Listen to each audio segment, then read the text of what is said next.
Chapter 001. The Konoha Quartet joins the chat group. In the world of Naruto, within the confines of Konoha, a small room of barely a dozen square meters, and Mo Chen lay on his bed, his expression one of utter despair. He had traversed worlds. Such an occurrence should have been a cause for celebration. Yet, devoid of a bloodline, lacking a background, and possessing no resources, he found himself reincarnated as a penniless civilian ninja academy student, sharing a year with the famed 9 young powers. This was nothing short of a catastrophic beginning. As the original narrative noted, Kakashi remarked that Naruto's cohort consisted of 27 graduates from the Ninja Academy, yet only 9 would gain recognition as genin. In other words, apart from the illustrious 9, the rest would be eliminated. Even if he were to retake the academy and eventually become a ninja, the opportunity for focused training would be lost, relegating him to mediocrity. Most critically, the graduation assessments had already concluded, and class assignments were set for the following day, leaving him without even a chance to strive. "I'm exhausted, may it all be obliterated, devoid of love." And Mo Chen could only wish to surrender his prospects as a ninja appeared bleak. Ding! System activation successful. The fabrication system is at your service. In an instant, Mo Chen, as if resurrected from the brink, sprang upright, his face alight with ecstasy. I must be the fated child. Even in the realm of transmigration, how could I possibly be relegated to the role of a mere bystander? The system is here. Now I must inquire, who else is there? After reveling in his triumph for a moment, Mo Chen recalled the pressing matter at hand, urgently calling out in his mind, "System, please elucidate your functionalities." Ding! This system will establish a chat group within your consciousness, periodically inviting female ninjas from this world to join. Once members enter the group, the host can fabricate futures related to them. The fabricated content will become genuine reality. However, the host must be aware that the fabricated content must adhere to logical consistency, and the future is subject to change.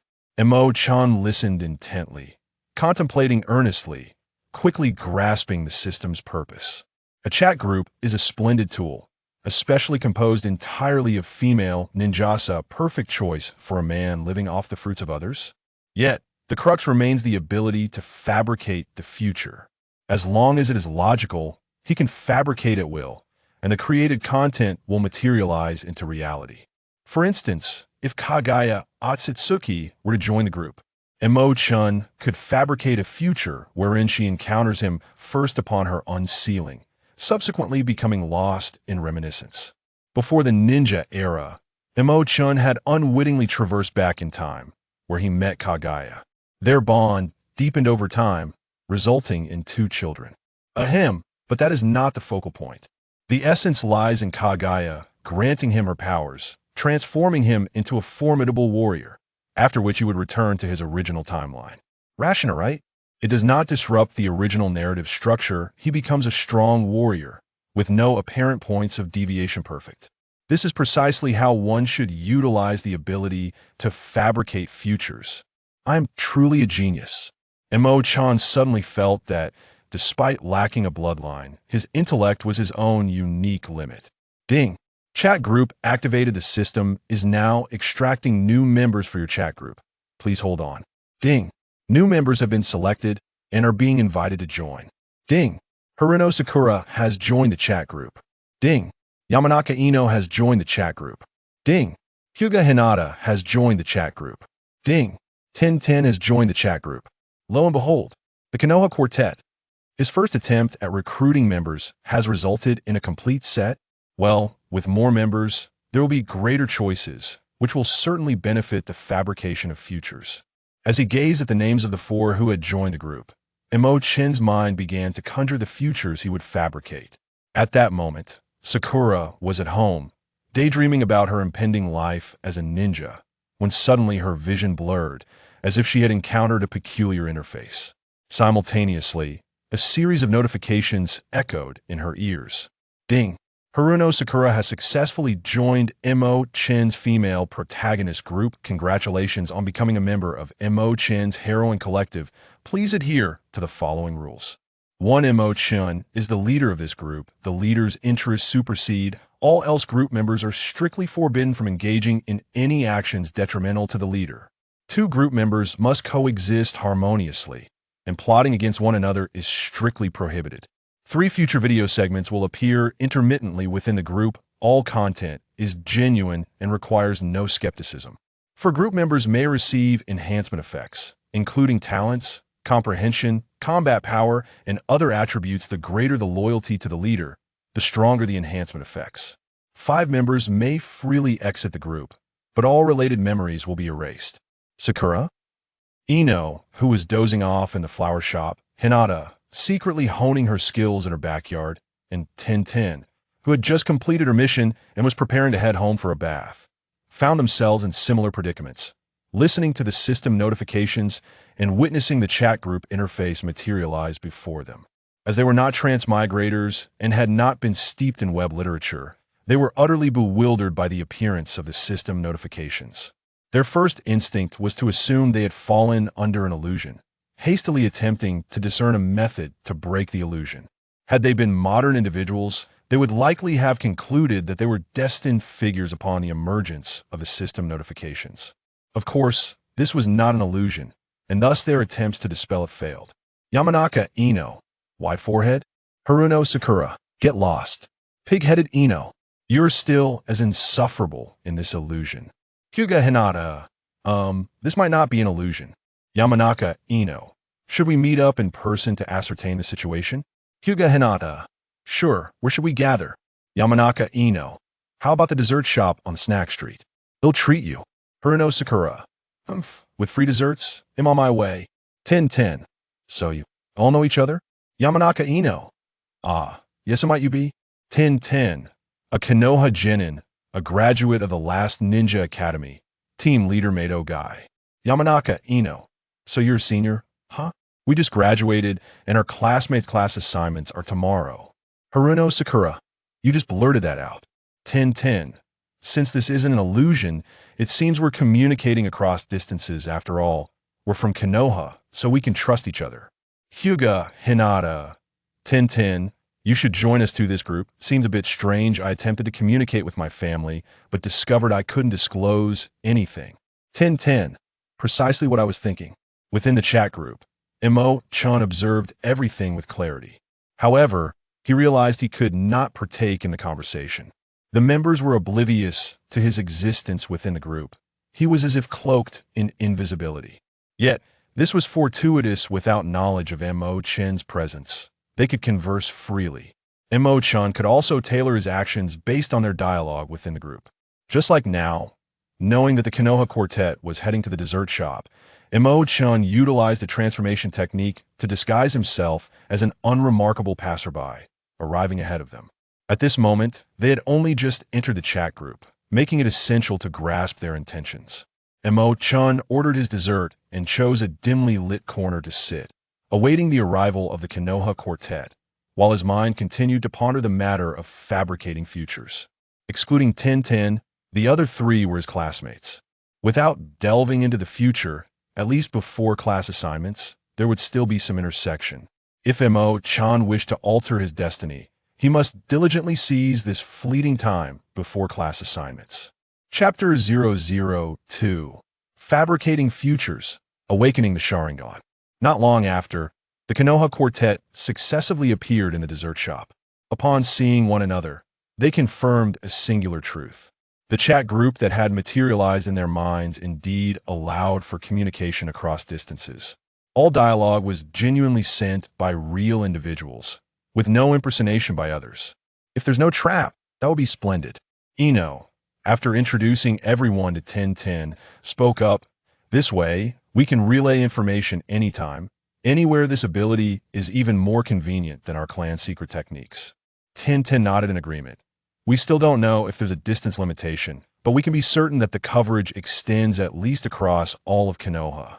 The initial notification mentioned that it could universally enhance our attributes. I wonder if that's true," Hinata added, her eyes sparkling with anticipation. Sakura interjected, "You all only focus on the positive. Something that suddenly appears must have an ulterior motive, right? And what's this Mo Chen's heroine group?" Joining the group equates to joining Mo Chen's heroine collective. Just this alone is unacceptable to me. My loyalty to Sasuke-kin is unwavering. What is Mo Chen to me? No sooner had Sakura spoken than her body began to tremble violently, and she let out a piercing scream. Ino and the others, along with a few patrons in the shop, were startled by Sakura's outburst, their gazes snapping toward her. They observed arcs of electricity flickering around Sakura, as though she had been electrocuted. However, before anyone could react, the arcs swiftly dissipated and Sakura ceased her trembling. "Hey, are you all right?" Ino, concerned, stood up and gently prodded Sakura's arm with her finger after confirming she was unharmed. She sighed in relief. Tin chuckled awkwardly at the other patrons. "Apologies for the disturbance, we were just joking." The others, upon hearing this, shrugged it off and returned their attention elsewhere. Hinata murmured softly. The notification indicated that members cannot act detrimentally toward the leader. Sakura just insulted the leader, which should be a breach of the rules. Tin frowned. "It seems that joining the chat group has imposed certain restrictions on us. We must take these rules seriously." Fortunately, Sakura's punishment wasn't too severe. Sakura, having merely experienced a few electric shocks, had already recovered her composure. Despite this, a fine layer of perspiration adorned her skin. Having already harbored a resistance towards the chat group, Sakura's dissatisfaction grew even stronger. She was tempted to voice her suspicion that this chat group might have been orchestrated by Mo Chen to ensnare them. Otherwise, why would it be that Mo Chen was the group leader, with rules seemingly tailored to his advantage? However, as the words hovered on her lips, she recalled her recent experience and retracted them from her heart. Sakura then inquired, "Does the name Mo Chen ring a bell? I hadn't noticed until you mentioned it, but it does seem familiar." Ino pondered, yet could not recall where she had heard it. Tintin shrugged. "This is the first time I've come across this name." Hinata timidly added, Mo Chen is our classmate. I thought you all knew that." The three of them were momentarily taken aback. Sakura and Ino felt awkward, realizing he truly was their classmate. Tintin was surprised, wondering how she could forget the name of a fellow classmate. Sakura scoffed, "He's like an invisible person in class. Utterly unremarkable, it's no wonder we can't remember him." Ino nodded in agreement. Mo Chen is indeed too low-key. I don't think we've exchanged even a single word. Tintin, not overly concerned, mused, "Since he's the group leader, this chat group's existence might be linked to him. We should find an opportunity to probe further." Both Ino and Hinata had no objections having joined the chat group. It was imperative to ascertain the situation. However, Sakura held a differing opinion. "I refuse to be entangled in this." The prompt indicated we could leave freely, so I'm opting out. I will exit the group. By leaving, she could sever her nominal connection to Mo Chen, avoiding unnecessary complications and the worry of any potential schemes. "Hey, you just got shocked. Are you really okay with leaving the group like this?" Ino's voice dripped with mockery. Sakura froze. She indeed felt a pang of reluctance. Thus, she realized she could not leave just yet, for doing so would erase relevant memories. It's settled then. Tomorrow at school, it'll give him a good beating before exiting the group. Sakura promptly changed her mind. Unlike Sakura, the others paid little heed to this so-called heroine group. It was merely a facade, not something tangible. Ino craved excitement, her curiosity piqued by this unfamiliar scenario. Tintin was eager to discover whether the alleged future video was genuine, while Hinata yearned for any potential enhancements. Thus, the group remained in the chat, each harboring their distinct intentions. Meanwhile, their conversation was overheard clearly by Mo Chen, who sat not far away. Understanding their thoughts, he decided not to linger any longer and left the dessert shop ahead of schedule. He had already formulated a rough idea regarding the fabrication of the future. The first step was to amass some initial resources. Before long, Mo Chen utilized his system abilities to fabricate a segment of the future. Once completed, the system automatically transformed this future into video mode. Before Mo Chen could react, the future video was uploaded to the chat group. "Whoa, I wasn't informed this would happen," Mo Chen exclaimed, slightly bewildered. He had assumed the fabricated future would be known only to him. No wonder the system had cautioned him that the future could be altered. After all, he had essentially spoiled it himself. Consequently, The earlier segment of the future was likely to encounter unforeseen changes. Damn system, how infuriating. Would he end up as a mere jester? Mo Chen couldn't help but worry, but it was too late to modify it now. Having just parted ways at the dessert shop, the Four Flowers of Konoha received a system notification. A future video segment had been uploaded to the chat group. Tintin, is there really a video about the future? I'm so intrigued. Sakura, whether it's real or not remains uncertain. I believe the so-called future video is likely an attempt to steer our thoughts toward a scenario beneficial to the mastermind. Hinata, Sakura has once again violated the rules.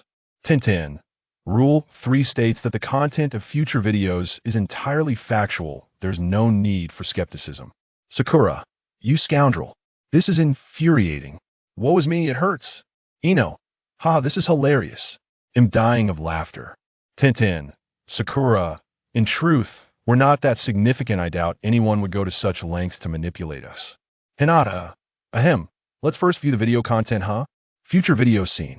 In the morning, Hinata sets off from home, making her way to the Ninja Academy. As she passes a secluded corner, she witnesses several individuals surrounding Mo Chen, bullying him. In a fit of rage, Mo Chen's eyes turn crimson, entering a berserk state, swiftly driving the assailants away. The culprits, bewildered by the sudden turn of events, leave Hinata in shock. Those blood-red eyes, each adorned with two tomo, unmistakably belonged to the Sharingan. The moment the red Sharingan fixated on Hinata, she sensed impending doom, turning to flee, only to be intercepted by Mo Chen. At that moment, the Sharingan was taboo. To ensure Hinata's silence, Mo Chen forcefully kissed her as a threat. Hinata, being gentle and submissive, was left dazed and confused. Chapter 003. The first initial resources have arrived. On the training grounds, a sudden uproar erupted nearby, prompting the 10th squad to follow Asuma to investigate. It was the 9th squad, led by Mo Chen, undergoing an assessment with their instructor.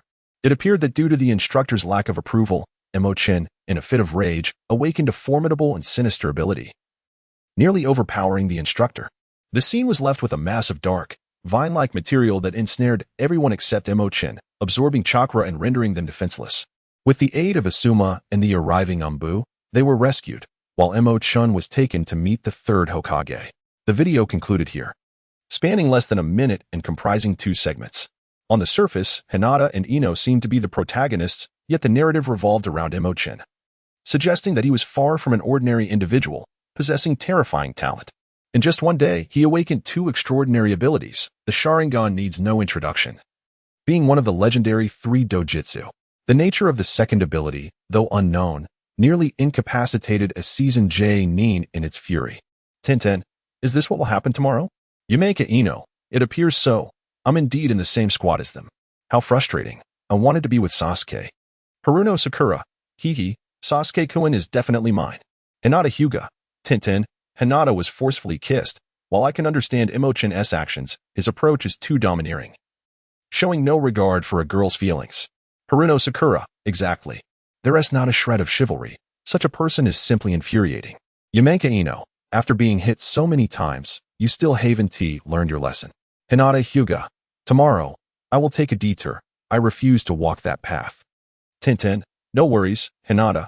I'll go too, and I'll help you. Yumeka Ino, right? I'll join you. I'm not just interested in watching Mo Chen kiss Hinata. I want to see if what's in the video will actually happen.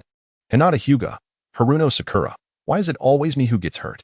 Indeed, the moment Hinata expressed her intention to take a detour, Mo Chen began cursing the system internally. The fabricated future was to be uploaded as a video to the group, and had the system given him prior notice, he would not have concocted such content. Now, the girls were starting to doubt his character and grow wary of him.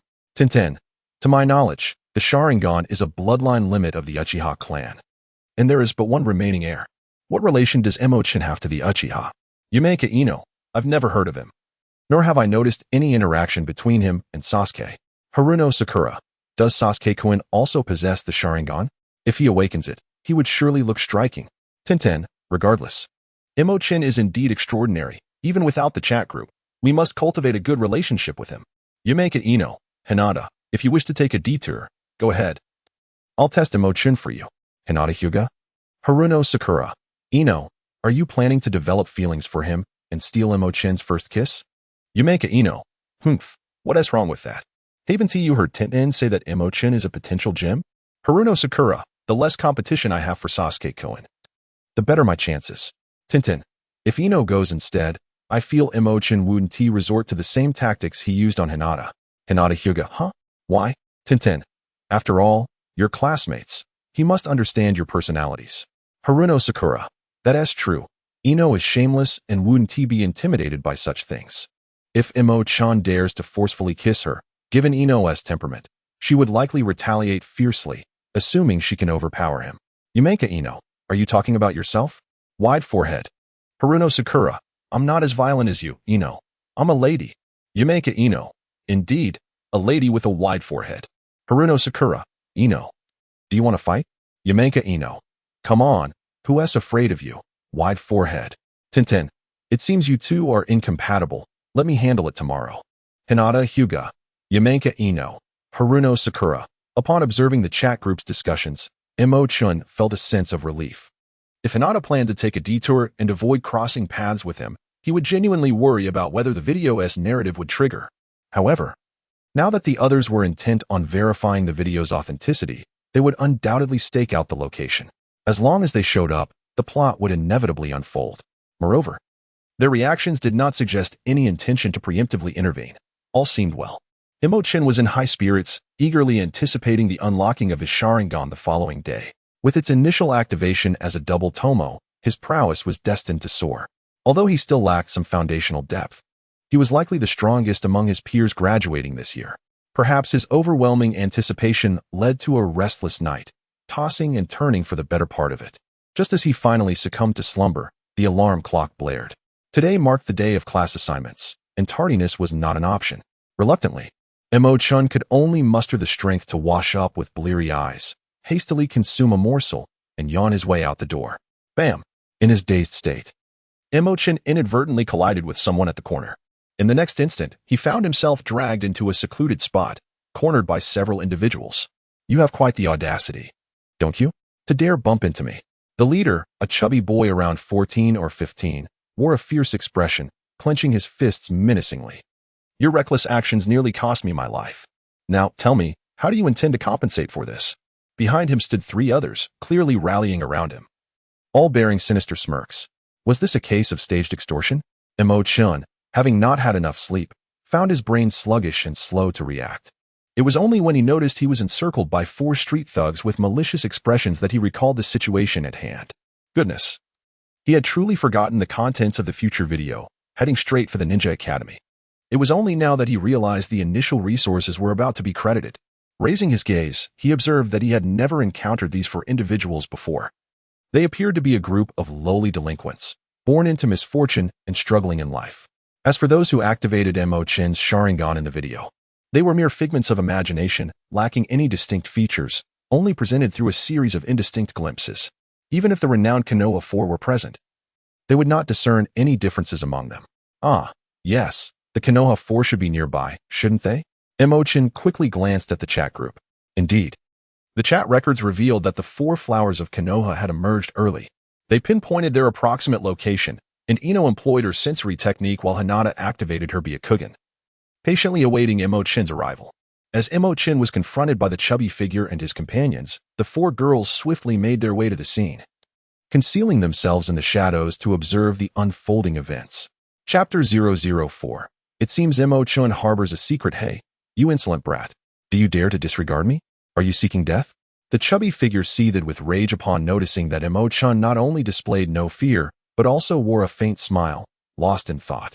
He felt his authority was being challenged and, in a fit of anger, raised his fist, as large as a sandbag, and swung it towards Mo Chen's face. Mo Chen was jolted back to reality by his furious reprimand.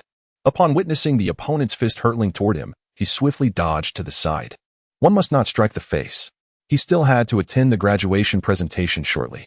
Although the little chubby fellow was not a ninja, his agility evidently indicated a graduate level from a school of stealth.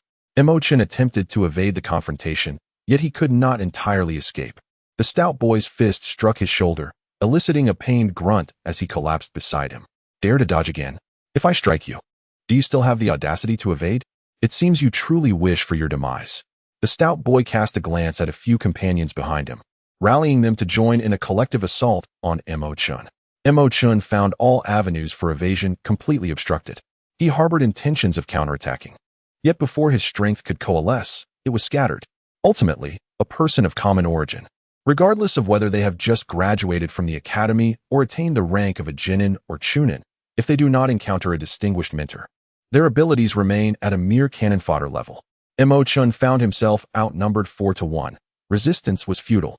He could only shield his head with his hands and silently endure the onslaught, determined to protect his face from their blows. The group of roly-poly figures encircled him, unleashing a barrage of punches and kicks while hurling insults. Others joined in, mocking him with laughter. Hinata Hyuga exclaimed, "These people are truly despicable. How dare they bully Mo Chen like this?" Ino Yamanaka added, "Those scoundrels. I wish to take them down." Tintin cautioned, "Hold on, don't act impulsively. If the video is genuine, Mo Chen is about to awaken his Sharingan. If we intervene now, it may not be beneficial for him." Sakura Haruno remarked, "If enduring a beating could grant him great power, it might be worth it." The girls communicated discreetly through their mental chat group to avoid revealing their intentions. While Sakura maintained an indifferent demeanor, the others felt a pang of empathy. They were kind-hearted girls, and witnessing Mo Chen's suffering made them clench their fists in solidarity. However, Mo Chen was too preoccupied with the pain coursing through his body to consider the Konoha girls. The relentless agony made him question his choices. He had concocted this scenario for his future, knowing that external stimuli were necessary to activate the Sharingan. He had chosen the lightest cost for the greatest reward, but experiencing such pain made him reconsider. Perhaps it would have been better to let someone else suffer to evoke sympathy and trigger the Sharingan. After all, he wouldn't be the one in pain then. Yet, contemplating this was futile. With his current mindset, even if a bystander were to perish, the sympathy would be minimal. If such circumstances could awaken the Sharingan, its value would be diminished. Ha ha ha. This fellow is truly a coward. He doesn't resist at all. The roly-poly leader laughed heartily. He seems to be without any backbone. It looks like we'll have some fun with him. Let us uncover his identity. Encountering such a spineless individual is rare. We should pay him visits when we have the time. His companions joined in the derision, filled with disdain for Mo Chen. Their taunts struck a chord deep within him, igniting a spark of fury. He had simply intended to follow the narrative and gain strength. But now he questioned whether he had been too timid. Acquiring power in this manner would undoubtedly leave a stain on his life. He cursed under his breath. The activation of the Sharingan was a secondary concern. How could a traveler be looked down upon by mere background characters? He could always find another way to obtain strength later. With this realization, Mo Chen's fighting spirit surged to life. Mo Chen bellowed furiously, and the chakra within him erupted.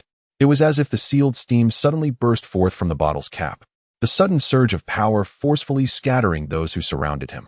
Without regard for the consequences, Mo Chen, with keen perception, noticed the subtle shift in the expression of the portly individual before him and swiftly delivered a punch to his face.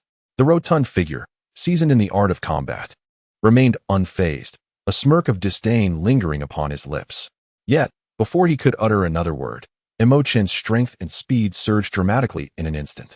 Just as the portly fellow prepared to effortlessly evade the blow, Mo Chen's fist connected with his face, producing a dull thud that reverberated through the air, distorting the contours of the unfortunate man's visage. A pained cry escaped his lips as his body was propelled backward like a cannonball.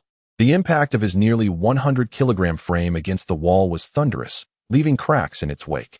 The collision rendered him as if all his bones had been dislocated. His internal organs jolted violently, and he coughed up a mouthful of blood. The remaining onlookers stood in stunned silence, clearly thrown off by the abrupt turn of events, their minds momentarily unable to keep pace. They gazed at Mo Chen, who now exuded an aura of ferocity, his eyes ablaze with a crimson hue, resembling a beast ready to devour its prey. Confronted by the chilling gaze, they collectively shivered, and with a startled cry, they turned to flee, dragging the portly individual along with them. As they departed, Mo Chen felt an instinctive urge to pursue, but as he moved, a wave of dizziness washed over him, clouding his mind. A peculiar sensation surged through his consciousness, causing a momentary haze to obscure his vision. To the outside world, His crimson eyes seemed to converge into red pupils, each adorned with swirling tomo that rotated several times before stabilizing. Simultaneously, Mo Chen's vision sharpened dramatically. The world before him transformed into a realm of clarity, akin to viewing it in high definition, now elevated to an ultra-high-definition experience. With mere intent, he could even decelerate the flow of time, allowing the surroundings to unfold in slow motion. Of course, this was merely an illusion, a manifestation of the dynamic vision bestowed by his Sharingan. Moreover, in that moment, his body felt liberated from any burdens. His speed, strength, chakra, and even cognitive response were all significantly enhanced. At this moment, Mo Chen also realized that the Sharingan had been successfully activated, and his potential had been unleashed. What on earth is happening? Mo Chen displayed an expression of astonishment, spreading his hands and gazing into his palms with an air of disbelief. This reaction was primarily intended for the observation of the Konoha Four Flowers. He certainly could not immediately comprehend that this was the Sharingan, lest he inadvertently reveal his awareness. Although the Konoha Four Flowers, concealed in the shadows, had witnessed future visions, the manifestation of this scene still elicited a surge of astonishment within them. Tian remarked, "It truly is the Sharingan. It seems Mo Chen possesses the bloodline of the Uchiha clan." Yamanaka Ino added, "Yet he appears to be unaware," suggesting he is not living incognito but rather a lost descendant of that lineage. Hinata Hyuga interjected, "However, upon activating the Sharingan, shouldn't his first thought have been to maintain secrecy?" Yamanaka Ino responded, "Hinata is indeed quite preoccupied with this matter. Have you forgotten that Sasuke was our classmate? Many are familiar with his plight." Sakura Haruno countered, "Knowing about Sasuke's circumstances bears no direct relation to the necessity of keeping the Sharingan a secret. Until now, I was entirely ignorant of what the Sharingan even was." Yamanaka Ino concluded, "It appears that Mo Chen possesses not only extraordinary talent, but also harbors his own secrets." Mo Chen was elated by the transformations brought about by his Sharingan, but upon reading these dialogues, his expression suddenly froze. Chapter 005. The unattainable is forever restless, innocent man, guilty of possessing treasure. Mo Chen murmured softly. Although he was uncertain about what had just transpired, it seemed as if his strength had suddenly surged, accompanied by a hint of uncontrollable risk. This matter must remain a secret, otherwise, others would undoubtedly perceive him as a monster. With that thought, Mo Chen reined in his aura, reverting to his previous, innocuous demeanor. Hiss! The slightest movement caused him to draw in a sharp breath. It truly hurt. He had endured at least dozens of punches and kicks from that chubby boy and his companions. Though no bones were broken, he could easily surmise that his body was marred with numerous bruises. Thankfully, he had protected his head, ensuring that his understated yet handsome visage remained intact. He must find an opportunity for revenge. In the mountains, Yamanaka Ino remarked, "I told you, Mo Chen is not the type to harbor deep schemes. He simply reacts swiftly and possesses a keen intellect." Haruno Sakura replied, "Are you certain he is not just accustomed to being low-key?" Yamanaka Ino queried, "Why the hesitation? Were you about to curse? Go ahead, speak your mind." Haruno Sakura retorted, "Get lost." Tintin chimed in, "Sakura has already been electrocuted 3 times. How could she possibly not learn her lesson, right, Sakura?" Haruno Sakura exclaimed, "Tintin, are you also starting to bully me?" Tintin laughed, "My apologies, I was merely joking." Hinata Hyuga asked, "Does this mean I am safe now?" Yamanaka Ino responded, "Hinata, that won't do. Don't you wish to gain the enhancement effect? The group rules state that the more loyal you are to the group leader, the stronger the enhancement." Hinata protested, "But loyalty doesn't necessarily require such actions, right? I believe being friends is sufficient." Haruno Sakura interjected, "Hinata, ignore her. She merely wishes to incite you to act as a scout. Look at her. She talks a big game, but is too timid to take action herself." Yamanaka Ino rebutted, "Who says that? I will act right now." Before anyone could react, Ino stepped out from the shadows, making her way directly towards Mo Chen. This sudden movement startled the others. Tintin's eyes flickered, and the next moment, she followed suit. Catching up to Ino, Ino exchanged a knowing glance with Tintin, and the two shared a smile. Sakura viewed this with disdain, aware that Ino and Tintin sought to befriend Mo Chen. Although they were yet unaware of the connection between the chat group and Mo Chen, it was evident that the group rules and future videos revolved around him. Befriending him would undoubtedly yield benefits, a fact well understood by the 4 flowers of Konoha. Now that the authenticity of the future videos had been confirmed, it was imperative to seize this opportunity to align with him. However, the term Mo Chen's heroine group filled Sakura with resistance. She remained resolute in her decision to exit the chat group, prioritizing the need to avenge her previous electrocution first. Meanwhile, Hinata, though desiring to join Ino and Tintin, found it challenging to take the first step due to her timid nature. At this moment, pursuing them would seem rather abrupt, and she regretted not seizing the opportunity earlier. With the current matters reaching a conclusion, there was no need to linger, lest complications arise. Hinata and Sakura quietly withdrew, taking a circuitous route to the Ninja Academy. On the other side, Mo Chen, having calmed his emotions, ambled outward nonchalantly. Just as he emerged from the intersection, he unexpectedly collided with Ino and Tintin. Mo Chen, what are you doing here? Ino greeted him with a look of surprise. Mo Chen quietly scoffed to himself. Had he not encountered her remarks in the group, he would hardly have noticed that Ino couldn't even remember his name. Oh, so it is classmate Ino. Mo Chen feigned an air of embarrassment, stammering, I just suddenly felt a bit urgent. Ino, taken aback by his unexpected statement, found herself momentarily at a loss for words. Originally, she intended to casually initiate a conversation to establish some familiarity, but Mo Chen's response left her speechless. Tian, equally bewildered, promptly urged Ino to hasten their departure. Given their unfamiliarity and the nature of their relationship, continuing the conversation would have seemed rather improper. Observing the hurried retreat of the two, a subtle smirk played at the corners of Mo Chen's mouth. How amusing, they still wished to engage in their little games. At this moment, it was not Mo Chen who needed to approach them. Rather, it was they who ought to devise ways to draw near to him. That which remains unattainable will always stir the heart. He might as well keep them in suspense. Mo Chen felt a sense of joy, so much so that the pain coursing through his body seemed to diminish slightly. After distancing himself from Mo Chen, Jingyi couldn't help but mutter in annoyance, damn it. This guy is truly. Yet before he could finish his sentence, Tian covered his mouth. Do you wish to experience the sensation of an electric shock? Tian whispered. Realizing the implication, Jingyi quickly shook his head. Tian released his hand with a gentle sigh, remarking, I believe he is doing this intentionally. Jingyi, puzzled, prompted her for clarification. You witnessed what he just experienced, did you not? I suspect he fears we might uncover something, and thus refrains from elaborating, instead opting for an excuse that makes it difficult for us to respond, ultimately aiming to induce our departure. Upon reflection, Jingyi found her reasoning compelling and remarked, I truly underestimated him. His mind works swiftly. He has always been that inconspicuous figure in school, neither here nor there. Could it be that he is deliberately concealing his talents? But what would his motive be? Who knows? Tian replied, patting Jingyi on the arm. For now, we must cease our speculations.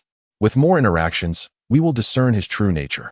As for the latter part of the future video content, I cannot involve myself. So I shall take my leave. Do update me on the situation later. Understood. But remember to keep what just transpired a secret, especially from Kwani too. Jingyi warned Tian before waving goodbye. Tian smiled and nodded in agreement. Should Sakura discover that Jingyi had eagerly approached Mo Chen only to retreat hastily after a single remark, she would undoubtedly erupt into laughter reminiscent of a pig's squeal. Naturally, this incident would also become a source of embarrassment for her, and Tian had no intention of divulging it. By the time Mo Chen arrived at the classroom, the four blossoms of Konoha were already present. The atmosphere was lively and boisterous, with everyone exuding excitement. After all, from this day forth, they would officially become ninjas. However, they remained blissfully unaware of the staggering elimination rate of 67. Mo Chen's gaze swept across the classroom, soon fixating on a figure by the window in the front row. Uchiha Sasuke. Initially, merely a pretentious show-off. However, Mo Chen's interest did not lie with him. Rather, he was poised to witness a moment of undeniable significance. Sakura, with a lovesick expression, lavished attention on him, driving Naruto's irritation to its zenith. As Mo Chen glanced over, he happened to witness Naruto leaping onto the table, leaning in towards Sasuke. Naruto's eyes widened in fury as he glared at Sasuke, the distance between them merely a couple of centimeters, nearly cheek to cheek. Get lost. Sasuke shot back, equally incensed, baffled by what this underachiever intended to do. What nonsense are you up to, you jerk Naruto? Don't you dare treat Sasuke like that. Sasuke, give that guy a proper lesson. A chorus of indignant female voices erupted from the classroom. Meanwhile, a boy in the front row, caught up in his conversation with friends, gestured a bit too animatedly and accidentally elbowed Naruto in the rear, causing him to lurch forward. In the next instant, the entire class of girls froze. Naruto and Sasuke's lips collided in a kiss, one that seemed impossible to separate. Chapter 006. The formation of Team 9, each with their own thoughts. Naruto. You scoundrel! I will kill you! Sasuke exclaimed, shoving Naruto away with all his might, turning his head to the side as he retched, consumed by a fury. Naruto, too, leaned away and gagged, crying out, my mouth is going to rot. It's my fault. The boy in front, witnessing the scene, found himself at a loss. However, it wasn't long before a horde of girls, having just witnessed the theft of their beloved prince's first kiss, surrounded Naruto, radiating an aura of vengeance. The ensuing spectacle was too horrific for Mo Chen to bear, compelling him to seek refuge in a seat far removed from the chaos. Mo Chen-kun. A soft, delicate voice chimed beside him. Mo Chen turned his head and momentarily froze. He had been focused on Naruto and Sasuke, and inadvertently found himself seated beside Hinata. At that moment, Hinata resembled her portrayal in the original story when she caught sight of Naruto, blushing and visibly anxious, her small hands incessantly fidgeting with the hem of her clothing. Good morning, Hinata. Mo Chen smiled warmly and nodded at her, quickly averting his gaze to alleviate any undue pressure. This heartwarming smile caused Hinata to momentarily lose her train of thought, significantly easing her tension. Let's do our best together today, Hinata softly added. Mo Chen continued to smile and nodded, encouraging, you should also strive hard.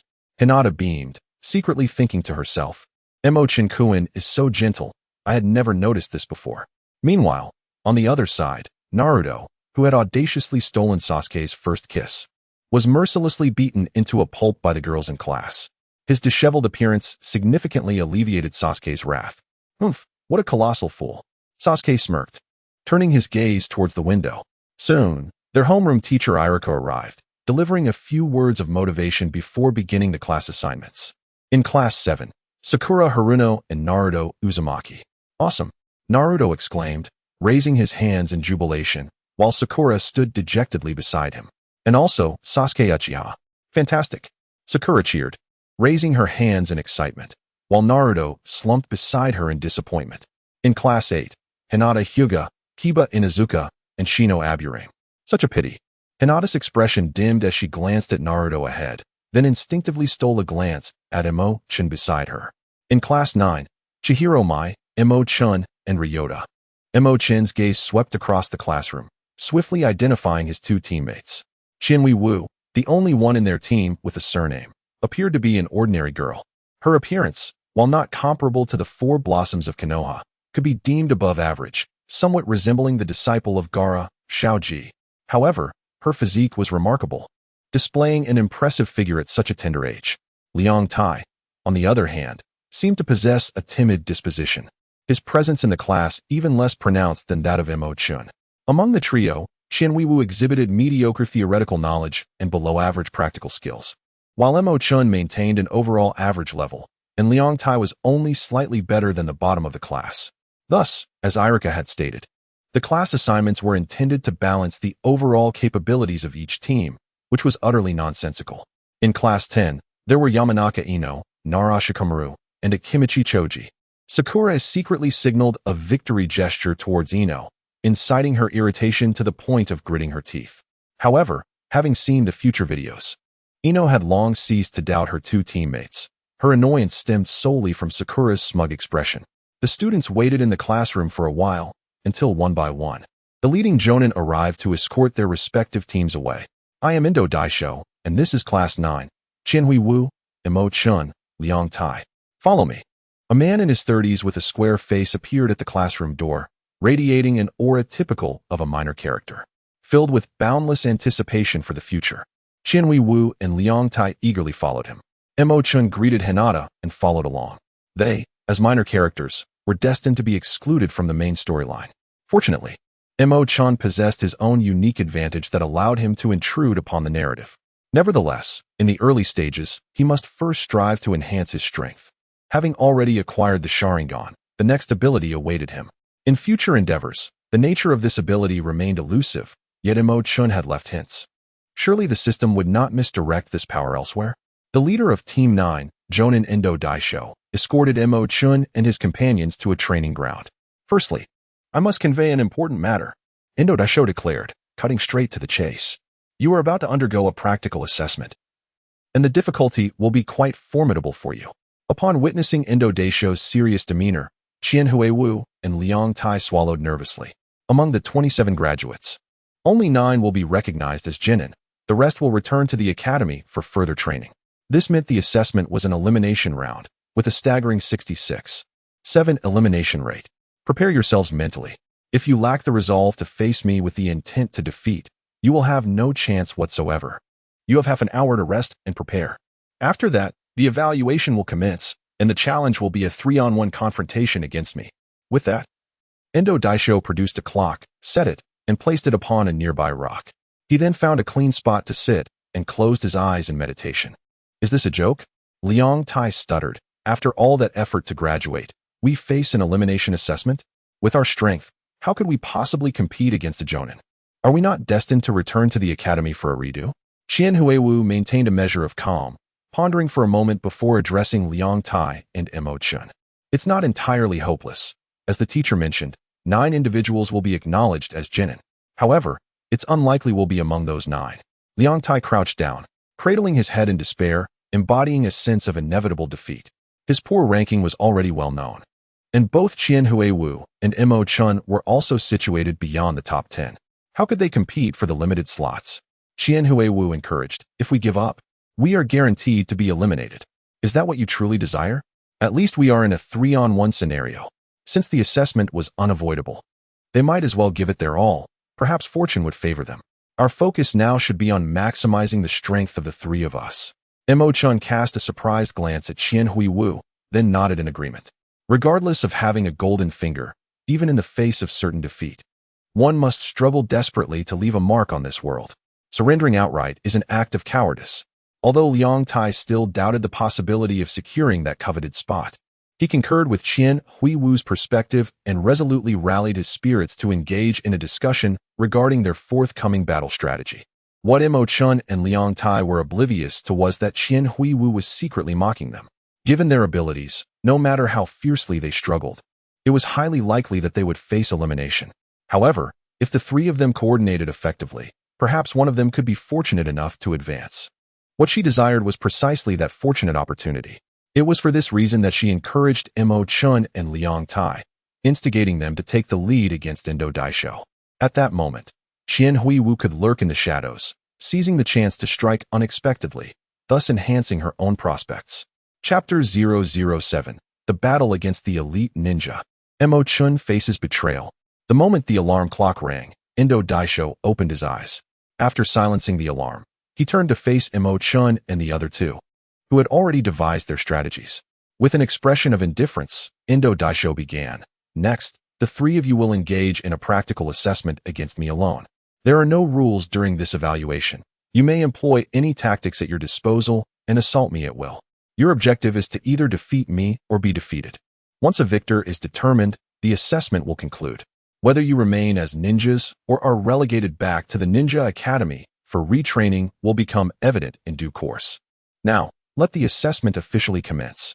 As Endo Daisho's words hung in the air, Mo Chen and his companions sprang into action. In the half-hour provided by Endo Daisho, the trio had already orchestrated several rehearsal plans and counter-strategies for the impending battle. Had Kakashi been their leading elite ninja, he might have declared them successful in the assessment by now. Kakashi sought subordinates who could unite and value their comrades. Yet, it was clear that Endo Daisho was not interested in witnessing their teamwork. Mo Chen and his companions did not choose to hide immediately. Such a reaction would be utterly futile in the presence of AJ Nin. The trio swiftly repositioned themselves, encircling Daesh from 3 distinct directions. Their initial move was to hurl shuriken at him from a distance.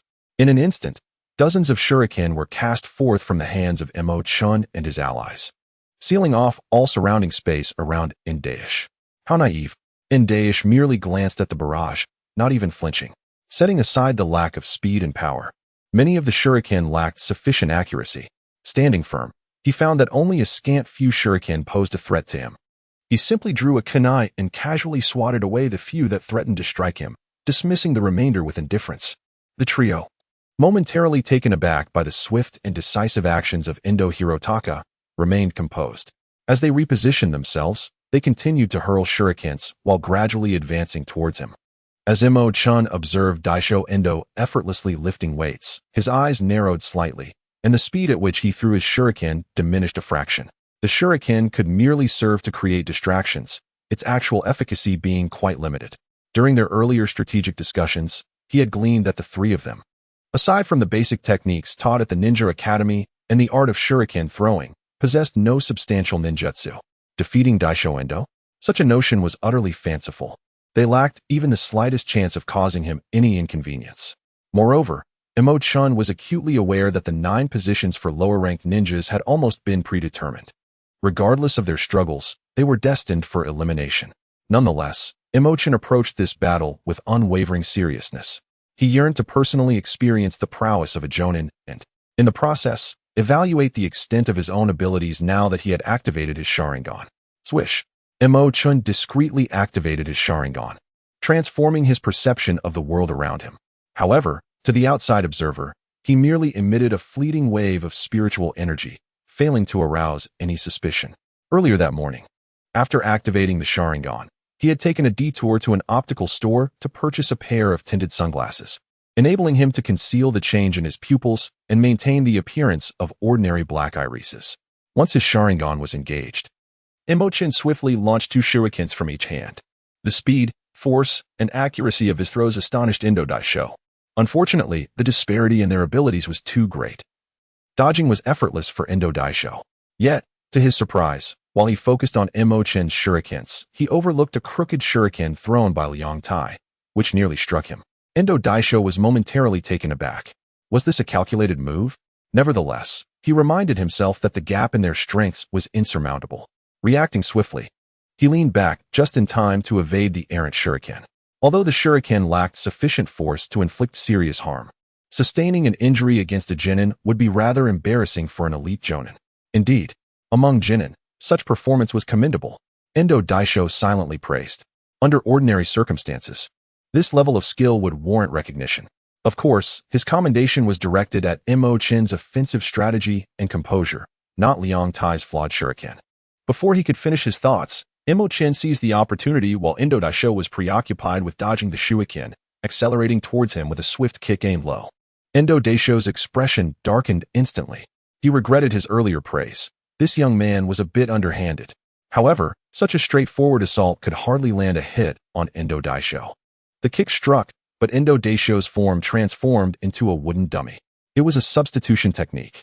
In that same instant, Endo Daisho appeared unexpectedly behind Mo Chen, reaching out to grasp a shuriken Liang Tai had thrown, positioning it menacingly towards Mo Chen's neck.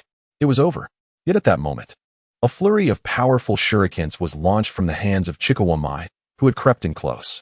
These shurikens targeted not only Endo Daisho, but also Mo Chen, striking from Endo Daisho's blind spot. Simultaneously, Liang Tai, who had previously been timid, now harbored a glint of malice in his gaze. He too hurled a dozen shurikens, effectively encircling the space around Endo Daisho and Mo Chen. While Endo Daisho could potentially dodge, protecting Mo Chen would mean his own body would obstruct his escape. In this scenario, he had only 2 options: abandon Mo Chen and flee, or attempt to save him while risking his own safety.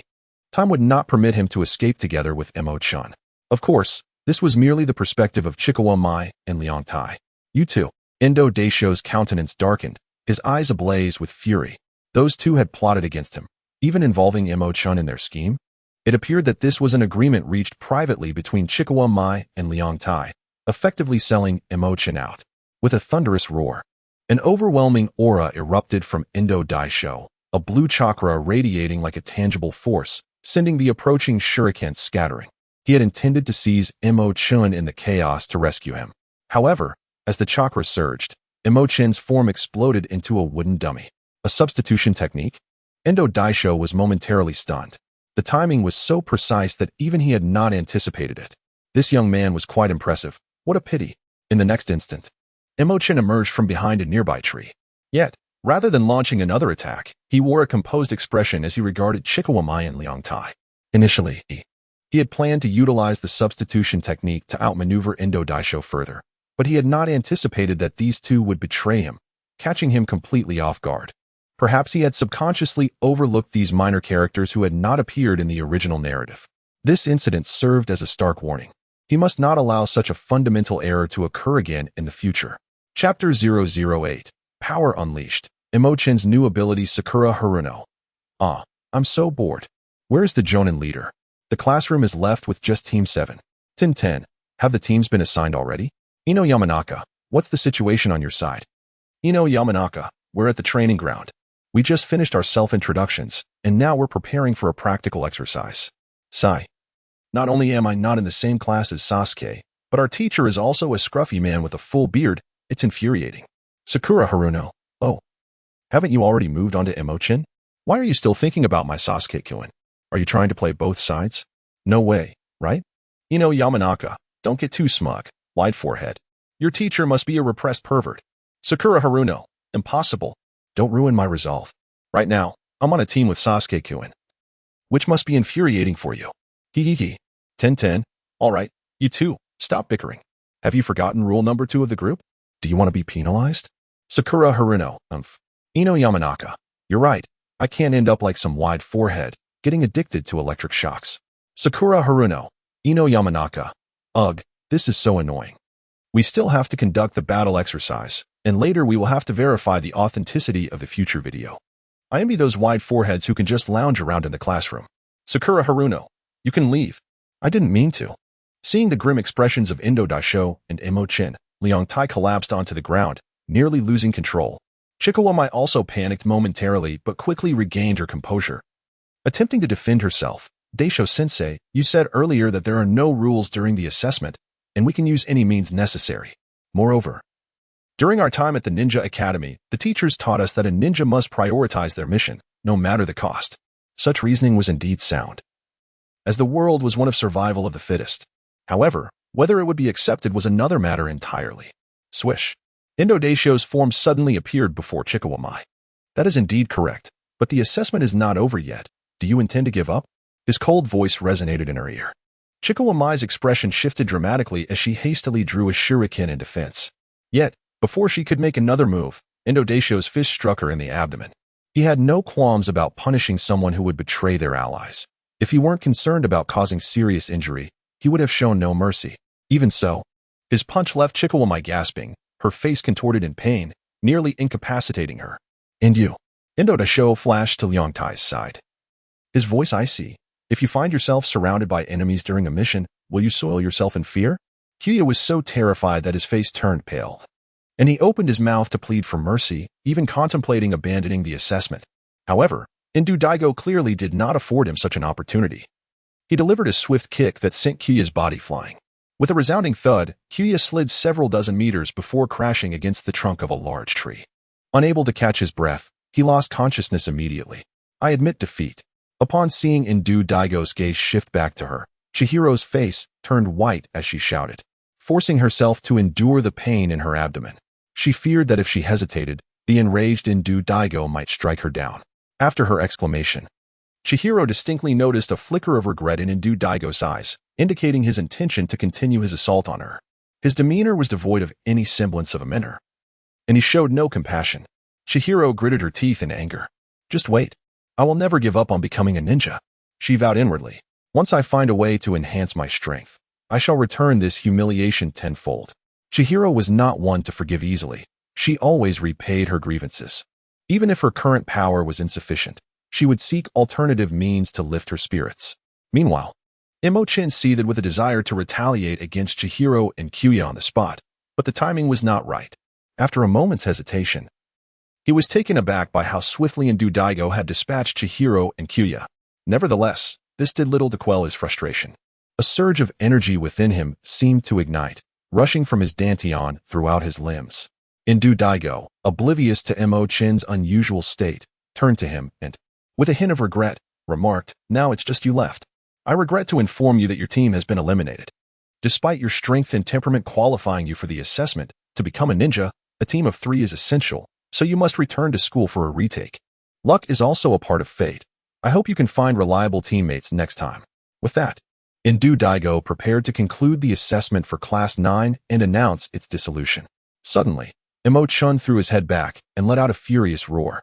A powerful force erupted from within him, and the strange, overwhelming aura caused Indu Daigo's expression to change. What is this? Indu Daigo's face displayed astonishment. This force posed a threat even to him, a seasoned jonin. What is happening? Chihiro recoiled in fear, instinctively believing that Mo Chen's fury was directed at her after her earlier transgression. In the next instant, an abundance of black matter erupted from the ground, as if responding to Mo Chen's power. This substance, dark and indistinct in nature, resembled neither soil nor stone, and its form was vine-like. It surged forth from the earth, rapidly coiling around the individuals present. The suddenness of the event left them unprepared, and the black tendrils swiftly enveloped Chihiro and the unconscious Kuya, rendering them unable to resist. Indu Daigo's expression shifted dramatically as he propelled himself into the air with force. However, just as he evaded the black tendrils below, several others ensnared him from all sides. In midair and unable to leverage his surroundings, he underestimated the power of these black substances. Despite his attempts to break free using his chakra, he soon discovered that a tremendous pull emanated from the tendrils, draining his chakra relentlessly. In an instant, he found himself devoid of strength. As his chakra diminished, the force surged uncontrollably, akin to a dam bursting, making it impossible for him to free himself from the bindings. Nearby, Class 10, engaged in a practical exercise, quickly caught wind of the commotion. Something has gone awry. The leading jonin, Asuma Sarutobi, swiftly assessed the situation, halting his students and rushing towards the source of the noise. Ino's expression shifted, and without hesitation, she followed closely behind Asuma. Simultaneously, she messaged the group chat. Ino Yamanaka, the commotion from Mo Chen's side has reached us. What a hassle. Shikamura furrowed his brow. Initially reluctant to follow, he had no choice but to enlist Choji and chase after Ino. At this moment, Mo Chen found himself in a state of uncontrollable chaos. Just moments ago, a powerful force had surged forth from an unknown source, transforming his capabilities dramatically. Yet, he struggled to harness this newfound strength, leading to an uncontrollable release of energy. Similar to how Indu Daigo's chakra was absorbed without resistance, Mo Chen's power erupted uncontrollably, overwhelming him. This force, brimming with vibrant life, surged forth relentlessly, causing the black matter that had emerged from the ground to rapidly grow and thicken, nourished by his energy. Not only was Indu Daigo's chakra depleting, but Mo Chen's chakra was also being consumed as sustenance for the dark substances. At this rate, everyone present would be drained completely. I've really messed up, Mo Chen lamented, attempting to halt the outpouring of chakra. However, the sheer magnitude of the power at play rendered him incapable of control. It dawned on him that he had been excessively greedy. His ability to manipulate the future allowed him to create formidable powers at will. Yet he had failed to consider whether his physique could handle such abilities. He had begun constructing a high-rise before laying a proper foundation. Fortunately, help would soon arrive to intervene, and he resolved to be more cautious in the future. To attain power, he must first enhance his constitution and innate talents. Every great structure must begin with a solid base. All endeavors require a gradual progression. Thankfully, having awakened the Sharingan earlier in the day was not without merit. The Sharingan could amplify mental energy, significantly enhancing his control over this newfound strength. Otherwise, the recent energy explosion could have drained him in a matter of moments. What is happening? First, I must assist. Soon, several presences emerged nearby, including Asuma and the patrolling Umbu. After a brief moment of confusion and panic, they began to launch attacks against the black matter. This strange substance could not absorb chakra from a distance. It only proved effective once ensnared. Asuma and the Umbu, having arrived prepared, were determined not to fall victim to it easily. Fire style, ash accumulation burning. Water style, water severing wave. Leaf village sword technique, gale slash. Amidst the chaos, everyone unleashed their unique skills to combat the defenseless black substance, finding it surprisingly easy to dismantle. With a collective effort from 3 teams of the Umbu, they swiftly rescued the suspended Daisho Endo and others.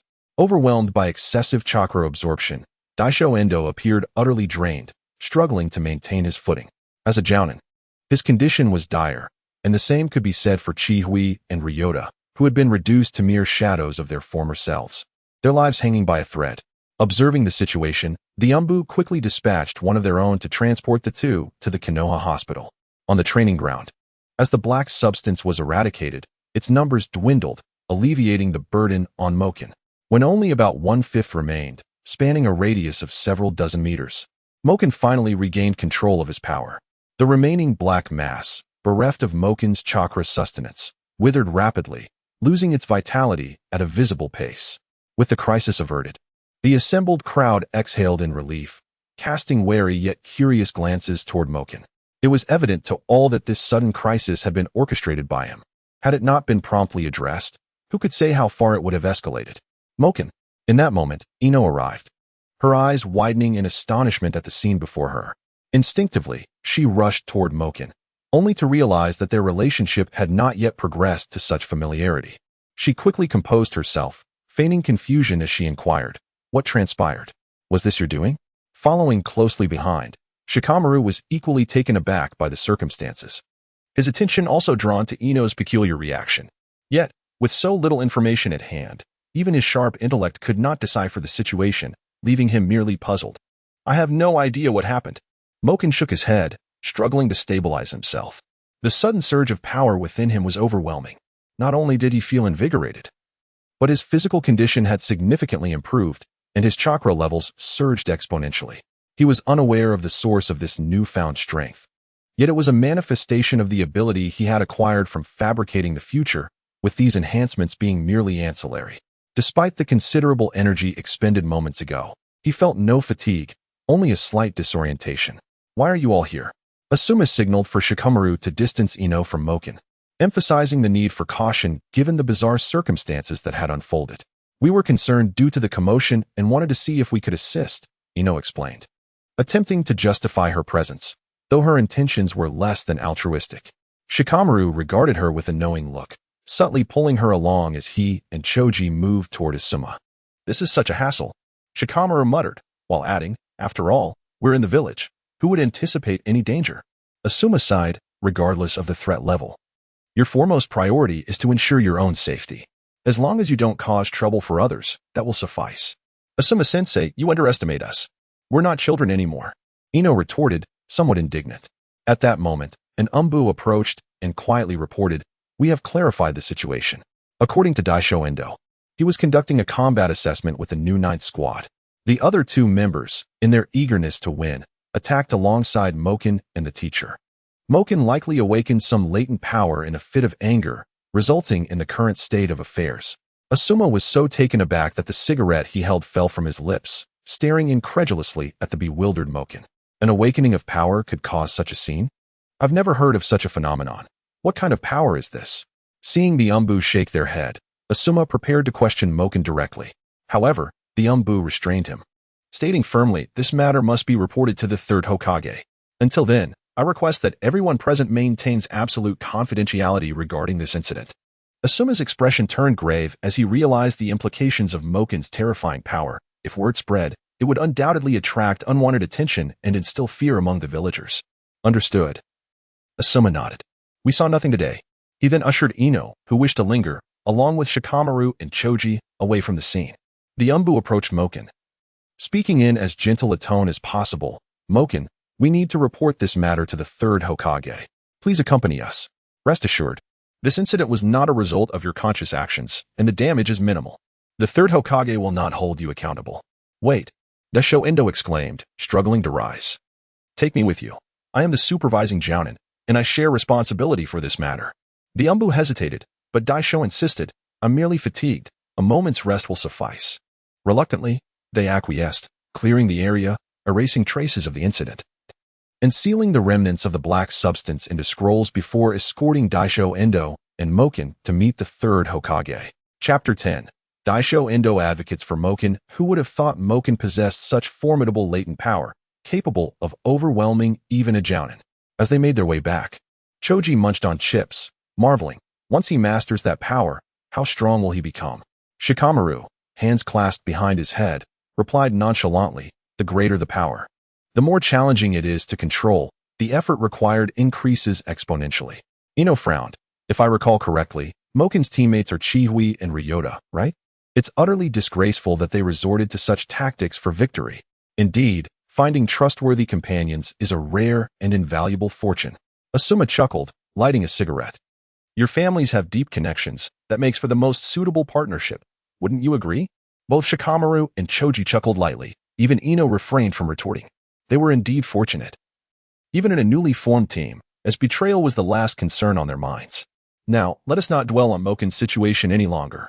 Asuma clapped his hands, declaring, "Keep this matter in mind as a lesson, but speak of it to no one. I am your guarantor." The trio from Team 10, all astute individuals, understood implicitly how to proceed without Asuma needing to elaborate further. "Hey, Ino, what is going on? Is everything as dire as it appeared in the video? Did Moken awaken another new ability?" Tintin queried eagerly. "Why is no one responding?" Hinata chimed in, "I'm also occupied with my teacher's evaluation, so I haven't been able to focus on the chat. Perhaps Ino is dealing with something that requires her full attention." From the video, it was clear Moken was in danger. "Ino might have been caught up in it too," Sakura added. "Ino, I suppose you're not hoping for my well-being, are you? In the midst of peril, you find yourself still within the confines of the classroom, a place of safety. Haruno Sakura, who knows the circumstances of our supervising teacher? They have yet to make an appearance, which is infuriating. Tintin, Yamanaka Ino, what exactly is happening with Mo Chen?" "Yamanaka Ino, I had promised to keep it confidential. But considering you have all seen the video, sharing it shouldn't count as a breach. However, you must vow that this matter remains undisclosed to anyone." Haruno Sakura, is it truly necessary to be so grave? It's merely that Mo Chen has awakened a new ability. It doesn't concern us. Tintin, this must be a protective measure for Mo Chen. I assure you, I will not speak of it to anyone. Hinata Hyuga, yes, I too promise to remain silent. Haruno Sakura, fine, fine, I also vow not to speak of it. Yamanaka Ino, the contents of the video are indeed authentic. When I heard the commotion and rushed over, I witnessed the events firsthand. Yamanaka Ino, thus, you understand that the Umbu has intervened, and this will be personally managed by the third Hokage. Given our status, we are not privy to the details. Hinata Hyuga, Chihiro, and Ryota, how despicable. Haruno Sakura, I never imagined they would turn out to be such individuals. Truly, one cannot discern a person's true nature merely from their appearance. We must keep our distance from them henceforth. Tintin, murder and betrayal, these are the prevailing themes of a ninja's existence. Although I have only been a ninja for a year, I have witnessed the tragic fates of many who were betrayed by their own. Tintin, admittedly, it may sound callous, but I believe this incident may not be entirely detrimental for Mo Chen. Haruno Sakura, it is certainly not a bad thing. After all, he has awakened such formidable power, even defeating a Jonin. Yamanaka Ino, are you foolish? What Tintin means is that those two did not inflict harm upon Mo Chen. Having faced this setback, he will not repeat the same mistakes in the future. Haruno Sakura, humph, as if I needed your input. Tintin, Ino, can you discern what Mo Chen's ability is? Yamanaka Ino, that puts me in a difficult position. Even the Umbu and Asuma-sensei were at a loss. It could be a new ability that is yet to manifest in the ninja world. Yamanaka Ino, they did not elaborate, and I dared not inquire further. Regardless, when I arrived, the scene was quite similar to what was shown in the video. Tintin, well, this allows us to ascertain that Mo Chen is destined to become an unimaginably powerful ninja. We must cultivate a good relationship with him. Haruno Sakura, do you truly aspire to be part of his inner circle? Yamanaka Ino, if he were to ascend to the status of the god of shinobi like the first Hokage, joining his inner circle would certainly be an option. Tintin, ahem. I feel the same way. I am more concerned that Mo Chen might not regard me highly. Hinata Hyuga, Haruno Sakura, this is utterly absurd. As he made his way to the Hokage's office, Mo Chen feigned concern while secretly relishing the attention of the conversation among the group of young ladies, who seemed to express an admiration for him. This sensation was quite exhilarating. Perhaps he could fabricate a few heroic rescue scenarios for the future. They desired to befriend him, and the bonds formed through such interactions would be far more profound than casual encounters on the street. Before long, Mo Chen arrived at the Hokage's office. Upon entering, he found the third Hokage seated behind the desk, regarding him with a gentle expression. You must be Mo Chen. I have been informed about your situation. The third Hokage spoke slowly. The Umbu had already arrived ahead of him, providing a report on the circumstances. Moreover, some of the residual black substance was displayed on the desk, indicating that the third Hokage had conducted an investigation. Lord Third, Indo Daisho stepped forward, taking the initiative to speak. The primary responsibility for this incident lies with me. It was my negligence. The third Hokage raised a hand to interrupt Indo Daisho, smiling gently. You misunderstand, Daisho. I do not blame Mo Chen. Furthermore, this incident cannot be attributed to him. Seeing this, Indo Daisho visibly relaxed. This surprised Mo Chen. He had sensed from the beginning that Indo Daisho bore no sense of belonging to Team 9. The practical assessment he proposed felt more like a formality, as if he wished to expedite the process and move on. Yet now, he was advocating for Mo Chen? At this moment, the third Hokage addressed Indo Daisho once more. You appear quite fatigued. Please take your leave and rest. I wish to discuss a few matters with Mo Chen. Indo Daisho's face displayed hesitation. What? Is there something you wish to convey? Speak freely. I shall not hold it against you, even if your words may be mistaken. The third Hokage maintained a benevolent and patient demeanor. With a resolute expression, Indo Daisho knelt on one knee, declaring, Lord Third, I believe Mo Chen is a promising talent, and we ought to nurture him. He will undoubtedly become an exceptional ninja for Konoha. You hold him in such high regard? The third Hokage's face reflected surprise. Initially, it had already been decided that out of the 27 graduates this year, only 9 would attain the rank of Genin. Mo Chen finds himself on the list of those eliminated. This implies that from the outset, Indo Daisho was determined not to allow Class 9 to pass the assessment. However, Indo Daisho's current demeanor clearly indicates that his stance is not influenced by Mo Chen's newly awakened abilities, but rather by his disapproval of the 9 candidates.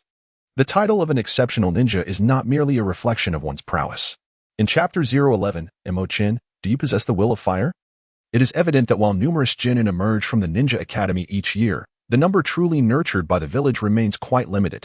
Firstly, Konoha is ultimately just a village with finite resources. Secondly, it is indeed rare to find a remarkable talent among the common folk. Most offspring of ninja clans undergo internal training and are not all dispatched to the academy. For instance, among this year's graduating class, one of the so-called 9 strong is merely filling a spot. The remaining candidates, at least on paper, appear to be of little value. Indo Daisho remarked with a heavy heart, in terms of both skill and character, Mo Chen is the most outstanding newcomer I have encountered in recent years. He merely lacks foundational experience. If given the opportunity, I firmly believe he will not disappoint Lord Third. The third Hokage was taken aback by such commendation from Indo Daisho. It is important to note that the term most outstanding newcomer certainly excludes the offspring of ninja clans. As Indo Daisho has been responsible for commoner trainees and has never previously spoken so favorably of any newcomer. The third Hokage trusted Indo Daisho's judgment and recognized that Mo Chen must possess admirable qualities. However, even without Indo Daisho's endorsement, Mo Chen's awakening of formidable abilities would inevitably draw attention. I understand. The third Hokage, not wishing to disregard Indo Daisho's sentiments, smiled and said, Your rare endorsement will be taken into serious consideration. Thank you, Lord Third. Indo Daisho bowed and then added, I take my leave. Thank you, Teacher Daisho. Before Indo Daisho exited, Mo Chen, who had been silent, called out to him and expressed his gratitude. Indo Daisho's attitude indeed surprised Mo Chen. The latter merely smiled faintly and waved goodbye as he departed the office. Once Indo Daisho left, only the third Hokage and Mo Chen remained in the office. Mo Chen, I apologize for the actions of Chi Wei and Ryota, the third Hokage said, rising to Mo Chen's side and placing a hand on his shoulder. He lamented. Their views are rather extreme. This reflects the shortcomings in our village's education, and as Hokage, I must bear my share of the responsibility. Mo Chen, with a deeply moved expression and a hint of excitement, said, Lord Third, please do not say such things. This matter does not concern you. Konoha is a large family, and everyone here is like family to me. The third Hokage turned to gaze out the window, letting out a soft sigh. Where the leaves dance, the fire also endures. The flames will illuminate the village, nurturing the budding leaves. This statement conveys that the youth are the hope of the future. We, the older generation, will trust and protect you, sacrificing for the younger ones, inspiring you to become the pillars that bear the weight of tomorrow. This is the will of fire that I have inherited from the first and second Hokages. Mo Chen, do you also have someone you wish to protect in your heart? Mo Chen understood that this was the third Hokage's trial for him, yet he couldn't help but feel a sense of irony, where the leaves danced. The flames could not be contained. The fire's glow would illuminate the village, transforming the vibrant new leaves into sustenance. The essence of the will of fire was undoubtedly noble. Yet it had been distorted by later generations into a concept of indoctrination. Why? The higher-ups of Konoha spoke fervently of the will of fire, all the while turning a blind eye to the sacrifices of others, even facilitating the loss of villagers for their own benefit. A harmony of knowledge and action was paramount. No matter how eloquent the slogans, they merely reflected hypocrisy. In Mo Chen's eyes, the third Hokage was eager to impart the will of fire to him, inquiring if there was someone he wished to protect. The true intention was to bind him to the ideology of the Hokage faction, ensuring that only through unwavering loyalty could he gain the third's trust and resources for his cultivation, despite his inner reluctance. Mo Chen recognized that he needed the third Hokage as support. In the current Konoha, the third was the most formidable ally. Having lost his parents at a young age and lacking close relatives or friends, he found himself at a loss when asked whom he wished to protect. A hint of confusion crossed Mo Chen's face. This is indeed a dilemma. The third exhaled a long puff of smoke, sighing. However, you can approach it as I do. As long as you possess the will to protect, everyone in the village becomes family. Can I truly do that? Mo Chen questioned, his confidence wavering. Of course, I believe you can. The third patted Mo Chen's shoulder once more, smiling. Genuine sincerity will be met with sincerity in return. If you invest your true heart, others will inevitably feel it. Everyone in Konoha embodies the will of fire. We are all interconnected. So, Mo Chen, do you possess the will of fire? Yes. Mo Chen nodded resolutely, admiration shining in his eyes as he gazed at the third. I wish to protect everyone. To safeguard Konoha. Will I, in time, become as great as you, Lord Third?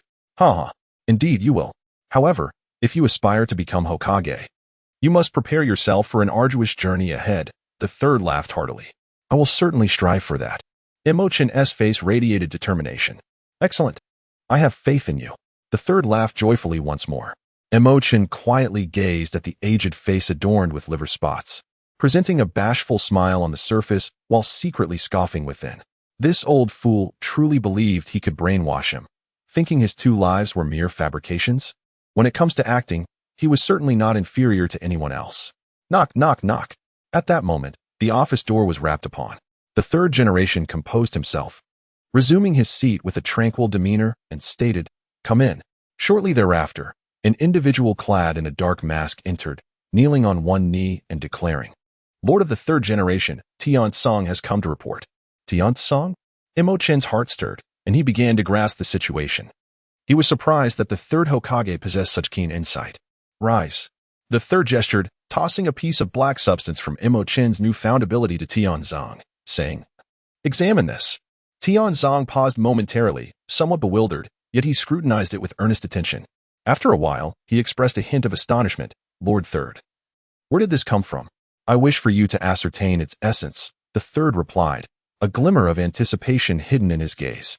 Tian Zong, now somewhat agitated, declared, "I can assure you, this is undoubtedly wood release." "Is it truly wood release?" The third leapt to his feet, his excitement barely contained, yet he voiced a lingering doubt. "But why does it appear black? Is it due to a mutation in the ability, or—" "No." Tian Zong shook his head. "This substance is far purer than my wood release. Its coloration and texture stem from the user's insufficient mastery over the properties of water and earth, resulting in a deviation during the execution process. If the user is given time to train, they will surely master true wood release. While I cannot claim they will rival the first Hokage, they will certainly surpass my own abilities by a great margin." "Splendid." The third's joy was evident as he exclaimed, "If I were to entrust the user to you, could you ensure they master true wood release?" Tian Zong inhaled sharply, realizing that Konoha had potentially uncovered a genuine wielder of wood release. Despite his shock, he immediately pledged, "I shall exert every effort to cultivate them into a formidable talent." As he spoke, he discreetly cast a sidelong glance at Mo Chen. The matter of wood release was undeniably a top secret within the village. The fact that Mo Chen was present and the third spoke of wood release without reservation indicated that the young boy was indeed the bearer of this bloodline. Chapter 012. Investigating Mo Chen's bloodline within 5 generations in a dim underground chamber. Danzo, his face resembling a bitter melon and wrapped in numerous bandages, held a piece of black substance while listening to the report from the kneeling Umbu agent before him. This was the power that Mo Chen, a recent graduate, had suddenly awakened. During a surge of uncontrolled energy, he had effortlessly subdued the Jonin, Indo Daisho, showcasing a formidable chakra absorption ability that drained chakra relentlessly once ensnared. The third Hokage quickly issued a gag order and ensured that all traces of the incident were erased, intending to conceal Mo Chen's abilities. "I managed to hide a small piece away from everyone's sight," the Umbu reported. Subsequently, The third summoned Ado the Hokage's office to instruct him on training Mo Chen. Danzo toyed with the black substance in his hand, his expression shifting from surprise to contemplation, ultimately settling into disdain. Would release? He murmured to himself. I never anticipated someone could awaken would release independently. This Mo Chen's background is certainly intriguing. Investigate and ascertain his blood relations within 5 generations. He cannot possibly be a child of common birth. His final words were directed at the Umbu before him. Understood. The Umbu replied promptly. Danzo had embedded himself as a mole within the Hokage's direct Umbu, ostensibly serving the Hokage while being part of the root organization. Following Danzo's unauthorized actions that led to the Uchiha massacre, the third had stripped him of his position, disbanded the root organization, and ordered Danzo to reflect in solitude at home. Over the years, Danzo had indeed kept a low profile. He had largely withdrawn from political affairs and had few usable subordinates left in the open. Yet, he was like a dormant viper, waiting for the chance to strike. Naturally, the emergence of a potential would-release bearer in the village could not go unnoticed by him. He intended to investigate thoroughly and, if possible, absorb this individual into his ranks. If that failed, he would seize the opportunity to forcefully take control once he regained power. The would-release bloodline was a force that must be under his command, all for the sake of Konoha. Meanwhile, in the Hokage's office, after outlining grand plans and sending Mo Chen away with Tianzong, the third made a decision akin to Danzo's, to uncover Mo Chen's lineage. Would-release could not possibly manifest in a child of common origin.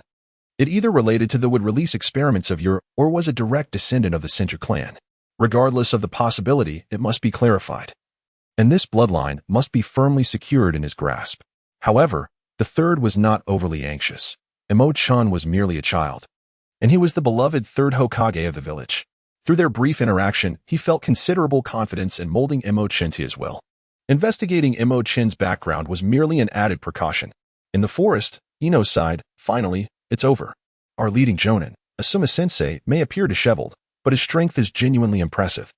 Tintin, Asuma Saratobi, right? I've heard of him. He is the son of the third Hokage. Tintin continued, they say he was quite rebellious in his youth, disagreeing with the third's ideals, and thus left the village to develop independently. He only returned in recent years and is one of the few elite jonin in the village. Hinata added, that sounds formidable, but my leading jonin, Kurenai-sensei, is no slouch either. She is very gentle with us. Tintin remarked, Yuhi Kurenai just became a jonin this year. I don't know much about her except that she hails from a Jinjutsu family and is currently the strongest Jinjutsu master in the village. Hinata responded, you really know a lot, Tintin. Tintin replied with a grin, oh, it's nothing much. After all, I've been a ninja for a year now. Information is crucial for a ninja. Ino then asked, Sakura, why are you so quiet? Your leading jonin isn't some brooding pervert, is he? Sakura shot back, Ino. Ino laughed. That reaction confirms it.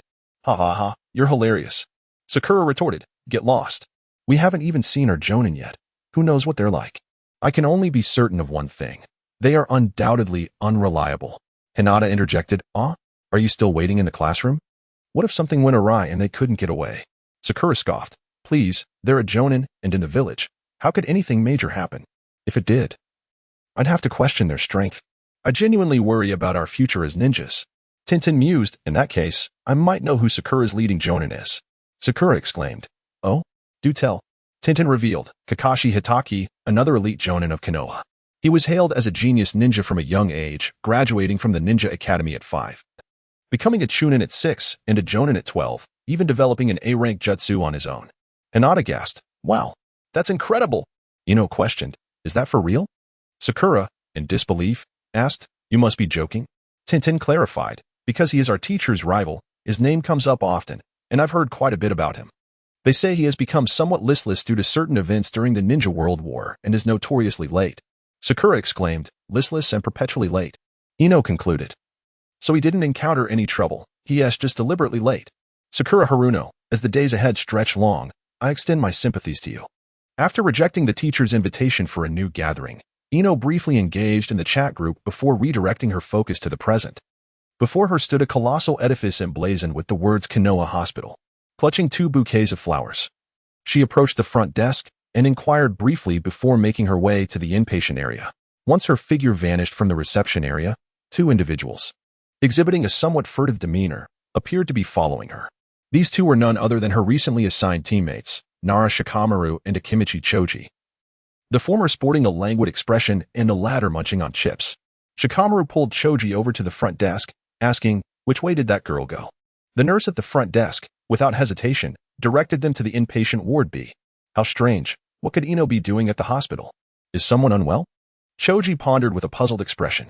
Shikamaru, lost in thought, replied, "Don't you remember? Chihiro was injured along with Ryota." Choji grimaced. Is Ino here to stir trouble? Perhaps. Shikamaru mused, not dwelling on it further as he promptly urged Choji to quietly follow Ino. Though the three were classmates and their families had long-standing connections, Shikamaru typically remained inseparable from Choji, having little interaction with the girls. Remembering Asuma's words that the three were the most suitable partners, he felt compelled to investigate Ino's peculiar behavior, hoping to glean more information. Chapter 013. I want to soar to the skies. Hey, Ino? What brings you here? Chihiro, lying in her hospital bed, was taken aback upon seeing Ino enter with flowers. Their relationship was merely that of ordinary classmates. Ino smiled lightly. I heard you were injured and hospitalized. I happened to pass by and thought I'd check on you. She placed one bouquet neatly on the windowsill and continued. Didn't we just get reassigned today? You haven't even begun your missions yet, so how did this happen? Don't mention it. Chihiro, her face clouded with frustration, replied. The teacher we were assigned is a lunatic. He has no intention of letting us become ninjas. He claims to conduct practical assessments but goes all out against us. We just graduated from the academy. How could we possibly stand against a Jainin? A fleeting shadow of gloom crossed Chihiro's eyes as she observed Ino, who appeared to be progressing smoothly in her journey to become a ninja, stirring feelings of jealousy and resentment within her. Did the Jainin go hard on you? Ino inquired, slightly taken aback. Wasn't he it said that Moken's out-of-control abilities had drained his chakra? Yet, after a moment's contemplation, Ino realized that Chihiro must be refraining from speaking the full truth. Casting the blame on the leading Jainin seemed most logical. At that moment, it dawned on Ino that Moken's altercation with his two teammates would undoubtedly hinder their ability to continue as a team. Could Moken still successfully become a ninja? Who could say what he was thinking? Chihiro scoffed. If he didn't want to lead, he shouldn't have taken over our squad. Now that he has, he deliberately obstructs our progress. It feels like he is a psychopath. Well, that's how it is. There's no point in dwelling on it, Ino consoled her softly. Even if you are eliminated, it doesn't mean you have to repeat the academy. As long as you put in some extra effort and gain the teacher's approval, you will soon be reassigned. However, she emphasized that it was crucial for Chihiro to focus on her recovery to keep pace with the training. Students who were sent back for re-examination would have their reasons for elimination communicated back by the leading Jainin. They simply needed to correct their shortcomings. And upon receiving the teacher's approval, they could swiftly become official genin again. However, such re-examiners would not have a dedicated Jainin instructor. Even if they were assigned to a strong captain, it would only establish a temporary superior-subordinate relationship. This matter was beyond Ino's concern. She feigned sympathy towards Chihiro while discreetly adding something to the foredrip. Outside, hidden beneath the windowsill, Shikamaru and Choji observed Ino's subtle maneuver. Choji's expression mirrored that of realization, confirming that Ino had indeed come to stir trouble, though he remained oblivious to what she had added to Chihiro's forebag. It appeared to be some kind of floral extract. Shikamaru speculated, Ino wouldn't go too far. She likely just wants to teach her a lesson. So it should only contain mild toxins, perhaps something that causes numbness, pain, itching, or hallucinations. If that is the case, the effects might not be significant. Choji struggled to comprehend Ino's intentions, questioning whether such a lesson could indeed alter Chihiro's character. Even someone as naive as Choji felt it was implausible. Maybe she simply wants to vent her frustrations. Shikamaru, not entirely grasping the situation either, nonetheless found no issue in siding with Ino. He pondered aloud. If she employs the same tactic against both Chihiro and Ryota, Ino will soon be exposed. While the repercussions may not be severe, it will certainly be frowned upon to maliciously harm fellow villagers. I refuse to acknowledge them as comrades, Choji retorted vehemently. Ah, of course, I don't either. Shikamaru chuckled, leading Choji towards the adjacent hospital room, whispering, Thus, we must assist Ino. If anything goes awry, we'll bear the consequences together as Team 10. After a brief exchange of pleasantries with Chihiro, Ino departed, only to be met with a commotion in the room next door, where a crowd had gathered, animatedly discussing something. What is happening? Ino approached with curiosity. If memory served her correctly, Ryota was a patient in that room, also one of her targets. The young man in there seems to have lost his mind. He jumped onto the bed and began urinating completely uncontrollable. A nurse, unable to suppress her desire to share gossip, remarked. Upon Ino's inquiry, the nurse blurted out her response without even glancing at her. Urinating on the bed? Ino's face morphed into one of shock, instinctively peering through the crowd into the room. However, all she could discern was Ryota's half-profile and a small stream of liquid falling onto the bed. Inside, two nurses struggled to restrain Ryota, who was utterly unmanageable. Fearing a mess, they dared not come too close, which only hindered their efforts. As Ino observed, Ryota's body trembled slightly, and the stream ceased. What on earth? This is utterly shocking. Ino's expression darkened in disbelief. Initially, she had contemplated adding something to Ryota's foredrip as well, but it now seemed entirely unnecessary. Just a glance was enough to evoke disgust. It was best to hastily return home to cleanse her eyes. As Ino turned to leave, she caught a glimpse of a shadow darting back from the windowsill. Simultaneously, Ryota collapsed onto the bed, sprawled in the puddle beneath him. How could this happen? This isn't my doing. Please, you must listen to my explanation. My body just went out of control, and I don't even know what happened. In the ward, the anguished cries of Ryota echoed as he attempted to leap from his hospital bed, yet tethered by an intravenous drip. He was firmly restrained by two nurses who held him down. The nurses whispered soothing words while onlookers outside the room exchanged scornful murmurs. However, this commotion bore no relevance to Ino, who swiftly exited the inpatient area and circled to the back. There, she indeed spotted Ryota's room window, where Shikamaru was concealed in the thicket. In front of them stood Choji, using his corpulent frame to shield Shikamaru from view. Truly, this mischief was of your doing. Ino did not approach, keeping her distance, her expression laced with disdain. Shikamaru, have you recovered? We've been discovered by Ino. Choji continued nonchalantly munching on potato chips. Shikamaru emerged from the bushes, fastening his belt, a mischievous grin adorning his face. Having just executed a prank using his shadow manipulation technique to infiltrate the window and control Ryota's movements, causing him to disgrace himself on the spot. Hidden behind the foliage with Choji blocking the view, even if they were seen, the worst they would face would be a reprimand for lacking civic responsibility. What prompted you to engage in such needless antics? Ino quickly grasped the situation, expressing her discontent verbally, though inwardly she felt a flicker of joy. Such considerate teammates were indeed a far cry from Sasuke's emotionally detached demeanor. Shikamaru and Choji merely grinned, refraining from boasting about their antics, as they too had been displeased with Ryota and Chiwi. All right, let us head to the dessert shop. It's on me. In this moment, Ino wholeheartedly embraced her two companions. Before departing, they heard Ryota's cries from the ward, mingled with the chaotic sounds of Chiwi, and faintly, the silly melody of her singing. I want to soar up to the sky. Chapter 014. Ino triggers the group level-up mechanism. After leaving the Hokage's office, Tenzo brought Mo Chen to a training ground, offered a brief introduction, and then allowed Mo Chen to take his leave. The day was already late, and he planned to commence Mo Chen's training the following day. Although Mo Chen was eager to enhance his strength, he understood that such advancement could not be achieved in just a day or two. Now that he had entered the sights of the third generation, he was also assigned to train under Tenzo alone.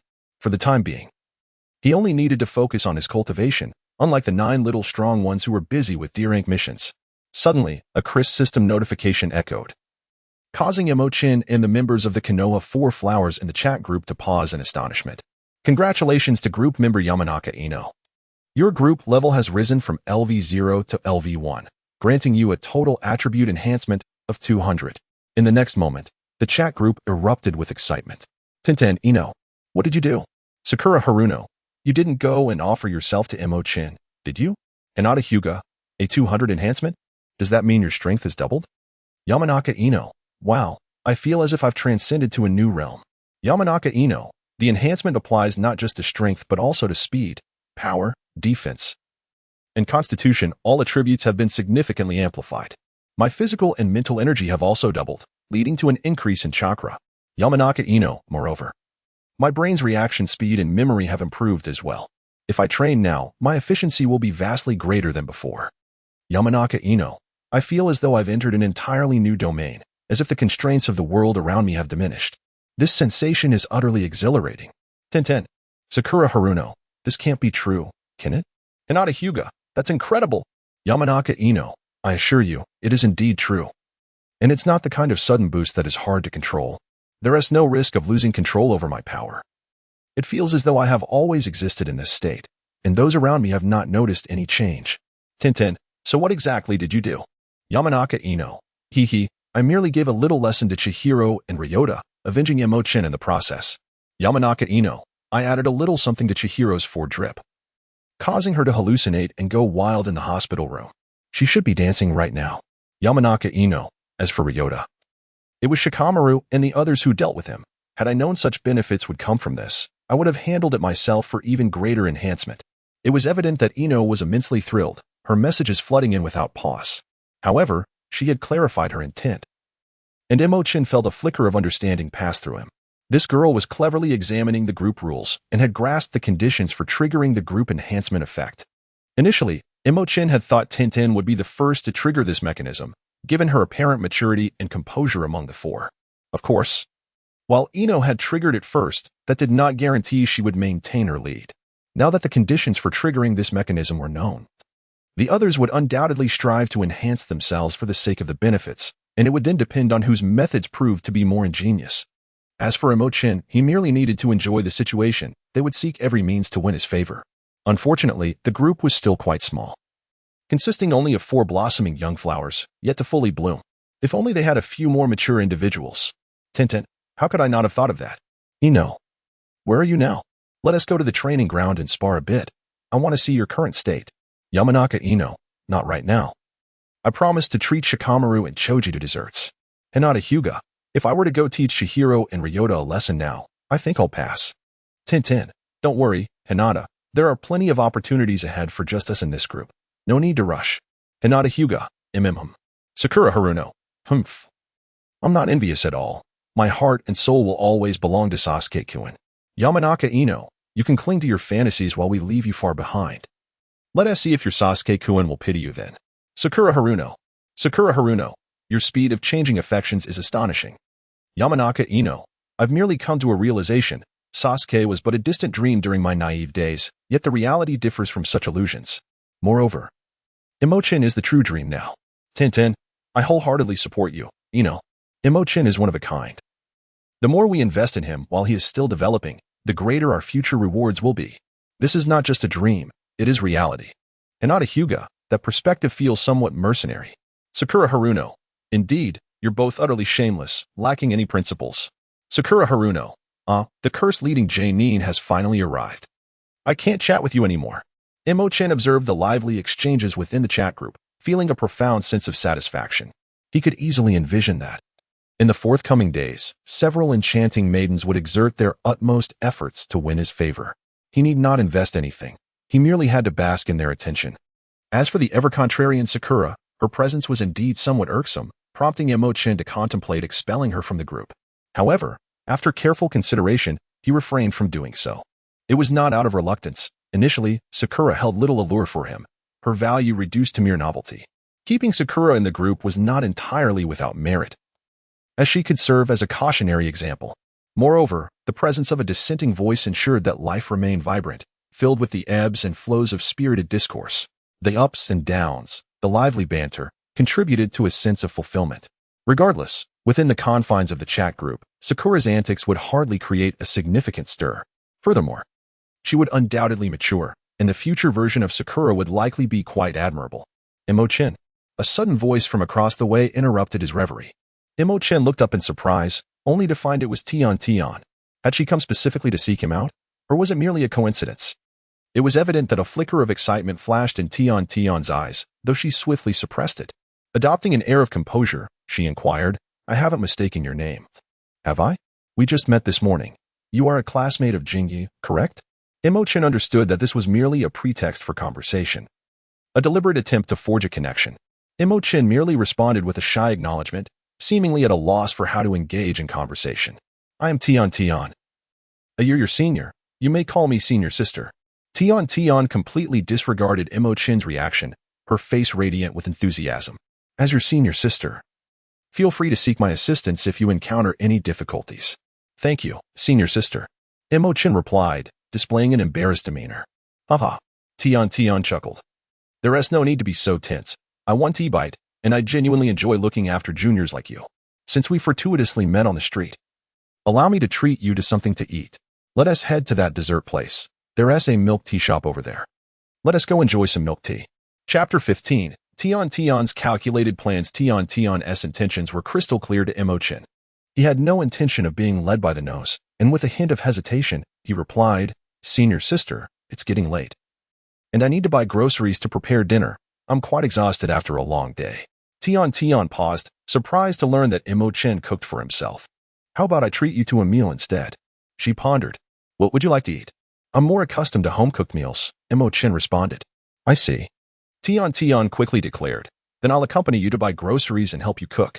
Without waiting for Mo Chen's thoughts, she promptly began to push him toward the market. "Senior sister, your enthusiasm is overwhelming. I'm not accustomed to it. Not at all. I simply enjoy being enthusiastic toward juniors like you. You'll get used to it in no time," she replied cheerfully. Tian was indeed proactive. Initially, she merely guided him along, but by the time they were grocery shopping, she had already linked her arm with his. As they strolled and chatted, it was mostly Tian who spoke, while Mo Chen responded passively. However, by the end of their excursion, they had certainly diminished the barriers of unfamiliarity. Faced with such a lively and charming girl continually drawing closer, any normal man would find it difficult to resist. Yet, when it came time to cook, the closeness they had just established was nearly shattered by Tian's hands-on approach. "Senior sister, perhaps you should sit outside. I can manage this on my own," Mo Chen said, gazing at the chaotic kitchen with an expression of dismay. No wonder in the original story, Tsunade gathered the 4 Konoha medical ninjas. And ultimately, only Tian failed to learn. She truly struggled with delicate tasks. Cough, cough. Tian, blushing with embarrassment, awkwardly said, "Mo Chen, you must believe me. I didn't mean to create a mess. I genuinely wanted to help." Yes, I believe you. I wholeheartedly believe you."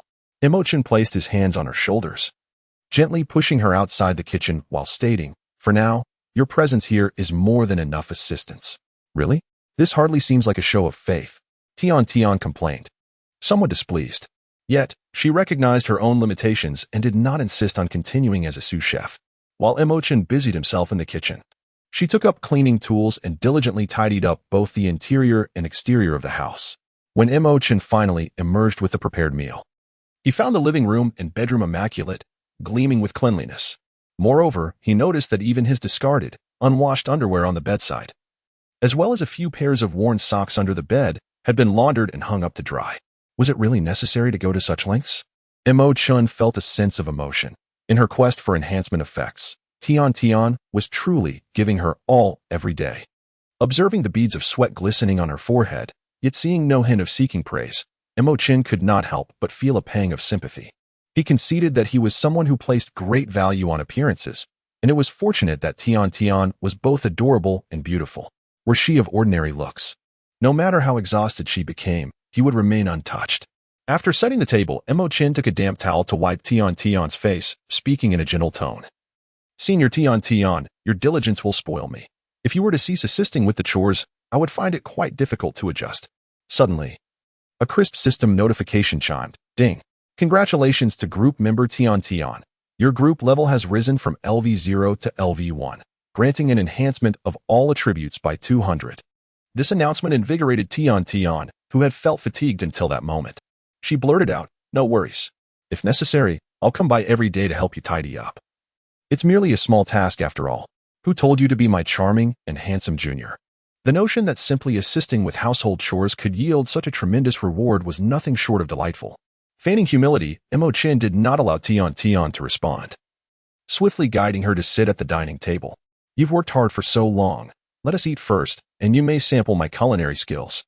Tian paid little heed to the implications, as she was more than willing to take on all the household responsibilities at Mo Chen's residence. Simultaneously, the chat group erupted with messages. "Yamashiro Ino, Tian, what have you done? Hinata Hyuga, Senior, did you not say there would be plenty of opportunities in the future?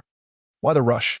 Sakura Haruno, clearly, Tian has already devised a way to enhance her effects. While ostensibly comforting you, she has been covertly acting on her own. Yamashiro Ino, how shameless, Tian. I disdain you for selfishly hoarding the benefits. Sakura Haruno, and you, Ino, have the audacity to speak? Do not forget you were the first to receive enhancement effects. Hinata Hyuga, Senior Tian, did you seek out Mo Chen? Tian, ahem, Hinata, you must trust me. This was purely coincidental, not premeditated. I merely encountered Mo Chen on the way and forged a closer connection without ulterior motives. Sakura Haruno, I do not believe it. The group level increase is the best proof. It cannot be as simple as just building a relationship. Yamashiro Ino, what does your wide forehead have to do with this? I thought you had no feelings for Mo Chen. Why meddle so much? Nevertheless, Tian, you ought to come clean. You wouldn't want any discord among us sisters.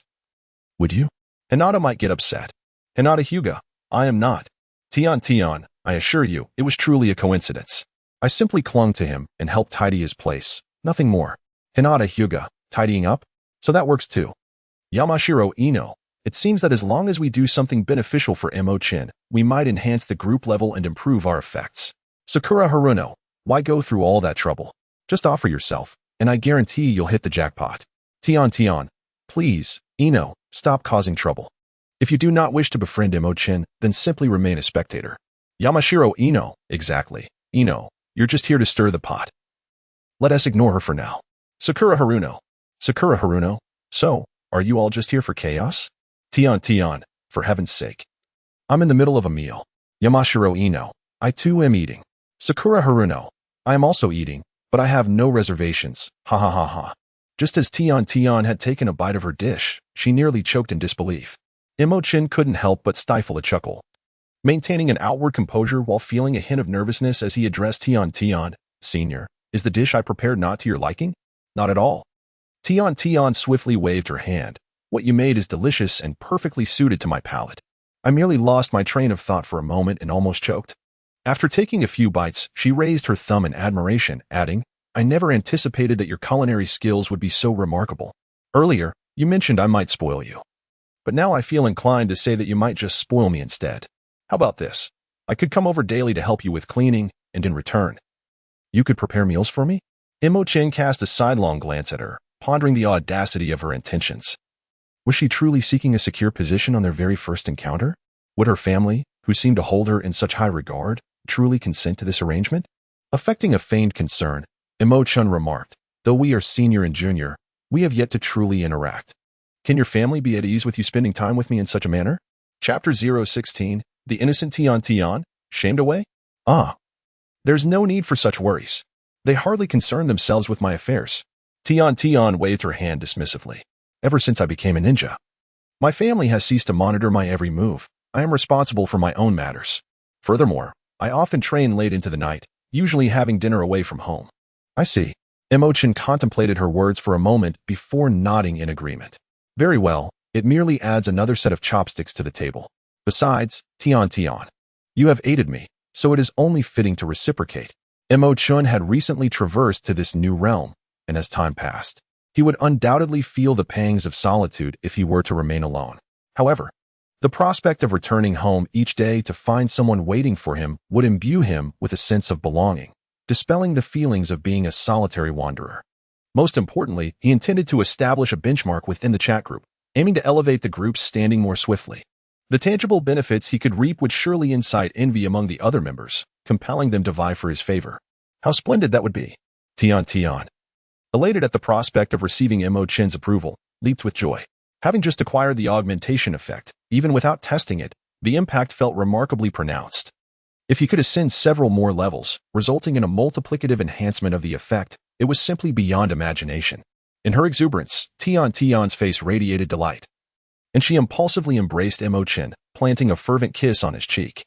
It was only when she noticed the bewildered expression on Mo Chen's face that she realized her excitement had perhaps been too fervent, causing her cheeks to flush crimson. She quickly stammered, I was merely overwhelmed with joy.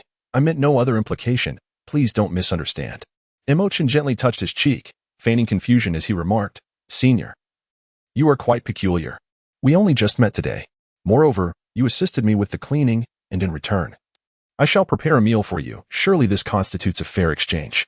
Tian's expression froze, her heart racing with urgency. Mo Chen's suspicions were indeed justified. Her earlier behavior was decidedly unusual, revealing ulterior motives too conspicuously. In truth, Tian stammered, I cannot quite fathom the reason, but whenever I encounter the junior, there exists an inexplicable sense of intimacy that compels me to lower my guard. This is the first time I've experienced such emotions, prompting me to desire more interaction with you.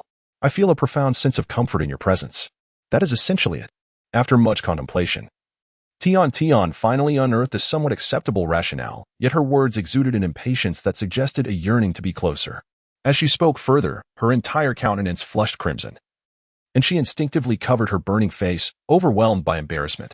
Upon hearing this, Mo Chen felt somewhat bewildered. Was the progress not rather swift? Nonetheless, it resonated remarkably well with his own thoughts. Mo Chen would not expose the truth. Instead, he shyly remarked, "So, it turns out that Senior Tian sees me this way. To be honest, I harbor similar feelings for you. I have been alone for quite some time, leading an unremarkable life and seldom attracting anyone's attention. If Senior Tian is willing to spend time with me frequently, it would bring me great joy." "Really?" Tian's cheeks flushed with embarrassment. What initially began as a pursuit for beneficial effects had unexpectedly transformed the atmosphere. The current ambience evoked a sense of first love within her, making her heart race fervently. Yet, she found no aversion to this feeling. Indeed, Mo Chen nodded earnestly, gazing sincerely at Tian. He expressed his heartfelt sentiments. "You are the first person with whom I have shared my innermost thoughts. Hence you shall become the most significant person in my life." Earlier, the elder had posed a question to him, inquiring if there was someone he wished to protect. At that moment, he had responded with a negative. However, now, he felt he had found that person. Oh dear, how embarrassing. Tian's entire face burned with heat, and she could hardly muster the courage to meet Mo Chen's gaze. Once he finished speaking, she could no longer remain seated, covering her face as she dashed away, swiftly disappearing from his sight. Had she truly fled in shame? Mo Chen was momentarily taken aback, then couldn't help but smile. How innocent. Yet, it was Tian who had broached the subject first, and he merely followed her lead. Even if she later reflected on the conversation, she would not perceive him as reckless or with ulterior motives, instead placing the responsibility upon herself. The question remained, would she dare to meet him again the following day?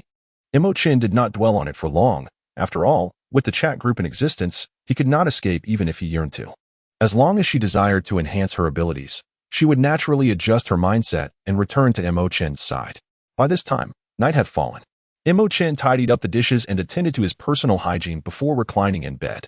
As he observed the lively banter among the women in the chat group, he pondered the path that lay ahead. The overarching goal was to adeptly wield the power of shaping the future, thereby continuously augmenting his strength until he became unrivaled in the entire ninja world. With sufficient prowess, he would be unshackled and free to live life on his own terms. Perhaps, in the future, he might even unlock the ability to traverse other realms. Furthermore, the presence of the chat group would inevitably attract an increasing number of female ninjas to his vicinity. These women would eagerly approach him, seeking to endear themselves to him, while those with more liberated spirits might even resort to seduction. However, to safeguard his own interests, Mo Chen must remain steadfast in his principles and not allow them to easily succeed. He needed to regulate the pace at which their levels increased. Nothing should come without cost, ensuring they continually invested efforts. Additionally, the fact that he could see the chat group must remain a closely guarded secret. Should this information be revealed, group members would hesitate to speak candidly and might even suspect that the chat group was a ploy of his own making, leading to disastrous consequences. Beyond this, there seemed to be little else of concern. The system that Mo Chen has acquired essentially guarantees him an effortless victory. Consequently, he begins to contemplate the fabrication of future events. Yesterday, he successfully conjured an occurrence that bestowed upon him the dual Manjiki Sharingan and a semi-finished wood-release technique. Although the Sharingan cannot be used openly, with the aid of discreet sunglasses, he can utilize it cautiously. As he is about to embark on training with Tian Zhang, he intends to leverage the Sharingan's replication ability to accelerate his cultivation. Should the opportunity arise, he might even learn the multi-shadow clone technique, exponentially enhancing his training speed. Upon awakening the wood release, the vitality within him surges to unprecedented levels, and his chakra becomes remarkably formidable, surpassing even Naruto's. The multi-shadow clone technique is undoubtedly a powerful tool for cultivation. Thus, even if he relies solely on his own training, methodically progressing, he can effortlessly reach the pinnacle of a Kage. However, now that he possesses such an advantageous ability, it would be utterly foolish to engage in arduous training without utilizing it. Therefore, in the upcoming future, he aims to manifest extraordinary talent and unparalleled strength. Mo Chen swiftly established his direction. As long as it is demonstrated in the future video, Without any interruption, it is bound to occur. Naturally, it must also conform to logic. Previously, the setting depicted an ordinary talent, sufficient to surpass the less skilled yet lacking in comparison to the more adept. Now, with the activation of the Sharingan and the awakening of Wood Release, he has suddenly gained enlightenment, and his innate abilities have ascended several tiers. Surely this is reasonable? Chapter 017. The focus is on his extraordinary talent with a soft chime, as the members of Konoha's Four Flowers prepared to retire for the night. The system unexpectedly delivered a notification. A future video segment had been uploaded to the group. Sakura Haruno. Oh, another future video. Ino Yamanaka. Weren't you planning to leave the group? Why so eager now? So contradictory. Sakura Haruno. Nonsense. I am still a group member and entitled to this privilege. Tintin. The last video merely hinted at Mo Chen's awakened abilities, which seemed of little assistance to us. I hope the upcoming video reveals some information about ourselves. Hinata Hyuga. I still have the feeling that it's related to Mo Chen. Ino Yamanaka. Whatever it is, we'll find out once we watch. Thus, the ladies eagerly clicked on the future video, and soon, the imagery began to unfold. The scene was set after dinner at the training ground. Tintin and Mo Chen stood facing each other, forming their respective hand seals. In the next instant, they commenced their battle. Initially, it was merely a simple exchange of taijutsu. But Tintin soon found herself at a disadvantage. Seizing the opportunity to create distance, she unleashed her most proficient ninja tools, only to have them thwarted by Mo Chen's earth-style wall. Surprise registered on Tintin's face as she escalated her efforts, summoning a colossal iron ball to shatter the earthen barrier. However, as the wall crumbled, Mo Chen countered with the water dragon bullet technique, surging forward as the barrier fell. Tintin, caught off guard, was propelled backward by the force of the water dragon. The battle concluded with Mo Chen controlling his strength, ensuring that Tintin sustained no injuries. Though she was left in a disheveled state, Mo Chen had previously lifted Tian, intending to combine it with the Seal of Resolution, only to discover that she was drenched, her clothes clinging to her form, revealing her exquisite figure, with the outline of her undergarments distinctly visible, leaving Mo Chen momentarily entranced. As the scene shifted, it was once again dinner time, and Tian paired up with Mo Chen on the training grounds to engage in the stance of confrontation. The battle had scarcely begun, and before Tian could react, Mo Chen clapped his hands together, causing a plethora of vines to erupt from the earth, surging towards her. Startled, Tian swiftly dodged while summoning an array of ninja tools to defend herself. Unfortunately, the resilience of the vines was formidable. Her tools proved ineffectual against them. Furthermore, the vines grew at an alarming rate, and despite her evasive maneuvers, she was soon ensnared. Tian struggled valiantly to break free, but her efforts were in vain. The vines began to siphon her chakra, quickly rendering her weak and stripping her of the strength to resist.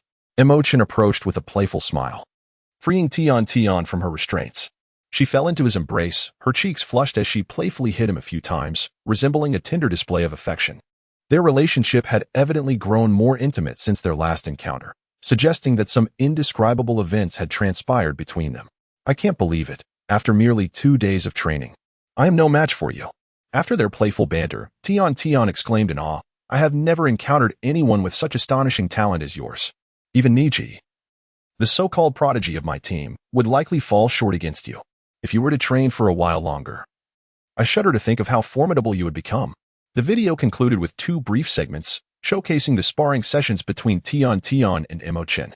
For now, let us not delve into the reasons for their training together or the ambiguous atmosphere surrounding them. In their consecutive sparring matches, Mo Chen first employed earth and water techniques, followed by wood techniques in the second. With a year of ninja experience under her belt, Tian was no match for him. Most notably, her final remark underscored the fact that Mo Chen had attained such power in just 2 days. It was indeed chilling to contemplate, sending shivers down one's spine.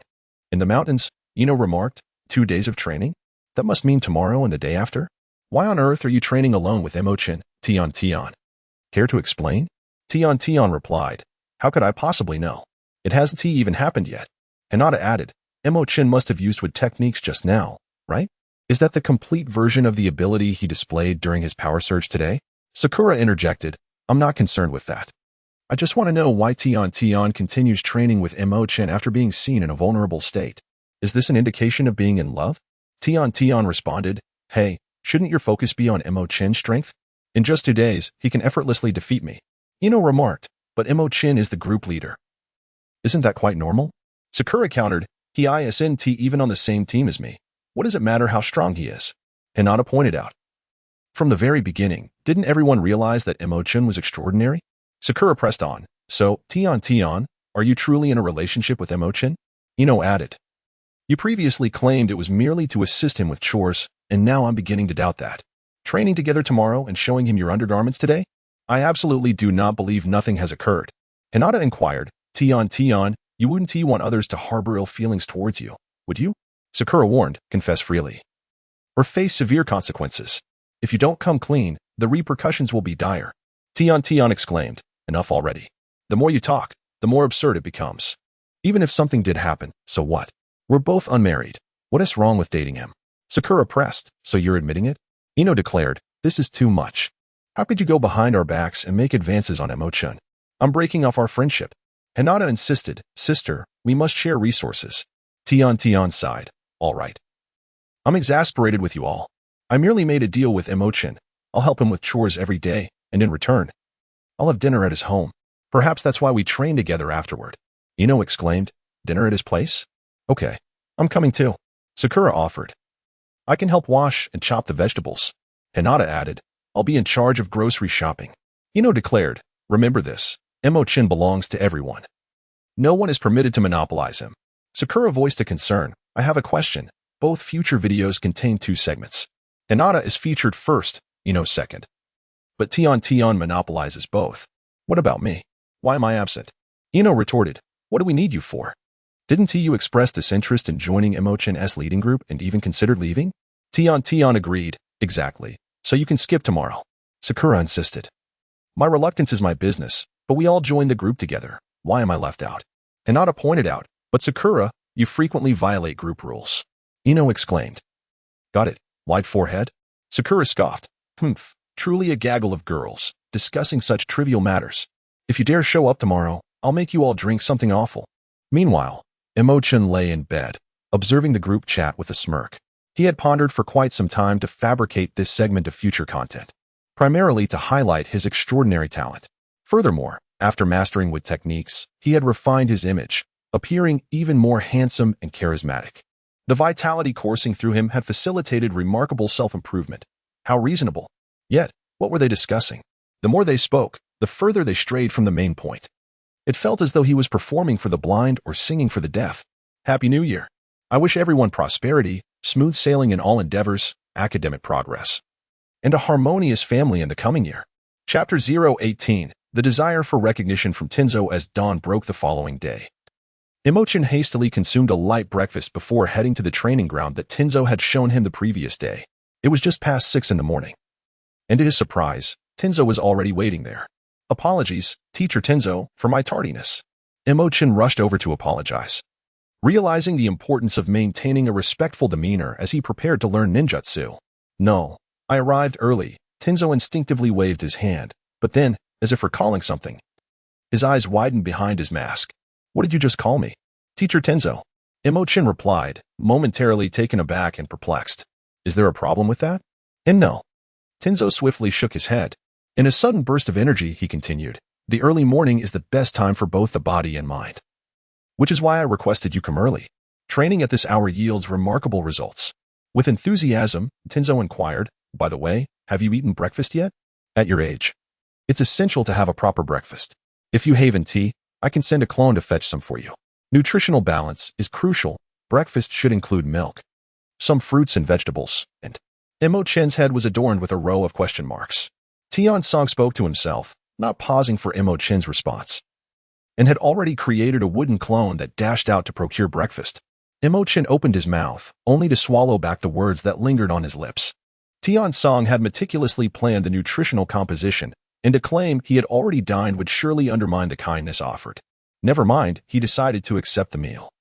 After all, he had not consumed much earlier and could still indulge. Yet, he pondered the reason behind Tian Song's sudden enthusiasm, seemingly ignited by the address of teacher Tian Song. It dawned on Mo Chen. In the original narrative, Tian Song's character was inherently solitary, yearning for acknowledgement of his existence. Upon taking charge of Class 7, he had endeavored to foster camaraderie by laying out a lavish spread of exquisite meats and delicacies. The most vivid memory for Mo Chen was the colossal lobster, exceeding a meter in length. Within the realm of infinite Tsukuyami, he not only supplanted Kakashi as the leading jonin of Class 7, but also earned Kakashi's commendation and respect. Clearly, he was an individual profoundly lacking in social interaction, yet fervently desiring to be needed by others. Grasping this insight, a smile crept across Mo Chen's face. If he could not seize the opportunity to deplete Tian Song's entire inventory, he would write his name backward before he procured breakfast. Allow me to share today's training regimen with you. Tian Song wasted no time, conjuring a set of wooden chairs and tables with wood release, even crafting a wooden sunshade. After gesturing for Mo Chen to take a seat, he began. You should have realized by now that the power you unleashed in your sudden outburst yesterday is known as wood release, the very technique I am employing at this moment. You are somewhat acquainted with wood release, I presume? As Mo Chen was about to respond, Tian Song immediately slammed the table and exclaimed loudly, "Yes, indeed. It is the power once wielded by the first Hokage." His mastery of wood release was nothing short of extraordinary, exhibiting astonishing might. With the strength of wood release, he brought an end to the chaotic era and established the magnificent system of one nation and one village. The first Hokage, a true paragon of ninja, is forever symbolized by wood release. Mo Chen stared in astonishment at the fervently speaking Tian Song, wondering how such a seemingly simple title as teacher could wield such immense power. At that moment, Tian Song continued his impassioned discourse, proclaiming, of course, my wood release pales in comparison to that of the first Hokage, akin to the difference between a firefly and the radiant sun. However, after my examination yesterday, I can assure you that your wood release is not inferior to that of the first Hokage. If you master it with proficiency, there is a distinct possibility you could ascend to become the second god of shinobi. I have already made a promise before the third Hokage that I will dedicate myself entirely to your instruction. Yet, do not feel overly pressured. You are still young, and the future offers ample time for you to hone your skills.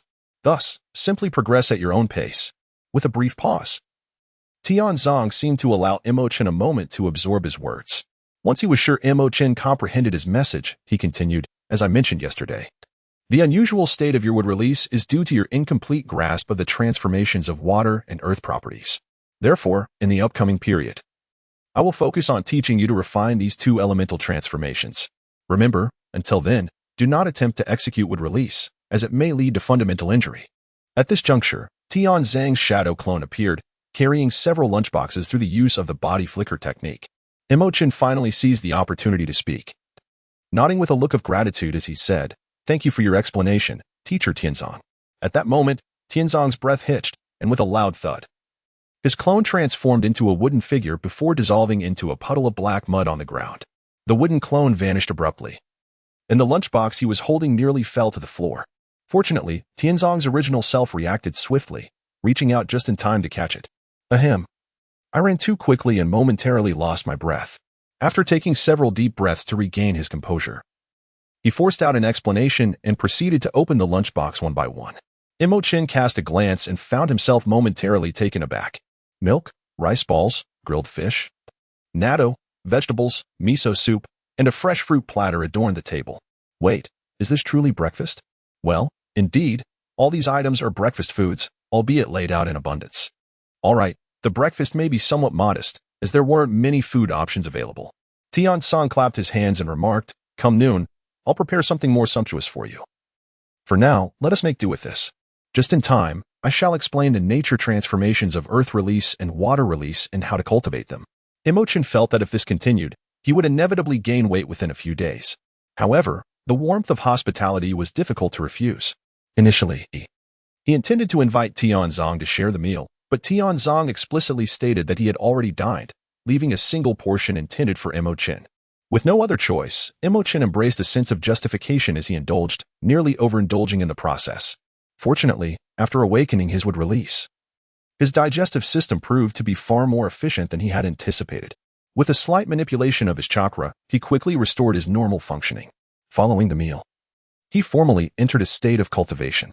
You may choose to practice either earth release or water release. The decision is entirely yours, and either is acceptable, Tianzong remarked, as he formed small orbs of chakra in each hand. The left orb was a rich earthy hue, adorned with swirling particles of soil and gravel, while the right orb shimmered in shades of azure, with a small water vortex gracefully spinning atop it. In a timely manner, Mo Chen activated his Sharingan, concealed behind invisible sunglasses, rendering Tianzong utterly oblivious. In the next moment, Mo Chen's hands each coalesced a small orb of chakra.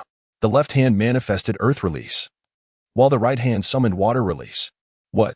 Tianzong's eyes nearly bulged out in disbelief as the chakra orb in his hand detonated due to lack of control.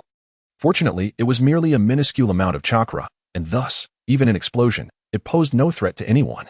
However, Tianzong was too astonished to pay heed to such trivialities, exclaiming in utter disbelief, How did you accomplish this? Chapter 019, Astonishing Heritage, Buffs Galore. Though Mo Chen had successfully utilized the Sharingan to execute a remarkable feat, the chakra orbs of earth and water release in his hands were merely superficial. Invoking ninjutsu with them was an impossibility. He soon recognized this truth and dispersed the chakra orbs.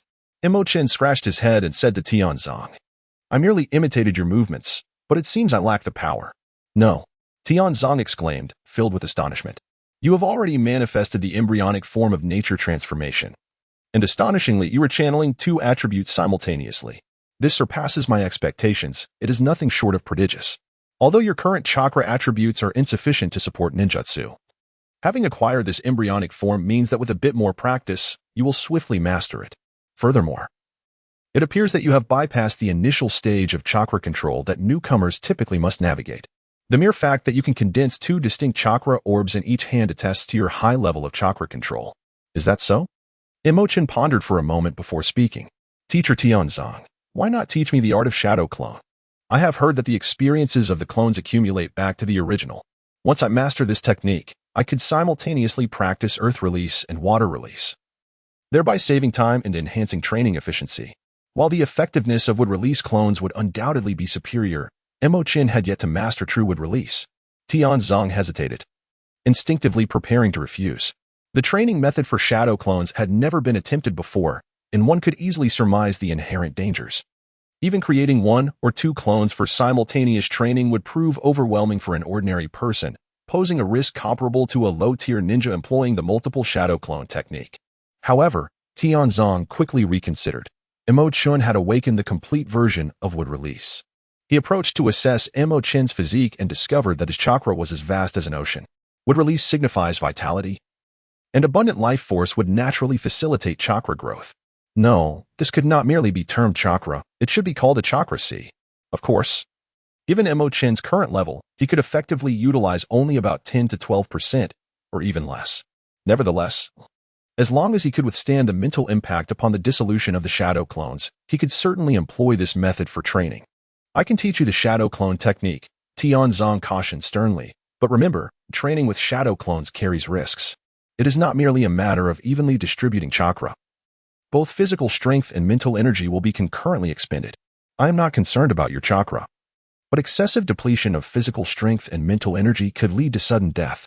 Thus, we must first ascertain your limits. Let us create one shadow clone and train together for an hour to observe the results. If you can endure it, we will gradually increase the number of clones. Mo Chen proactively mentioned that Tianzong would undoubtedly not be content with merely utilizing a shadow clone. Thus, it was indeed prudent to provide prior admonitions. Although Mo Chen felt that Tianzong's caution was somewhat excessive, he did not oppose it and nodded in agreement. The technique of summoning shadow clones does not require substantial skill, as long as one comprehends the principles behind the technique and possesses sufficient chakra. It can be executed with ease.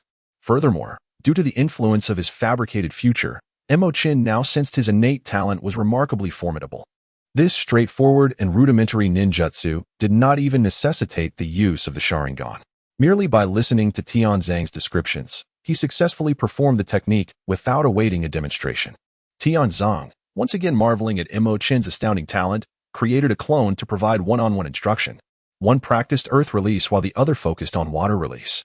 As Tianzong had indicated, the rudimentary transformations of these elemental techniques had already manifested, and Mo Chen effortlessly made his entry into their practice. The subsequent phase involved refinement, and with each attempt, he progressed at a visibly rapid pace. After 3 to 5 attempts, he achieved proficiency in D-rank ninjutsu.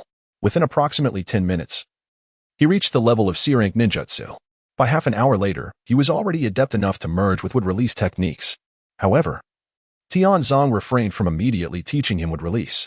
In Tianzong's own words, Mo Chen's progress was astonishingly swift, although his steps were steady and his foundation solid. He lacked the depth of experience. Therefore, he advised Mo Chen to first master some more common earth and water release techniques. In truth, though, Mo Chen's rapid advancement was astonishing enough to unsettle Tianzong. He feared that if he were to teach Mo Chen would release now, the latter might soon surpass him in raw strength. Tianzong was not concerned about the age-old adage of the disciple outshining the master. Rather, he worried that Mo Chen might take too great a leap and encounter unforeseen pitfalls. True strength is never attained instantaneously. It requires gradual enhancement through experience in battle. The progression from Genin to senior Genin, then to Chunin, elite Chunin, special Jonin, and finally Jonin involves distinct mental journeys and growth environments at each stage. If one were to leap directly from Genin to Jonin, they would miss the vistas along the way, easily falling into the trap of ignorance. Reminiscent of the saying, "Why not eat porridge?" This is a primary reason many naturally gifted individuals, or those who acquire power through certain means, reveal fatal vulnerabilities at crucial moments, ultimately leading to their defeat. Since Mo Chen has addressed Tianzong as his teacher, Tianzong must take responsibility for him. This responsibility extends beyond mere strength. The mindset is of paramount importance. In the Hokage office, the third Hokage gazed at the documents in his hand, his face etched with disbelief. His hand trembled as he clutched the papers, his mouth agape, oblivious to the fact that his pipe had fallen to the ground. After a day of investigation, he had unraveled Mo Chen's family lineage. Yet, no matter how he scrutinized the file, it seemed anything but authentic. Mo Chen's father is a member of the Senju clan, who has concealed his surname and seamlessly integrated into the village, a fact that had long been anticipated. However, his father bears another significant identity. He is the direct grandson of the second Hokage, Senju Tobarama. Furthermore, Mo Chen's mother is the cousin of Uchiha Fugaku.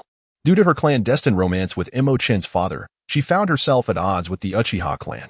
Consequently, during an external mission, she staged her own death to escape and adopted a new identity, embarking on a life of anonymity.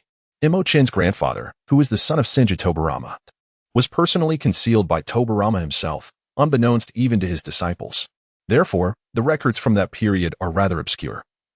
It is only certain that Mo Chen's grandfather is indeed the son of Senju Tobarama, while the details regarding his marriage remain undisclosed. Senju Tobarama had little interest in women. Yet after Hashirama's demise, under the influence of his elder sister and the formidable pressure from his wife, Uzumaki Mido, he married a cousin of Mido. Consequently, Mo Chen is not only a direct descendant of the second Hokage, possessing the bloodline of the Senju clan, but he also inherits the bloodlines of the Uzumaki and Uchiha clans. In summary, Mo Chen can be regarded as a descendant of the third Hokage and is Tsunade's fourth cousin. He shares a cousinly bond with Sasuke and is also a distant relative of Naruto. Such an illustrious lineage bestows upon him unparalleled advantages. Happy New Year! Chapter 20, Inheriting Gai Sensei's Nindo? The best candidate for Hokage. After a considerable time, the third Hokage regained his composure, his eyes sparkling with newfound determination. If he could mold Mo Chen into his ideal successor, there would be no one more suitable to become the fifth Hokage. However, it would take at least 7 to 9 decades for Mo Chen to mature enough to assume the Hokage position. During this period, he must diligently safeguard the Hokage role for Mo Chen. Wait a moment. The third Hokage suddenly felt a chill run down his spine. This matter must never reach Danzo. Summoning an Umbu member who had been assisting in investigating Mo Chen's records, he solemnly instructed, classify this information as the highest secret of Konoha. No one, not even the advisory elders, is permitted to access it without authorization. Furthermore, make some alterations to the documents so that any inquiries will yield misleading information. Simultaneously, a similar set of information found its way into Danzo's hands. He stared at the bloodline connections of Mo Chen, lost in thought. Tobarama-sensei actually left behind descendants? Clenching the documents tightly, they emitted a creaking sound under the strain. Unfortunately, Danzo was the type who, when in a foul mood, would lash out at even the passing dogs, and thus he showed no mercy for a mere document. I should have anticipated that a person like Tobarama-sensei would leave behind some contingencies, no matter how much he trusted us disciples. His direct bloodline serves as a precautionary measure. Yet, for some unknown reason, it had remained hidden all these years. Was it due to a tacit acceptance of Sarutobi's ideology?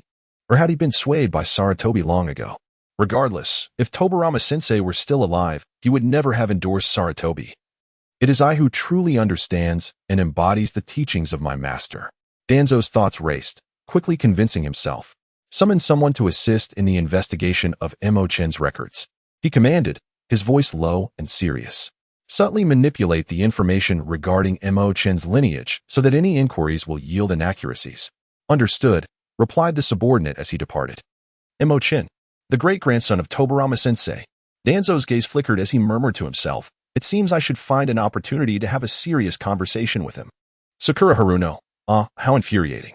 As expected of the notorious latecomer of the academy, that wretched Kakashi-sensei summoned us to the training ground at 5. And now it's already past 11, yet he still hasn't arrived. It's maddening. Yamanaka, delightful news. I was engaged in the tedious task of weeding.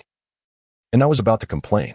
Now, seeing that your Team 7 hasn't even begun the assessment with the leading jonin, I suddenly feel fortunate. Hinata Hyuga, we are also undertaking a D-rank mission, assisting a farm with menial tasks. Tintin, no worries, no worries. You still have a long and monotonous journey ahead. As novice genin, you can only take on D-rank missions, which are typically mundane daily chores. Sakura Haruno, damn, thinking about it this way, my glorious life feels utterly wasted. Yamanaka, pfft, even if you were offered a high-ranking mission now, could you handle it?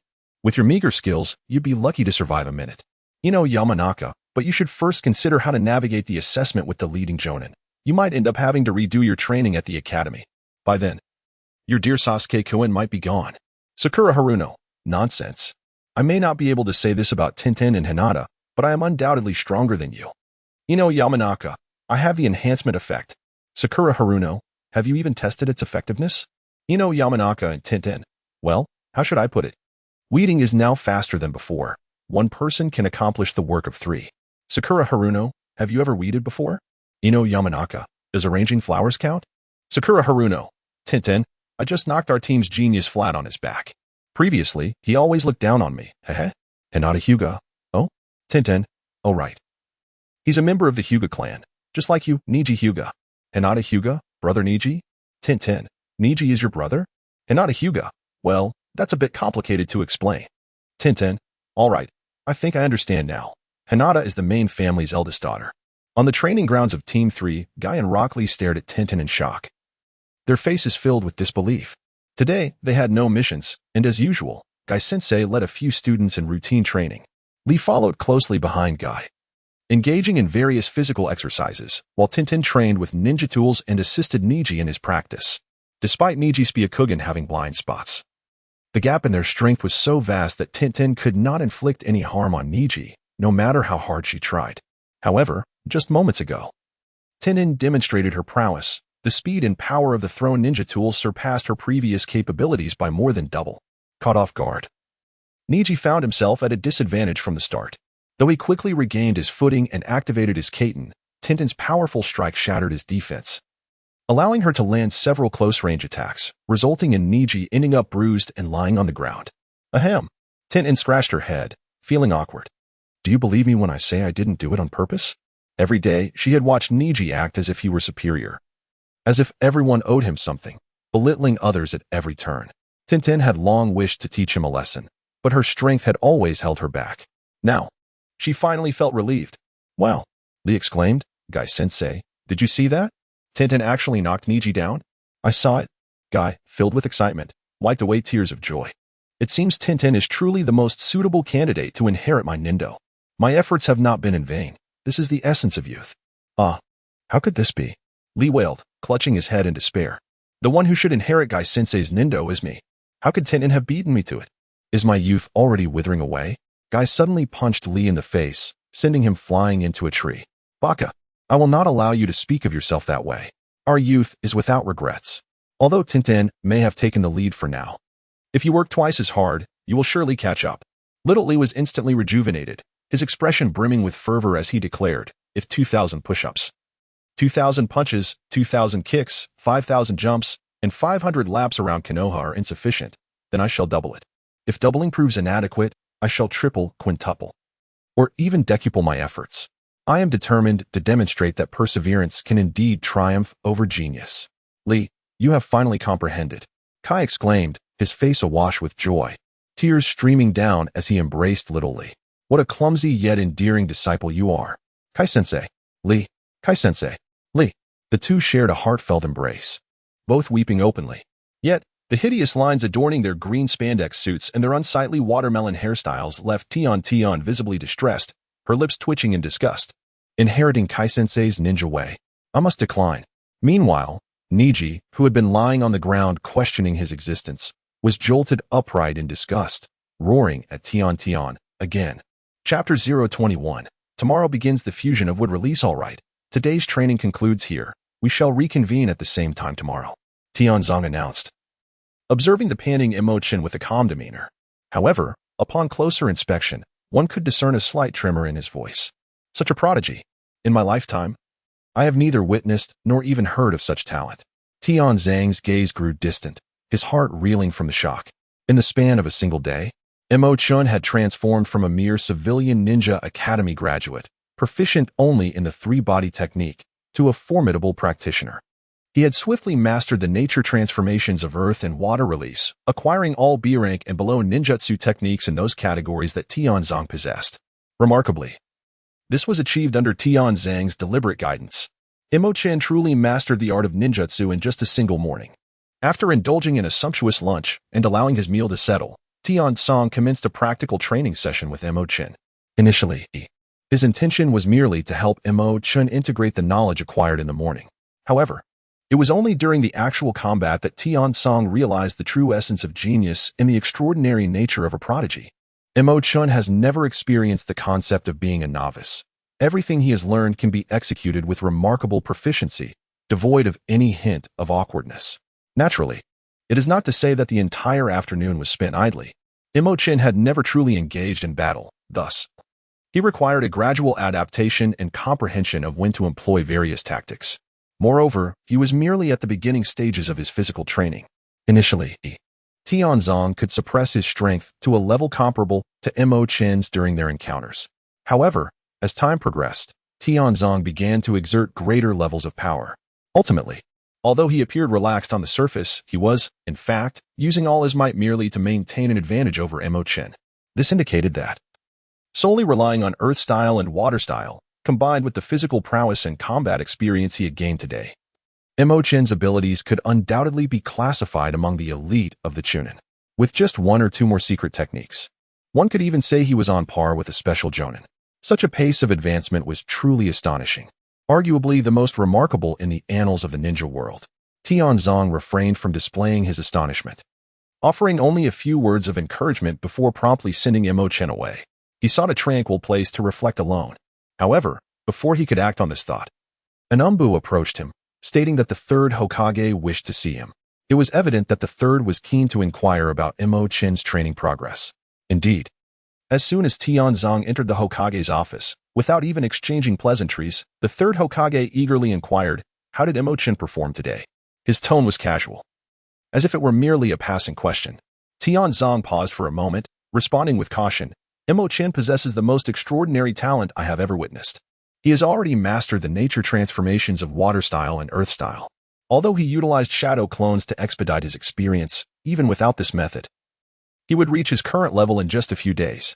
Strangely, upon recalling the moment Mo Chen addressed him as teacher Tianzong, an overwhelming urge to protect Mo Chen surged within him. It wasn't that he doubted the third Hokage's intentions. Rather, he feared that speaking the unvarnished truth would lead the third to harbor excessive expectations for Mo Chen, potentially placing undue pressure upon him. Should Mo Chen feel compelled to repay the third's expectations, he might push himself to the brink in his training. Thus, he chose to temper his words, believing it acceptable for Mo Chen to take a few days to relax. Nevertheless, the third Hokage was so astonished that he stood up abruptly. Already mastered 2 nature transformations? The pipe fell from his mouth, nearly burning his trousers. He sighed in awe, truly remarkable, just like Lord Second. Quickly realizing he had nearly let slip inappropriate words, he shifted the topic. "In that case, let us commence teaching him the method to combine wood style starting tomorrow." Tianzong was momentarily taken aback, exclaiming with urgency, "Isn't that a bit too hasty? Lord Third, I am not questioning your decision. But Mo Chen has only just graduated from the Ninja Academy and has only begun to engage in authentic ninja training today. I understand your concerns," the third Hokage replied, waving his hand, relighting his pipe as he resumed his seat, his expression tinged with melancholy as he lamented, "But time waits for no one. Naruto has already passed Kakashi's assessment today and will officially commence missions tomorrow. You understand the implications of this, do you not? The mention of Naruto caused Tianzong to fall silent. The Nine-Tails Jinchuriki was a taboo for anyone in Konoha. The third's demeanor reminded Tianzong of the tragic events from 12 years prior. Should the Nine-Tails rampage again, it would be exceedingly difficult for even him to intervene. Underscoring Mo Chen's significance. He never anticipated that Kakashi would indeed allow them to pass the assessment. Mo Chen's abilities were the most effective weapon against the Nine-Tails. It was imperative for him to mature swiftly, which was crucial for the entire village of Konoha. The third side. I hope you understand that everything I do is for the sake of the village, devoid of any personal motives. I understand, Lord Third. I shall begin teaching Mo Chen the fusion of what style tomorrow. Tianzong replied, his heart heavy. He had initially intended to train Mo Chen for a while longer, allowing him to elevate his mastery of water style and earth style to a higher level. While he did not expect Mo Chen to perform S-rank forbidden techniques, he hoped he could at least learn several A-rank techniques and fully step into the realm of Jonin for added security. However, since the third had already spoken, he could no longer make decisions. Now, all he could do was hope that Mo Chen's astonishing talent could sustain such a rapid enhancement. Meanwhile, after a day of training, Mo Chen felt no fatigue. Instead, he was brimming with enthusiasm. The visible speed of his growth felt akin to gaming with cheats or revving up a girlfriend's engine, bringing him immense joy. If it were possible, he would train 24 hours a day, striving to reach his utmost limits in one go. However, as a time traveler, he understood the importance of balancing work and rest, forcing himself to suppress his impulses. As he turned the corner on the street, he unexpectedly collided with a figure. Mo Chen instinctively lunged forward, and almost immediately, a piercing scream echoed from the opposite side as 4 or 5 individuals collided, tumbling to the ground like a mass of tangled gourds. Mo Chen was indeed taken aback. Although he had restrained his strength at the last moment, with his current prowess, his opponent would likely have been severely injured, if not killed. However, upon closer inspection and recognizing the identity of the individuals before him, he instead found himself amused. Were these not the very individuals who had assisted him in awakening his Sharingan just the day before? What a delightful coincidence! Mo Chen strode towards the bewildered group of chubby individuals, casting a large shadow over them. You audacious lot, he exclaimed. How dare you collide with me? Mo Chen clasped his hands across his chest, a cold smile gracing his lips as he remarked, thanks to your reckless collision, I nearly lost half my life. Now, tell me, how do you intend to compensate me? The rotund figure, having been struck by Mo Chen, felt his already aggravated injuries intensify, colliding with several companions. Every inch of him ached, as if multiple bones had fractured. In that moment, upon hearing Mo Chen's words, his fury ignited. Such rhetoric was usually his own. Yet today it was turned against him, an utter reversal of fate. Scoundrel! Ah, this pain is unbearable. Let me see which fool dares to speak to me in such a manner.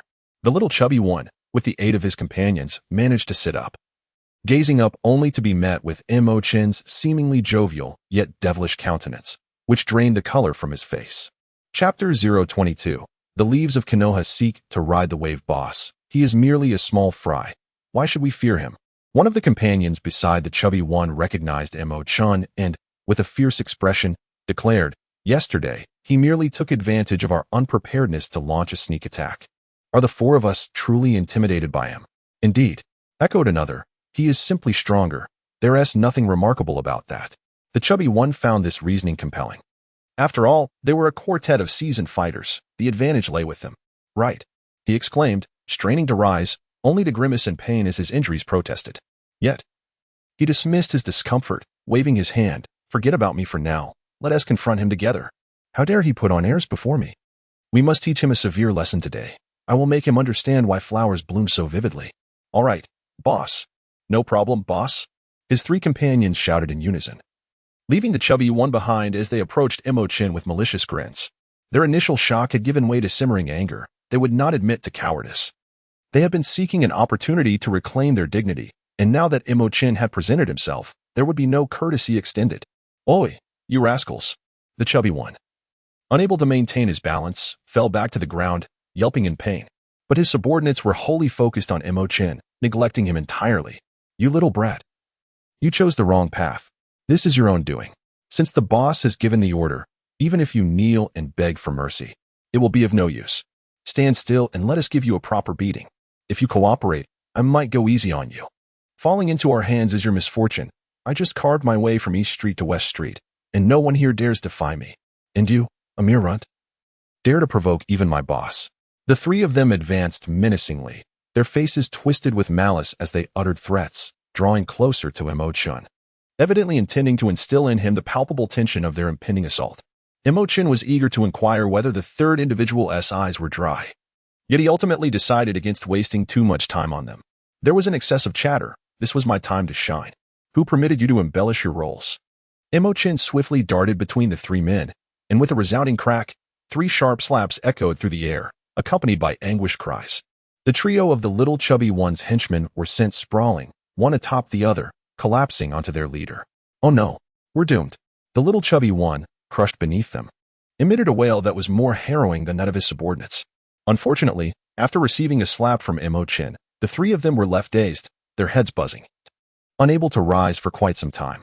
By the time they gradually regained their senses and remembered their leader, the little chubby one was already rolling his eyes back, frothing at the mouth, having fainted from the pain. "Boss." The three of them turned pale, shouting in alarm. "Kid, if you have any guts, stay right there and watch how we deal with you. First, we'll take our boss to the hospital, and then we'll come back for a fair fight. Make sure you don't run away."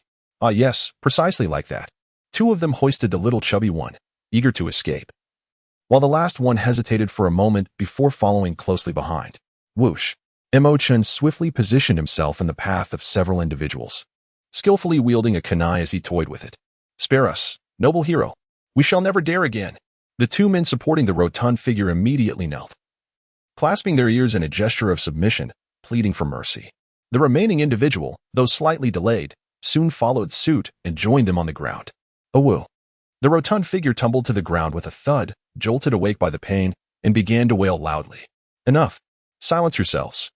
Mo Chen pressed the kunai against the rotund one's neck. The chilling touch and menacing aura induced a shiver, prompting him to instantly cease his cries. "You have sought trouble with me twice." Mo Chen arched an eyebrow, stating, "I must settle the score with you." The rotund figure and his three subordinates were filled with numerous thoughts they wished to express, yet they dared not voice them. "Now, surrender all valuables you possess. It is time for a robbery." Mo Chen pressed the kunai forward, drawing a thin line of blood across the rotund one's neck.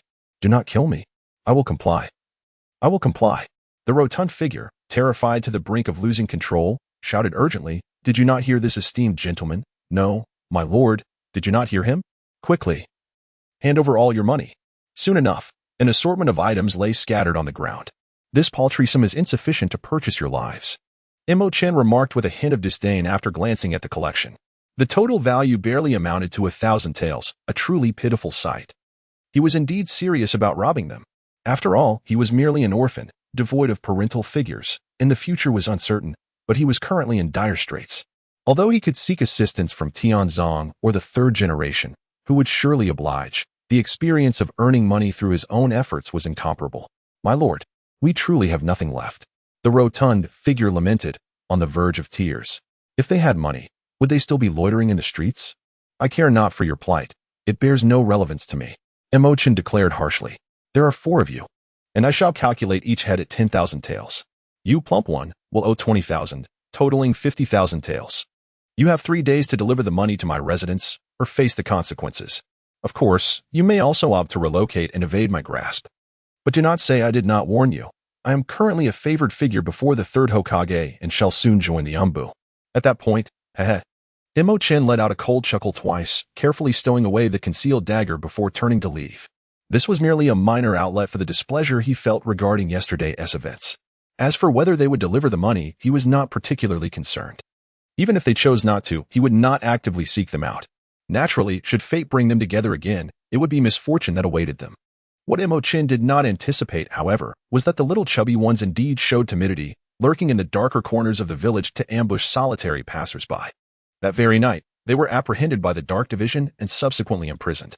Upon receiving the news, the third generation dispatched someone to deliver 100,000 taels of silver notes to Mo Chen.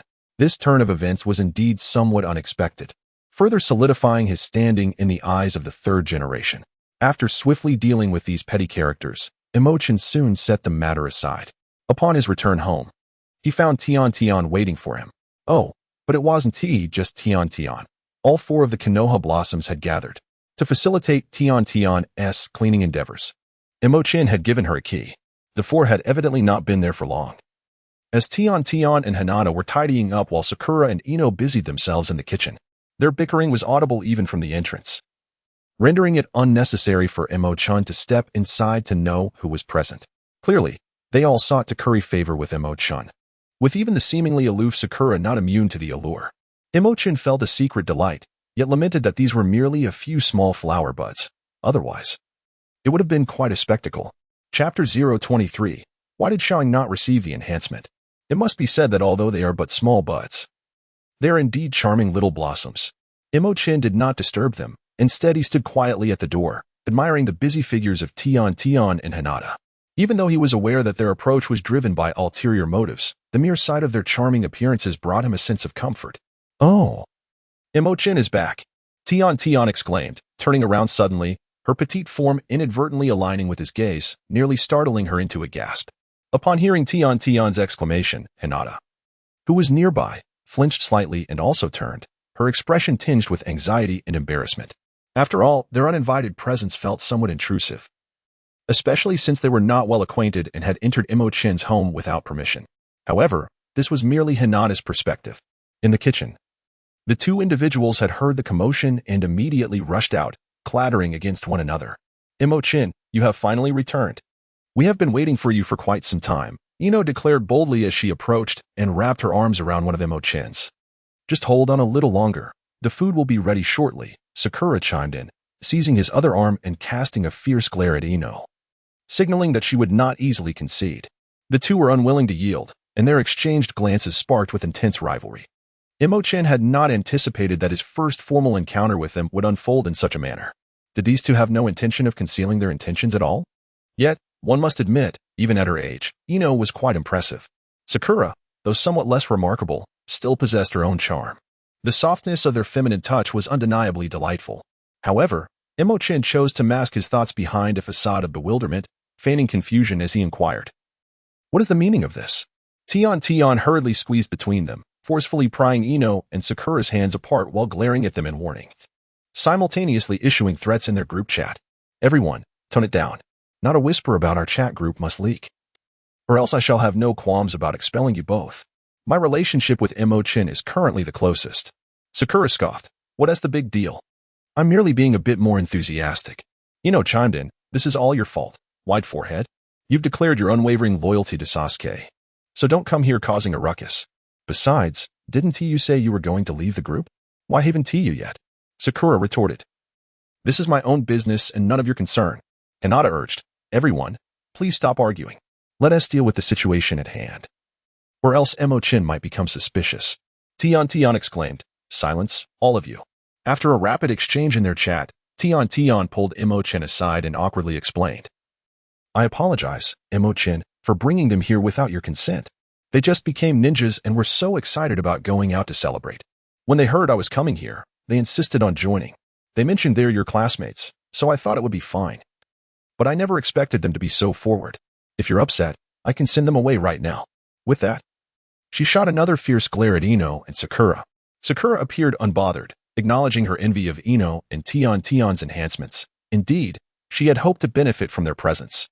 However, she regarded Mo Chen as an inconspicuous individual, and in her view, his gratitude for her visit was a given. After all, as a charming young lady, her display of friendliness and warmth towards him surely warranted his utmost appreciation, did it not? Ino, recognizing the gravity of the situation, quickly assumed a serious demeanor and addressed Mo Chen. I sincerely apologize, Mo Chen. We were indeed too abrupt. It was merely a moment of excitement.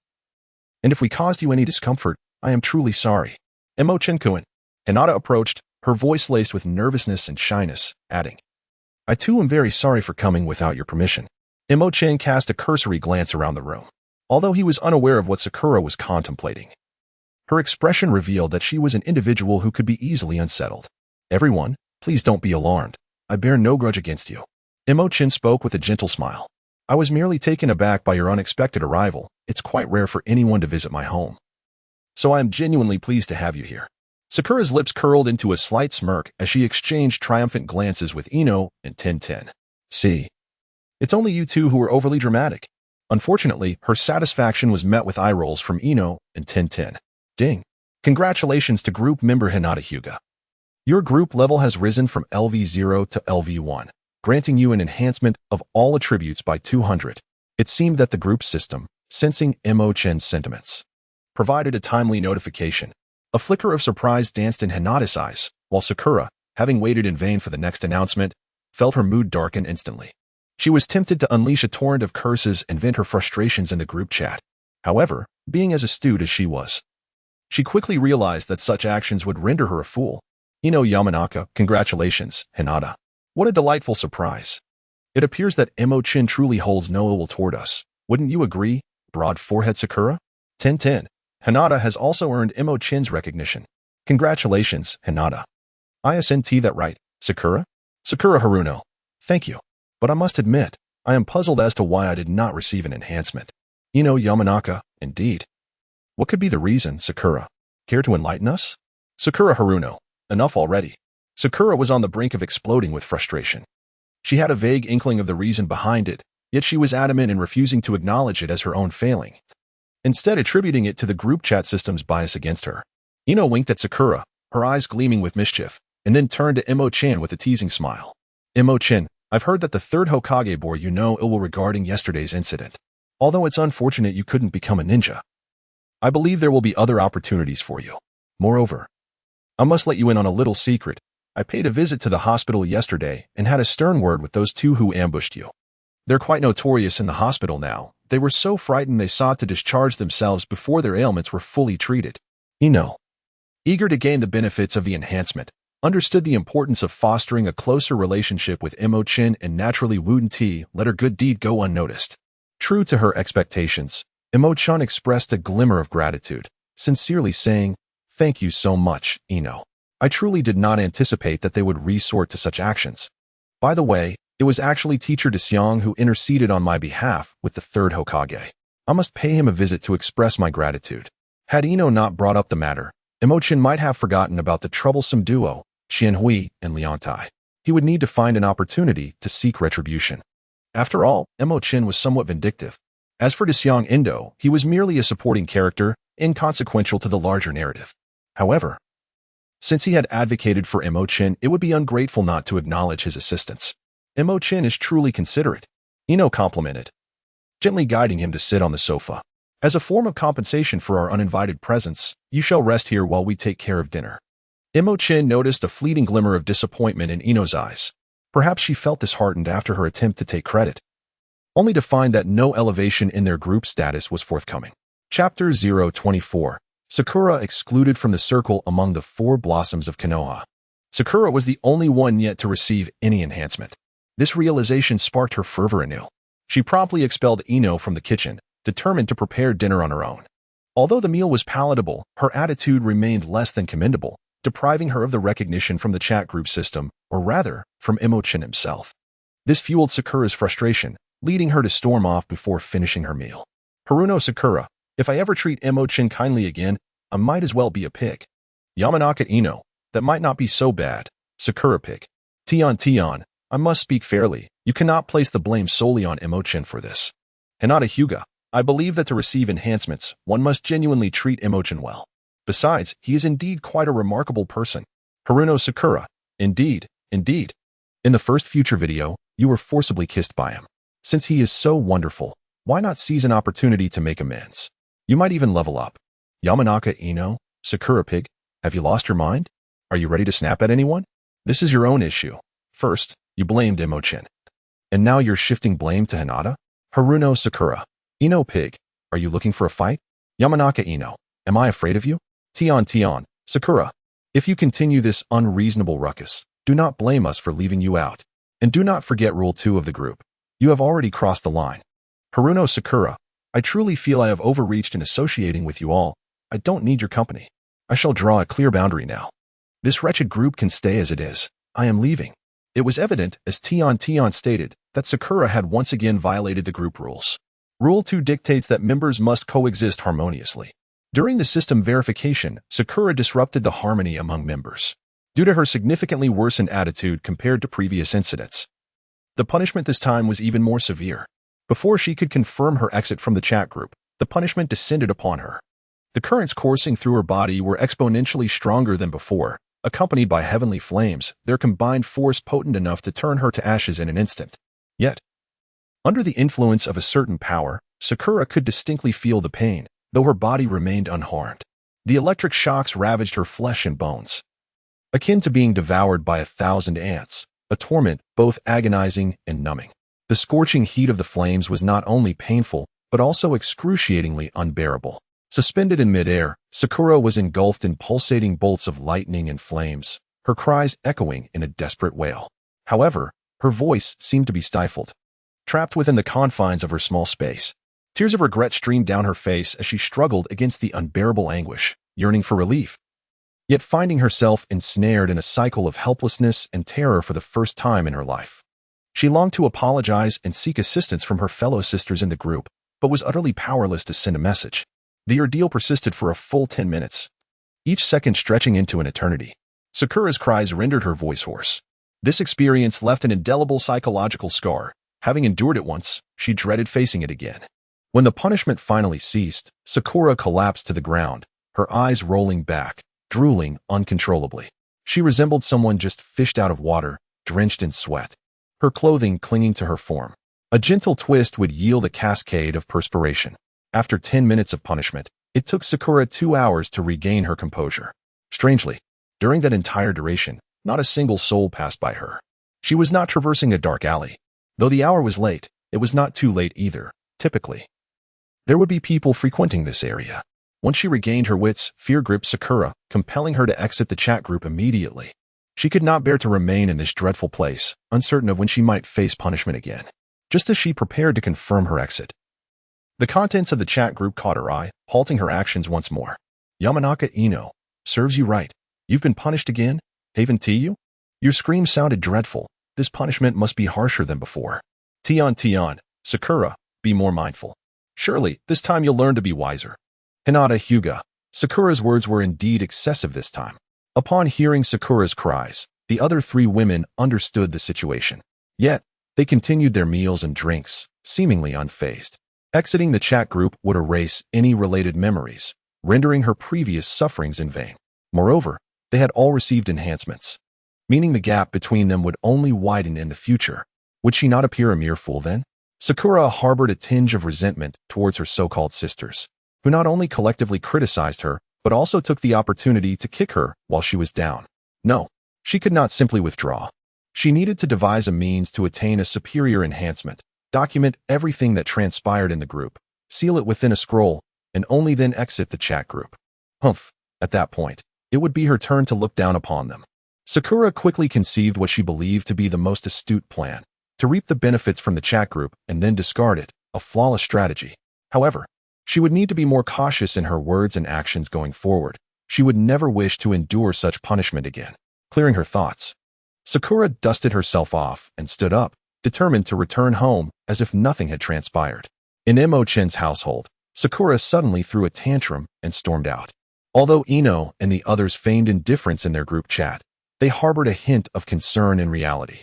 They discreetly conversed among themselves, evading Mo Chen's attention. Ultimately, they unanimously concluded that Sakura ought to face consequences for her actions. Should she genuinely amend her attitude following this punishment, they would be willing to act as if nothing had transpired. Otherwise, it would be challenging for them to regard Sakura as one of their own. Their subtle exchanges did not escape Mo Chen's notice. He merely pretended not to observe them. After satisfying their hunger and thirst, the group engaged in casual conversation, becoming more familiar with one another. Mo Chen, it is said that your abilities can effortlessly defeat even elite ninjas, yet you have yet to master them fully. Would you care to join me at the training grounds? Tion initiated the topic, given that in an upcoming video, it would be her battling Mo Chen. And now that the authenticity of future content had been established, the outcome would be beneficial and harmless. There was no reason not to proceed accordingly. Ino chimed in. Let us go, let us go. In fact, my strength has notably improved recently, and I wish to put it to the test in actual combat. Me too, Hinata added. Her cheeks flushed, eager to try out her newfound enhancements. Mo Chen shrugged and remarked, since you all insist, refusing would seem rather ungracious. However, I must clarify that the ability you mentioned, Tian, is still beyond my current capabilities. It is precisely because I lack proficiency that I need to practice. Without allowing Mo Chen the chance for humility, Tian seized his arm and dragged him outside. In the future video, during their first sparring match, Mo Chen had effortlessly defeated her using 2 ninjutsu techniques. Yet, in that footage, Tian had no enhancement effects. She was eager to experiment and see how she could fare against Mo Chen with those enhancements. Chapter 025, a new member in the chat group. Vortex K Rin Water Release, Water Dragon Bullet Technique. A water dragon stretching over 10 meters surged forth, leaving Tian, Ino, and Hinata with no means of escape. Accompanied by a chorus of gasps, the 3 were simultaneously swept away. The 4 had agreed to meet at the training ground. Initially, it was indeed Tian facing off against Mo Chen, while Hinata and Ino observed from the sidelines. However, the scene from the future video soon played out in reality. Tian's attacks were blocked by Mo Chen's Earth Flow Rampart, followed by a counterattack with the Water Dragon Bullet technique, resulting in her defeat. In that moment, Tian came to a realization. Regardless of whether she possessed enhancement effects, the outcome against Mo Chen remained unchanged. Unwilling to concede, Tian promptly enlisted Ino and Hinata to join forces against Mo Chen. Unfortunately, even with their combined efforts, they could only endure for 2 additional rounds before ultimately being sent flying by the Water Dragon Bullet. Observing the 3 drenched girls, Mo Chen couldn't help but chuckle inwardly. Despite Ino and Hinata having enhancement effects, they were merely graduates of the Ninja Academy, freshly promoted to Genin, and lacked substantial combat experience. While their attributes were bolstered, the enhancements did little to elevate their battlefield effectiveness. With Tian leading the charge, one could hardly say they were a significant asset. It was more a case of marginal improvement. Mo Chen, you are truly formidable. Is this the ninjutsu you just learned today? Ino exclaimed as she stood up with Mo Chen's assistance, completely unfazed by her partially disheveled appearance, and marveled at his prowess. Mo Chen executed several earth and water release techniques with remarkable ease, making it apparent that he was far from a novice. I feel that even if I were to double my strength, I would still stand no chance against you. The disparity is disheartening. Tian was then helped to her feet by Mo Chen. Though she felt a bit awkward and bashful due to her state, seeing Ino's nonchalance spurred her on, and she refrained from covering herself as she had in the future video. Hinata, however, was not so bold. Upon rising, she quickly retreated behind Tian and Ino. Her cheeks flushed crimson, nearly transforming her into a blushing steam maiden. I merely possess a bit more talent. Mo Chen chuckled and said, if you all continue to work hard, you will soon catch up to me. Had they not seen the latter part of the future video, Ino and the others might have taken his words to heart. Ino rolled her eyes and replied, while I cannot fathom catching up to your strength, I do possess some confidence in matters of the heart. With that, Ino playfully batted her eyelashes and sidled up to Mo Chen, grinning as she asked, so, what do you think? Isn't my figure absolutely stunning? Do you have any thoughts? Mo Chen paused for a moment, feeling somewhat embarrassed as he said, Jingya, why did you suddenly bring this up? Tian swiftly interjected, squeezing herself between Jingya and Mo Chen. Hey, could you refrain from inserting yourself into our conversation? We are currently discussing matters of cultivation. Let us take it seriously. With a warning glance, Tian signaled Jingya. Aware that their relationship with Mo Chen had not yet reached that level, and frivolous jokes could easily hinder their progress.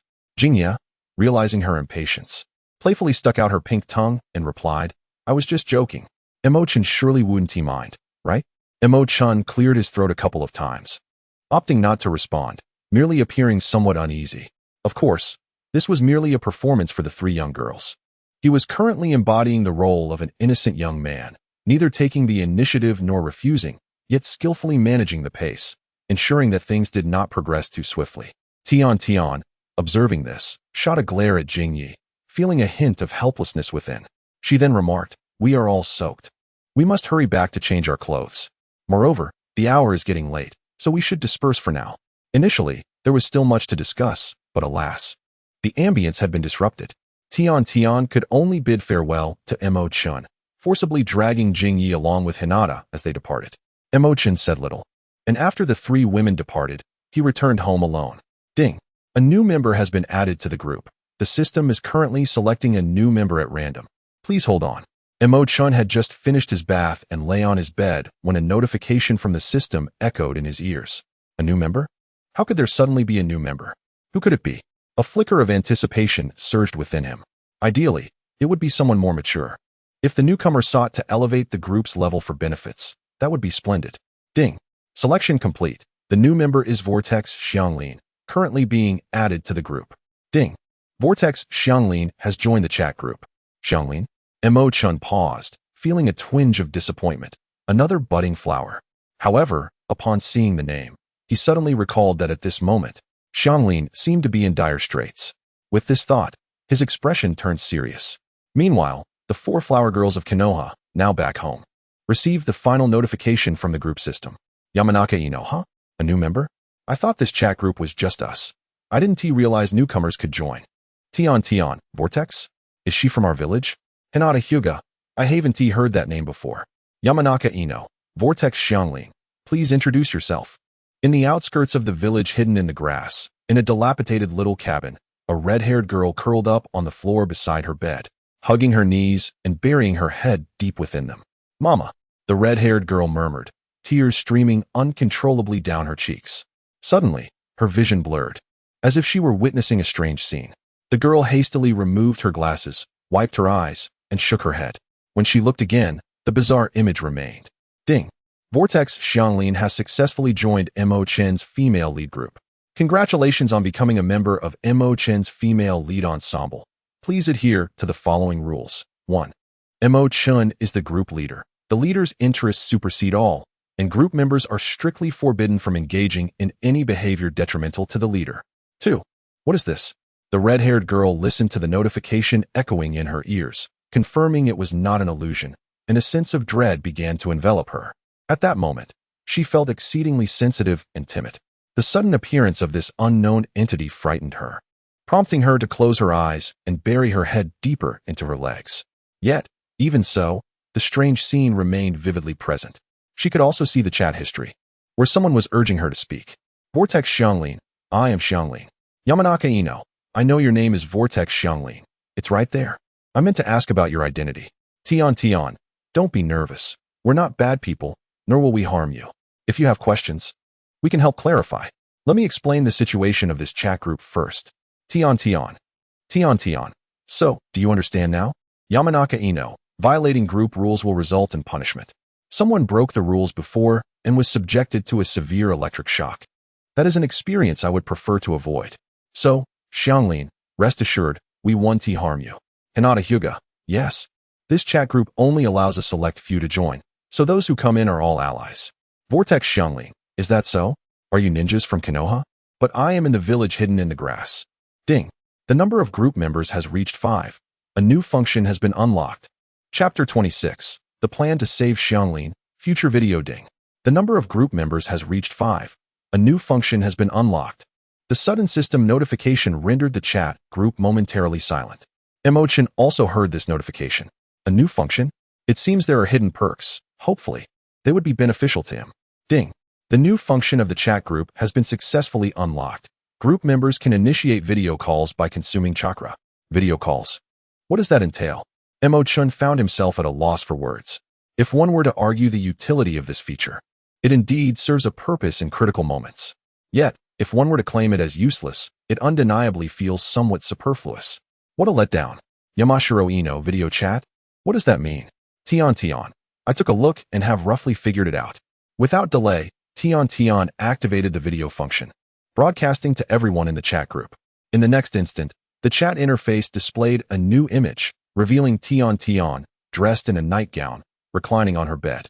She wore a loose-fitting dress, and her usual bun had transformed into 2 playful ponytails, enhancing her charming appearance. The room was tidy and immaculate, predominantly white in tone, adorned with only a few essential pieces of furniture. Yamashiro Ino, wow, is this the video function? I can actually see your surroundings from my home. Hinata Hyuga, it's my first time seeing Senior Tion's room. Tion, this feature is far more convenient than voice messaging. It allows us to share amusing moments with our friends in the group. If we encounter difficulties during a task, we can activate the video function, eliminating the need for exhaustive explanations. Yamashiro Ino, It is indeed quite useful and entertaining. I shall give it a try. Before long, another unique image of Ino appeared on the chat interface. However, upon opening the image, one might feel a bit flushed. Ino was in the midst of a bath.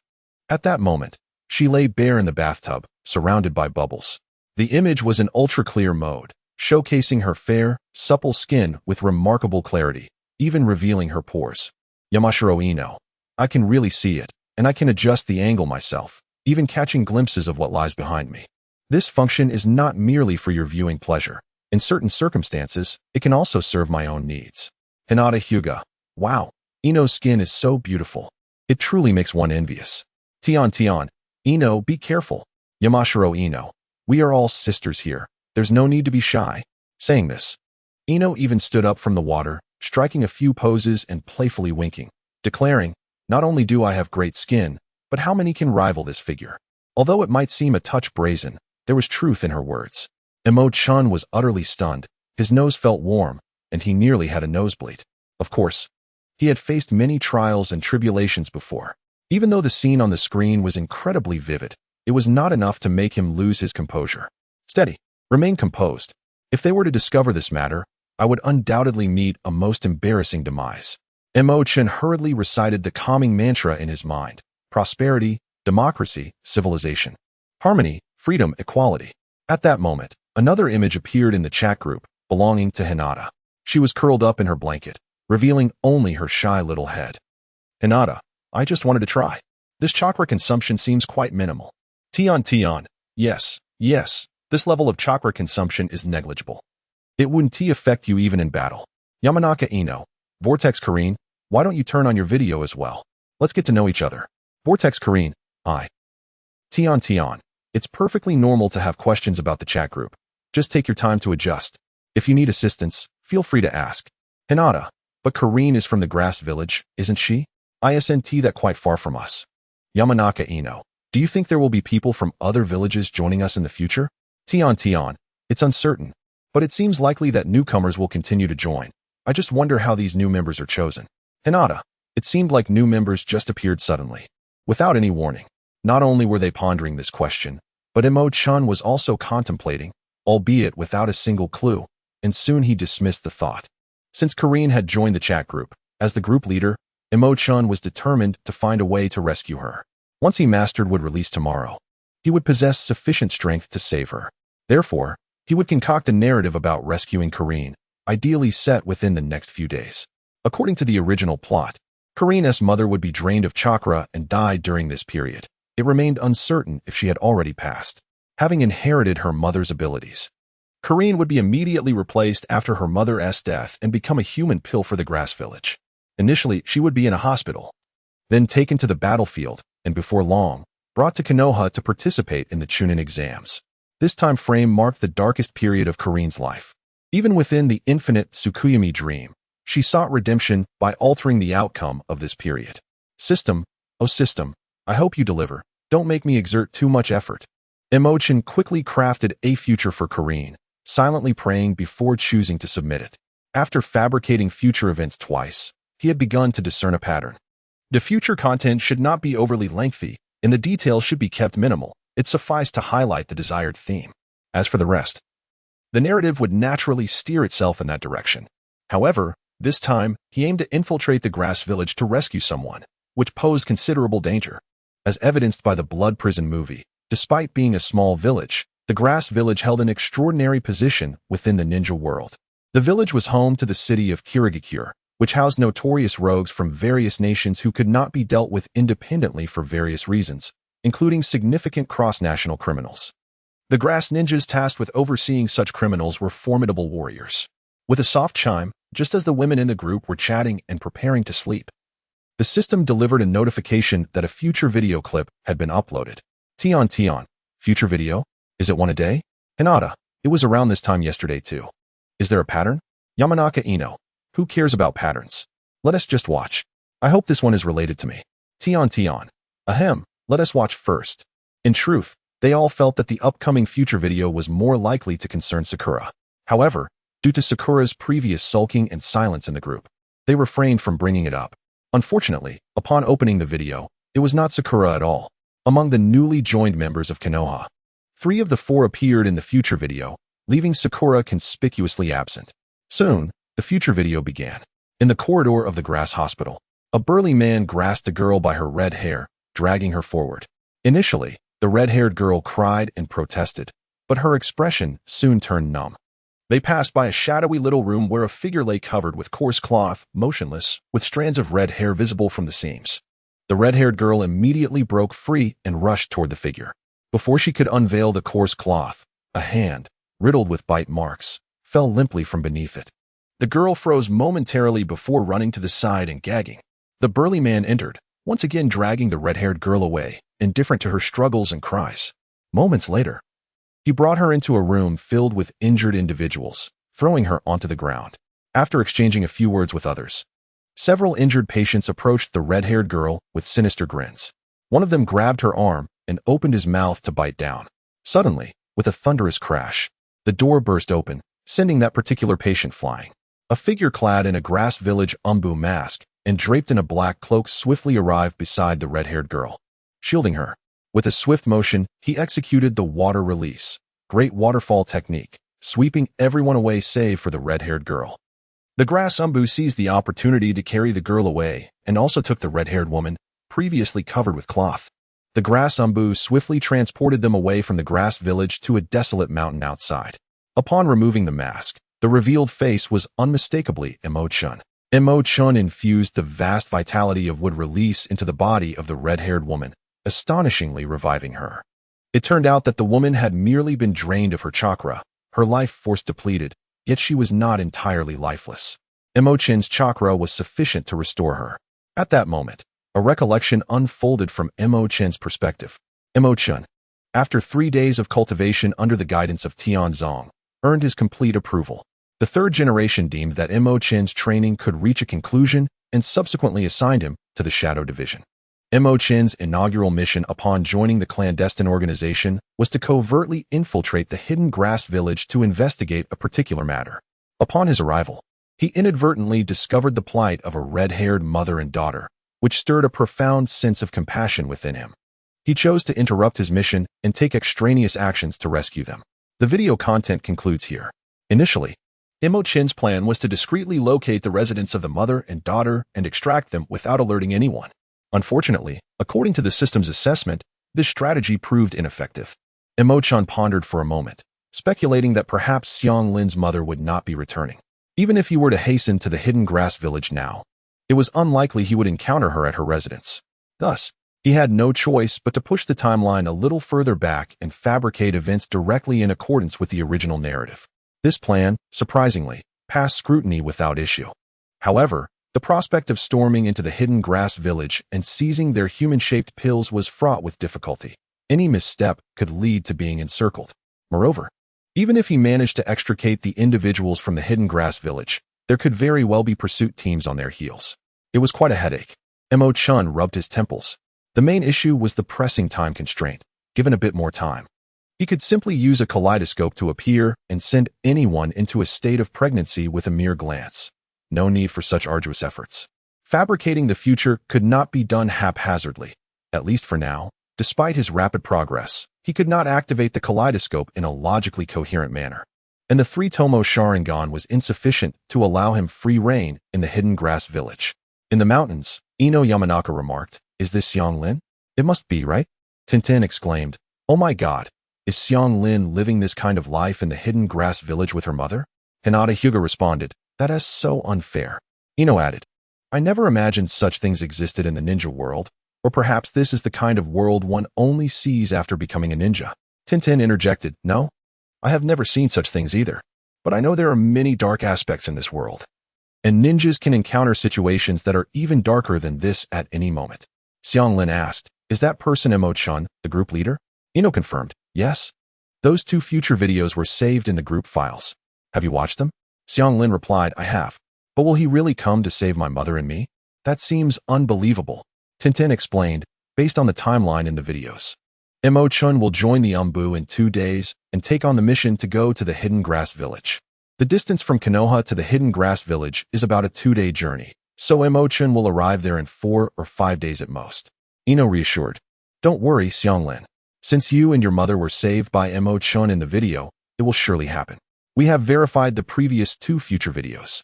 Hinata added, I wish to help too, but will Mo Chen's actions cause diplomatic issues? Tintin replied, Mo Chen has considered that, which is why he is disguising himself as a member of the hidden grass umbu. As long as his identity remains concealed, there shouldn't be a major problem. Unfortunately, my abilities are too weak. Otherwise, I would definitely accompany Mo Chen. Ino stated, though we cannot participate in the rescue, we can assist in the aftermath. We need to devise a plan to leave the village during that time. At the very least, we should help Xianglin and her mother secure a new home. Is that all right? Tintin and Hinata affirmed. I can find a way to gather some money, but I can't guarantee we can leave the village. Tintin responded, You are both newcomers and will need the guidance of a Jonin teacher. I am the most suitable for this.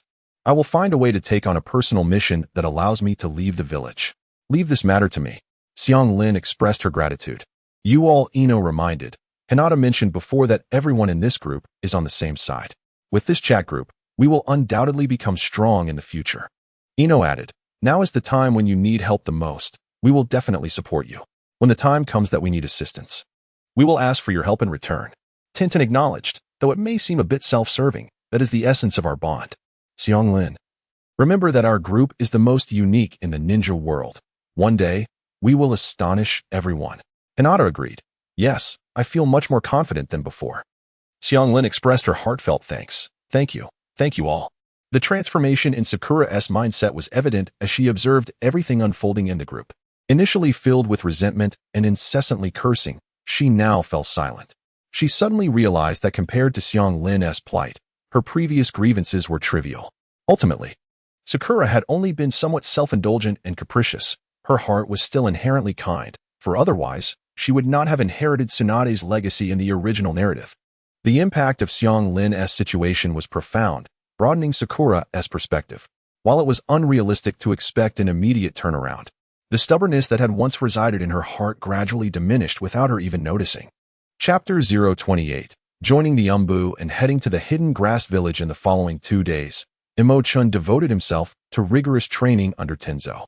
To prepare for the potential dangers that might arise in the hidden grass village, he needed to enhance his strength as much as possible. Otherwise, he would be toying with his own life. His talent had been exaggerated to an extraordinary degree in the fabricated future, and during his training, he did not hold back. His rapid progress left Tenzo utterly astonished. Mastering the wood release technique, Mo Chen succeeded on his first attempt. He honed his proficiency and augmented its power within just a single morning, surpassing Tenzo's strength. By that afternoon, Mo Chen had learned all the wood release techniques from Tenzo, including the wood clone technique that Tenzo himself could not perform. On the 3rd day of training with Tenzo, Mo Chen had exhausted all of Tenzo's knowledge reserves. Initially, he had hoped to have Tenzo impart the knowledge stored in his mind as well. But a messenger from the 3rd Hokage arrived, interrupting Mo Chen's training. Mo Chen, I hear from Tenzo that your training has been remarkably smooth. You have perfectly integrated the wood release and mastered numerous ninjutsu in just 1 day, the 3rd Hokage said, seated behind his desk. Wearing the Hokage hat and puffing on a pipe, a smile gracing his face. Tenzo, who had accompanied Mo Chen, stood behind him and sighed quietly. Although Mo Chen's training progress had been rapid, in merely 3 days, his strength had nearly surpassed Tenzo's, and his combat proficiency was not lacking either. However, his swift advancement left Tenzo feeling somewhat apprehensive, making him hesitant to let Mo Chen undertake missions. He had intended to allow Mo Chen to consolidate his abilities for a while longer, but he anticipated the 3rd Hokage's urgency in summoning Mo Chen so soon. Mo Chen responded respectfully to the 3rd Hokage, while I cannot claim mastery, I have indeed integrated the wood release and learned some ninjutsu, all thanks to teacher Tenzo's guidance. Mo Chen's demeanor pleased the 3rd Hokage greatly. Remarkably, after only 3 days of instruction from Tianzong, Mo Chen already addressed him as teacher. This virtue of respecting one's mentor was something the 3rd valued highly. Indeed, the 3rd nodded with evident satisfaction, saying, I have observed your training on occasion, and you truly excel. Even disregarding your wood release, your talent, temperament, and perseverance set you apart. With such attributes, it would be challenging to become a formidable warrior by merely secluding oneself. Therefore, I wish for you to join the Umbu and undertake several missions to gain experience. What do you think? Naruto had already begun executing missions under Kakashi's guidance. Given his nature, it wouldn't be long before he felt compelled to accept higher-level tasks, inevitably leading him away from the village.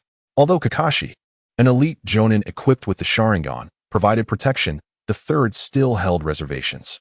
The issue was that two elder advisors from Konoha had expressed considerable dissent, having approached the third multiple times in an attempt to confine the Nine-Tails Jinchuriki permanently within the village.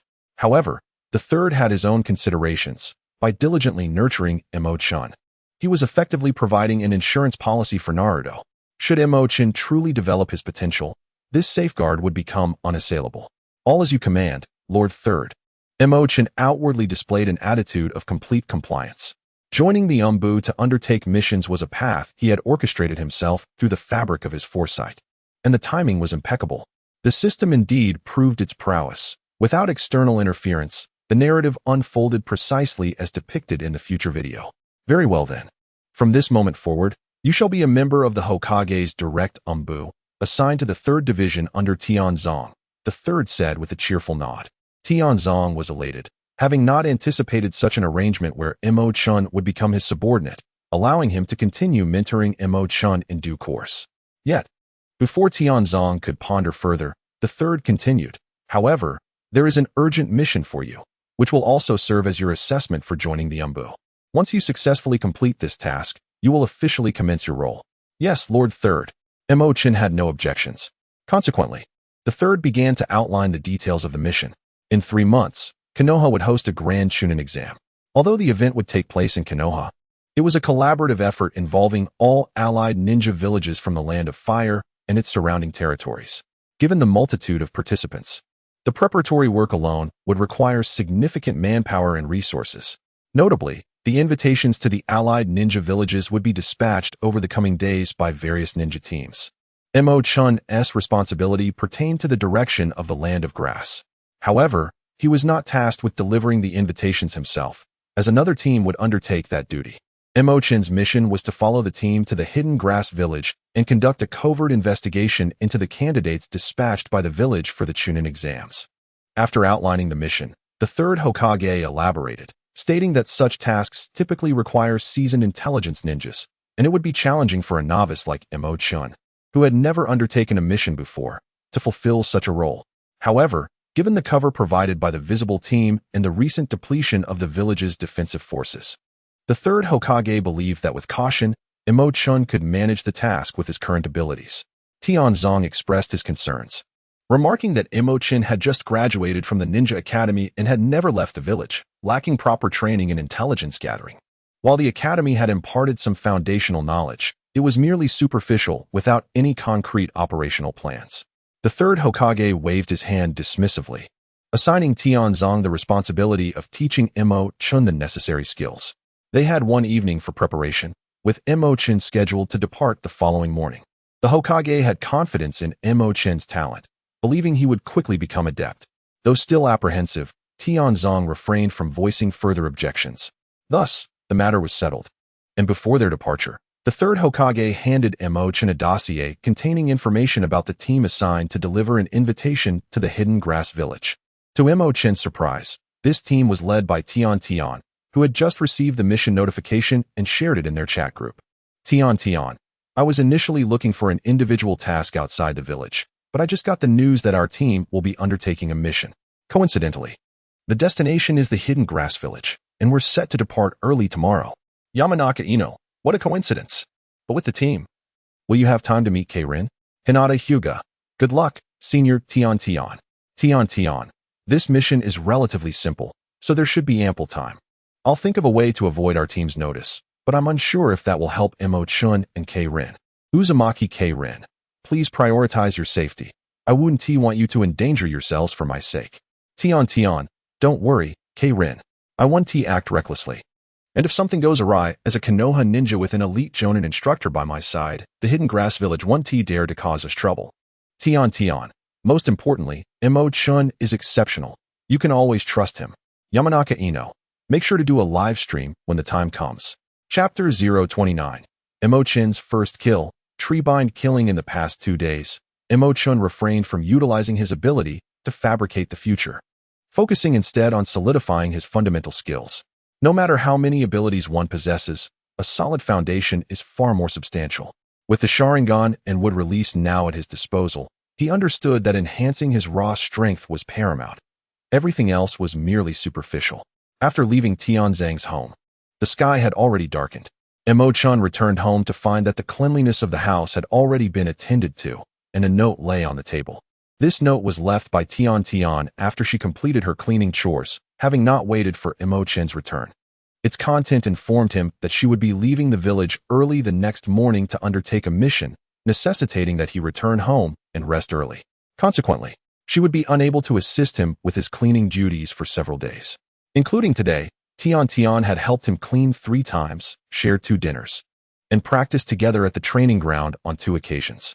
Though their interactions were limited, their relationship had become quite familiar. Among the 4 flowers of Konoha, Tian currently held the closest relationship with him, exemplifying the advantages of being proactive. At that moment, after discussing some details on how to care for Rin in their chat group, Tian decided to take a rest.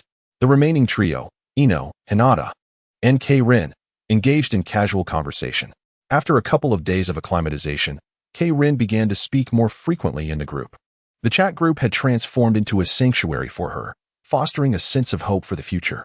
The others had become fairly well acquainted with her situation and were increasingly eager to assist her escape from the suffocating grasp of the hidden grass village. Moreover, since the day of their conflict, Sakura had not participated in the group discussions nor interacted with the other members in reality. She remained isolated in her own little world, leaving her current thoughts a mystery. However, as long as she maintained her pride, the others had agreed not to approach her. Mo Chen, on the other hand, merely skimmed through the chat records to stay informed and did not pay much attention. Regarding the operation to rescue Rin and her mother, he had faith in the system's endorsement and was not concerned about their successful extraction. However, the critical issues lay in how to accommodate them afterward and how to confront the potential repercussions from the hidden grass village. After all, they had been taken from the hidden grass village and could not be directly brought to Konoha without risking international disputes. Mo Chen intended to first settle them in the nearest town to Konoha before seeking an opportunity to redeem himself and join the village. However, plans often succumb to unforeseen changes, rendering further contemplation futile.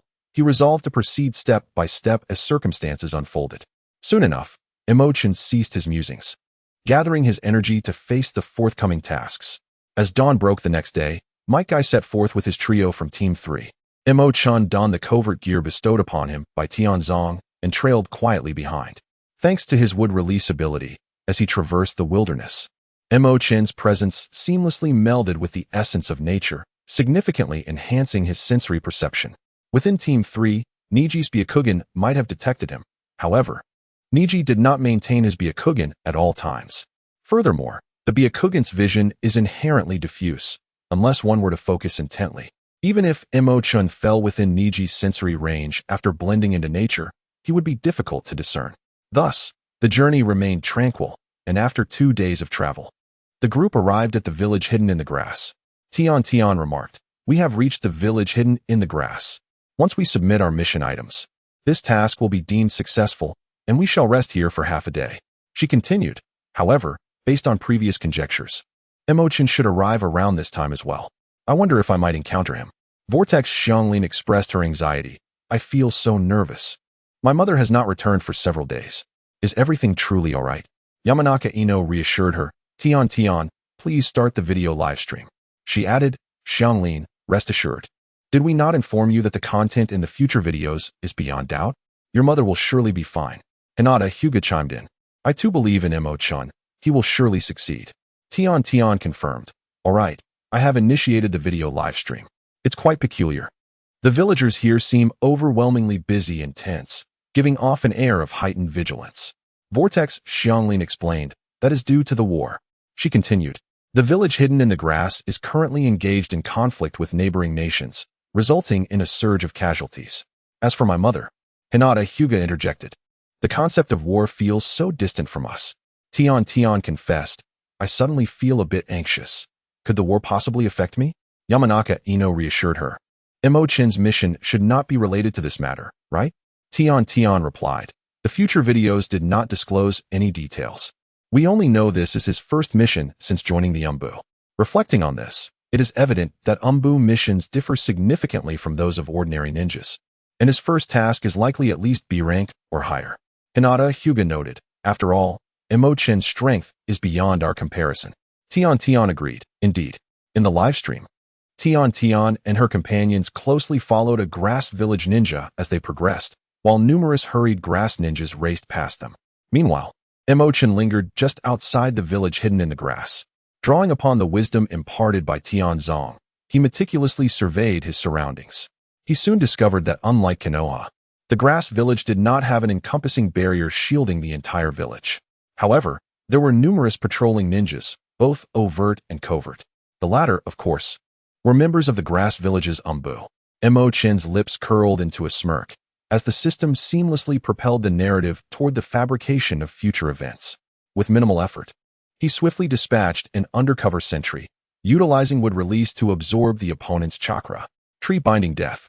Once clad in the enemy's attire, Mo Chen clenched his fist, and the wood ensnaring his adversary instantly crushed him into a pulp.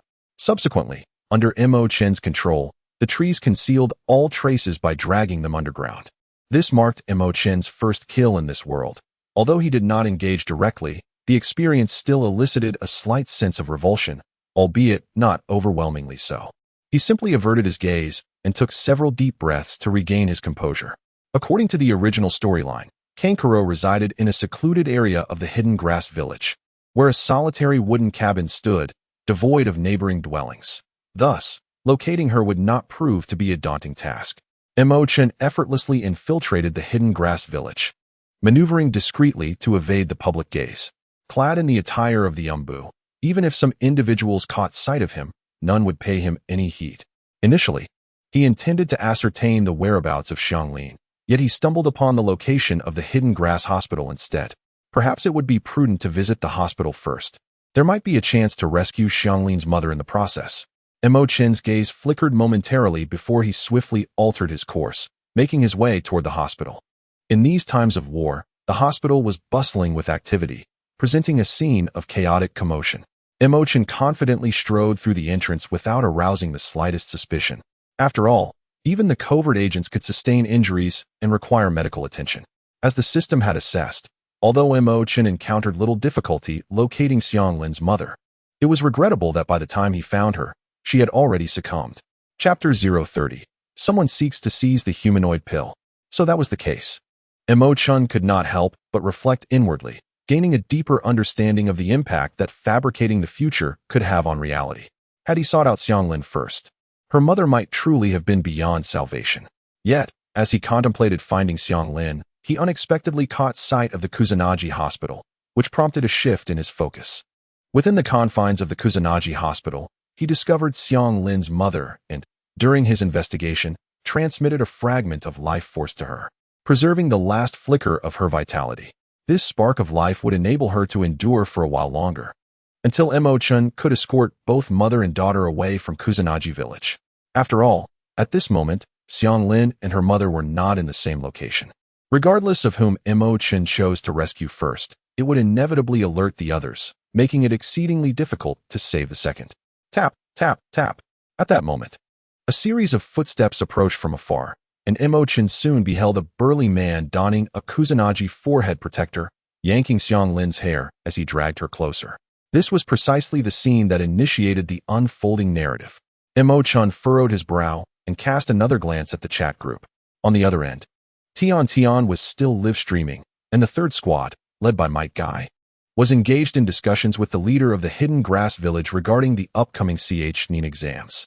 Through the live broadcast, the young women in the group were made aware of the CH-NEEN exams, and Tian took the opportunity to enlighten them further. However, in the chat history, there was no indication of Xianglin speaking.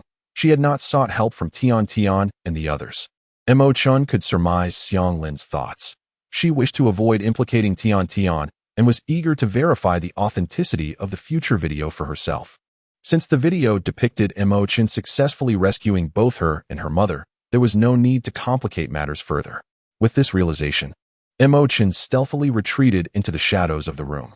Mom, Xianglin, dragged along, caught sight of the body shrouded in cloth within the room. A few strands of red hair peeked through the gaps, prompting her to wrench free from the grasp of the grass ninja and rush forward. In the village of Kusa, only she and her mother possessed red hair.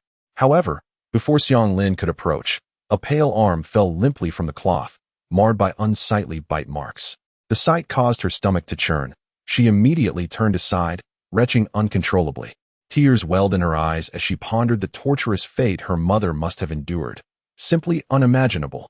The grass ninja, previously aloof, approached without a hint of compassion, seizing Xianglin by the collar and dragging her outside. "Let me go? Mom! Mom!" Xianglin cried, struggling desperately.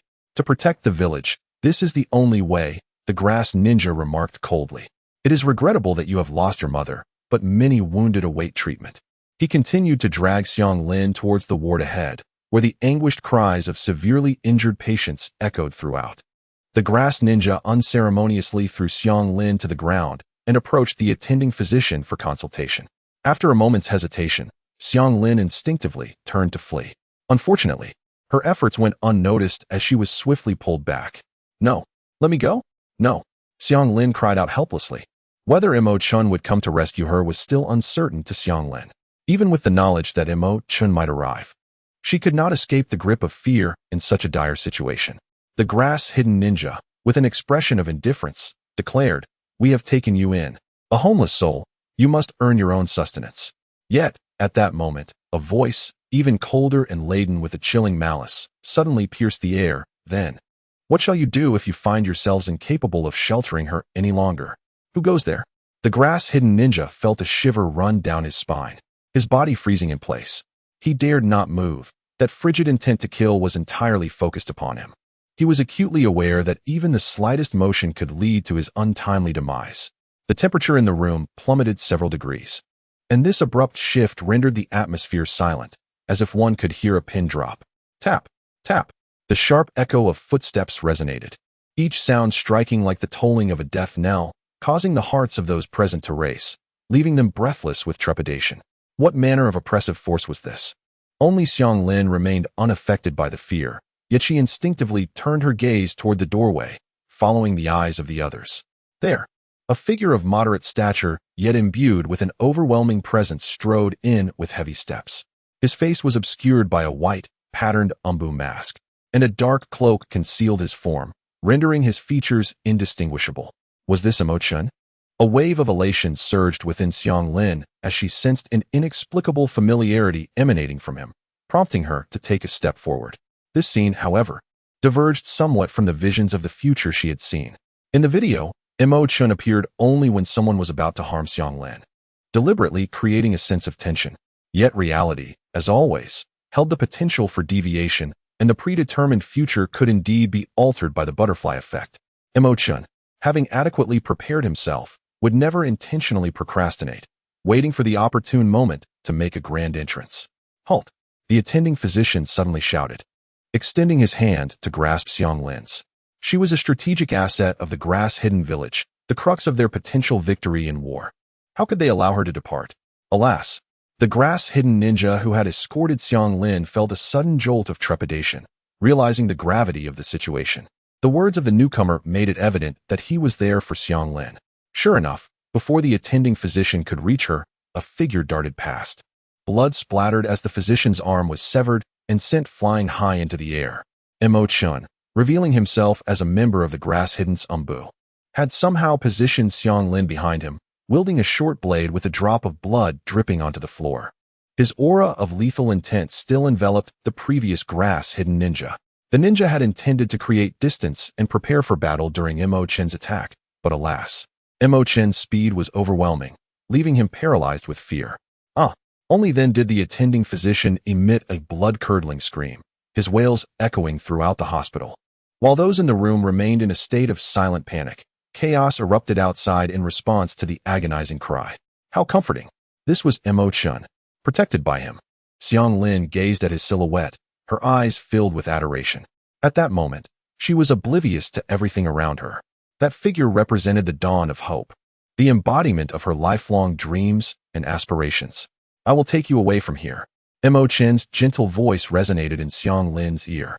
Without hesitation, she nodded and softly replied, However, she soon recalled something, pleading, "My mother is next door. Could you please take her too?" "Certainly," Mo Chen affirmed. Suddenly, a cacophony of hurried footsteps approached, a large group rushing toward them. After all, this was the territory of the grass-hidden village, and their personnel were quick to respond. "What is happening? Someone is trying to steal our human form elixir. Kill him. This man is definitely not from our village's Umbu." A dozen grass-hidden ninjas surrounded the hospital room, quickly piecing together the situation amidst a flurry of voices, their gazes filled with hostility toward Mo Chen. The ninja who had brought Xiang Lin felt a wave of relief wash over him, though the oppressive aura of death made his back damp with sweat. Chapter 031. I am not foolish enough to need your reminders. Water style, great waterfall technique. Mo Chen, uninterested in their idle chatter, swiftly formed several seals. And in an instant, a vast curtain of water surged up around him, enveloping the room. The force of the water was tremendous, and the proximity rendered even the quickest among them unable to maneuver effectively in such confined quarters. This is disastrous. Retreat quickly. To unleash such powerful water techniques in a dry area, who on earth is this person? This is troubling. His target is the humanoid elixir, and he must not succeed. Cries of alarm echoed, transforming the infirmary into a chaotic scene. Seizing this opportunity, Mo Chen swiftly lifted Xiang Lin and, gliding atop the waves, rushed towards the location of Xiang Lin's mother. Boom! Mo Chen raised his fist, encased in rock, and struck a powerful blow, creating a large hole in the outward wall. He secured Xiang Lin's mother on his back and swiftly carried Xiang Lin away. However, despite his remarkable speed, they were still on foreign territory. The tremendous commotion, coupled with the calls of the grass ninja within the hospital, attracted many nearby grass ninjas to the scene almost immediately. The striking red hair of the mother and daughter duo was particularly eye-catching, making them easily noticeable. As Mo Chen emerged from the hospital with them, a multitude of grass shinobi swiftly pursued. "You scoundrel, who do you think you are? Attempting to abduct our humanoid pill. Are you courting death?" They suspected him to be a spy from a neighboring nation, and their intent was clear: eliminate him. The humanoid pill held significant strategic value in the grass-hidden village, and they could not possibly stand by idly as Xiang Lin was taken away. Upon confirming that Mo Chen was not one of their own, the pursuing grass shinobi immediately launched an assault against him. Quite a swift reaction. Mo Chen surveyed his surroundings, a grave expression settling upon his face. With Xiang Lin and her mother in tow, he found himself unable to perform hand seals. Techniques such as the art of formless ninjutsu or single-handed seals, those were beyond his current capabilities. In a situation where he could not utilize ninjutsu and was surrounded by adversaries, the danger was palpable. "Am I a burden to you?" Xiang Lin, sensing Mo Chen's predicament, felt a wave of anxiety wash over her. Her previous elation at being rescued now overshadowed by concern. Mo Chen, will he abandon her? Or perhaps cast aside her mother? After all, in such circumstances, they truly are nothing more than a burden. "Fear not, I shall not forsake you." Mo Chen seemed to perceive Xiang Lin's anxiety and offered her a reassuring promise. A smirk gracing his lips as he remarked, "Given this rabble, they shall not render me helpless." He merely believed that being able to form seals and perform ninjutsu would facilitate his departure from this place, yet it did not imply that he was without means. "Then let you experience the prowess of our so-called rabble." Lightning release, lightning slash. A Kusa ninja swiftly appeared before Mo Chen, having overheard his words, and immediately swung a shimmering blade imbued with lightning toward Mo Chen's chest. The notion of seizing their humanoid pills was something no Kusa ninja could ever acquiesce to. Earth release, hardening. Mo Chen exhaled a few words casually, channeling his chakra as he performed a transformation of the earth style, enveloping himself in a layer of rocky armor. "Fool, Lei Kutu, did you not know this? If you seek your own demise, do not blame me." The grass ninja immediately let out a cold snicker, his blade moving with increased speed. However, before the blade could strike Mo Chen, he had already maneuvered behind him, swiftly slicing at his neck. The grass ninja, with his unarmed left hand clutching his throat, found torrents of crimson seeping through his fingers, unable to stem the flow. "I am not so foolish as to require your reminders. The earth style was merely a distraction, idiot," Mo Chen stated with indifference, continuing onward without a backward glance. Bang! The grass ninja stood for merely 2 seconds before collapsing to the ground, his face etched with disbelief. Fire style, ghost lantern. Ahead. Mo Chen had barely taken a few steps when he was confronted once more. Two members of the Grass Covert Department, perceiving Mo Chen's swordsmanship as precise and efficient, opted for ranged attacks.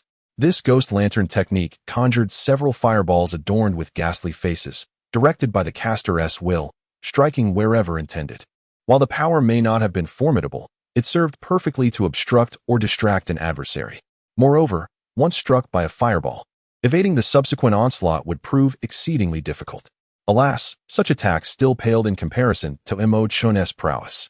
As Mo Chen felt the surge of water chakra within him, he enveloped both Xianglin and her mother, ignoring the ominous ghost lanterns and charging forward without a glance.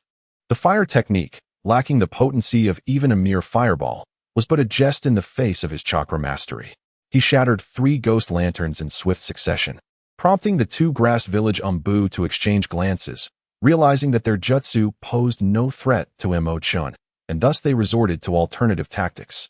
Fire release, explosive flames. They collectively unleashed a torrential wave of flames emanating from their mouths, converging to create a sea of fire. Be careful. Xianglin, devoid of combat capabilities, clung to Mo Chen, fearful that any misstep on her part might disrupt his performance. No problem at all. Mo Chen responded nonchalantly, as the chakra within him surged and transformed into water. Channeling it into the short blade, he wielded. Water release, hard vortex water blade. The water chakra coalesced around the blade, compressing into a spiraling spear-like projectile, rotating with a rapid and unpredictable velocity. As the flames approached, they were irresistibly drawn towards the rotating water, only to be extinguished by it. A gaping breach tore through the inferno, and Mo Chen surged forward, leaping high to thrust the hard vortex water blade ahead with force. With a sickening squelch, the blade pierced one unsuspecting grass Umbu, creating a gaping hole in his chest. With one assailant neutralized, the synchronization of their chakra faltered, causing their combined jutsu to collapse. The remaining grass Umbu, stricken with fear, retreated, yet Mo Chen paid him no heed as he broke through the encirclement. Surround him. Do not let him escape. The frantic cries of the grass ninjas echoed as they pursued him relentlessly. Yet, Mo Chen's speed and strength rendered them futile. Each time someone attempted to block his path, he effortlessly countered or even retaliated. Had it not been for the 2 burdens he carried, he could have easily dispatched them all, even amidst overwhelming numbers. Sensing this, the grass ninjas aimed to exploit Mo Chen's current predicament. The commotion soon reached the ears of Might Guy's team, who had just submitted their invitation for the Chunin exams and confirmed the grass village leader's intentions. The sudden eruption of jutsu explosions and chaotic shouts left them bewildered. This is bad. Leader. A panicked grass Umbu rushed in, exclaiming, someone is attempting to steal our human-shaped pills. The enemy is exceptionally strong, and we may not be able to stop them. The grass village leader's expression darkened instantaneously. Chapter 032. A realm of torment. The members of Team 3 were taken aback. Is this the caliber of the grass village Umbu? Yet, what exactly are these human-shaped pills they spoke of? The mere mention sent an unsettling shiver through them. Niji Li and the others exchanged solemn glances, understanding the gravity of the situation. Tian recalled hearing Xianglin mention these pills, and upon the revelation, her heart raced. She quickly tagged Xianglin in the chat group. Tian, Vortex Xianglin, is the commotion over there related to you? Is Mo Chen involved? Yamanaka Ino? Hinata Hyuga, has Mo Chen already made his move? Vortex Xianglin, did you catch on already? Tian, with such a ruckus, how could anyone not notice? Didn't we agree that you would inform us if something happened? Yamanaka Ino, exactly. Why did you start acting without a word? We were completely unprepared. Hinata Hyuga, Xianglin probably didn't want us to worry. Even if she told us, we wouldn't be able to help. Vortex Xianglin, yes? I didn't want to drag you into this. Tian, you came here on a mission, so please refrain from getting involved. And as for Mo Chen, if danger arises, I would rather sacrifice myself than endanger him. Saying this, Xianglin activated a live video stream, adjusting the angle. The footage revealed Mo Chen clad in a grass Umbu mask, carrying Xianglin's mother on his back, cradling Xianglin with one arm while wielding a short blade in the other. Surrounding him were dozens of grass ninjas, with more rushing in from the distance. Chaos reigned in the grass village, yet even so, Mo Chen found it increasingly difficult to break free from the encirclement. As Tian focused on the chat group, The grass village leader reprimanded the Umbu messenger, feigning nonchalance as he apologized to Mike Guy. My subordinates have been quite reckless. I apologize for the disturbance. He gestured for his men to withdraw and continued, let us finalize the arrangements for the Chunin exams. The grass village will certainly send representatives to Konoha. As for the details, the day is growing late. You may rest here for the night, and we shall discuss further tomorrow. Since you have come all this way, there is no need to rush back. I will ensure you are well taken care of. However, given the current circumstances, I recommend you refrain from venturing out. Should you require anything, do not hesitate to inform my men. With that, the grass village leader summoned others to escort Guy's team to their quarters. The members of Mike Guy's team were left perplexed, questioning the leader's odd behavior. It's barely 11 in the morning. How is it already late? They thought. And while the leader proposed to treat them well, he simultaneously barred them from leaving. Was this his idea of hospitality, confining them indoors? Nevertheless, they all understood that the grass village was likely in turmoil and that it might involve some village secret. Thus, they remained silent and accepted the grass village's arrangements. Only Tian, through Xianglin's live stream, could glimpse the unfolding events. As she watched Mo Chen surrounded by multiple circles of foes, anxiety gnawed at her heart. Yet, given her identity and strength, she felt utterly powerless to intervene. How is it that fate has conspired against us? If only the timing were different, I could have done something. She lamented inwardly. Now, she found herself lacking a suitable excuse to step outside. Even the slightest action could arouse suspicion within the grass village. With no other recourse, she silently prayed for Mo Chen's safety. Meanwhile, Mo Chen found himself obstructed. The sheer number of ninjas near the grass hospital was overwhelming. Even a moment's delay had led him into a tight encirclement. It was evident that the resolution would not come easily. Mo Chen sighed inwardly. In the fabricated future he envisioned, he had saved the individuals and dashed outside without a hitch. Yet, reality proved to be a different beast, even in a small village. Freedom of movement was a luxury that could not be taken for granted. If it comes to it, just abandon me. Xianglin's face bore traces of anxiety and fear. Yet her gaze remained resolute. She had no prior connection with Mo Chen, having never even laid eyes on him before this moment. Through the content of the future video, Xianglin learned that Mo Chen had come here solely to gather intelligence. Upon discovering the plight she and her mother faced, he was compelled by a sense of justice and compassion to come to her aid. However, to risk one's life for a stranger seemed excessive. There was no need for such sacrifice. Was it unacceptable? A man must not concede defeat. Mo Chen set Xianglin down upon the ground. A cold smirk gracing his lips as he declared, I merely wish to avoid creating too much commotion. Now that it is unavoidable, let us engage in battle. Shadow clone technique. Mo Chen formed a seal, and instantly, a multitude of shadow clones emerged around him. One clone carried the mother of Xianglin, while another stood guard over her. Now let us create some chaos. With his remaining shadow clones, Mo Chen surged towards the surrounding grass shinobi, launching an offensive. Each pair of Mo Chen's clones unleashed a torrent of combined ninjutsu, water release, and earth release, within the blink of an eye. Given his ample chakra, when he truly applied himself, he could single-handedly dominate an entire village. Regardless of the type of ninja opposing him, they stood no chance against Mo Chen's intricate techniques, as they were swiftly overwhelmed and rendered powerless. The two clones assigned to rescue Xianglin seized the opportunity amidst the obscured vision, darting out of the encirclement and hastily making their way towards the village's outskirts. Stop them. Go, go, go. Even if it costs us our lives. We cannot allow the human-shaped pill to escape, even if it means eliminating her. After the initial chaos, the grass shinobi quickly regrouped to mount their counteroffensive. Lacking strength? Then let us resort to explosive tags. Alas, in the face of absolute power, sheer numbers often became a liability. Mo Chen had no desire to entangle himself with them. Now that he had resorted to using his shadow clones, he naturally aimed for a swift resolution. Water release, hidden mist technique. Earth release, dust storm.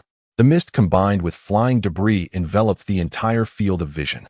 The fervor recently ignited in the grass hidden ninjas instantly chilled. Their aggressive advance transformed into a posture of vigilance and defense. In the next moment, Mo Chen and his shadow clones activated their Sharingan, weaving effortlessly through the haze, harvesting one life after another with ease. He was not a bloodthirsty individual. If he could avoid killing, he would prefer not to indulge in unnecessary slaughter.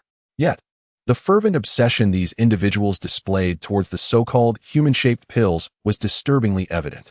This was something Mo Chen could not tolerate. Even if he were to spare them now, they would not relent, surely devising every means to relentlessly pursue K-Rin, rather than allow such a scenario to unfold. It would be far more prudent to eliminate them once and for all. With this thought, Mo Chen quickened his pace of reaping. Ultimately, he resorted to wood release, absorbing their chakra before twisting his body, dismembering, and pulverizing them. Thus, when the grass-hidden leader arrived and dispersed the dust with his wind release technique, what he beheld was a scene reminiscent of hell itself. Ugh! Both the grass-hidden leader and the ninjas who followed him were left retching. Chapter 033. Mo Chen is a ray of light.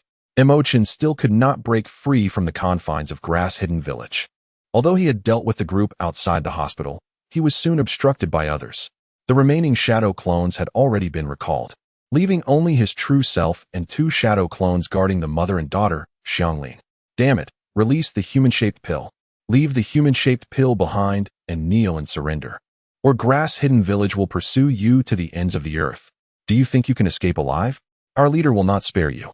Everyone, attack together and eliminate this brat with all your might. Do not concern yourselves with the human-shaped pill, as long as we avoid striking her vital points. She will not perish. A multitude of grass-hidden ninjas shouted as they charged forward. Having witnessed the failure of those who came before, they recognized the formidable strength of the individual before them and thus unleashed their full power in response. A torrent of various ninjutsu came crashing down, engulfing both Xianglin and her mother in the onslaught. However, they failed to notice that the murderous aura surrounding Mo Chen had intensified after his recent slayings. One pill for each life taken. You Grass-Hidden Village truly deserve annihilation. Mo Chen's voice was low and strained as he struggled to contain his fury. Yet he could not help but raspingly roar. Even beasts know gratitude, yet you are beneath them. The village of Grass-Hidden holds no value for existence. Earth style, 4 directions, earthen wall. Thick, unadorned earthen walls rose from the ground, forming a robust barrier that thwarted all ninjutsu aimed at Mo Chen and his companions. The overwhelming torrent of ninjutsu appeared grandiose, yet its potency varied greatly. Many dissipated without leaving so much as a mark on the walls. Those few that could inflict damage were still far from breaching the earthen barrier. In the next moment, Mo Chen soared high, leaping above the 4 directions earthen wall, charging alone into the throng. His initial intention had merely been to rescue, but the actions of the grass-hidden villagers ignited an uncontrollable rage within him. If this is the case, then let the slaughter commence. The grass-hidden ninjas, upon seeing his emergence, immediately closed in once more, unleashing a barrage of ninjutsu from all directions. Mo Chen wielded a short blade, his gaze chilling, as the blood-red double tomo hidden beneath his inconspicuous sunglasses suddenly transformed into 3 tomo. This time, he did not flinch. The chakra within him surged, enveloping his form in a layer of rock as he charged directly towards the nearest grass village ninja. The air was filled with a cacophony of strikes, various elemental ninjutsu crashing down upon him, shattering his rocky armor into a flurry of debris. A particularly penetrating technique even breached his stone defenses, inflicting a wound upon his arm. Yet, Mo Chen did not so much as blink, swiftly maneuvering through the chaos. A flash of cold light flickered, and several grass village ninjas fell, their screams stifled before they could escape their fate. With a resounding crash, just as Mo Chen dispatched a number of grass ninjas, a heavy blade struck his back with tremendous force. Although his speed was remarkable, he was not the only one with swiftness. This was the heart of Grass Village, and aside from those who had ventured outside, nearly all the remaining ninjas had rushed to this location upon hearing the news. The blade that struck Mo Chen's back belonged to a seasoned Jainin. While his strength could not be compared to the elite Jainin of the 5 great ninja nations, he was certainly far superior to an ordinary Jainin.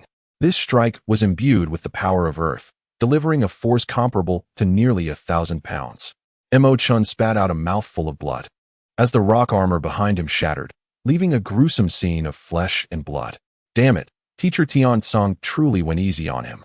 A genuine life-and-death battle was an entirely different affair. Mo Chen winced in pain, yet his movements remained unimpeded.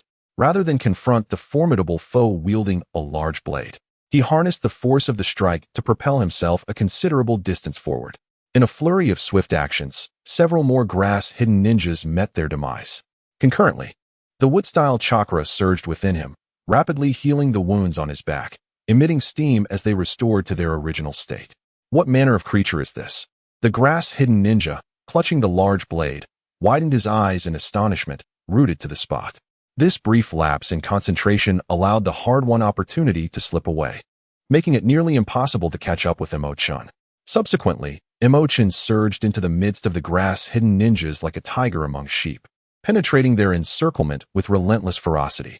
In the end, it was merely a small ninja village. While there were strong individuals, they were few and far between, with the majority incapable of withstanding even a single strike from Mo Chen.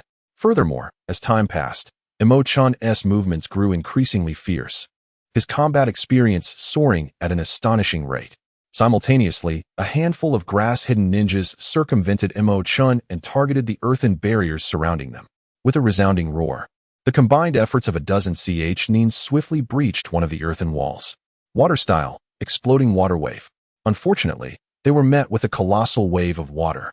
Within the confines of the earthen barriers, Mo Chen's Shadow Clone No. 1 entrusted Xianglin to Shadow Clone No. 2, freeing his hands to perform ninjutsu. Just as the grass-hidden ninjas prepared to burst through the breach, they were instantly swept away, their startled cries carried off by the torrent. Go!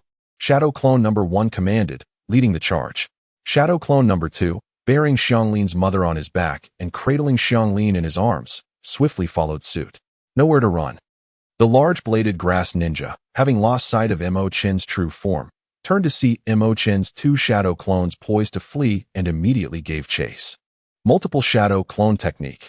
Shadow Clone No. 1 formed seals, instantly producing dozens of shadow clones to block the path. Do you have chakra to waste? The large-bladed grass ninja, one of the few elite ninjas of the grass-hidden village and the most experienced among them, could only manage to create 2 clones at most. And they could not hold for long. Witnessing Mo Chen recklessly expend chakra without restraint filled him with regretful tears. In the next moment, he was engulfed by Mo Chen's multitude of shadow clones. Seizing the opportunity, Shadow Clone No. 1 shielded No. 2 and the mother-daughter duo, swiftly breaking through the encirclement. Chaos ensued. The grass-hidden village was thrown into utter disarray. The majority of their fighting force was occupied by Mo Chen's true form, as he relentlessly pursued and dispatched a throng of opponents. The pressure on this side of the shadow clones was minimal, under the protection of No. 1.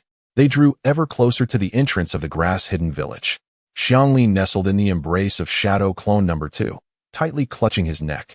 Her gaze fixated on Shadow Clone No. 1, her eyes filled with a sense of wonder. She could not comprehend why, despite their brief encounter, he would go to such lengths for her. A wave of warmth surged from within, enveloping her entire being and softening her heart. Mo Chen was like a ray of light, illuminating her previously bleak world. Aside from her mother, he was the first person to protect her. After watching the future video, she had silently vowed that if Mo Chen could rescue her and her mother from the clutches of the grass-hidden village, she would dedicate her life to repaying him. However, when the moment finally arrived, she understood that Mo Chen was worth everything. Her life, her very essence, would forever belong to him. Chapter 034. Oh my heavens! Mo Chen is extraordinary. Earth release, great earthquake core. Water release, great water wave. At the entrance of grass-hidden village, Mo Chen's 10 shadow clones unleashed their combined might through earth release and water release, manifesting a vast and formidable combined ninjutsu. The great earthquake core involved slicing a massive chunk of land and elevating it high using chakra, and the scale was naturally considerable. The combined output of chakra from the 10 clones was nothing short of terrifying. The great water wave unleashed torrents of water, akin to a vast lake. With 10 individuals collaborating, the scale of this assault was indeed amplified, as this colossal combined ninjutsu manifested. Although it could not be compared to the god realm of the Sage of Six Paths, it was sufficient to instill fear in the hearts of the grass-hidden ninja. Under the horrified gazes of the pursuing grass-hidden ninjas, a significant portion of the village was thrust skyward. Many who rushed forward were caught off guard, their bodies uncontrollably propelled along with the rising earth. Some were pinned to the ground, while others screamed as they plummeted from the sky. Yet, this was not their greatest terror. In the next moment, a deluge cascaded from above, resembling the Milky Way spilling forth, leaving all grass-hidden ninjas present in utter despair. Stop! The village leader of Grass Hidden arrived too late, his face turning pale upon witnessing the devastation. Without hesitation, he soared into the air. There was no time to consider countering Mo Chen's ninjutsu. Such an extensive attack required time to prepare, and it was already too late to intervene. The leader could only use wind release to blow the affected grass-hidden ninjas to safety, all the while watching helplessly as the torrential waters descended, crushing and engulfing half the village, threatening to consume the remaining area as well. Curse it! Do not let me discover your identity, or there will be no mercy. The leader trembled, overwhelmed by the scene of destruction. As the head of Grass Hidden Village, he was furious that their most critical strategic resources had been seized without a trace of the assailant. The loss of the human-shaped pill was already a significant blow, but with half the village in ruins and countless casualties, the impending war with neighboring nations was dire. They had but two choices: surrender and pay hefty reparations, or face annihilation. There was no third option. This is the end for Grass Hidden Village.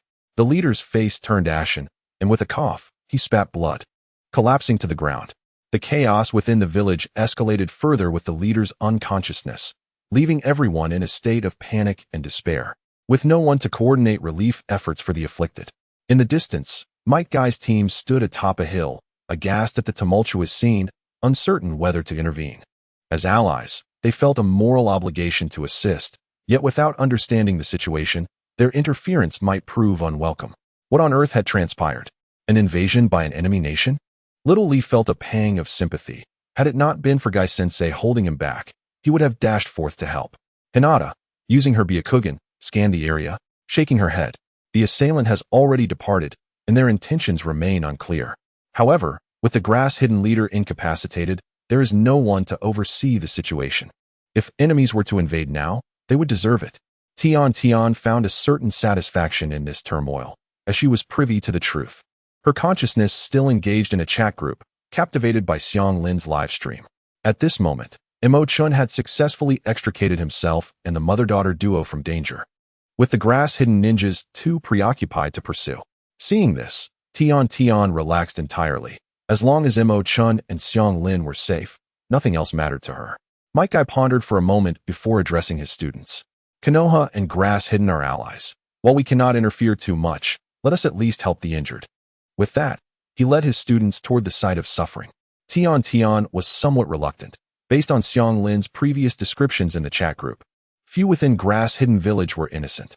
Nevertheless, they had arrived at this juncture and had no choice but to play their part. Meanwhile, Mo Chen had recalled all his shadow clones, bringing Xiang Lin and her mother to a desolate mountain not far from Grass Hidden Village. Once assured of their safety, he gently set them down. As soon as they landed, Xiang Lin could no longer contain herself and leaped into Mo Chen's embrace, holding him tightly. Mo Chen was momentarily taken aback, but did not push her away. Thank you, Xiang Lin repeated, her voice trembling with emotion.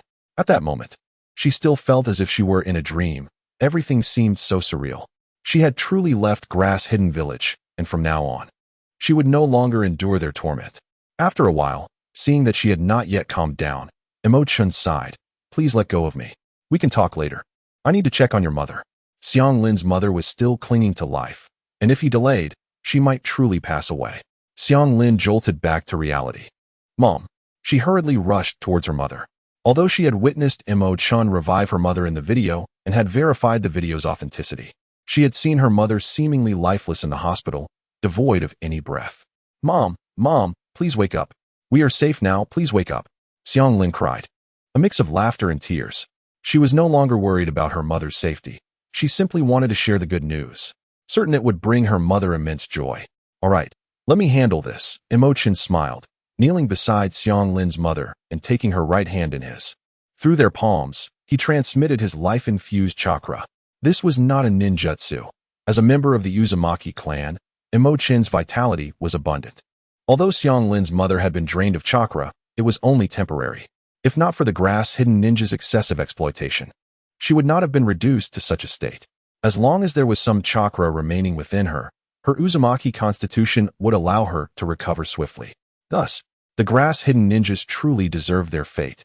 Even a brief respite for Xiang Lin's mother would have sufficed, as Mo Chen's chakra flowed into her. The flicker of life within Xiang Lin's mother reignited. Her pallid complexion gradually regained its color, and the lifeless spirit began to awaken. Xiang Lin, possessing strong perceptive abilities, was the first to notice, and the last remnants of her anxiety vanished entirely. Wonderful, wonderful! Xiang Lin was overwhelmed with joy and tears. Had she not feared disturbing her mother's recovery, she would have undoubtedly rushed into Mo Chen's embrace. In the mountains, Jingye exclaimed, "Oh my heavens! Mo Chen is incredible." Hinata remarked, "I am truly in awe. Is Mo Chen really from our cohort? It feels nothing short of a dream." Tian added, "I was present at the scene. From a distance, it looked as if the sky had torn open, and I was utterly stunned." Sakura commented, Chapter 035, Successful Rescue, Further Exploration of the Grass Village. Vortex Kanai expressed her heartfelt gratitude. "I owe my life to you, my lord." After listening to Xiang Lin's account, her mother knelt before Mo Chen, bowing her head deeply in reverence. Rising, she spoke earnestly, "Thank you for saving us. From this day forth, Kanai's life belongs to you. Whatever you require of me, I shall exert every effort." Mo Chen granted her a second lease on life, and she felt compelled to reciprocate in kind. Even if Mo Chen, much like the village of Kusa, sought her abilities, she accepted this reality, understanding it merely as a transition from one perilous situation to another. At the very least, it afforded her more time to accompany her daughter, which she deemed a worthwhile gain. Xiang Lin observed her mother's actions and hesitated momentarily before attempting to kneel as well. However, Mo Chen swiftly intervened, gently pulling Xiang Lin's mother back up. "I rescued you not in pursuit of your gratitude, nor is it connected to your capabilities," he stated, halting Xiang Lin's mother from continuing her act of submission. "Rest assured, from this moment onward, you are free. I simply disapprove of the practices in Kusa and felt sympathy for your plight, which prompted my intervention. As for the future, you are free to chart your own course." Both mother and daughter hailed from the Uzumaki clan, endowed with remarkable perceptive abilities, and they could discern that Mo Chen's words were entirely sincere. Had it been anyone else, they might have rejoiced, eagerly anticipating their newfound freedom. Yet, Xiang Lin's mother, Uzumaki Kana, harbored a different sentiment, one of unease. Mo Chen believed she was concerned about the pursuers and offered gentle reassurances. "You need not worry about the situation at Shaoyin Village. They are presently preoccupied with their own troubles. I assure you, I will not afford them the opportunity to capture you again." Xuan was Xiangnai's side. "I just heard from Xiang Lin that the Lord has devastated a significant portion of Shaoyin Village. They are currently embroiled in a war with a neighboring country, and under such circumstances, their defeat is inevitable. Hence, my concerns regarding Shaoyin Village are minimal. However, the Lord must be aware of our capabilities. Innocent as we may be, possessing something precious incurs risk. We lack the strength to safeguard this ability.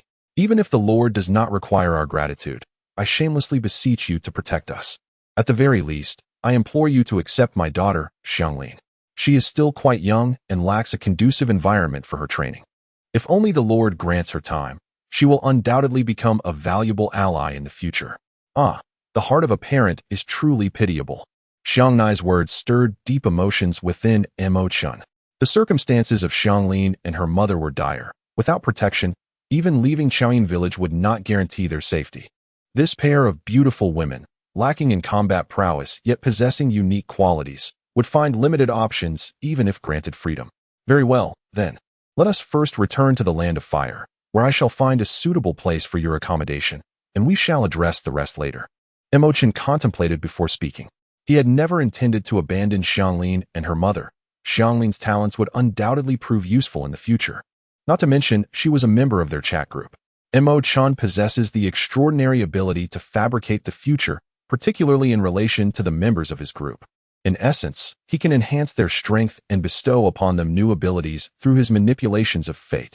However, prior to this, it is essential to ensure their unwavering loyalty. "Thank you, my lord," exclaimed Xiang Nai, filled with overwhelming joy, as she eagerly pulled Xiang Lin to bow before Mo Chen once more. "Enough, enough. There's no need to kneel so readily. I am not fond of such displays," Mo Chen replied, waving his hand dismissively. He then removed the mask from his face and declared, "I am Mo Chen. You may simply address me by my name from now on." As he spoke, he offered a brief introduction of his identity, for they would be allies in the days to come. Observing Xiang Nai, it was apparent that she regarded him with a sense of subservience. Although Mo Chen held no such intentions, he refrained from being overly sentimental or engaging in unnecessary gestures. Currently, Xiang Lin and her mother cannot be brought directly to Konoha. Even disregarding the complexities with the hidden grass village, their Uzumaki lineage is inherently sensitive. Mo Chen created a wooden clone to remain behind while his true self guided them towards the land of fire. His primary objective in the hidden grass village had been accomplished, yet he was mindful of his ongoing mission. However, whether the hidden grass village had the luxury to send representatives to participate in the joint Chunin exams of Konoha was no longer a concern for Mo Chen. Soon, his wooden clone returned to the hidden grass village. The village chief had previously fainted in a fit of anger, nearly leading the entire village to the brink of collapse. Fortunately, he was quickly roused by the cacophony of the surroundings, forcing himself to suppress his tumultuous thoughts and began to organize the villagers into a rescue operation. With the village chief stepping forward, the situation finally stabilized, each department fulfilling its duties while maintaining order amidst the chaos. Mo Chen randomly selected a solitary, unfortunate soul to take their place, once again infiltrating the depths of Chao In village. "Hey, you over there, come here for a moment." Mo Chen had just emerged from an uninhabited area after changing his identity when he was called out by a grass ninja. Turning around, he was surprised to find it was the infamous Big Blade Grass Ninja. At that moment, the ninja bore a face resembling a pig's visage, adorned with numerous bruises and wounds, all inflicted by Mo Chen's shadow clones. This individual held a significant status within the grass village, comparable to Kakashi during Tsunade's tenure in the Hidden Leaf. In order to conceal his identity temporarily, Mo Chen swiftly approached the other party. However, he was taken aback as several figures emerged from the dwelling behind Dao Dao Grass Ninja, which were none other than the members of Team 3 led by Might Guy. The Dao Dao Grass Ninja pointed at Might Guy and his companions. Addressing Mo Chen, "These individuals are esteemed guests from Konoha. Unfortunately, our village is currently in a delicate situation and we are unable to accommodate them. Kindly escort them to the village on my behalf." Following this, he cast a subtle glance at Mo Chen. Yet, with his visage resembling that of a pig, his swollen eyes rendered Mo Chen incapable of deciphering the meaning behind his gaze. Mo Chen speculated that he likely wished to confirm whether Kai and his companions had indeed departed from the confines of the hidden grass village. After all, given the current circumstances of the hidden grass, it was unequivocally impossible for him to take action against Kai and his group. Moreover, the persona Mo Chen was impersonating lacked the requisite strength for such an endeavor. With no alternative, Mo Chen reluctantly accepted this task and proceeded to guide Might Guy and his companions toward the village entrance. "I apologize for the inadequate hospitality and hope for your understanding." Mo Chen was diligently performing his duties, guiding the way while apologizing to Kai and his companions, saying, "Once our village stabilizes, should you have the opportunity to visit again, we will certainly extend a warm welcome to you." "Ha ha ha, it's perfectly fine, we completely understand." Kai flashed a broad grin, his pearly white teeth gleaming. To those unaware of his true nature, it would be quite difficult to discern that he was a formidable warrior. However, there was one matter that piqued my curiosity, albeit somewhat presumptuously. Kai maintained his cheerful demeanor, a silly smile still adorning his face. Mo Chen cast him a fleeting glance and replied nonchalantly, "You are esteemed guests of the grass-hidden village. Feel free to inquire about any matters. As long as they do not pertain to confidential information, I shall share all that I know." Kai, with a demeanor of utmost caution, deliberated his words carefully, given the considerable casualties just incurred. "I initially presumed it was the ninjas from the neighboring country embroiled in conflict with you. However, if that were indeed the case, they would not have squandered such a prime opportunity, but rather dispatched a substantial force to relentlessly pursue. Thus, I find myself intrigued. If the assailants were not from a hostile nation, what animosity could provoke such a significant upheaval?" Chapter 036. The grass-hidden village stands on the brink of oblivion indeed. Those who ascend to the rank of Jonin, or even elite Jonin, are seldom devoid of cunning. Might Guy, known for his forthright nature, nonetheless possesses a keen intellect. In this instance, adopting a seemingly foolish guise to gather intelligence could easily deceive others. Even if he were to inadvertently breach some taboo, it is unlikely that others would take it too seriously upon their refusal. However, the secrets he seeks regarding the grass-hidden village bear no direct relation to Mo Chen. This matter is undoubtedly delicate, yet as esteemed guests from Konoha, I am willing to discreetly share insights, provided you maintain confidentiality. Mo Chen peeked around with an air of curiosity, embodying the essence of someone eager to divulge gossip, yet apprehensive of being discovered. Xiao Li, Ningzi, and several others exchanged glances, promptly assuring one another that they would never divulge the information outside their circle. Mo Chen immediately elaborated on the matter concerning the humanoid pills in meticulous detail. The mother and daughter duo, Kei Rin and her mother, hail from the Uzumaki clan, possessing a unique constitution that endows their chakra with remarkable vitality. The hidden grass village fortuitously discovered this fact. By biting into their flesh and drawing upon their chakra, one could transfer that life force to oneself, thereby achieving healing from one's own ailments. In simpler terms, when injured, a mere bite from them could lead to recovery, regardless of the severity of the injury. As long as one was not dead, recovery was possible, and one would rapidly return to their former state. The price paid by Kei Rin and her mother was merely the consumption of chakra, which is inconsequential for ninjas. However, due to the recent war, the grass village has suffered tremendous casualties, with countless individuals injured or gravely wounded. The more severe the injury, the greater the amount of chakra required from the humanoid pills for recovery. Kei Rin's mother, Kanai, had been continuously drained without any respite for recuperation, ultimately leading to her tragic demise. Fortunately, Kei Rin inherited her mother's constitution, so even after Kanai's death, Kei Rin remained as a potential successor. Who could have anticipated the sudden emergence of such a formidable individual who would abduct Kei Rin and seize her mother's corpse as well? This incident bears no relation to neighboring countries. Mo Chen, still cautious and peering around warily, remarked, "That person must have learned of this matter through some channel, which prompted their incursion into the village to abduct individuals. With the loss of the humanoid pills and the injuries inflicted by that person leading to so many deaths, this war is likely to end in defeat for us. If you possess any information regarding the humanoid pills, we hope you can promptly inform the grass village. We shall ensure a generous reward in return." By this point, the group had arrived at the entrance of the grass village. Mo Chen waved goodbye to them, saying, "I shall escort you thus far. May your journey be safe, and I hope we shall meet again in the future." However, upon hearing Mo Chen's account, the members of Team Kai were engulfed by a tumult of emotions. The revelation that the hidden grass village had secretly detained members of the Uzumaki clan, turning them into human-shaped pills for sustenance, was utterly appalling. Even Might Guy, who had witnessed the brutality of war and understood the darkness of the ninja world, found his worldview profoundly shaken. Ten had already been aware of these atrocities, yet hearing Mo Chen's description ignited a surge of rage within her. Regrettably, their unique status meant they represented the honor of Konoha while abroad. Otherwise, they would have relished the opportunity to make the denizens of the hidden grass village experience the horrors inflicted upon the mother and daughter of Karui. The mood of Team Kai was somber, leaving them disinterested in further banter with Mo Chen. They exchanged a few perfunctory pleasantries before departing, burdened by their heavy hearts. However, before they could exit Mo Chen's line of sight, a petite figure suddenly dashed out from the nearby woods, launching an attack on Team Kai. This individual, who bore a striking resemblance to Ten and was clad in the attire of the hidden grass Umbu, clearly possessed the capabilities of a lower to mid-ranking ninja. Upon making an appearance, they hurled a series of ninja tools at Team Kai before charging forward armed with a kunai. With such limited skill, even if several more were to join in ambush, success was utterly implausible. Mo Chen gazed at the scene from a distance, momentarily taken aback. What was unfolding before him? The covert operatives of Kusanagi village? Ningji promptly activated his Byakugan, effortlessly deflecting several hidden weapons with his gentle fist technique. Shaoli, employing both fists and feet, similarly sent a few projectiles flying, perplexed and inquiring. Why? Moreover, only one individual rushed forward. Why bother with so many questions? Let us subdue her first.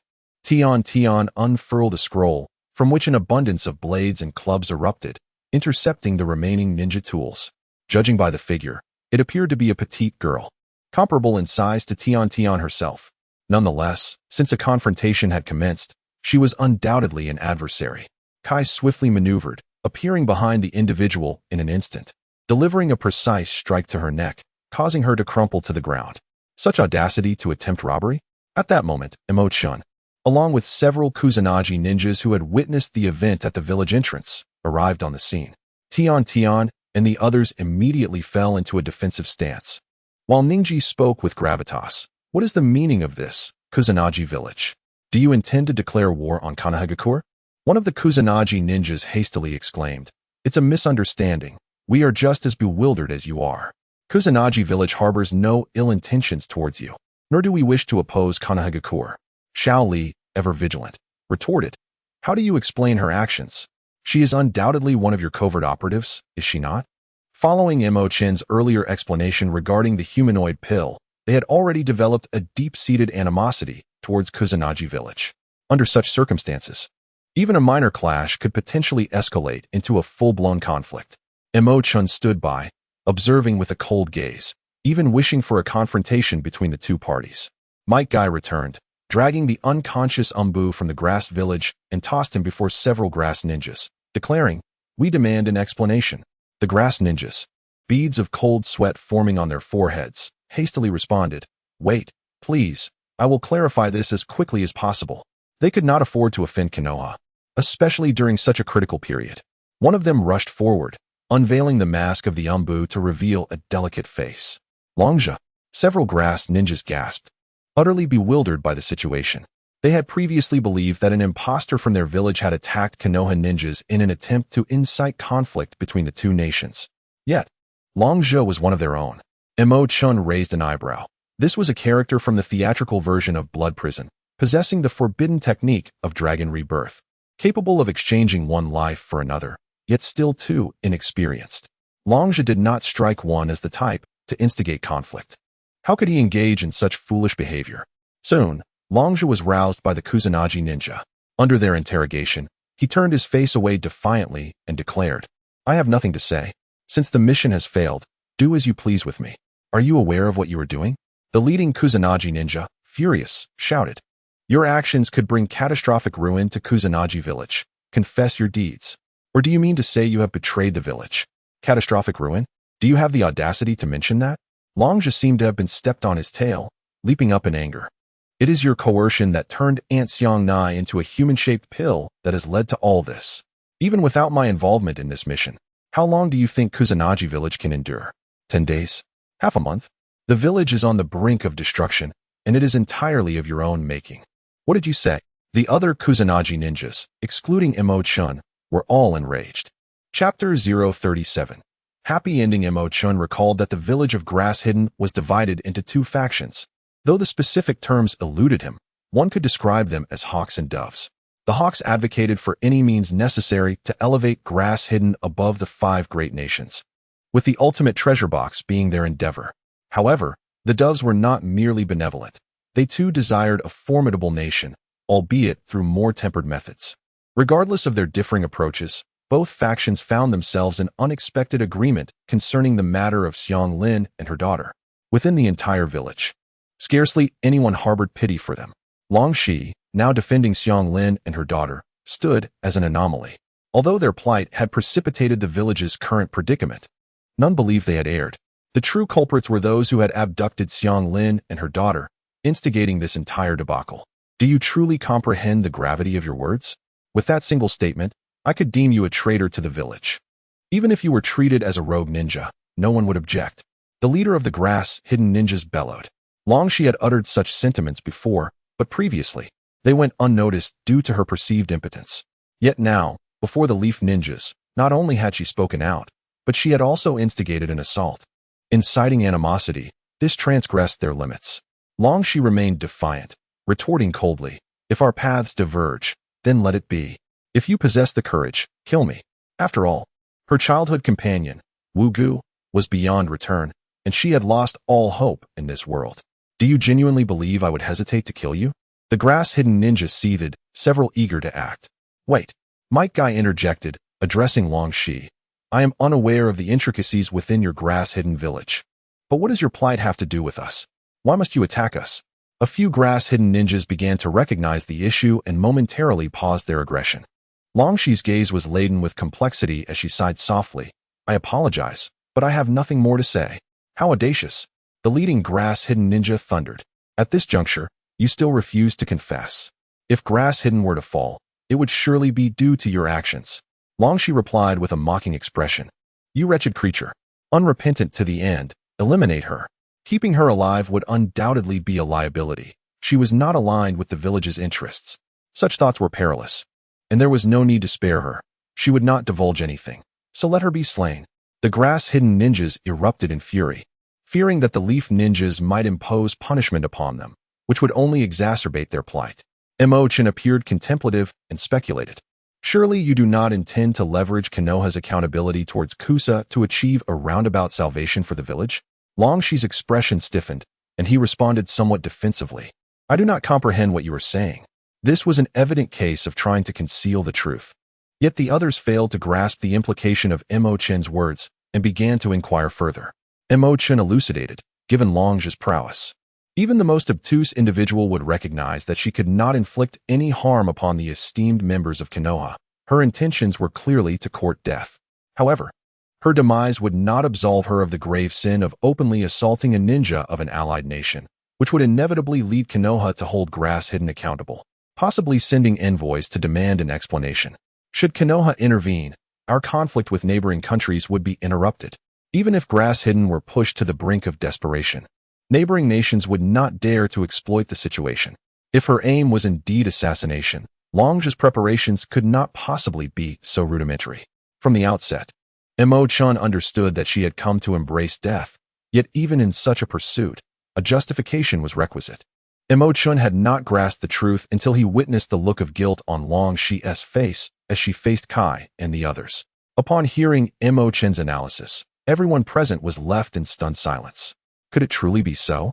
The grass ninjas, who had just moments ago been calling for Longshi's punishment and labeling her a traitor, now realized that the real fool was themselves. Yet, upon seeing Longshi's speechless and embarrassed demeanor, they understood that Mo Chen had indeed hit the mark. Might Guy cast a glance at Longshi and sighed. Let her go. We shall not pursue this matter further, and will report the truth to Lord Hokage. However, I cannot guarantee how Lord Hokage will respond to this. Every individual who has bravely sacrificed themselves for a greater cause deserves respect. The animosity that Guy's team had harbored towards the grass village due to the humanoid pill incident began to dissipate with the revelation of Longshi's intentions. Thank you for your magnanimity, the lead grass ninja said with a complex expression. Nevertheless, Longshi's unilateral actions cannot be overlooked. I will report this to the leader for him to handle personally. Guy opened his mouth, but ultimately refrained from saying more. After bidding farewell to everyone, he departed with the members of Team 3. Let us proceed to meet the leader, the lead grass ninja urged, escorting Longshi. Even if your original intent was for the sake of the village, I cannot forgive you for siding with those treacherous humanoid pills.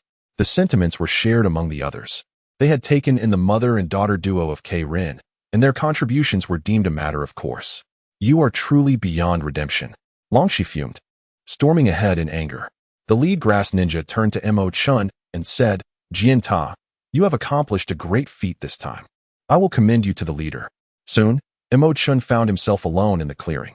It was unfortunate that a confrontation had not ensued, though he thought it of little consequence. Mo Chen privately lamented this missed opportunity. He had hoped for a further escalation of the conflict between Kai and the grass village, ideally culminating in Kai unleashing the seventh gate to breach grass village entirely. However, in light of Longshi's actions, he felt a twinge of compassion that compelled him to reveal the truth. Ultimately, Mo Chen remained merely a clone, tasked with fulfilling the mission assigned to him by the third Hokage. The grass village had already exacted significant retribution against K-Rin and her daughter. The remainder of the vendetta could await K-Rin's maturation, at which point she could seek her own vengeance, provided, of course, that the grass village did not meet its demise beforehand. In the next moment, Mo Chen vanished from sight. In the chat group, conversations resumed. K-Rin's livestream had concluded shortly after Mo Chen had rescued them. Tian, upon encountering an ambush while leaving the grass village, had also initiated a livestream. Thus, the events of their journey through the grass village were well known to the group. Tian remarked, At last, it has come to an end. This mission has truly left me with much to ponder. Uzumaki K-Rin replied, I never imagined there would be someone from the grass village advocating for my mother and me. Longshi, I will remember you. Yamanaka Ino expressed. I hope Longshi does not face overly severe consequences. However, now that her intentions have been exposed, at least she will not be executed. Hyuga Hinata added. I too wish for her safety. Tian Tian continued. Kei Rin and her mother have been saved, and Mo Chen remained undisclosed, and our mission has been successfully completed. This can be deemed a happy ending. Uzumaki Kei Rin then said, Thank you all. Currently, Mo Chen Kuin is treating us to a meal in a quaint town, and I have never felt such happiness or anticipation for the future. Uzumaki Kei Rin added, It is unfortunate that I cannot yet visit Kanahagakure, otherwise, I would certainly thank you all in person. Yamanaka Ino reassured her, There will be opportunities, and once you are settled, we can visit you during our missions.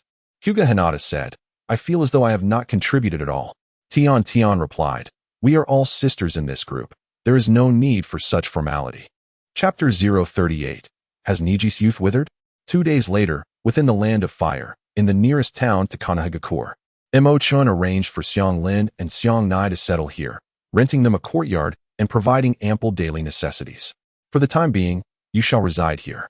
Mo Chen entrusted all the remaining tens of thousands of taels to Xiang Nai, saying, I initially intended to purchase this courtyard outright, but the funds are insufficient. Perhaps in due time, I shall find an opportunity to bring you both to Konoha. This place is already quite wonderful. Xiang Nai was visibly moved. The prospect of attaining freedom was her utmost aspiration. The quality of life took a back seat. Xiang Lin, with a hint of reluctance, grasped Mo Chen's hand, asking, Are you really leaving now? After spending these past 2 days together, Mo Chen's amiable demeanor had opened the hearts of Xiang Lin and her mother, rendering him the closest individual to them in this world. If all goes well, I shall return shortly to fetch you, Mo Chen reassured, gently patting Xiang Lin's head. He found this pitiable girl, with her slightly infatuated and adorably Na'vi traits, quite endearing, and had already come to regard her as a younger sister. Mo Chen found himself in a quandary, contemplating whether to swiftly bring Xianglin and her daughter to Konoha. However, the identity of the Uzumaki clan, coupled with their unique constitution, could potentially stir unforeseen complications upon their arrival in the village. It was difficult to ascertain the third Hokage's true thoughts, yet outwardly, he presented himself as a benevolent figure. Such an image was essential to maintain. Any deviation could jeopardize his legacy. Beneath the surface, however, lurked the cunning Danzo Shimura, whose influence could render Xianglin's transition to Konoha akin to a lamb entering the lion's den, and Mo Chen could not guarantee constant vigilance over her safety.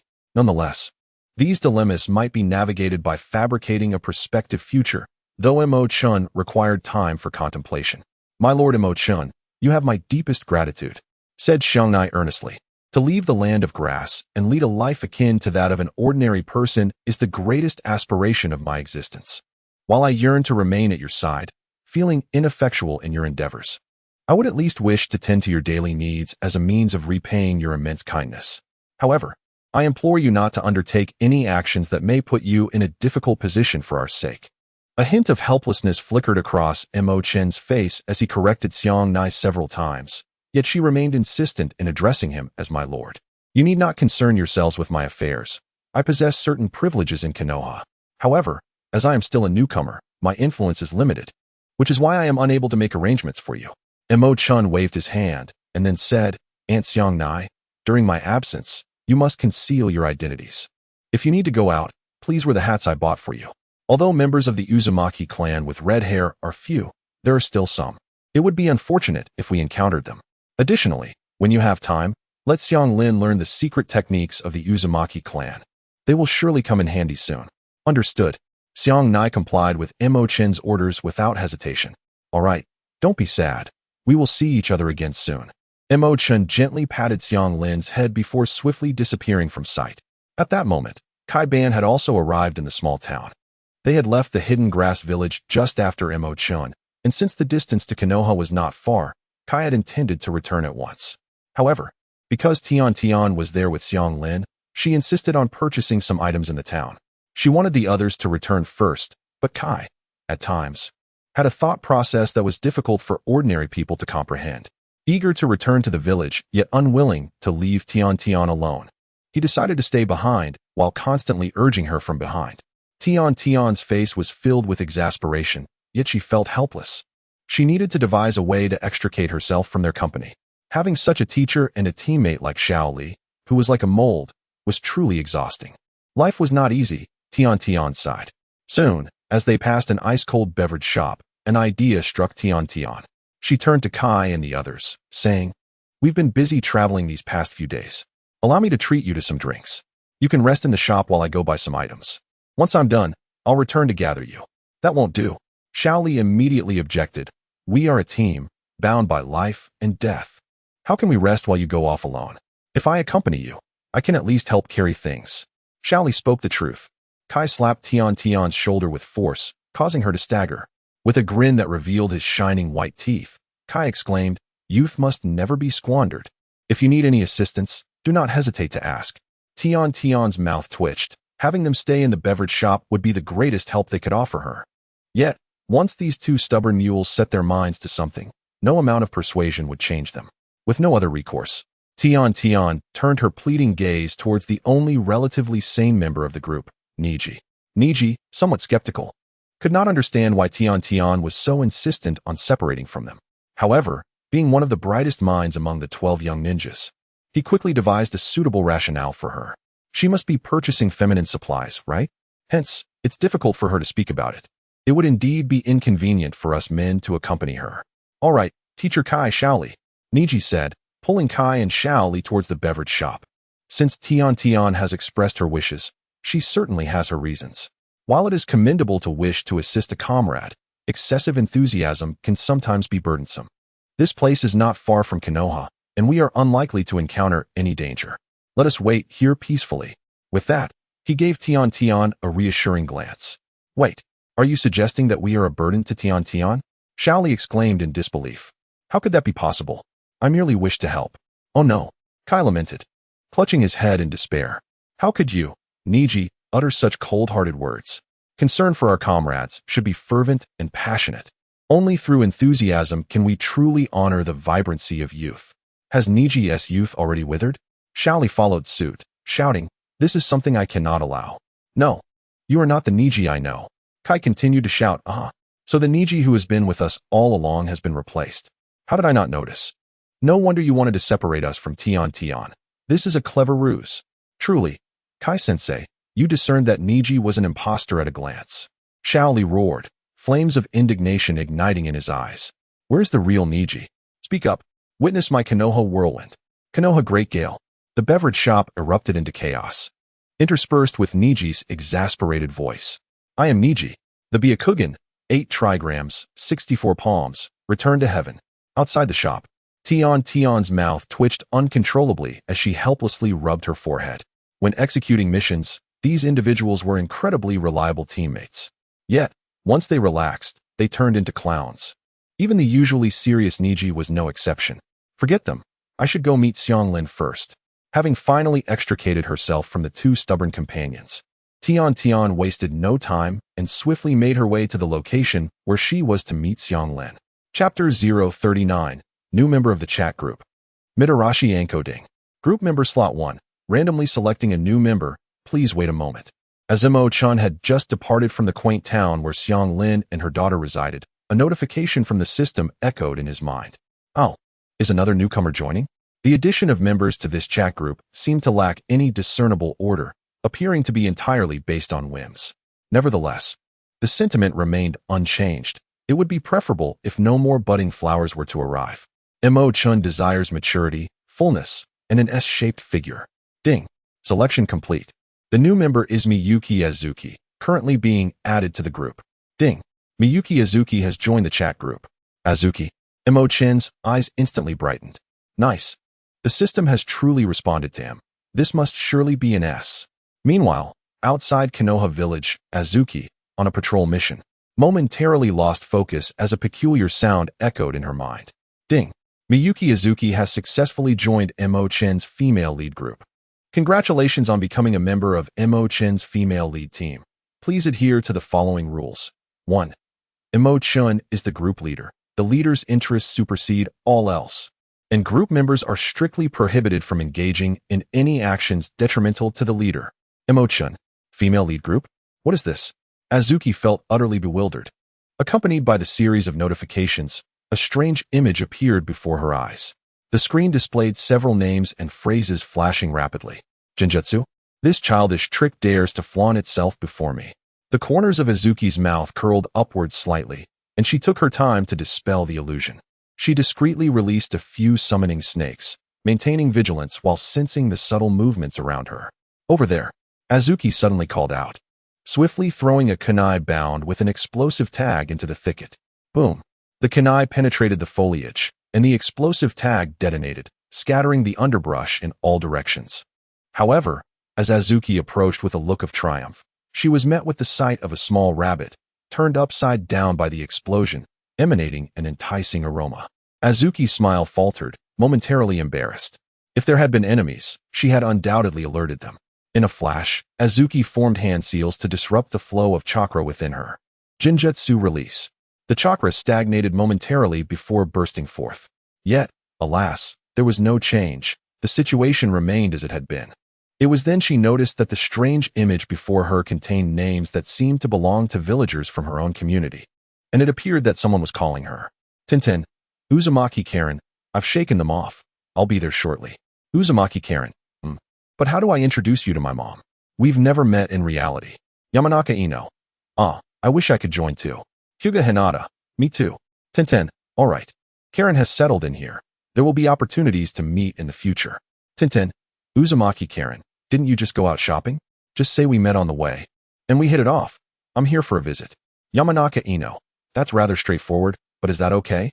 Uzumaki Karen. It should be fine.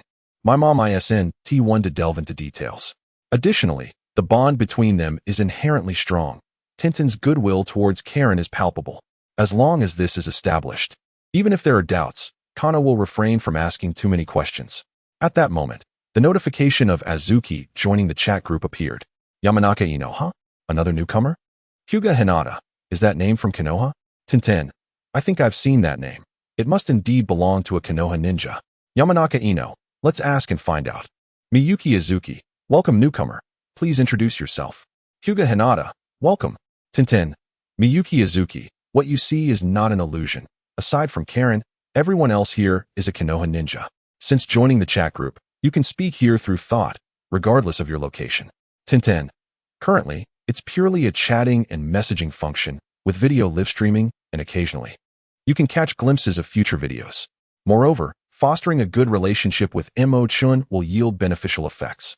Tintin aimed to help Azuki integrate into the chat group swiftly while minimizing complications, fully disclosing everything. Of course, those who entered the chat group were generally trustworthy. After all, those with ulterior motives would be identified by the system and subsequently punished. Just like that individual who had been lurking lately, after facing repeated punishments. They now felt too embarrassed to show their face. Miyuki Azuki. A chat group? How intriguing. You all claim to be Konoha ninjas? Tintin. I'm Tintin, a member of the 3rd squad led by Might Guy, and I graduated from the Ninja Academy last year. Yamanaka Ino. Hinata and I are freshmen who graduated this year. Our surnames should leave no room for doubt, right? Hyuga Hinata. Please take care of me. Uzumaki Karen. I'm from the Uzumaki clan, currently in Sakuraki City. Miyuki Azuki. It seems like this might be true. Well, I shall tentatively believe you. I am Miyuki Azuki, a special J-nin of Konoha. Tintin, special J-nin? Yamanaka Ino. Oh, Uzumaki Karen, special J-nin. Does that mean you're quite formidable? Miyuki Azuki. Perhaps I could take on hundreds of you single-handedly. Hyuga Hinata. Wow? Doesn't that mean you're even more powerful than Lady Hong? Miyuki Azuki. Lady Hong? You are indeed one of her disciples. I have heard her mention you. She has a direct descendant from the Hyuga clan among her students. Which is you? Hyuga Hinata. Are you quite familiar with Lady Hong? Miyuki Azuki. We are the best of friends. Ahem, it seems you are indeed all genuine individuals online. But there's still one person in the group? What is their identity? Yamanaka Ino. Oh, that one. You can disregard for now. Miyuki Azuki. Alright then, please tell me more about Mo Chen and what the future videos entail. Haruno Sakura. Mo Chen felt a slight sense of reflection. With the addition of Hongdo, the chat group was bound to become lively. This individual was akin to a female version of Naruto, particularly in terms of personality, carefree, boisterous, and rather unconcerned with trifles. It was hardly surprising that she could bond with several younger girls. In fact, Mo Chen even feared that she might lead others astray, which would certainly provide some amusement. The wood-release clone left in the grass-hidden village had completed its mission, and upon dispelling itself, transmitted its memories. The Dragon Tongue incident involving Kai's team was met with only a few reprimands from the grass village leader, who merely imposed a brief period of confinement. However, prompted by the Dragon Tongue's warnings, the grass leader intended to closely align with the Leaf Village. Thus, he placed great importance on the upcoming joint Chunin exams hosted by the Leaf. He planned to send all Jonin to participate, with all Jonin serving as team leaders responsible for 1 or 2 squads each. The Chunin would accompany the teams, not only to assist, but also to gain exposure to the Leaf Village. As for the grass leader, he would assume the role of the entire team's captain. This meant that he would retain only special divisions, including the Umbu, while bringing the rest to the Leaf. Provided that neighboring nations received word of this arrangement and wished to avoid disrupting the Chunin exams, they would hesitate to take further action against the grass village. Upon receiving the news, Mo Chen's face instantly bore a large expression of embarrassment. Chapter 040. Ambush. The root organization strikes. Tian, at last, I see you alive. Quickly locating Xiang Lin in a courtyard based on the address from their chat group, Tian was overjoyed and rushed forward to embrace her tightly. This marked the inaugural offline gathering of fans in the ninja world, a momentous occasion indeed. How wonderful. I've longed to meet you all. Xiang Lin could feel Tian's genuine delight and was equally thrilled, reciprocating the embrace with warmth. Even now, she still felt an overwhelming sense of unreality. Not only had she escaped the treacherous confines of the grass-hidden village to a stable environment, but she was also surrounded by those who cared for her. These were her dear sisters from the group. Although it was their first meeting, there was no trace of the awkwardness that often accompanies strangers. Besides the newly joined Hong Do and the reticent Huo Ying, the others were akin to family. Xiang Lin, has anyone arrived? Came Kanai's voice from within the house, where she was arranging furniture and tidying up. Overjoyed, Xiang Lin called out, Mom, come out. A friend has come to visit me. Friend? Kanai responded in surprise. Having roamed from place to place since her birth, Xiang Lin had never known a stable life. The previous 2 years in the grass-hidden village had given her a glimmer of hope for a secure home, only for it to turn into the beginning of a nightmare. In such dire circumstances, with life hanging by a thread, no one dared to approach them. How could Xiang Lin possibly have friends? With a sense of curiosity, Kanai stepped into the courtyard and quickly spotted Tian embracing her daughter, appearing intimately engaged in cheerful conversation. Kanai could sense that Tian's joy was heartfelt, and seeing her daughter equally happy dissipated her initial caution. Aren't you going to introduce me? Kanai asked with a smile, glancing at the 2 girls. Much like Xiang Lin, Kanai felt as though she were in a dream. The life they currently led was something she had never dared to envision before. Hello, Auntie. My name is Tian. Tian took the initiative to speak. Just now on the road, Xiang Lin helped me, and I came by to express my gratitude. Yes. Xiang Lin nodded vigorously. I clicked with Tian right away. We are already the best of sisters, hee. Seeing her daughter's genuine happiness, Kanai felt a twinge of confusion, yet true to Xiang Lin's assumptions.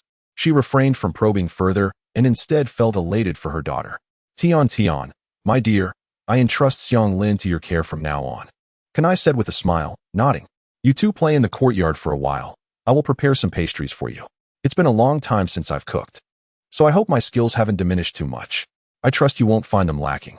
Oh, Auntie, you're too kind. Tian quickly waved her hands and offered the fruits she had bought along the way, saying, This is a little fruit I brought. Could you wash and slice it for us? Although Tian wished to lend a hand in the kitchen, she knew her limitations and opted to play coy, hoping that Aunt Kanai would not hold it against her for not being more helpful. Kanai, however, did not dwell on it and graciously accepted Tian's kind gesture with a smile.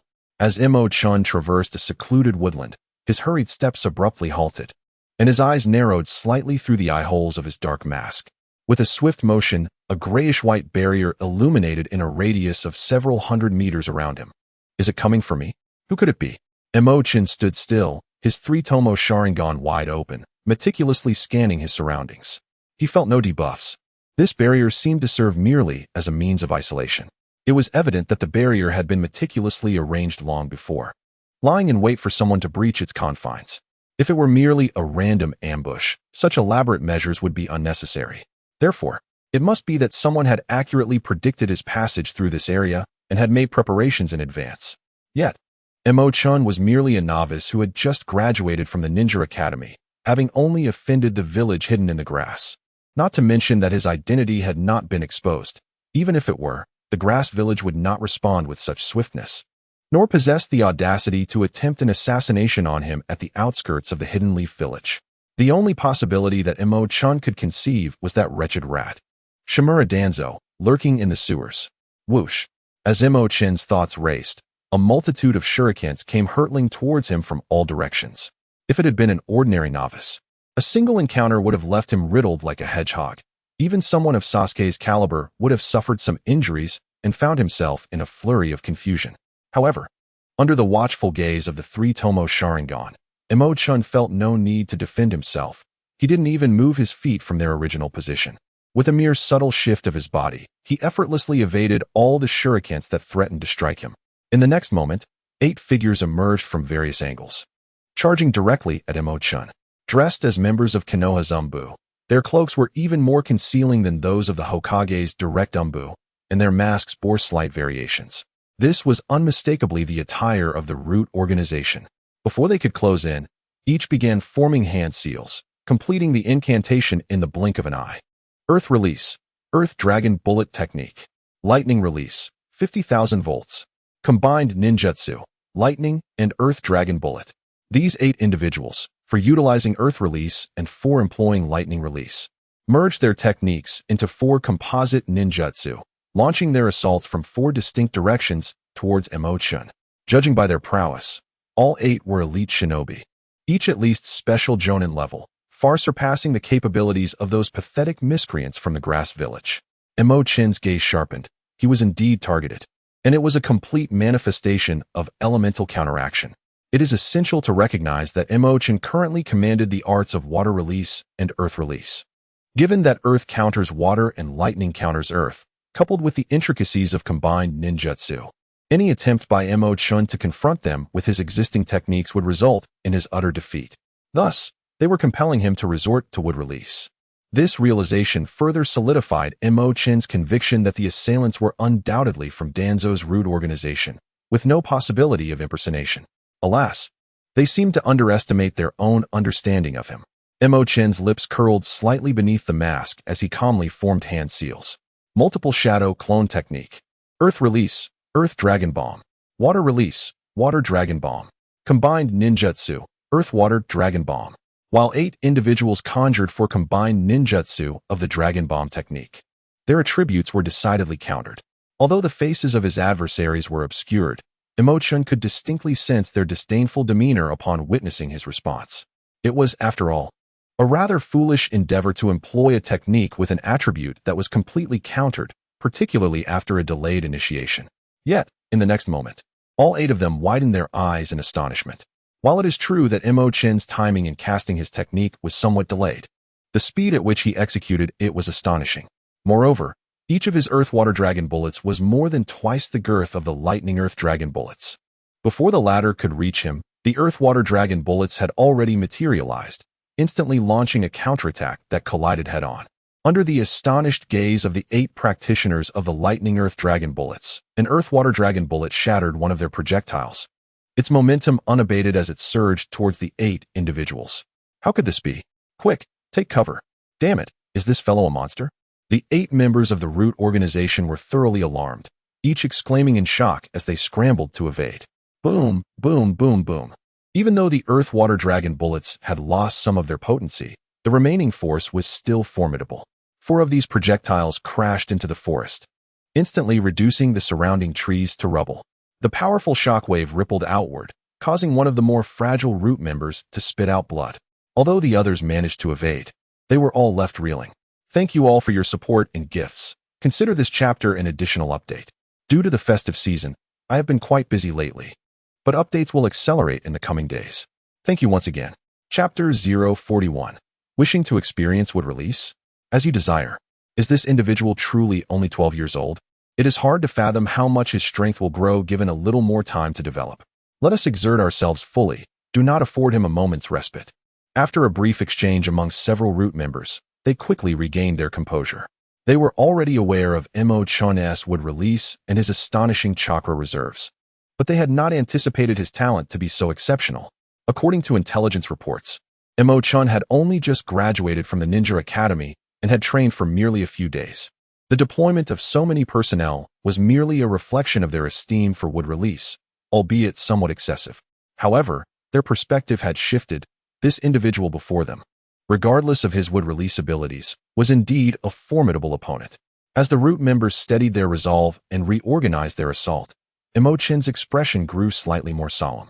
Truly, these elite members of the root organization were not easily dealt with. Mo Chen's gaze shifted as he contemplated a means to break the deadlock. Defeating these 8 individuals head-on proved to be no simple feat. Who could fathom the myriad traps lurking in the shadows? Even if he emerged victorious, there was little merit in engaging them directly. However, Mo Chen was not well versed in barrier techniques, only aware that they could be violently dismantled through sheer force. With a swift motion, he retreated in the direction away from Konoha, seizing the opportunity before his adversaries could close the distance. Given that they were aware of his intent to return to Konoha, any hidden traps would undoubtedly be laid along his path. Binding technique. Yet, before Mo Chen could distance himself significantly, 2 members of Root hastened to close in on him, casting their technique from a measured distance. Mo Chen suddenly felt as though his body had become immensely heavy, as if the gravitational force around him had multiplied several times. The binding technique is a form of restraint. If the disparity in strength is too great, it can immobilize a person in an instant. However, having activated his Sharingan, Mo Chen possessed formidable mental strength, and even when confronted by 2 adversaries working in concert, he could not be entirely restrained. Nonetheless, this level of constraint significantly hampered his movements, and soon, the other 6 members of the Root organization had caught up with him. They refrained from employing ninjutsu. One of them delivered a kick aimed squarely at Mo Chen's chest. Mo Chen barely had time to raise his arms before he was sent flying by a powerful kick. 2 swift sounds pierced the air behind him, and through his heightened senses, he discerned that 2 individuals were flanking him, poised to strike. The binding spell of gold upon him rendered his movements cumbersome, leaving him utterly defenseless. Consequently, he endured 2 more kicks to his back, propelling him once again through the air. As he soared, he caught sight of yet another adversary ahead, ever ready to deliver an attack. A surge of fury welled up in Mo Chen's heart. Did they truly believe him to be as harmless as Peppa Pig simply because he refrained from showing his strength? If they wish to witness the art of wood release, then let it be as they desire. Mo Chen, ensnared by the binding technique, forcefully clapped his hands together, unleashing a torrent of chakra from within. Wood release, wooden man technique. With a resounding roar, a colossal wooden figure, towering over 100 meters, erupted from the ground, instantaneously dispelling the binding technique that had constrained Mo Chen. A powerful aura emanated, sending shockwaves that caused several members of the Root organization nearby to be hurled backward uncontrollably. However, the surrounding barrier remained untouched by the wooden giant, leaving Mo Chen with a tinge of disappointment. Feeling rather pleased with yourselves, are you? Let me witness what other trump cards you possess. With his hand forced, Mo Chen no longer held back. Perched atop the bridge of the enormous wooden figure, he directed it to unleash a titanic fist toward 3 of the nearby Root members.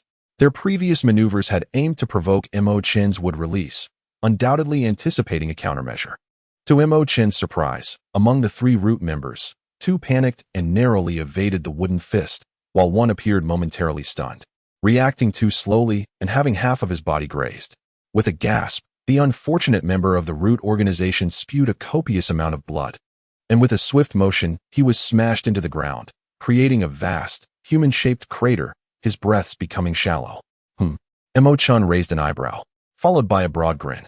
It seems even the Root organization is not omniscient. Have they been rendered speechless by my wooden giant? It was indeed remarkable. Mastering earth release and water release within mere days marked one as a prodigious talent. Successfully merging wood release might stem from innate aptitude. However, to conjure the wooden man technique so soon after mastering everything else would astonish anyone. If this were the case, their strategies against wood release would likely be severely undermined. Although the wooden man was merely a rudimentary technique within wood release, its deployment during this pivotal moment, where strategy outweighed raw strength, could decisively influence the outcome of the battle. Observing the disarray among the Root members, Mo Chen seized the opportunity, commanding the wooden giant to pursue them relentlessly. Boom, Boom. Boom. The towering wooden figure advanced with clumsy strides, delivering one colossal punch after another. Mo Chen disregarded whether he hit anyone. He was determined to strike nonetheless. Come on. Were you not intending to take action against me? Why has everyone become so timid? Mo Chen stood atop the wooden figure, laughing boisterously. A fist the size of a house. Who among you dares to take my blow? How infuriating. This little imp is exceedingly arrogant. Is this the power of wood release? Its might is astonishing, far beyond my expectations. When compared to the likes of Jia from years past, he appears utterly insignificant. This is evidently no ordinary wood release. What are we to do now? Is escape our only option? Several members of Root fled in disarray, eventually huddling together. Yet none possessed the means to confront the wooden giant. Though this behemoth moved clumsily, its wide range of attack left them no room to evade when too close. However, staying at a distance rendered them powerless to disrupt the caster's jutsu, leaving them in a dire predicament. At this juncture, aside from fleeing, they truly had no viable alternatives. You cannot escape. A wicked smile curled at the corners of Mo Chen's mouth. Employing a wooden figure against ordinary individuals is akin to using a cannon to swat a mosquito. The adversaries, intent on flight, found it exceedingly difficult to land a hit. Yet, amidst the chase, Mo Chen had already achieved his objective. From his elevated vantage point, he beheld the 7 Root members cornered. With a clap of his hands, chakra surged anew within him. The area surrounding Konoha was enveloped in dense forest. This was the domain of wood release. Wood release, birth of the trees. With a low incantation from Mo Chen, trees around him began to grow wildly. The trunks twisted, thickening and lengthening, while branches and leaves rapidly expanded. Any available space on the ground sprouted new saplings, which swiftly transformed into towering trees. At that moment, these giants seemed to come alive, as if infused with vitality, and they advanced to ensnare the Root members. Surrounded by the very forest they sought to escape, the members found no sanctuary. Utilizing their own strength and experience, they managed to evade several attacks, but soon each was ensnared by a tree. At the moment they were captured, their chakra drained at an alarming rate, siphoned away by the very trees that ensnared them. This time, where will you run? Prepare to meet your demise. Mo Chen laughed with great delight, controlling the wooden figure, and swung its gigantic fist down upon those Root members. It was almost time for a recommendation. Those who appreciate this book, please bestow upon it a 5-star review to boost its visibility.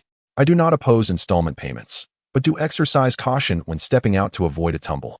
Chapter 042. Danzo. I am the old shadow of Konoha, a group of inept individuals, incapable of handling such a trivial matter. Wind release, vacuum great sphere, secret technique, insect sphere, chaotic wind sword technique. Just as the wooden figure's fist was about to descend upon the Root members, a low shout suddenly pierced the air. Emerging from the shadows, Danzo, his face and body ensconced in numerous bandages, appeared with 2 guards, each showcasing their unique skills. Danzo inhaled sharply, then exhaled a gust imbued with a pungent garlic aroma. Though visually unappealing, its power was undeniably formidable. Danzo's breath transformed into an elliptical whirlwind, slicing through the trees formed by the wood release technique with ease. The 2 guards behind him were no less impressive. One, evidently from the Aburame clan, summoned a vast swarm of insects that enveloped the area in a thick black mist. This cloud devoured the trees at an alarming rate, akin to a horde of locusts. The other, an adept swordsman, wielded a katana with such finesse that the surrounding air was saturated with sword energy, cleaving through the wood release as if it were mere tofu. As the trio unleashed their abilities, they swiftly cleared a significant swath of the surrounding forest. One guard relied on insects, while the other employed lightning speed, quickly rescuing the beleaguered Root members. With a thunderous crash, the wooden figure's fist finally descended, but it struck only emptiness. So, the old shadow has finally decided to show his face? Mo Chen displayed no signs of dismay at the missed attack. It was precisely as he had anticipated. Apologies, Lord Danzo. It is our incompetence. The rescued Root members immediately knelt, offering their apologies. Danzo, frowning, waved them away. Leave at once. He had dispatched these individuals merely to test Mo Chen's capabilities, intending to easily subdue him and force him to reveal all his techniques. Little did he expect that his subordinates would be effortlessly subdued by Mo Chen instead. Nonetheless, What Mo Chen had just demonstrated was likely his most formidable technique to date. Regardless, given that Mo Chen had only been training for a few days, such prowess was already astonishingly extraordinary. Once the root members had retreated, Danzo raised his gaze toward the lofty Mo Chen, proclaiming, "I am the old shadow of Konoha." Mo Chen interrupted, controlling the wooden figure to deliver a resounding slap. "I am the old shadow of Konoha?" Danzo's already dark expression deepened further. "Spare me. Such a technique holds no effect against me." Danzo sidestepped the impending attack from the wooden figure with ease before leaping upward, swiftly climbing the wooden arm. His two guards followed closely, untouched by the wooden figure's assault. Indeed, operating a high-level puppet is exhilarating, but against agile adversaries, such a wooden figure can become a hindrance. Since you are unwilling to engage in peaceful discourse, allow me to demonstrate my strength. You shall soon acquiesce, Danzo remarked coldly as he continued his ascent. "However, I am also curious to gauge your caliber. Should you disappoint me, I shall not hesitate to erase you from existence here and now." Mo Chen was rendered speechless. What did it mean that he was unwilling to engage in a peaceful dialogue? Was it possible to converse amicably while being trapped within a barrier? Bah! What a shameless old dog. Mo Chen spat contemptuously, vigorously shaking the wooden figure's arm. Tuanzo was nearly incensed to the point of turning crimson by Mo Chen's insolence. Cursing inwardly, how long had it been since he had been subjected to such disrespect?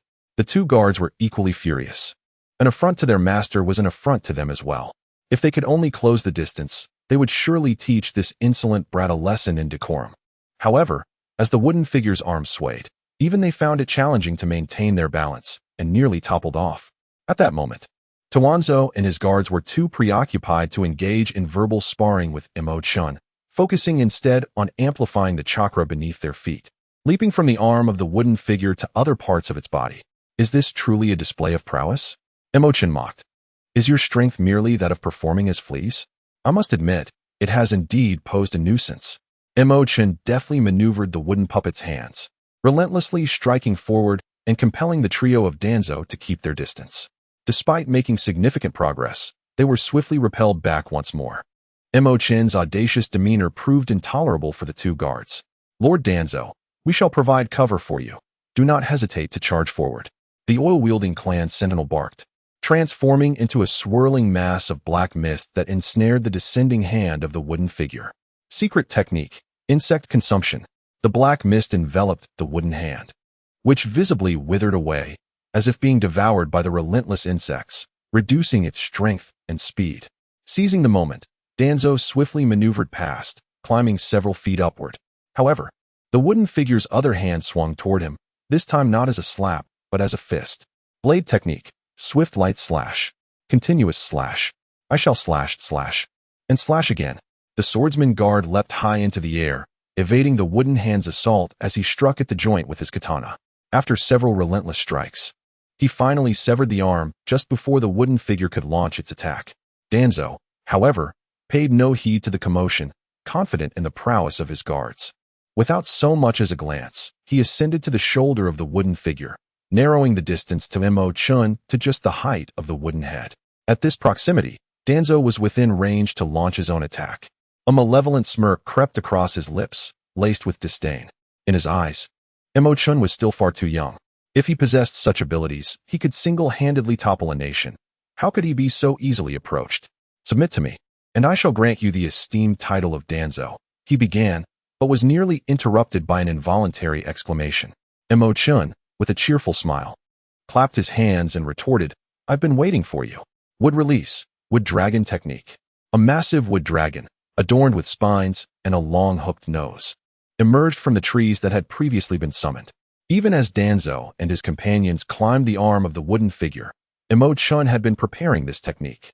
The wood dragon spiraled upward from the feet of the wooden figure, colliding forcefully with Danzo's two airborne guards, sending them crashing to the ground, blood erupting from their mouths. In the next moment, the wood dragon emerged from the other shoulder of the wooden figure, fixing its gaze intently on Danzo. The words Danzo had intended to utter faded from his mind, overshadowed by the immediate threat. The wood dragon was far more agile than the wooden figure, making it nearly impossible for Danzo to evade its onslaught at such close quarters. Cold sweat trickled down his forehead as he instinctively took a step back. This movement seemingly triggered the wood dragon, which opened its massive jaws and lunged forward. Damn it! This brat can wield wood release to such an extent. Danzo's expression shifted dramatically as he turned and fled. He dashed along the shoulder of the wooden figure, slipping into the armpit to evade the wood dragon's attack, and quickly descended to the waist. With a powerful kick, he propelled himself into the rear of the wooden figure, narrowly avoiding another strike from the wood dragon. Chapter 043. The Dream Eater Captain, come quickly. There's a barrier over here. The patrolling ninja at the perimeter of Konoha soon discovered a gray barrier enveloping the woods and immediately sought out the squad leader, Akane. Startled, she abandoned her casual banter in the chat group and hurried to the barrier's exterior. After a brief investigation, Akane concluded, this is an isolation formation meant to avoid detection. Something clandestine is certainly unfolding within. Gather everyone and find a way to break this barrier. Akane felt an unsettling premonition, disregarding the possibility of a trap, and promptly signaled for assembly. As the signal rang out, all nearby patrolling ninjas converged. The Byakugan cannot penetrate the barrier. It's a four-corners isolation formation, with a focal point at each cardinal direction. If we simultaneously dismantle them, the barrier will collapse without assault, informed a member of the Hyuga clan. Without hesitation, Akane commanded, send someone back to the village to report to Lord Hokage. The rest of you, don wireless communication devices and immediately search for the focal points. Await my order. The selected ninja complied without delay. Before long, updates came through the wireless communication. Captain, we've located a focal point, but it's rigged with traps. It will take at least half an hour to dismantle. Same here. Likewise, all four directions provided the same grim news. Akane furrowed her brow. Can we not send more people to expedite the process? That's not feasible. Only one person can dismantle it. Too many 1T help. Same situation here. Me too. With a sigh, Akane rubbed her temples, begin dismantling immediately with full effort. Everyone else, stay alert and vigilant. Understood. Furrowing her brow, Akane muttered to herself. As Tintin and Karui mentioned, Mo Chen is returning from the direction of Sakigawa, so the individuals within the barrier must be targeting him. Are they from the grass village? No, they wouldn't be so brazen, nor would they have the time. Therefore, these must be infiltrators from other nations. I hope my assumptions are incorrect. Within the chat group, Akane had gleaned insights into Mo Chen's character and felt an overwhelming curiosity. She had intended to seek him out after the mission's conclusion, but fate had brought them together here. Even disregarding the peculiarities surrounding Mo Chen as a Konoha ninja, they bore the duty of safeguarding their own. Inside the barrier, Danzo fled in disarray from the pursuing wood dragon, swiftly returning to the ground, rendering his previous efforts futile. As they landed, the wood dragon was recalled, and Mo Chen was in no rush to engage. Damn it, this delay is intolerable. Danzo's face was a mask of fury. Being toyed with by a younger adversary was a blow to his pride, especially with the 8 root members who had ambushed Mo Chen now stationed behind him. Their masked faces betraying barely concealed amusement. Since you lack the sense to retreat, do not blame me for resorting to ruthless measures. Danzo resolved to swiftly subdue Mo Chen. With a meaningful glance towards his guards, he formed a series of hand seals and called out, summoning technique. With a resounding poof, a creature with the body of a lion, the tail of a cow, and the trunk of an elephant materialized before him. Dream Eater, absorbed with great force. With a single command from Danzo, the Dream Eater opened its mouth towards the wooden figure and inhaled deeply. A tremendous suction force emerged, pulling in numerous trees and dust from the surrounding area into its belly. Simultaneously, its trunk emitted a plume of white smoke, expelling the gases ingested to prevent its stomach from bursting. This rhythmic cycle of inhalation and exhalation could continue until its chakra was fully depleted. The Dream Eater's suction was so immense that even the towering wooden figure, reaching heights of over 100 meters, struggled to maintain its footing. Far above, Mo Chen, despite being at a considerable distance, found himself destabilized by this overwhelming force and, in a moment of distraction, plummeted towards the gaping maw of the Dream Eater. As Mo Chen detached from the wooden figure, he ceased the flow of chakra, causing both the wooden figure and the wooden dragon to collapse helplessly to the ground. Observing this, the Dream Eater intensified its suction, targeting Mo Chen's body. The strength of this suction was indeed terrifying. It was no surprise that even Sasuke Susanoo could not withstand it. Though Mo Chen remained composed, he quickly assessed the situation. While his body was being drawn in, there was an element of intentional surrender, yet he could not deny the formidable force of the Dream Eater. With his body experiencing weightlessness, controlling his chakra became strenuous, let alone maintaining his balance.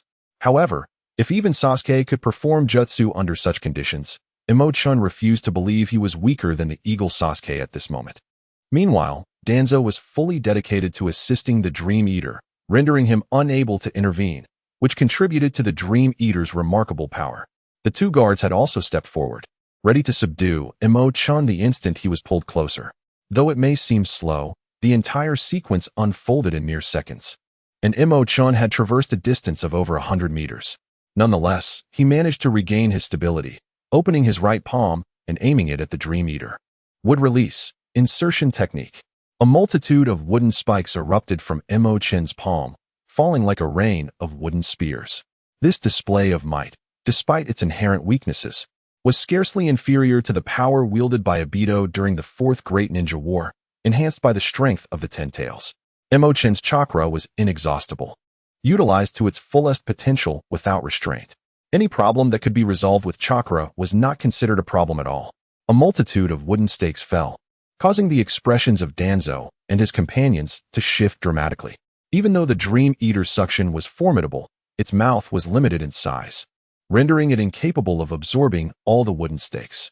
Caught off guard by Mo Chen's ability to cast techniques under such circumstances, Danzo and his cohort were unprepared.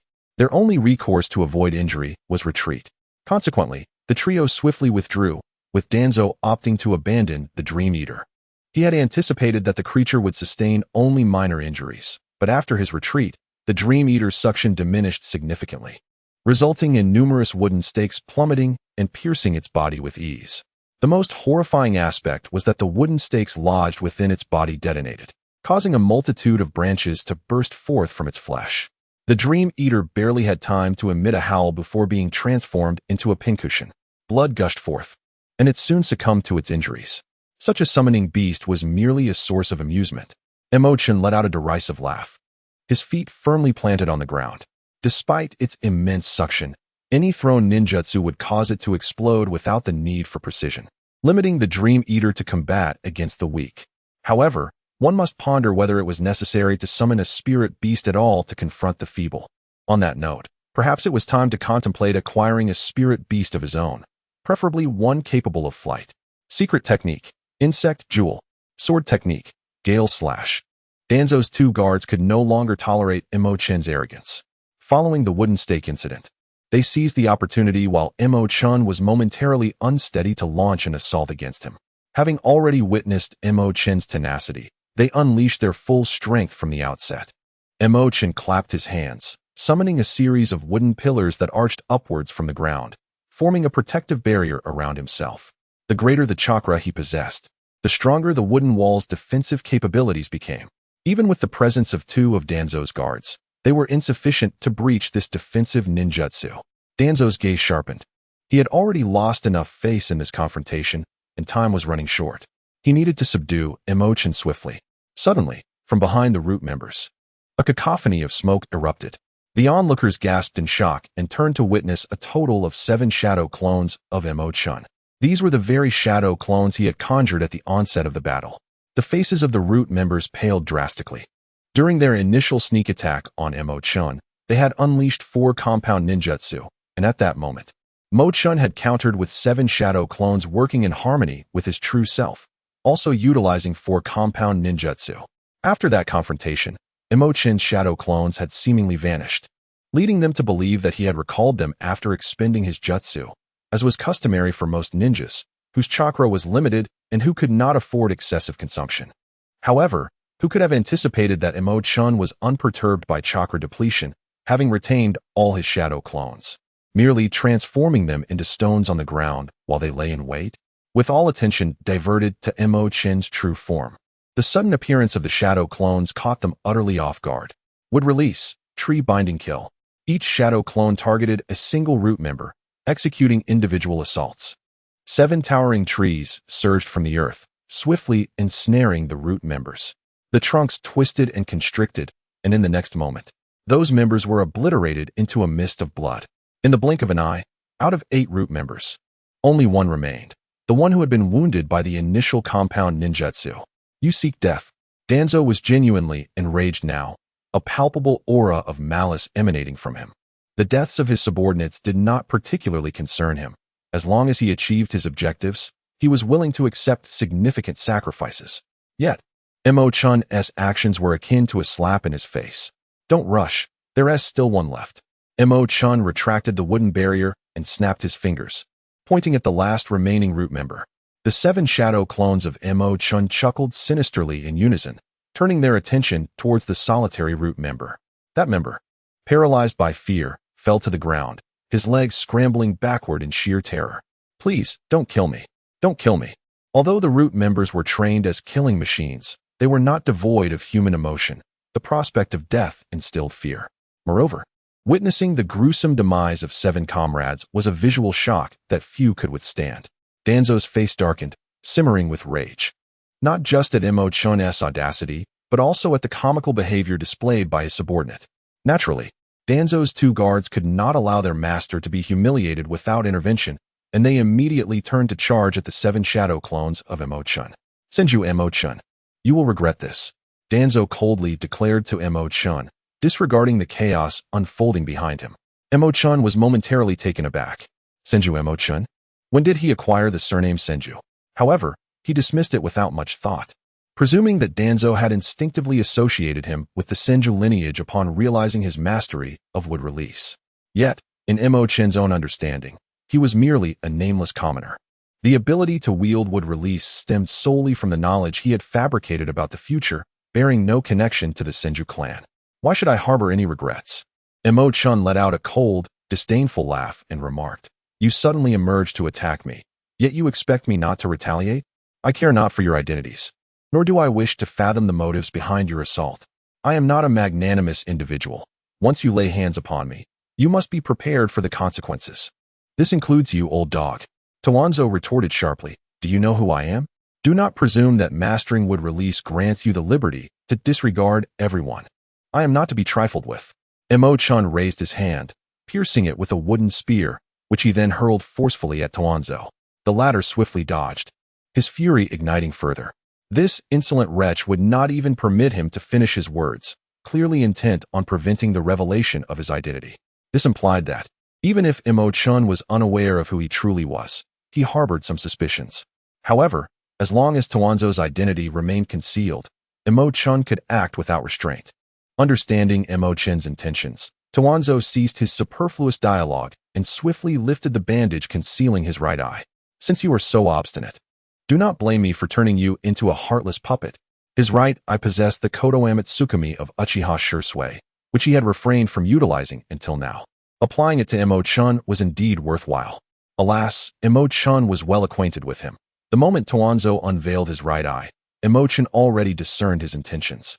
Mo Chen swiftly evaded, darting behind a large tree. With his hands forming seals, he forcefully struck the ground. Would release, Flower Tree World. At that moment, the 2 guards of Danzo had already dispatched 7 of Mo Chen's shadow clones.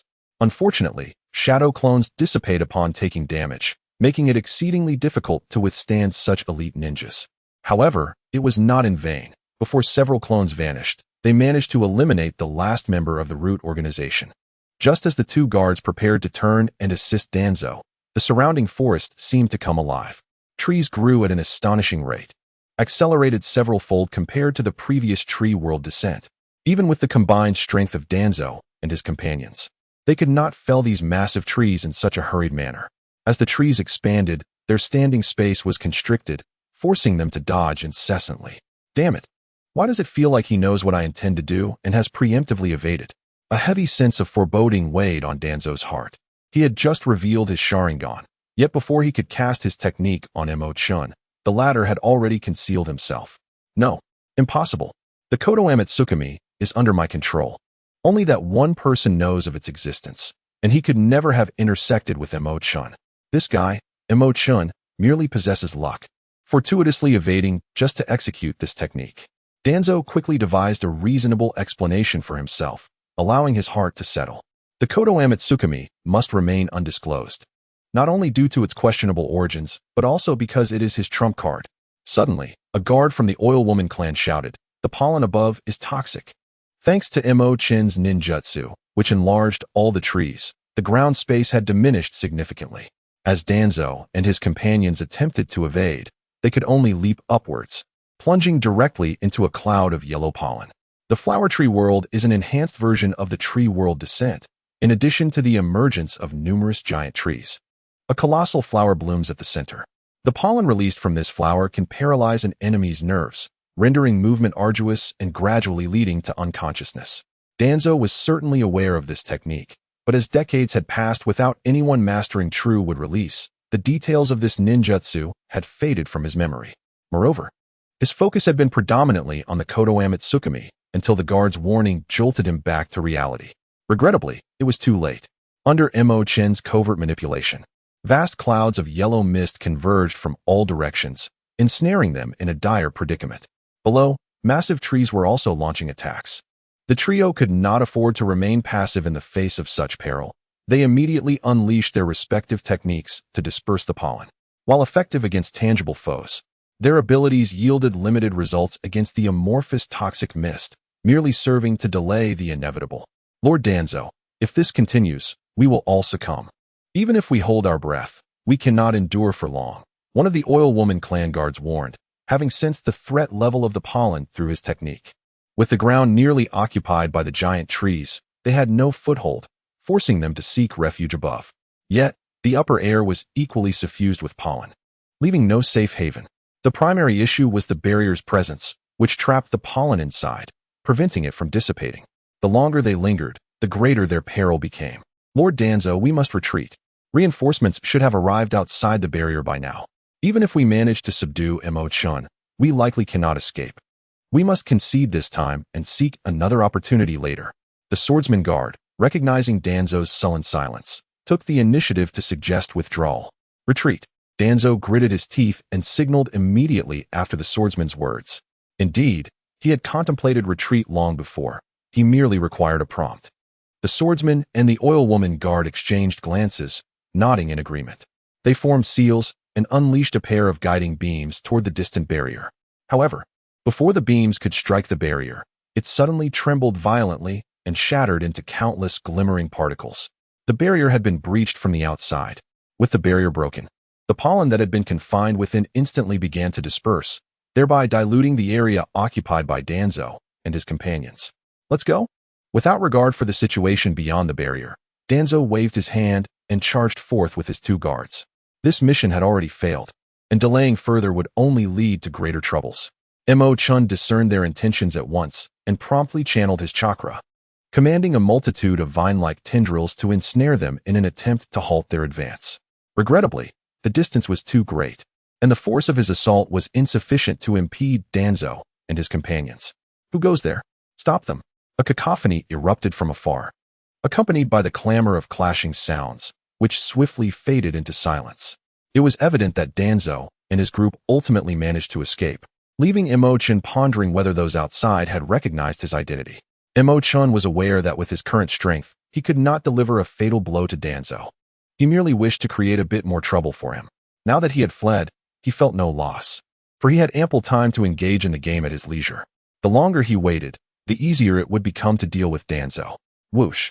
A multitude of figures swiftly approached, heading straight for Mo Chen's location.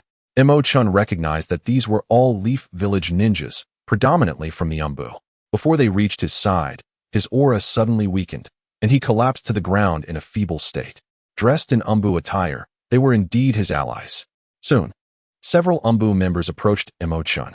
One of them examined him briefly before turning to report to the following Akane. Chakra depletion noted, no visible injuries. But mental trauma cannot be discounted.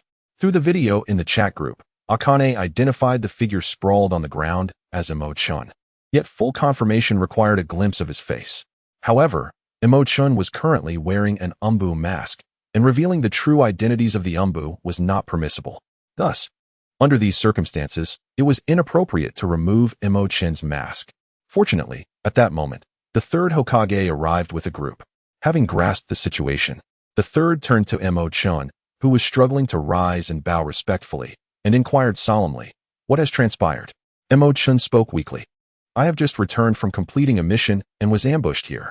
The assailants are disguised as members of the Konoha Anbu, yet their masks and attire bear slight differences.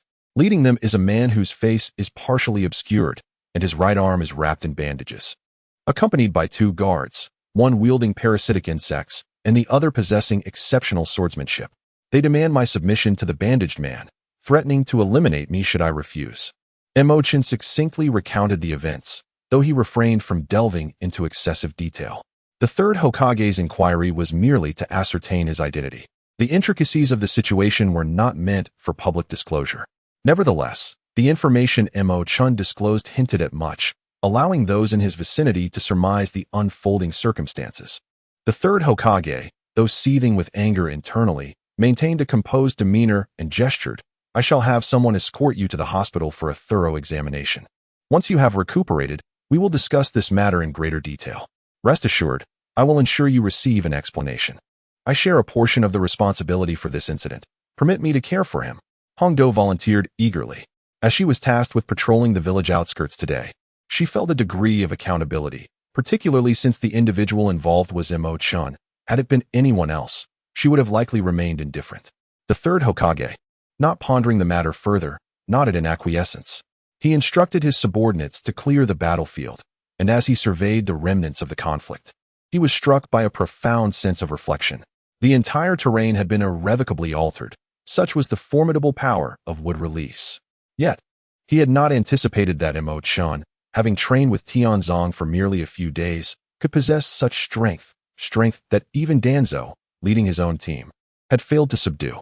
This only solidified the third Hokage's resolve to nurture Mo Chen's potential with utmost dedication and to ensure that Danzo would not interfere.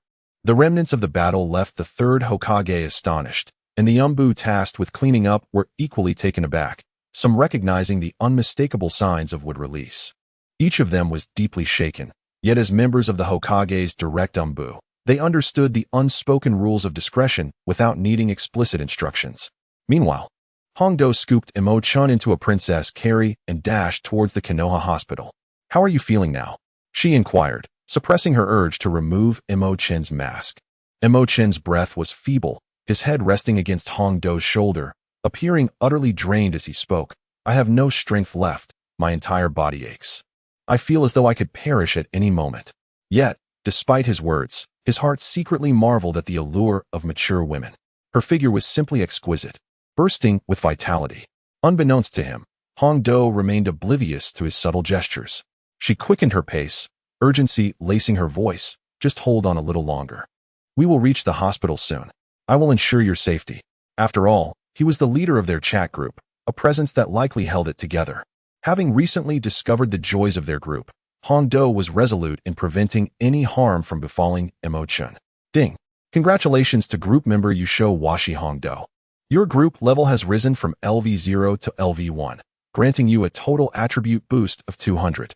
The system's notification resonated, causing Hongdo's speed to surge dramatically as she leaped forward, her form trailing a multitude of phantoms. Hongdo gasped in astonishment. Was this the effect of the boost? Chapter 046. From today onward, you are my brother Yamanaka Ino. Sister Hongdo, have you encountered Mo Chen?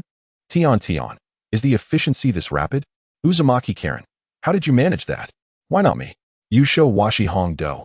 Indeed, I did meet Mo Chen. I merely expressed some concern for him. Yusho Washi Hongdo. I feel stronger now than many jonin. The effects are exceedingly pronounced. Tian, the stacking effect is calculated based on your base attributes. The stronger you are, the more formidable the accumulated power. Yamanaka Ino, just mere concern? I find that hard to believe. Uzumaki Karen. I also desire the boost. Does it stem from my unexpressed feelings for Mo Chen? Yusho Washi Hongdo. Based on your previous experiences with the boost, it appears that might indeed be the case. Kindness towards Mo Chen cannot remain unvoiced. It must be demonstrated, even if your intentions are ulterior. This group system seems to reward actions rather than intentions. Tian, from now on, I shall double my efforts in being kind to Mo Chen. I wonder if being his girlfriend would grant me additional levels? Yamanaka Ino. Mo Chen belongs to us all. Do not think to monopolize. Tian. I never claimed to want exclusivity. I wouldn't mind being one of Mo Chen's many girlfriends, provided you all are agreeable. Hinata Hyuga, Uzumaki Karen, count me in, I wouldn't mind either. Yusho Washi Hongdo. Oh ho ho, you are all still too young to handle such matters. Allow me to take charge. Yamanaka Ino. Tion Tion. Hongdo tightened her embrace around Mo Chen and broke into a grin. What did it matter if the group chat was ablaze with conversation? Mo Chen was right there in her arms, and she held the upper hand. The sudden acquisition of a 200-point boost had revealed the sweetness of such power. As long as she treated Mo Chen well, she could gain even greater buffs, enhancing her strength further. With that in mind, what more could she desire? She would elevate Mo Chen to the heavens. Hongdo's nature assured that she would never adopt a demure demeanor. If surrendering herself could yield a more significant enhancement, she would have no hesitation whatsoever. Allow me to introduce myself. I am Hongdo. She boldly approached Mo Chen, saying, at such a young age, your strength is already impressive, exhibiting composure in the face of adversity. I find myself quite intrigued by a young prodigy like you. Should you ever encounter trouble, do not hesitate to seek my assistance. With that, she extended her long tongue, playfully licking the surface of Mo Chen's mask. After all, as a disciple of Orochimaru, she had inevitably been influenced in some measure. Mo Chen felt a twinge of regret within. Why must he don a mask? I am Mo Chen, a fresh graduate from the Ninja Academy this year. Mo Chen briefly introduced himself, feigning curiosity as he inquired, prior to this encounter, we surely have not crossed paths, have we? What leads you to believe I am composed in the face of adversity and possess considerable strength? Red Bean chuckled softly. Do not underestimate me. After all, I am a special jonin of Konoha, with my expertise lying in reconnaissance. Upon witnessing the remnants of the battle left after the barrier was dismantled, I could glean a great deal from a mere glance. The technique you employed is wood release, correct? That is why it attracted the attention of the Root Organization. Root Organization? Mo Chen feigned ignorance, inquiring further, are they also from Konoha? What manner of entity are they? Red Bean paused for a moment before responding. This is actually a secret within Konoha, not commonly known, and even among those who are aware, knowledge is scarce. Even I only possess a slightly deeper understanding than the average person. At your current age, I should not be divulging this information, but since fate has brought us together, I shall share it to spare you from future treachery. Red Bean's greater awareness of the Root Organization stemmed from her mentor, Orochimaru, being a confidant of Danzo, which allowed her to overhear some pertinent information. However, as she spoke, Red Bean had already carried Mo Chen to the Konoha hospital, thus refraining from elaborating further. Once everything was settled, Red Bean sighed in relief, stating, fortunately, you have merely exhausted yourself, with no injuries. A period of rest will suffice.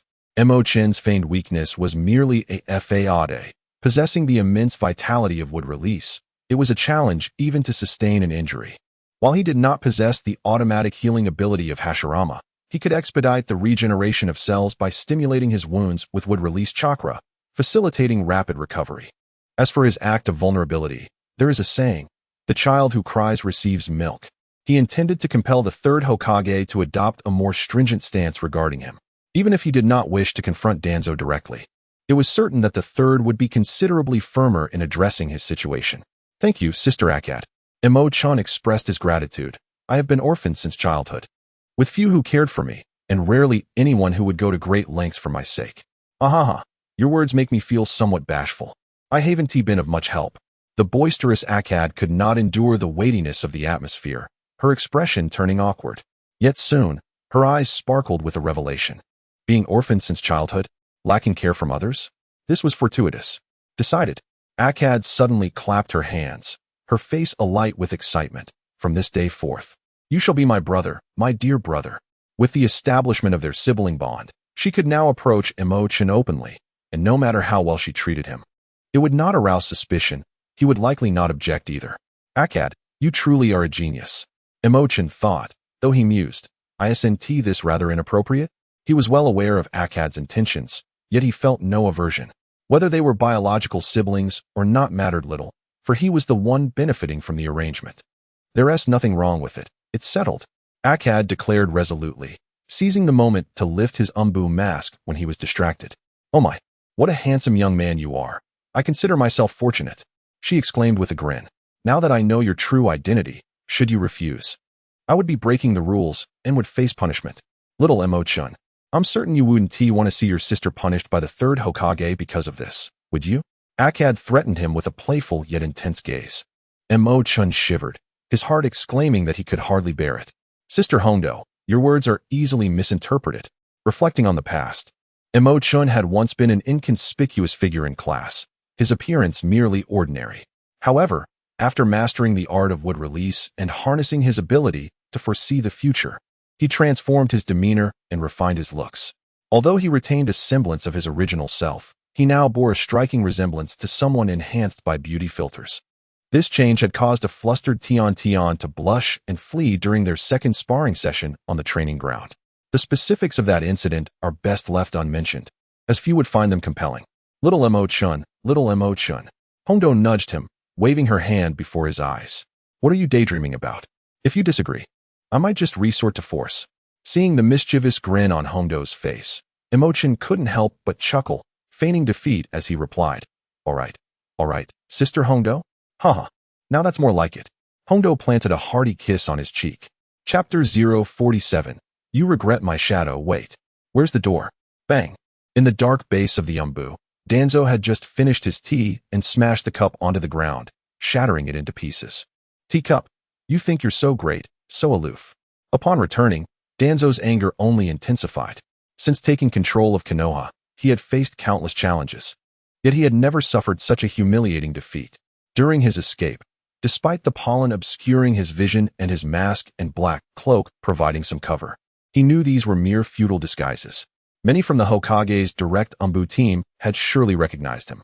What vexed him most was that his objective had never even been articulated, yet he had been soundly beaten, losing personnel and fleeing in disgrace.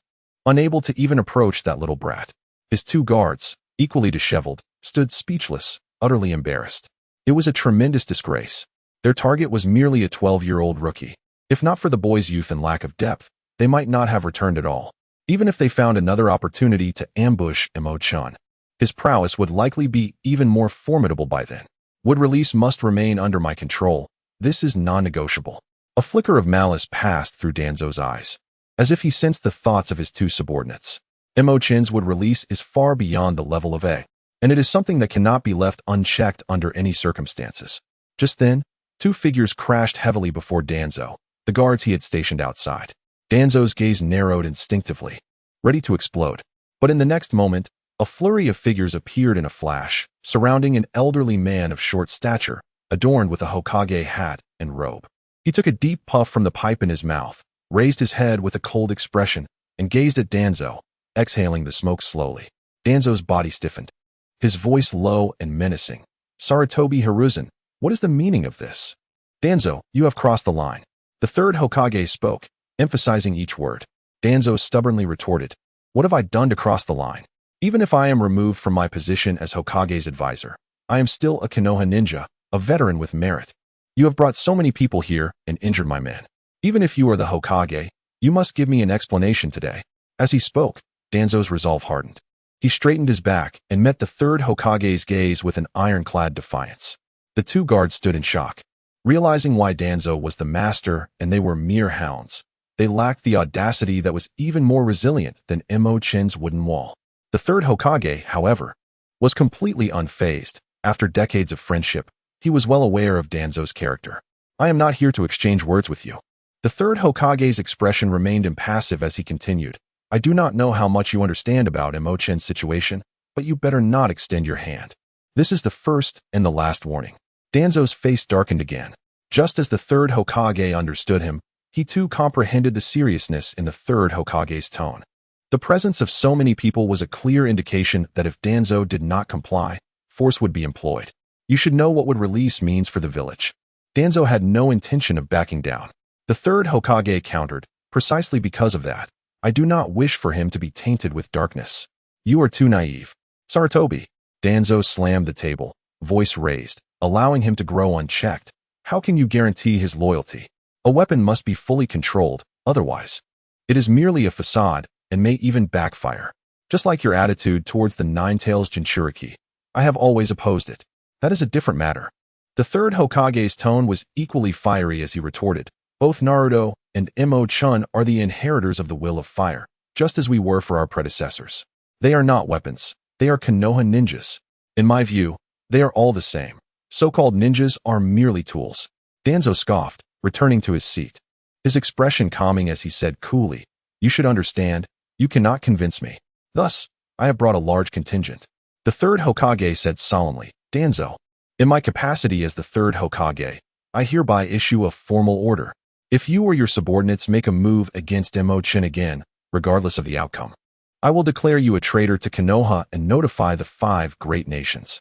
Danzo's expression darkened once more. His gaze flickered as he surveyed the elite umbu surrounding the third Hokage, including A, who had betrayed him. The roots of his organization had long been dismantled by the third Hokage, leaving only a few diehard loyalists. Even if the root organization were still at its peak, Danzo could not afford to confront the third Hokage here. Moreover, once a confrontation occurred, the odds were against the root organization. He had just asserted that what release must be in his own hands, never retreat. But now the third Hokage had delivered a stark reminder. The third Hokage's demeanor was serious, and his words were stern. This attitude was not merely for show. Filled with frustration, Danzo could only grit his teeth and growl, "Sarutobi, you will regret this." Upon hearing this, the third Hokage relaxed slightly, responding with a hum. "Danzo, do not forget that I am the Hokage." Humph. Danzo snorted heavily and turned to leave. Wait, where's the door? Suddenly, Danzo realized with dismay that this was his own base, not the Hokage's office. Sensing Danzo's embarrassment, the third Hokage smirked slightly and gestured for his umbu to withdraw. After all, they were old friends. And the third Hokage ultimately chose not to take any drastic action against Danzo, merely issuing a stern warning. Of course, the primary reason was that he lacked evidence to definitively accuse Danzo of acting against Mo Chen. Meanwhile, Mo Chen was lying in a hospital bed, experiencing both pain and joy. After passively acknowledging Akamichi as his sister, the group system sent a notification. Ding! Congratulations to group member Yamanaka Ringo. Group level has risen from LV1 to LV3, receiving a total attribute boost of 300. As a result, the chat group erupted. Under the relentless questioning from Tintin and Ino, Ringo had no choice but to reveal Mo Chen's location. Before long, the 4 flowers of Konoha, including Sakura, gathered in the hospital room. They all arrived simultaneously, each with increasingly flimsy excuses. Ino claimed to have come to sell flowers. Tintin had just finished a mission and came to rest. Hinata was there for an eye checkup, and Sakura, with urgent need, claimed she came to use the restroom. It was merely a coincidence that they all arrived at the hospital at the same time and just happened to see Mo Chen in the ward. Of course, none of this mattered, as Ringo had just joined the group and had rapidly leveled up, which provoked the 4 flowers of Konoha. They surrounded Mo Chen, showering him with warmth, massaging his shoulders, serving tea, and the bold Ino even offered to help him with personal matters. "Why are you here, you wide forehead?" Ino glared at Sakura with evident displeasure. This girl had been absent for several days, and upon her return, she shamelessly clung to Mo Chen. Ino had arrived just a step behind and saw Sakura feeding Mo Chen an apple. "What's it to you? If you can come, why can't I?" Sakura shot back defiantly. Ino sneered. Some people said they wanted to distance themselves from the group, yet now they are shamelessly acting as if nothing happened. Their thick skin is truly astonishing. Sakura felt a wave of embarrassment and anger, yet found herself at a loss for words. "Everyone, please stop arguing." Hinata gently interjected from the side. "If you are going to quarrel, take it outside. Do not disturb Mo Chen's rest. The doctor said he needs to recuperate." Upon hearing this, both Ino and Sakura fell silent, yet their eyes remained locked, sparking a fierce tension between them. "Come, Mo Chen, let us continue eating apples." Sakura sweetly offered him a piece of apple, displaying a gentler side than ever before. Mo Chen-kun, do you want a glass of water first?" Hinata's face flushed crimson, her anxiety causing her to stammer. After uttering just a single phrase, she became utterly dazed, unable to care for Mo Chen despite his evident thirst. Tian, visibly exasperated by her lack of initiative, pushed her aside and approached Mo Chen, offering to massage his shoulders and arms with a cheerful grin. "Mo Chen, I have learned some massage techniques recently that can aid in your recovery. Allow me to assist you. I've brought along a fair number of daffodils. Let me arrange them for you." Ino deliberately shoved Sakura aside, making her way to the bedside table to place the flowers she had brought. Caught off guard, Sakura seethed in frustration, yet restrained herself from retaliating in the current environment. Red Bean had already slipped away as the younger girls entered. Her anticipation for a dramatic showdown tempered by guilt for having leaked information that brought them here. Additionally, having just received a significant boost, she was eager to find a suitable place to test her newfound abilities. With her current state, she could easily pass the village's Jonin examination, standing out even among her peers. Oh, by the way, Mo Chen, I have 2 movie tickets here. Let us go watch a film together tomorrow. Seizing an opportune moment while Ino was distracted, Sakura retaliated by pushing her aside, nearly causing Ino to stumble. Mo Chen would never accompany you to the movies, Ino retorted, shoving Sakura back. What is the big deal about movie tickets? They aren't that rare, and crowded screenings are hardly enjoyable. I'll simply reserve an entire theater for just the 2 of us. What do you mean? I brought it up first. Mo Chen must go with me. Sakura countered defiantly. Ino smirked. You should stick with your Sasuke-kun. Don't act as if you're so close with Mo Chen. I'm far more acquainted with him than you are. Sakura shot back. I'm even better acquainted. Ino glared at her. You two are practically inseparable. Tion interjected with irritation, pushing them apart. Mo Chen, let us ignore them. I'll accompany you to the movies instead. They're far too annoying, right? I actually want to go too. Hinata's voice was barely audible from the back, akin to a whisper. In the online chat group, she had gradually found her voice, occasionally engaging in flirtatious banter. However, in the real world, she remained her usual self. The mere thought that these girls had come to curry favor with Mo Chen made her cheeks burn with embarrassment. Maintaining her composure without fainting was a feat in itself. Yet her voice was so soft that no one noticed. Even Mo Chen, overwhelmed by the raucous chatter from Sakura and Ino, felt his head buzzing. Silence, everyone. Mo Chen's frustration peaked. Could he not enjoy a moment of tranquility? The old adage that 3 women equate to a cacophony of noise proved true in this instance. Relying on such a chaotic scene to gain the group's system's enhancement effects was utterly futile. Mo Chen sprang from his bed with fervor, determined to impart a lesson to these young ladies about the true essence of vying for affection. Mo Chen, do not be overly excited, Tion exclaimed, startled by his sudden movement. Sakura and Ino instantly recoiled, resembling frightened quails, and apologized. We are sorry. Hinata, in her concern, urged him. Mo Chen, you are still unwell. Please lie back down. However, Mo Chen paid no heed to their words, his gaze fixed resolutely ahead before leaping off the bed. I am off to the restroom. The girls exchanged glances, momentarily taken aback, their minds struggling to catch up, yet each felt a tinge of embarrassment. Ino, however, brightened up instantly and rushed forward, saying, You are still quite weak. Allow me to assist you. As Mo Chen stumbled slightly, he nearly fell to the ground. Was he truly this reckless? Well, perhaps it wasn't entirely unfeasible. However, Ino merely assisted Mo Chen to the restroom door without entering, rendering his anticipation in vain. Sakura, feeling somewhat vexed, shot Ino a fierce glare. How could she have beaten her to it? Ino, with a smug glance in her direction, raised her chin and whispered, I have no idea what intentions you harbor now, but don't think for a moment that I will overlook what transpired last time. You have been expelled from our little group. Sakura, instinctively puffing out her neck, was about to retort. Yet, in the next moment, she unexpectedly lowered her gaze, appearing humble. I am sorry, it was my fault before. I have reflected on my actions and assure you it won't happen again. Her sudden demeanor left the other 3 bewildered. In truth, not only Ino, but even Hinata felt that Sakura had gone too far last time. Thus, they collectively decided to keep her at arm's length, unwilling to allow her an easy return. However, witnessing Sakura's current sincerity, it seemed she genuinely regretted her actions. Ino, with a hint of irritation, remarked, Are you saying this out of envy because Hinata has suddenly advanced several levels? Do not think a mere apology will suffice for us to accept you back. This time, Sakura refrained from arguing and instead spoke earnestly. I admit I am a bit envious. If being nice to Mo Chen could effortlessly amplify one's strength, I would desire that too. Nonetheless, I truly apologize to you all. I do not expect you to forgive me right away. Just observe my future conduct. Ino scoffed. If you merely view Mo Chen as a means to enhance your power, I suggest you go home and sleep it off. That would be a futile endeavor, as your group level remains at 0. Has that not dawned on you yet? Nevertheless, Ino's demeanor had considerably softened.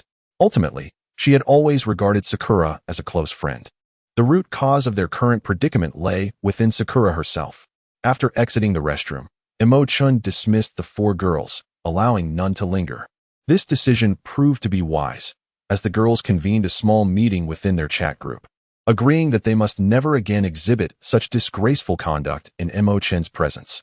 Mo Chen merely cast a cursory glance, offering little further attention. After all, he held the reins of power. If they desired to reap the benefits, they must ensure his contentment. Should Mo Chen experience even a slight discontent, he would dismiss them with a frigid expression. With a few such encounters, they would soon learn their lesson. Thus, a habit would form, effectively eliminating any potential for discord. Beginning with the 4 blossoms of Konoha. Mo Chen, how do you feel? At that moment, the 3rd Hokage visited him, concern etched upon his countenance. Mo Chen attempted to rise in greeting, but was gently pressed back down by the 3rd generation. Upon ascertaining that Mo Chen was in good health, the 3rd generation sighed and remarked, "I apologize. This was an oversight on my part. I had intended to classify your abilities as top secret, yet, unexpectedly, the information has leaked. The individuals who laid a trap for you were specifically targeting your wood release technique. Nevertheless, rest assured that they shall no longer take action against you. I have issued them a stern warning." Mo Chen inwardly rolled his eyes at the 3rd Hokage's words. It seemed clear to him that the 3rd was once again elevating Danzo, treating him with a mix of reverence and leniency, raising him high only to gently set him down. This old man, fond of muddying the waters, was quite distasteful to Mo Chen, much like many others in the online community. Every encounter filled him with revulsion. Fortunately, the 3rd's days were numbered, and Mo Chen had no intention of saving him. At that moment, the 3rd spoke again. "The village requires stability, and for certain esteemed veterans. Even as Hokage, I cannot administer punishment lightly. I acknowledge that you have endured some grievances, so I have prepared some offerings as compensation, hoping that you will not harbor ill feelings over this matter." Mo Chen promptly replied, "Sir, your words are excessively kind. You need not feel this way. Your generosity towards me has already been more than sufficient. My heart is filled with nothing but respect for you, and I assure you, my sentiments are entirely devoid of any ulterior motives." Upon hearing this, the 3rd generation displayed a gratifying smile and waved his hand dismissively, saying, "This is what you rightfully deserve. Do not refuse it." With that, he retrieved a document from his bosom and handed it to Mo Chen, stating, "This pertains to a property located in the center of the village, the very residence you occupied before. Given your rising status in Konoha, that previous dwelling seems rather humble now. I had intended to enhance your living conditions in due time, and this opportunity allows me to present it to you sooner than anticipated. The furnishings in the house have all been replaced with new ones. So upon your discharge from the hospital, you may move in immediately." Mo Chen took the document in his hand and was astonished to discover that it was a property certificate. Mo Chen's countenance changed dramatically as he exclaimed, "How can this be? 3 generations. This is far too precious, and one should not accept rewards without merit. I feel unworthy to receive it." "No," the 3rd replied with unwavering resolve. "I have already stated that this is what you rightfully deserve. Your abilities are of great value to Konoha, and there will be many occasions in the future where your contributions will be essential. Consider this as an advance on the benefits you are entitled to." After much insistence from the 3rd Hokage, Mo Chen reluctantly accepted the property deed. "I shall forever be indebted to the 3rd Hokage for his kindness." Mo Chen, visibly moved by the 3rd's unwavering support, expressed his gratitude with tears in his eyes, vowing to dedicate himself wholeheartedly to repay the 3rd's benevolence. Time passed, and all I wished for was the well-being of everyone in the village. That alone brings me the greatest joy, ha ha. The 3rd Hokage could not help but laugh heartily. He then offered some words of concern before turning to leave. Before departing, the 3rd advised Mo Chen to rest well and report back on the mission concerning the village of Grass Hidden once he had recuperated. The situation in Grass Hidden had already been conveyed to the 3rd by Kai Ban, who had returned to Konoha with his observations. The 3rd was aware that Grass Hidden was currently preoccupied with its own affairs and likely would not have the time to attend the Chunin exams in Konoha. Thus he refrained from inquiring further of Mo Chen. Little did he know that Grass Hidden was on the verge of relocating entirely due to its pressing circumstances, spurred on by the upcoming Chunin exams. Once the 3rd had departed, Mo Chen lost interest in lingering at the hospital. He had no injuries or ailments. Lying there for a few hours had been sufficient. It was best to avoid such places when unnecessary. Of course, he would never admit that he was simply eager to see his new home. The property deed revealed that the house gifted to him by the third was not only situated in a prime location, but also spanned over 1,000 square meters. In his previous life, Mo Chen had been a lowly wage earner, residing in a cramped rental shared with 3 others. A mansion of over 1,000 square meters? Such a notion was beyond his wildest dreams. Although with his current talent and strength, a life of luxury was inevitable, it required time to build up. Why not relish the opportunity to indulge now? Before long, Mo Chen completed his discharge procedures and eagerly sought out the address on the property deed. Indeed, it was a grand estate, conveniently located next to a bustling commercial street, not far from the Hokage's office and close to the Ninja Academy. From the outside, a 3-meter-high courtyard wall made of green bricks enclosed the entire estate. One could faintly see several cherry blossom trees planted within, and at the center stood a 3-story main building.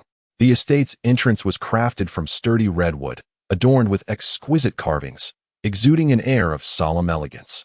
Flanking the grand entrance were 2 stone lions, standing guard over this territory with an imposing presence. Mo Chen stood before the grand entrance, gazing up at the towering door, his heart racing with excitement. Could it truly be mine? Mo Chen meticulously verified the property deed several times before he could no longer contain his exhilaration and pushed the door open. Before him lay a cobblestone path flanked by numerous cherry blossom trees. Further ahead was a vast expanse of open land, encircled by flower beds. However, it appeared to have been neglected for an extended period, as only a few weeds thrived in the beds.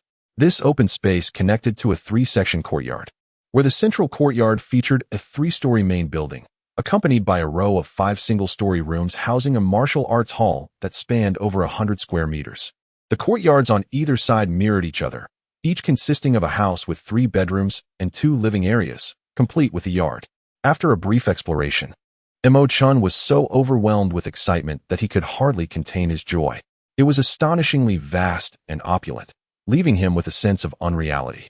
Such a grand estate had truly been bestowed upon him by the 3rd generation? Surely, even if it was intended to placate him or win his allegiance. It exceeded all expectations. This residence was hardly suitable for a single individual. It was more fitting for a large family or even a small clan. Could it be that the 3rd generation harbored hopes for him to establish a family of his own? How delightful! It was rare to find such alignment with the 3rd generation's vision. Mo Chen, feeling no inclination to ponder the thoughts of the 3rd Hokage, swiftly made his way to the main building. The hall was spacious and radiant, with a massive redwood dining table at its center, capable of accommodating a dozen guests simultaneously. Above the table hung an exquisite crystal chandelier, casting a soft and gentle glow. The surrounding walls were adorned with several intricate paintings, depicting the picturesque scenery of the Hidden Leaf Village. One particular painting captured Mo Chen's attention. It portrayed a figure draped in the Hokage cloak, holding the Hokage hat, standing amidst a grove of cherry blossoms, smiling as they gazed into the distance. Hashirama? Mo Chen was momentarily taken aback. Happy Lantern Festival to everyone. The author hails from Chaos Han, and today as festivities for the deity are quite lively. Since the afternoon, the sounds of drums and firecrackers have filled the air, with fireworks continuing until tomorrow morning. Please forgive me for my lack of focus on writing. I shall indulge in the celebrations. Chapter 050. The grand gesture of the 3rd Hokage. All in for Mo Chen. Is this the residence of the Senju clan? A contemplative expression graced Mo Chen's face. It was inconceivable for it to be the Senju clan's residence, as when Konoha was established, the entire clan had relocated here. At that time, they were one of the 2 largest clans in the ninja world, flourishing in numbers. Moreover, both the 1st and 2nd Hokage hailed from the Senju clan, so their residence would not be so modest. Thus, it was highly plausible that this was a private abode of either Hashirama or Tobarama, subsequently sold by Tsunade. Is it because I have awakened would release that the 3rd Hokage transferred this residence to me? Mo Chen remains unaware of his lineage, which also descends from the Thousand Hands. Whether this is an inherent aspect of this world or a modification wrought by his system after fabricating the future remains a mystery. It is a pity that it is a secondary version. Perhaps when time permits, I shall revisit and refine it.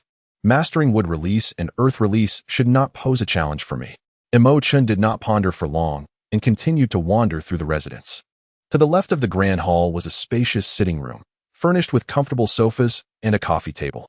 A large floor-to-ceiling window adorned the adjacent wall, through which the garden outside was visible.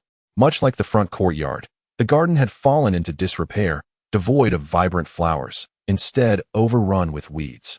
Thus, when the third generation claimed that the furniture was new, it was merely the furnishings that had been attended to. They also mentioned the possibility of moving in with just a suitcase. How absurd. Ascending the staircase to the second floor, one found a row of guest rooms and a vast conference room, which offered little of interest. The third floor housed the master bedroom and 2 additional bedrooms. The master bedroom, situated at the end of the corridor, was decorated in a warm and inviting manner. The walls were painted a soft blue, imparting a sense of tranquility. At the center of the room stood a large bed, while a desk in one corner was equipped with a lamp and writing materials. Additionally, a scroll was prominently displayed on the desk, drawing attention to itself. Mo Chen opened it slightly and saw a prominent character for money, sealed by a long string of tadpole-like symbols. Mo Chen's eyes instantly sparkled. Was this a little sum of money prepared for himself? Generally, things that are not particularly confidential possess a basic method of unsealing, which he had learned at the Ninja Academy. Mo Chen eagerly unsealed the enchantment, and a multitude of banknotes suddenly appeared atop the scroll.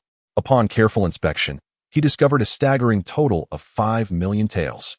There was 1 stack of 10,000 taels, 2 stacks of 5,000 taels, 5 stacks of 2,000 taels, 10 stacks of 1,000 taels, and 20 stacks of 500 taels, each comprising 100 notes. In other words, each denomination amounted to 1 million taels. Faced with this immense fortune, Mo Chen's expression shifted dramatically as he declared, "You shall not corrupt my righteous path with your wealth. I refuse to be bribed. At most, after your demise, I shall ensure your daughter-in-law is well cared for and assist in enhancing your granddaughter's genetic lineage."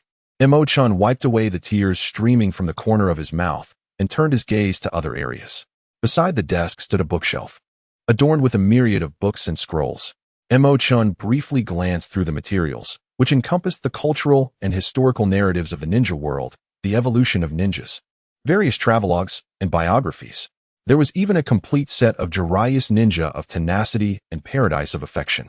The scrolls contained detailed explanations of fundamental ninjutsu, tactical strategies, formation barriers, characteristics of summoning beasts, and analyses of classic missions. Indeed, there was an extensive array of knowledge pertaining to ninja abilities, all meticulously included. Naturally, these were merely foundational insights, lacking practical skills. However, if one could thoroughly comprehend this knowledge, even without exceptional talent or prowess, one could undoubtedly become an outstanding civil servant. Truly, what a grand endeavor. Mo Chen couldn't help but gasp in astonishment. With such resources at hand, the 500,000 Rio he had just encountered seemed trivial in comparison. Of course, if given the choice between the two, he would undoubtedly opt for the 500,000 Rio. While such materials were invaluable for enriching one's abilities, the pursuit of wealth and power was ultimately the goal. Why expend effort when one could simply take the readily available path? Mo Chen admitted that he was a person of ordinary desires, primarily focused on immediate gains. However, through this bookshelf, he discerned some of the third Hokage's intentions. The third sought to cultivate him into a new generation leader, perhaps even a pillar for the future of Konoha. In the original storyline, it was difficult to perceive the third as possessing such grand ambition. Yet, upon reflection, it is understandable. After all, he bore the title of a great ninja. Even if age had dulled his senses, a dilapidated vessel still retains its essential nails. Mo Chen's performance before him has been nothing short of impeccable, embodying the aspirations of the third generation. In the absence of capable individuals around him, it is justifiable for the third generation to place their bets entirely on him. Mo Chen is not a person of profound foresight. He briefly reflects and swiftly dismisses such thoughts. He has always adopted a step-by-step approach, and with 3 generations placing their hopes for the future upon him, his duty is to safeguard Konoha, which aligns seamlessly with his original aspirations. Aside from these elements, his bedroom is sparsely furnished, featuring an empty wardrobe, a bathroom, and a balcony. From the balcony, one can behold the back mountains of Konoha, where the air is fresh and the scenery delightful. Suddenly, a figure swiftly approaches. Utilizing the body flicker technique, Mo Chen felt a slight twinge of vigilance, but soon relaxed. In the next moment, Tian Zhang's figure appeared on the balcony, casually removing his mask. "I went to the hospital to find you, but they informed me you had been discharged. I visited your previous residence, yet found no one there. I had heard from the third that this property was to be given to you, and indeed, here you are. A look of astonishment graced Tian Zhang's features, his tone imbued with a hint of pride. You are truly my disciple. After only a few days of cultivation, your prowess has left me in awe. To receive such treatment from the third is a matter of great honor. It reminded him of Jiraiya, who often spoke of the fourth Hokage, saying, in terms of ninja talent, none can compare. At that moment, Tianzong yearned to rush before Jiraiya and claim that phrase for his own disciple, Mo Chen. Tianzong, master. Mo Chen welcomed him inside, a smile gracing his lips. I merely exhausted myself. I am not injured. I felt uncomfortable in the hospital, so I decided to leave and take a look at this residence. However, it feels far too spacious for me alone. Why would the third give me such a place? Tianzong patted his shoulder, speaking earnestly. You may accept this without guilt. There are matters I cannot yet disclose, but in time, you shall understand. He refrained from elaborating on the subject, swiftly shifting the conversation to inquire about the details of the previous encounter with Fu. Mo Chen's abilities are derived from his studies with Tianzong, and thus there was no need for concealment. He recounted every detail to him. I had initially thought that your awakening of the wood release was well guarded, but it appears that esteemed individual is indeed formidable. Nothing in Konoha seems to evade his scrutiny. I should have been more vigilant in advance. Your ability to evade this calamity indicates that he underestimated your strength. Should he return, it may prove to be even more troublesome, so you must prepare adequately. Tianzong expressed his concerns. He was well aware of the sordid affairs within Konoha's upper echelons. Even though the third Hokage had taken a firm stance in support of Mo Chen and had issued stern warnings to Danzo may feign restraint. Yet he would certainly strike at Mo Chen when the opportunity arises, albeit more covertly. Chapter 051. Have you not seen Mo Chen since your arrival? Tianzong was apprehensive about Mo Chen falling victim to Danzo's machinations, and he elaborated on all he knew regarding Danzo's intentions. His visit was primarily motivated by this matter. To deepen Mo Chen's understanding, he shared the origins of his wood release and recounted the attempts to tarnish Kakashi's reputation, including the endeavor to seize the Sharingan. In truth, Mo Chen was more knowledgeable about these matters than Tianzong.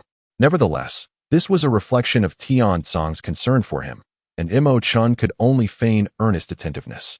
Once Tianzong finished speaking, his wood clone brought forth an enormous food basket. In response to Mo Chen's bewilderment, Tianzong smiled and said, You have endured the hardships of outdoor missions these past few days, surely lacking proper rest. Hence, I have prepared a grand feast for you. This is to celebrate your safe return from your first mission and to also commemorate your recent relocation.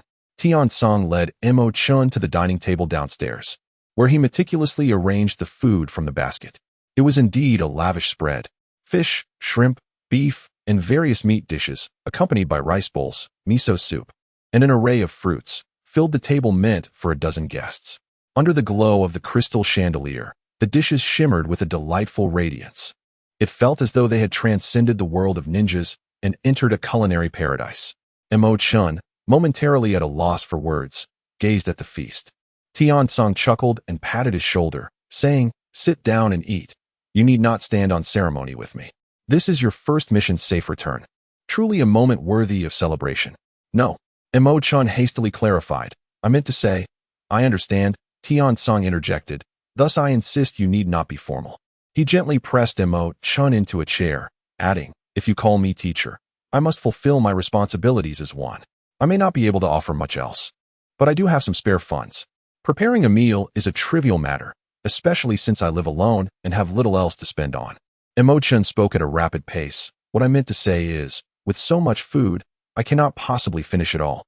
Perhaps you could give me some cash next time. Tianzong's expression suddenly stiffened. Haha, just kidding, just kidding.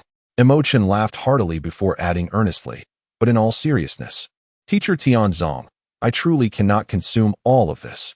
Please refrain from being so extravagant next time. Moreover, considering all that you have taught me, it is I who should be treating you to a meal. Only then did Tianzong relax, responding with a smile. You have just become a ninja and have yet to take on any missions. Where would you find the spare change? Since you address me as teacher, do not concern yourself with such trivialities. Half an hour later, Tianzong looked on in disbelief at Mo Chen's swollen belly, as the dining table was nearly devoid of food. Naturally, he had eaten some as well, but he had only consumed about 1/5, roughly enough for two. The remainder had all found its way into Mo Chen's stomach. Mo Chen chuckled, expressing, "I am not quite sure why, but ever since awakening my wood release, my appetite has significantly increased. Normally, I could consume about 2 servings, but if I indulge, I could eat enough for 10. The energy from the food I store within can be preserved, allowing me to feast now and forego meals for several subsequent days. Moreover, it is primarily due to the exquisite delicacies brought by teacher Tianzong that I find myself unable to resist." Tianzong reflected, "Wood release symbolizes vitality. After your awakening, an immense surge of life force has surged within you, necessitating the replenishment of energy to harness this newfound power. It seems that for the foreseeable future, I must prepare an ample supply of food for you until your vitality stabilizes." "Ah, that might not be necessary," Mo Chen replied, rubbing his nose. Tianzong was a man of integrity, and Mo Chen felt a bit embarrassed about the one-sided nature of this arrangement. His earlier comments had not indicated any intention to exploit Tianzong. However, Tianzong firmly asserted, "No, you are in a crucial phase of growth and rapid development of strength. I will not allow you to suffer deficiencies due to inadequate nourishment, not even in the slightest." Thus, it was settled that for the time being, aside from missions away from the village, I shall be responsible for your 3 daily meals. Even during missions, I will ensure that you have sufficient provisions prepared in advance. Mo Chen wished to decline once more, but unfortunately, Tianzong offered him no opportunity, vanishing in an instant with a technique of teleportation. Sighing, he resigned himself to the situation. It would be impolite to persist further, as it might only serve to dishearten Master Tianzong. Casting a glance at the chat group, he noticed that the ladies had already discovered his disappearance and were exchanging information. Although he had completed his discharge procedures at the hospital, he had not returned home. "Mikazuki Akane, how did you all learn about his condition? Why is it that as soon as you arrived, Mo Chen vanished? The topic you were discussing earlier must indeed be problematic." Yamanaka Ino, ahem. "The doctor mentioned that Mo Chen required rest, and we didn't want to intrude for too long, so we left quite early." Sakura Haruno, exactly. "We barely stayed for half an hour. Besides, Mo Chen handled his discharge himself. His absence is not our concern." Kushina, "If he is not at the hospital, could he have returned home?" Tian, "We didn't find him at his house either. I even prepared a meal for him, waiting for his return." Yamanaka Ino, "But didn't you say you can't cook?" Tian, "Can I learn? You underestimate me." Hinata Hyuga, Tian, "Hinata-chan, do you have something to say?" Death stare engaged. Hinata Hyuga, "No, not at all. I was just wondering if perhaps Mo Chen might be visiting someone, which is why we couldn't find him in the commercial district." Yamanaka Ino, "But Mo Chen's social circle is rather small. He doesn't seem to have many close friends." Tian, "Mikazuki Akane, you know the elite Jonin, teacher Dexiang, and the Umbu who taught Mo Chen would release, right? Perhaps you can inquire with them." Mikazuki Akane, Dexiang, "The wood release Umbu? Very well, I shall ask them first. If I cannot find anything, I will consult with the 3rd Hokage. Kushina, please inform me immediately if you locate him." Mo Chen stroked his chin, sensing that genuine feelings were scarce, with most interactions driven by a desire to garner favor. After some contemplation, he chose not to reach out to them. He tidied up his room briefly, freshened up, and then lay down on his bed. There is a saying that contradicts the truth. During his days away, he had not been subjected to the hardships of a wanderer. Regardless of sustenance or accommodation, Mo Chen never compromised his own comfort. However, after such a long journey and 2 arduous battles, he found himself undeniably fatigued. Initially, he had contemplated creating a video for the future, but after pondering for a while without arriving at a conclusion, he succumbed to a deep slumber. Chapter 052. Wow, Sister Red Bean is truly remarkable. The following day, Mo Chen had just awakened, feeling discomfort in certain parts of his body as if they were being constricted. He attempted to rise, only to discover that he was utterly immobile. What could be the reason for this? Mo Chen suddenly opened his eyes, only to find several long snakes coiling around him, binding him together with the bed and the quilt. In the room stood another person, his elder sister, Yushoshi Hongdo, whom he had only met the day before. At that moment, Hongdo was perched on the desk, one foot resting on the chair, the other crossed elegantly, a kunai playfully twirling in her hand, a mischievous smile gracing her face as she observed Mo Chen on the bed. From Mo Chen's vantage point, he caught a glimpse of her alluring legs clad in fishnet stockings, revealing a tantalizing view beneath her short skirt. One must admit, the dynamic vision of the Sharingan was indeed remarkable. Such an exhilarating sight, so early in the morning, compelled him to show his respect involuntarily. Have you seen enough? Hongdo noticed the peculiar expression on Mo Chen's face but remained unfazed, instead smiling and asking, "Would you like to come a bit closer for a clearer view?" Coughing awkwardly, Mo Chen averted his gaze and shifted uncomfortably, attempting to redirect the conversation. "Sister Hongdo, what are you doing? What I wish to do depends on you." Hongdo leaped down from the desk and approached Mo Chen, leaning in to gently lick his cheek, her eyes narrowing playfully. "My dear brother, shouldn't you offer your sister an explanation? Based on your answer, I shall decide my next course of action. If I find it unsatisfactory, I cannot guarantee that I won't do something outrageous." As she spoke, the kunai in her hand slowly descended, the pointed end pressing down on a specific spot beneath the quilt. Mo Chen's expression instantly changed, and he shouted urgently, "Stop! Please stop. This is not a matter for jest." It was evident that his earlier deference had been perceived by Hongdo, who now wielded it as a means of intimidation. "Do you truly believe that I am jesting, dear brother?" Hongdo continued to smile sweetly, concealing her true intentions. "Sister Hongdo, please do not act rashly. Allow me to explain." Mo Chen was drenched in cold sweat. Initially, he had intended to feign ignorance to evade the situation, but such threats from Hongdo were perilous for any man. Though he possessed the strength to break free, there was no guarantee that he would remain unscathed in the process. That particular area was exceedingly vulnerable. Even a minor injury could potentially jeopardize a lifetime of happiness. "I await your explanation." Fortunately, Hongdo retracted the concealed weapon but did not release Mo Chen's bindings. Instead, she pulled over a chair and sat down. Mo Chen cleared his throat and feigned a pitiful demeanor, saying, "I had intended to inform you, but I was unaware of your whereabouts. Moreover, I have only just returned from completing a task, and I was ambushed outside the village, leaving me utterly exhausted. I initially planned to assess this residence and later bring Sister Hongdo for a visit, but I unexpectedly succumbed to slumber upon encountering the bed. Sister Hongdo, I truly did not wish to deceive you.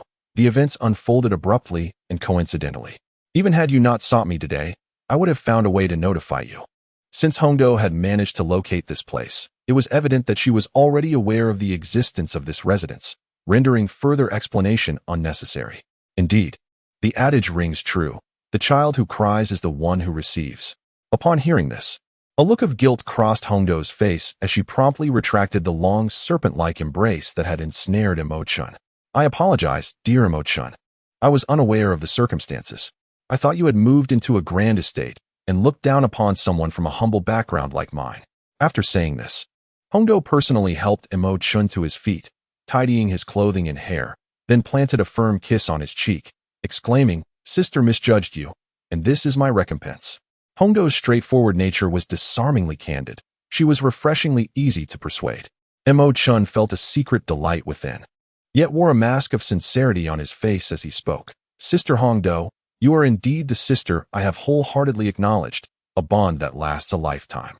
Moreover, I am merely a novice fresh out of graduation, while you have ascended to the esteemed rank of Special Jonin.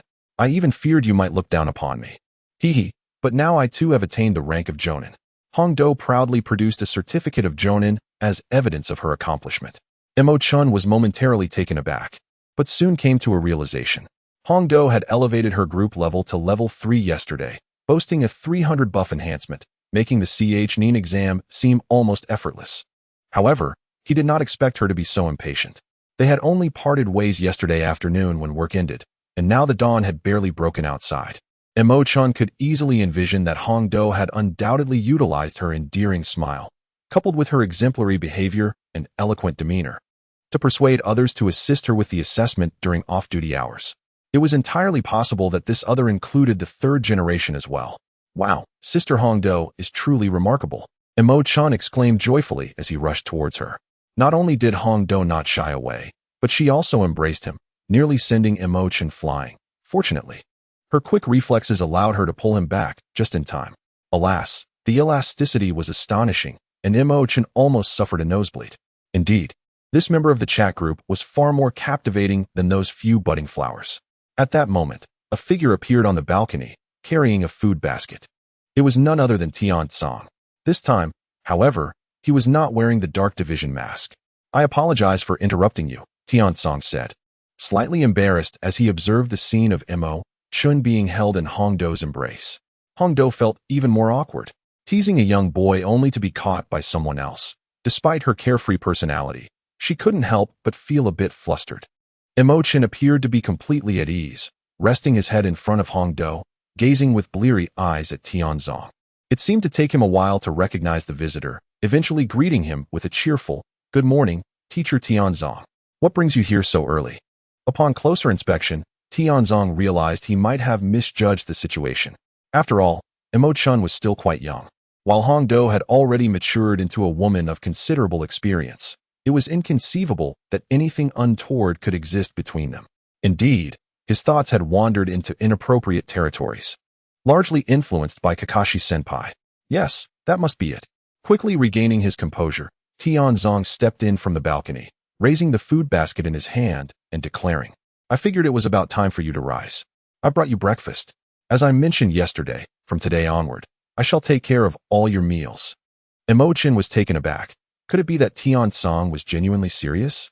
The notion of a teacher providing meals for their students left Mo Chen apprehensive about the potential gossip that might arise from such an arrangement. However, upon savoring the breakfast delivered by Tiansong, he found himself thinking, "Let them talk. After all, I possess the means to defend myself. In the entire ninja world, how many could truly dare to criticize him?" Tiansong's offerings were plentiful, and Hongdo was also invited to join the meal, allowing the three of them to indulge heartily. During this time, Mo Chen learned that his residing here was disclosed by Hongdo after inquiring with Tiansong. Although they were not intimately acquainted, both were affiliated with the third Hokage and had connections to Orochimaru, making their familiarity entirely reasonable. Chapter 053. Is there really a steam princess in this world? Huh, what did you say? All the genin from Kusagakure are required to participate in the Chunin exams held by Konoha. In the Hokage's office, the third Hokage, Sarutobi Hiruzen, was choked by a plume of smoke upon hearing Mo Chen's report. As far as the third was aware, the number of genin in Kusagakure had surpassed 1,000. While other villages would send a few elite teams, with the more enthusiastic ones dispatching around 10 teams totaling dozens of individuals, Kusagakure was sending over 1,000 genin. Those in the know might assume they were there for the examination, while others might mistakenly believe they were preparing to attack Konoha.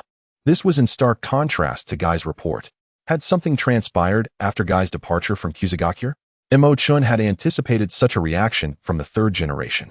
Suppressing a laugh within, he weakly added on his face, "Not only the lower-ranking ninjas, but there will also be 30 upper-ranking ninjas accompanying the team, along with over 200 middle-ranking ninjas coming to Konoha to broaden their horizons.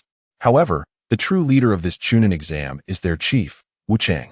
Every utterance from Mo Chen caused the corners of Sandame's mouth to twitch.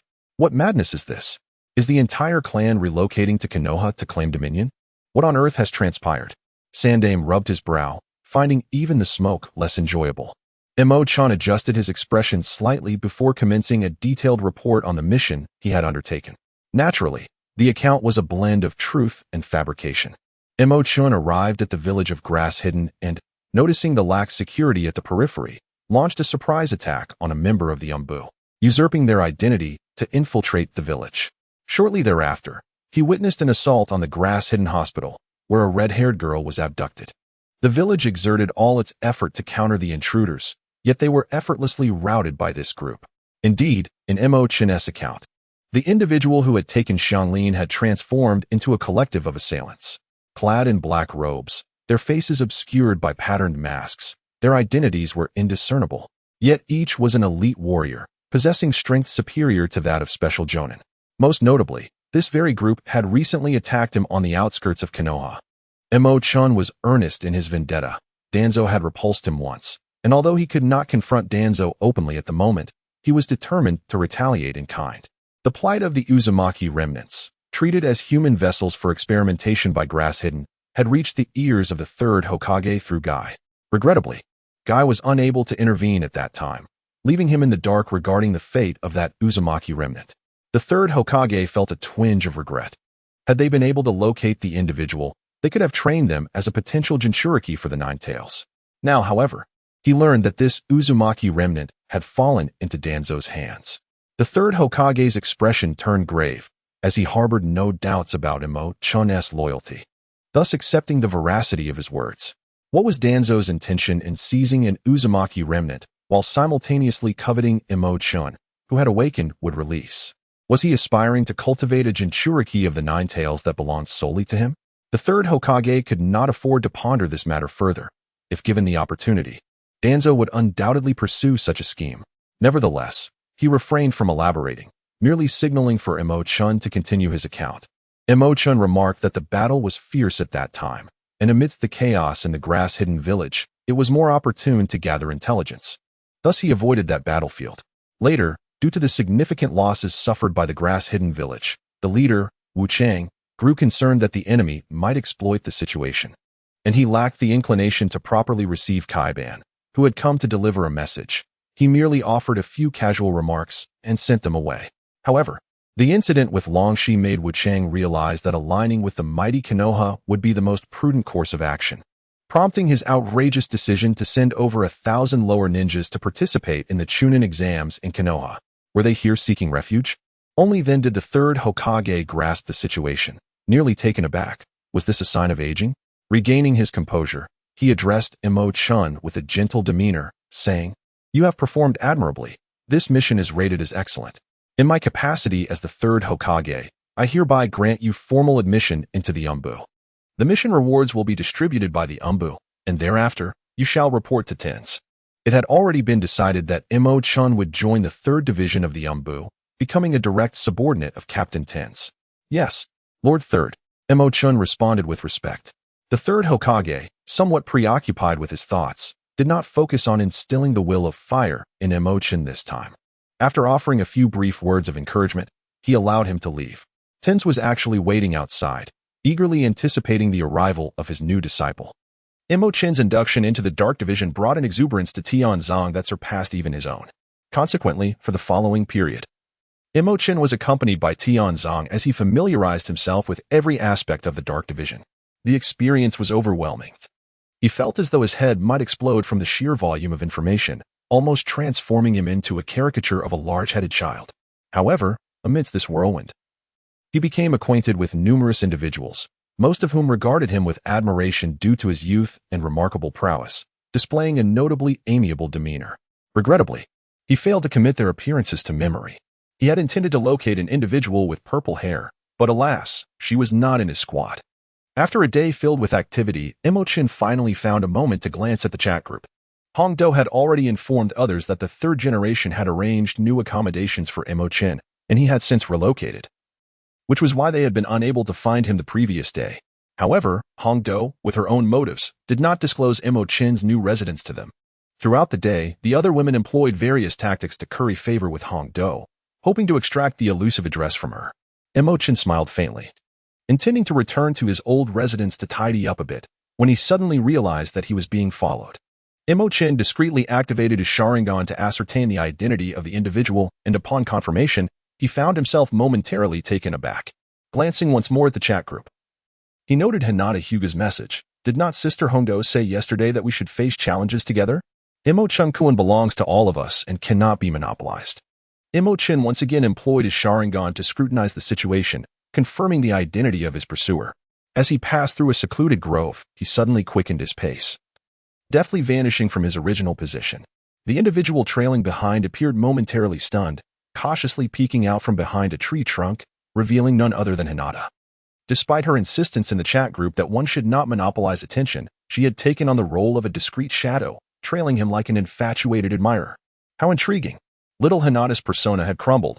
She had even resorted to cunning tactics. Just as Hinata diverted her attention to check the chat group, she lost sight of Mo Chen in an instant. In her haste, she raised her fingers to activate her Byakugan. "Are you searching for me?" Mo Chen's voice resonated from behind her. Startled, Hinata emitted a small gasp and instinctively retreated behind the tree trunk once more. She had not anticipated being discovered. In mere moments, Mo Chen had circled around to her rear.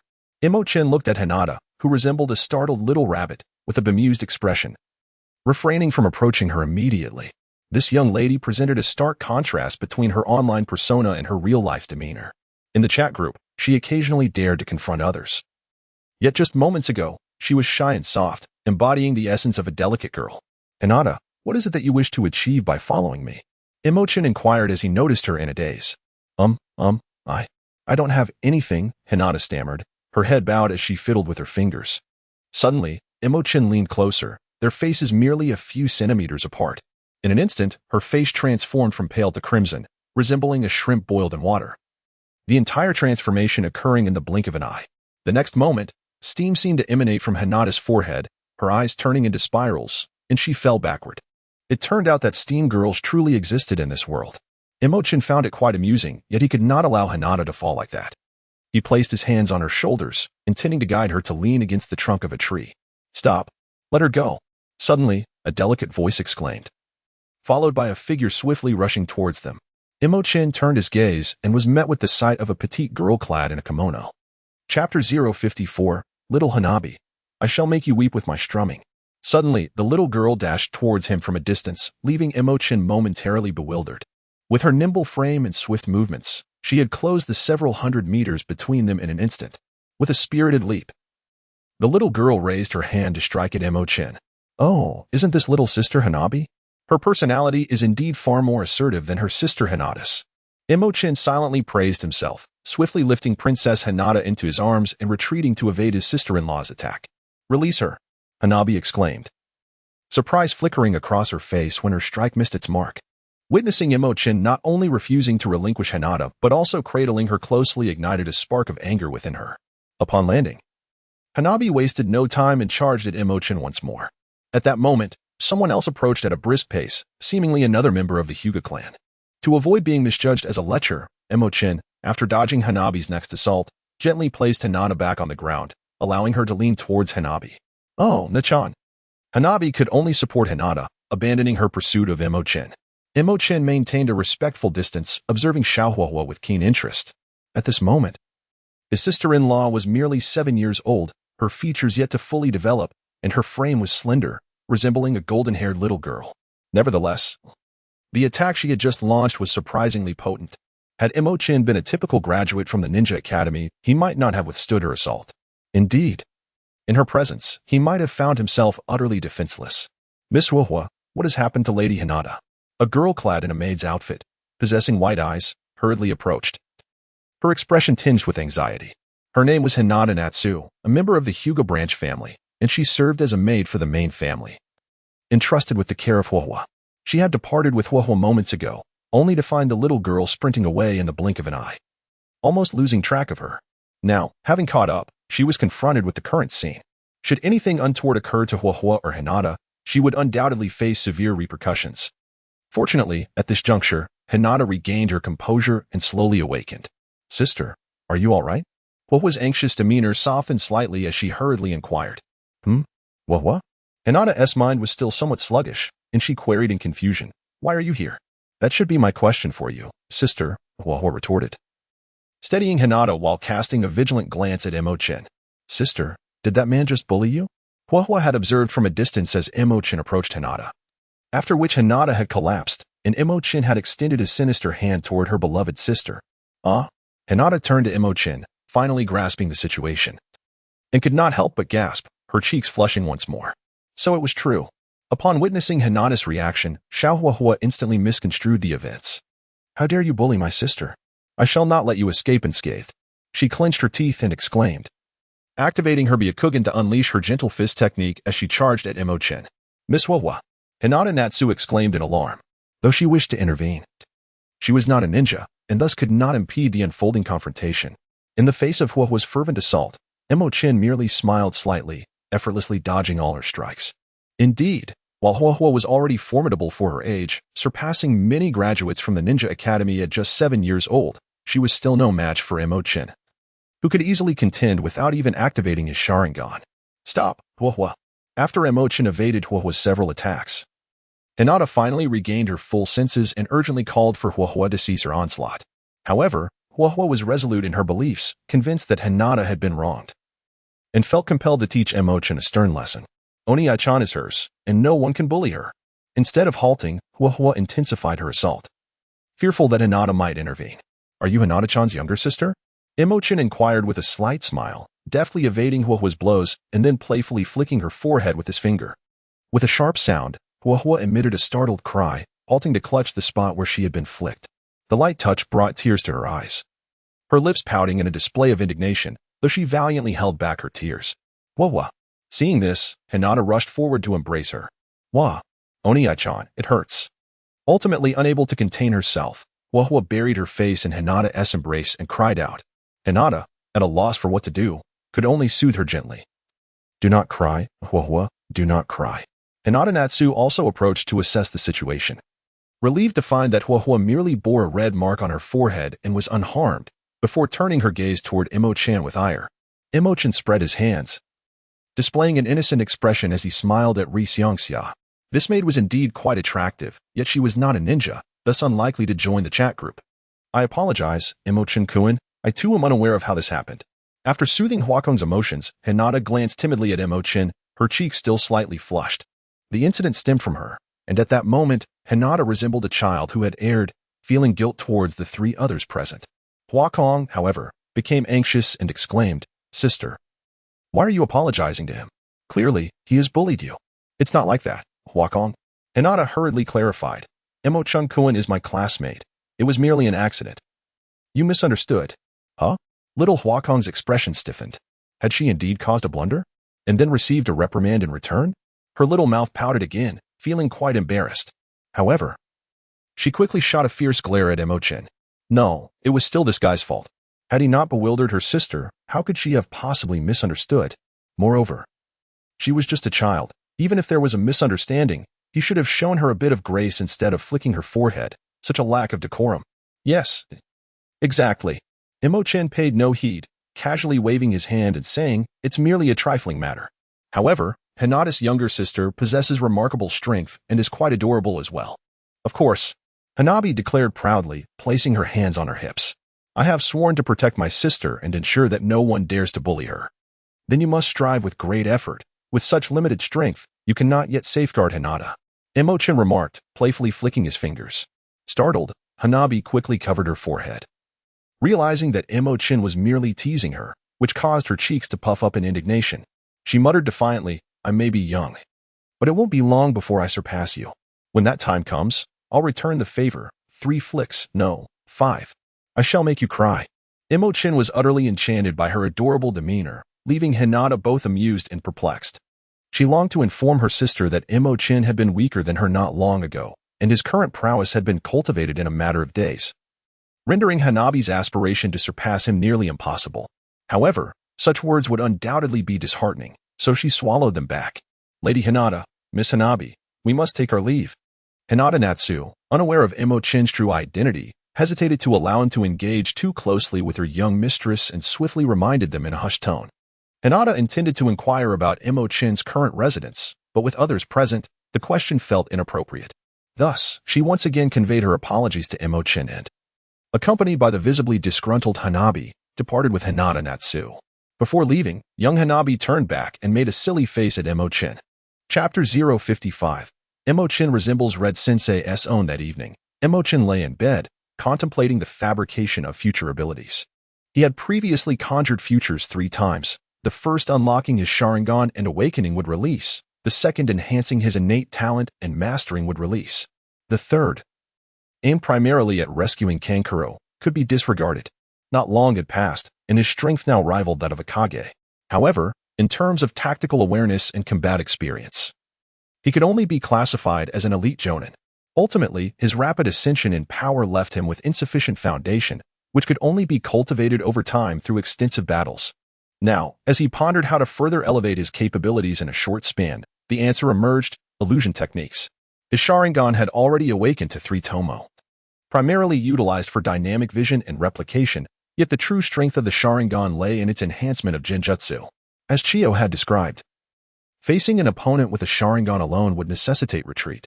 Once ensnared by its illusions, escaping without assistance proved exceedingly difficult. While one sought to dispel the Genjutsu, one could easily meet an untimely demise. Regrettably, few in Konoha possessed knowledge of illusion techniques, with only Yugao proficient in them. However, Yugao lacked bloodline limits and secret techniques, Relying solely on the theoretical knowledge passed down through her clan was insufficient to elevate her otherwise ordinary talent.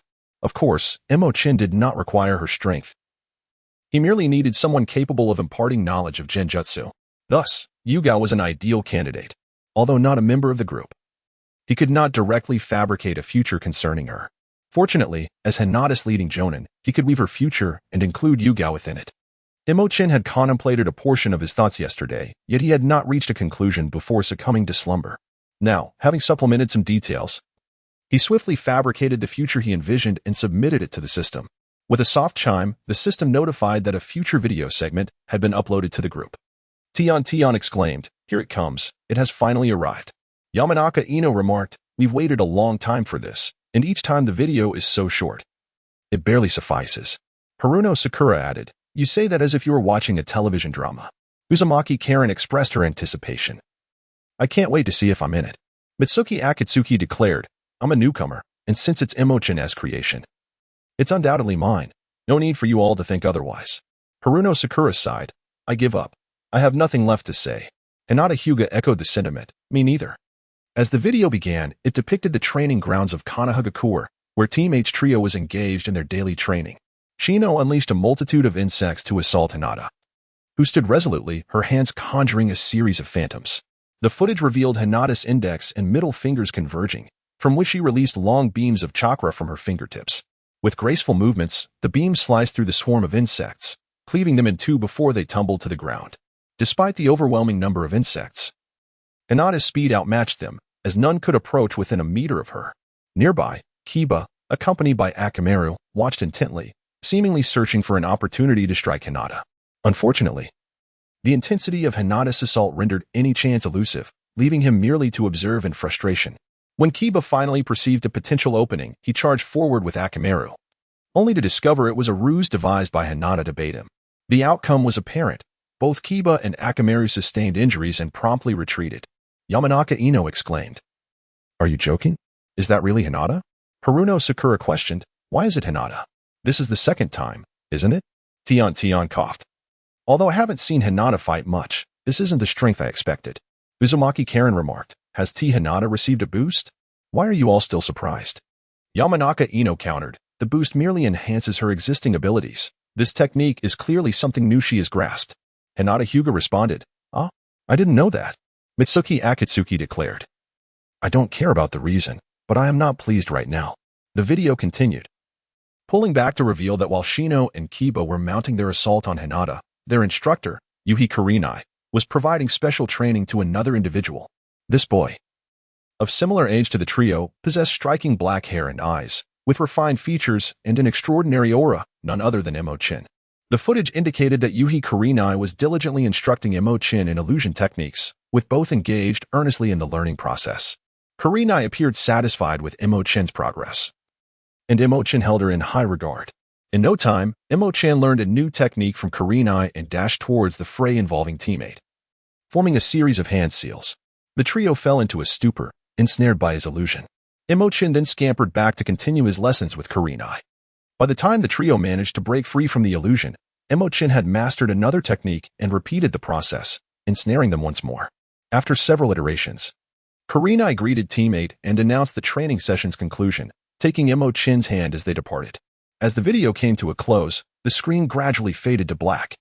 Hinata Hyuga remarked. Haruno Sakura chuckled, "Forgive me for laughing at this. I would prefer this future remains unrelated to me." Yamanaka Ino mused, "It seems Mo Chen resembles Kurenai more than the rest of us. Hinata, it appears you were all adopted." Tion interjected, "Nevertheless, Hinata demonstrated a new ability in this video. Her strength is commendable. If this were before her enhancement, I would have stood no chance." Uzumaki Karen added, "I wish to be featured in a video too. I haven't had the opportunity yet. However, the latter part was truly amusing. Haha." Hinata Hyuga expressed her dismay. Mitsuki Akatsuki exclaimed, "Something feels off, very off." Yamanaka Ino inquired, "What is it?" Mitsuki Akatsuki lamented, "Kurenai is vying for my little brother. Look, she is holding Mo Chen's hand. It's simply unforgivable." Hinata Hyuga chimed in. Haruno Sakura observed, "I'm beginning to see that Mo Chen is quite remarkable. And he seems to be growing more handsome. Perhaps I was too narrow-minded before." Yamanaka Ino reiterated, "Something feels very off. You're not considering a change of affection, are you?" Haruno Sakura declared, I would never. My feelings for Sasuke-kun are unwavering. Even the sage of six paths could not sway them. But Ino, why did you use also? Tion suggested, what if, prior to this video's events, Kurenai joined the chat group? Uzumaki Karen speculated, are you implying that Kurenai desires an enhancement? Which is why she treats Mo Chen so specially. Mitsuki Akatsuki affirmed, exactly.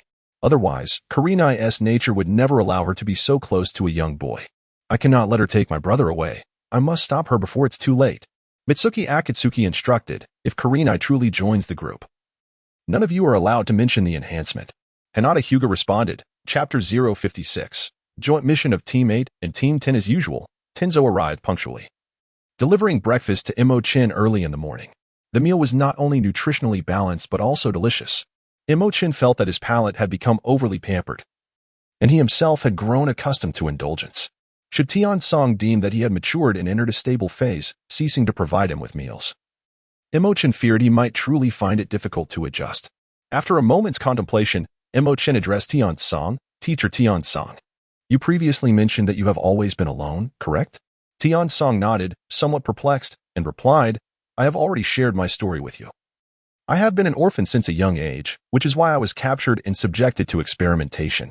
Initially, I worked for Lord Danzo in the Root organization, and later I was transferred to the direct umbu of the Hokage, serving under the third Hokage until now. Mo Chen sighed, expressing, individuals like you are the true ninjas, dwelling in darkness while safeguarding the light. I believe you embody the essence of Konoha far more than that hypocritical figure, Danzo. Ah, how amusing. Tian Zong, flattered yet bashful, smiled sheepishly and replied, I am not as remarkable as you portray in the grand tapestry of Konoha or even the annals of the ninja world. I am but a trivial character, hardly worthy of note. No, Teacher Tian Zong, you are far too modest. Mo Chen insisted earnestly. Merely by being the sole user of wood release in Konoha apart from myself, you have indelibly etched your name in the chronicles of the ninja realm. My admiration for you flows like an unending river, akin to a volcano's eruption, uncontrollable. After a moment, Tian Zong, feeling quite flustered, wiped the cold sweat from his brow and remarked, just tell me what you truly wish to convey. Are you in need of financial assistance? Despite being his mentor, Tian Zong had a fair understanding of his disciple's character. I speak nothing but heartfelt words, Mo Chen chuckled, though I lack for nothing, if you insist. I would not decline your generosity. Tian Zong, at a loss for words, retorted, what precisely do you mean? Mo Chen, with newfound seriousness, continued. Since you are but one person and my residence is so vast, it feels rather empty for just one occupant. Why not move in with me? Tian Zong was momentarily taken aback, a surge of indescribable warmth enveloping him, akin to stepping into a heated room on a frigid winter's day while sipping a steaming bowl of ginger soup, warming him from head to toe. Are you truly serious? Tian Zhang's voice trembled slightly, unable to mask his emotions. Of course, Mo Chen exclaimed, giving a thumbs up, your kindness has been akin to a rebirth for me. Even offering you this entire estate would hardly suffice to repay your debt of gratitude. However, I know you would never accept such a gift. So, choose any room you wish, the master bedroom, guest room on the second floor, or the eastern and western courtyards, and move in today. Moreover, residing here will facilitate your future guidance of me. Tian Zong felt overwhelming emotion wash over him. He could not have wished for a better disciple. Were it not for the need to maintain his composure in front of Mo Chen, he might have wept openly. Very well, I shall move in, he said, tilting his head slightly to prevent tears from spilling, forcing himself to remain composed. Let us leave the main building for you. I shall take residence in the western courtyard. Primarily, this is to better assist in your training. Although your strength has surpassed mine, your life experience pales in comparison, and as you have just joined the umbu, there are many procedures with which you are unfamiliar, and I will guide you step by step. Mo Chen naturally discerned that Tian Song was being stubborn. Yet he chose not to expose it, secretly reveling in his amusement. The fact that Tian Song had moved in was already quite delightful. Mo Chen, residing alone in such a vast mansion, found it rather too spacious and had long desired companionship. Among the women in the group, several were his primary choices, yet regrettably, none were suitable. The members of the Yuin clan all had their own families, and Xianglin had yet to reach Yuin. As for Hongdo, although she too lived alone, Mo Chen feared that inviting her to move in would compromise his purity. It was not a matter of his inability to restrain himself. Rather, he was concerned about Hondo's overt advances. After all, she had insisted on treating him as an older brother from the very first day they met. and her intentions were quite transparent to all. After much contemplation, Mo Chen deemed Tianzong to be the most fitting candidate, possessing the prowess of an elite jonin. He could also safeguard the estate. Furthermore, Mo Chen had already drafted renovation plans for the mansion, which would be perfect for Tianzong to oversee. Most importantly, Mo Chen was considerate of Tianzong's daily 3-round trips. Having him move in would alleviate that burden, truly perfect. However, the prospect of an immediate relocation was unrealistic, as they still had to report to the Umbu. Today marked Mo Chen's first day at work. Tianzong had initially intended to guide Mo Chen through a few tasks personally, but unexpectedly, the third Hokage assigned Mo Chen a mission directly. The 8th and 10th squads had been tasked with a joint C-rank mission to eliminate bandits near Shaoqi village, situated 100 kilometers from Konoha. Although both squads comprised novice genin, the task was merely a C-rank mission, and with seasoned jonin leading them, safety was largely assured. Nevertheless, considering that unforeseen circumstances might arise, and given that all 6 members from these 2 teams were from prominent clans, their significance was self-evident. The third Hokage deemed it prudent to ensure further security by assigning 2 Umbu operatives to accompany them. If the mission proceeded without incident, the Umbu would enjoy a paid excursion. However, should complications arise, decisions would be made based on the situation, with the primary aim of allowing the genin to gain experience without life-threatening risks. In selecting the Umbu personnel, the third Hokage directly assigned Mo Chen, while leaving the arrangement of the second operative to Tianzong. With the 8th and 10th squads already executing their external mission, it was only fitting that the concurrently graduated 7th squad should also be eager to embark. Mo Chen would first accompany the 8th and 10th squads to glean experience, making his subsequent integration into the 7th squad more secure. Fortunately, as it was merely a mission to eliminate bandits, and with 2 jonin present, his involvement would likely not be necessary. Tianzong, having understood the mission details, soon breathed a sigh of relief. Nonetheless, he conveyed several precautions to Mo Chen and, after a moment's thought, summoned a female Umbu operative to partner with him. Her name was Tsubaki, and her codename was Tsubaki. Tianzong introduced her to Mo Chen, stating that although Tsubaki possessed only Chunin-level strength, her solid theoretical knowledge and rich expertise made her the most suitable companion for him. Following that, he proceeded to introduce Mo Chen to Tsubaki. Mo Chen's codename in the Dark Organization is Dragon, a reference to the illustrious dragon of Huaxia, rather than the dragon of the D-clan. Given that this mission primarily revolves around Mo Chen, alongside his formidable strength and innate talent, it would be inconceivable for him to play a supporting role to a Chunin. Thus, for this undertaking, Mo Chen assumes the role of captain, with Chun merely providing assistance. As Tianzong elucidated the mission details to Chun, Mo Chen cast a brief glance at him. Clad in the standard attire of the Dark Organization, his physique was unremarkable, possibly concealed by a protective vest, presenting a flat front devoid of any contours. However, from behind, there was a slight curvature, yet it was nothing extraordinary. His hair was a dark purple, short, reminiscent of Hinata's, albeit with a deeper hue, and his face was obscured by a mask adorned with a cat motif. While Mo Chen assessed Chun, Chun discreetly scrutinized Mo Chen in return. He too was dressed in the standard dark attire, standing nearly 1.6 meters tall with a sturdy build, rendering it impossible to discern that he was merely 12 years of age. His face was concealed by a blue dragon mask, and his mere presence exuded an aura of distinctiveness. Author Sharingan, there are so many night owls, it took me ages to finish last night's chapter, and I only updated after 1 in the morning. Shortly after, the request for updates surged. It seems fewer people read during the day. Moreover, there is one crucial matter. Please leave more 5-star reviews. We need to boost the ratings quickly. The recommendation period for this book is approaching, and surely no one wishes to encounter an abrupt halt in the narrative, right? Chapter 057. Chun? Oh Chun, if not Chun, then what shall I call you? Yamanaka Ino. Wow. Finally, an opportunity to leave the village. This is my first time stepping out. Hyuga Hinata. Me too. On the way to Koike village, we will pass through Zaki City. Is there a chance to visit Kyuka? Uzumaki Kyuka, are you two going together? I would love to meet you. I spend my days learning secret techniques from my mother. Although the thought of mastering them to assist Mo Chen motivates me, it is still rather dull. Haruno Sakura. Have you left the village? Are you both together? Yamanaka Ino. No, our 2 classes have undertaken a joint mission, a C-rank one that involves combat. Sakura. With your broad forehead, are you still engaged in that tedious cat-catching task?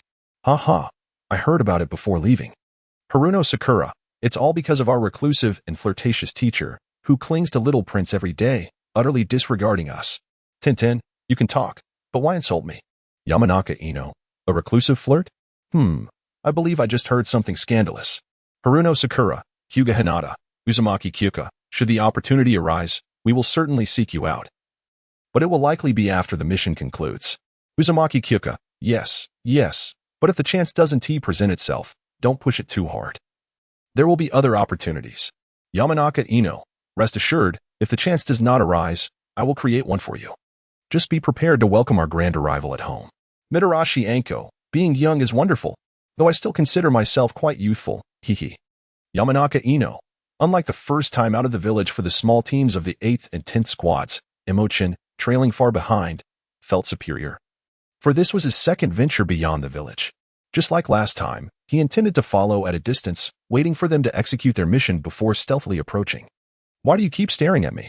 Mo Chen soon noticed that his teammate Chun was frequently sneaking glances at him, surprised that his little actions had been detected. Chun felt somewhat embarrassed and stammered, in nothing, just a bit curious. Didn't you just graduate from the Ninja Academy not long ago? And isn't this your first mission since joining the Dark Organization? Yes, what of it?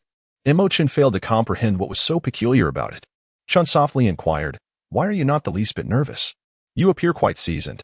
Chun recalled her own experience during her first mission, feeling utterly anxious and blank-minded. Throughout the mission, she had merely followed the captain's commands, moving only when instructed, functioning like a robot, unsure of what to do without orders. That is precisely why I am the captain, Mo Chen said, a hint of pride evident as he patted Chun's shoulder. There are distinctions among people. I am a genius, and if you compare yourself to me, you will only feel inferior. Chun fell silent for a moment, then, gritting her teeth, remarked, Captain, has anyone ever told you how self-absorbed you are? Mo Chen shook his head and said, you are the first to express such a sentiment. Those who truly understand me know that I am an honest and reliable young gentleman. Your perception is merely a reflection of your unfamiliarity with me. Chuan was uncertain whether Mo Chen's words held truth, yet one thing was clear. He possessed a remarkable way with words. She wondered if he would falter in actual practice. Chuan, why have you fallen silent? Mo Chen felt a twinge of boredom and sought to engage her in conversation. If one were to travel alone, one would have to endure the monotony, but here was someone with whom he could converse.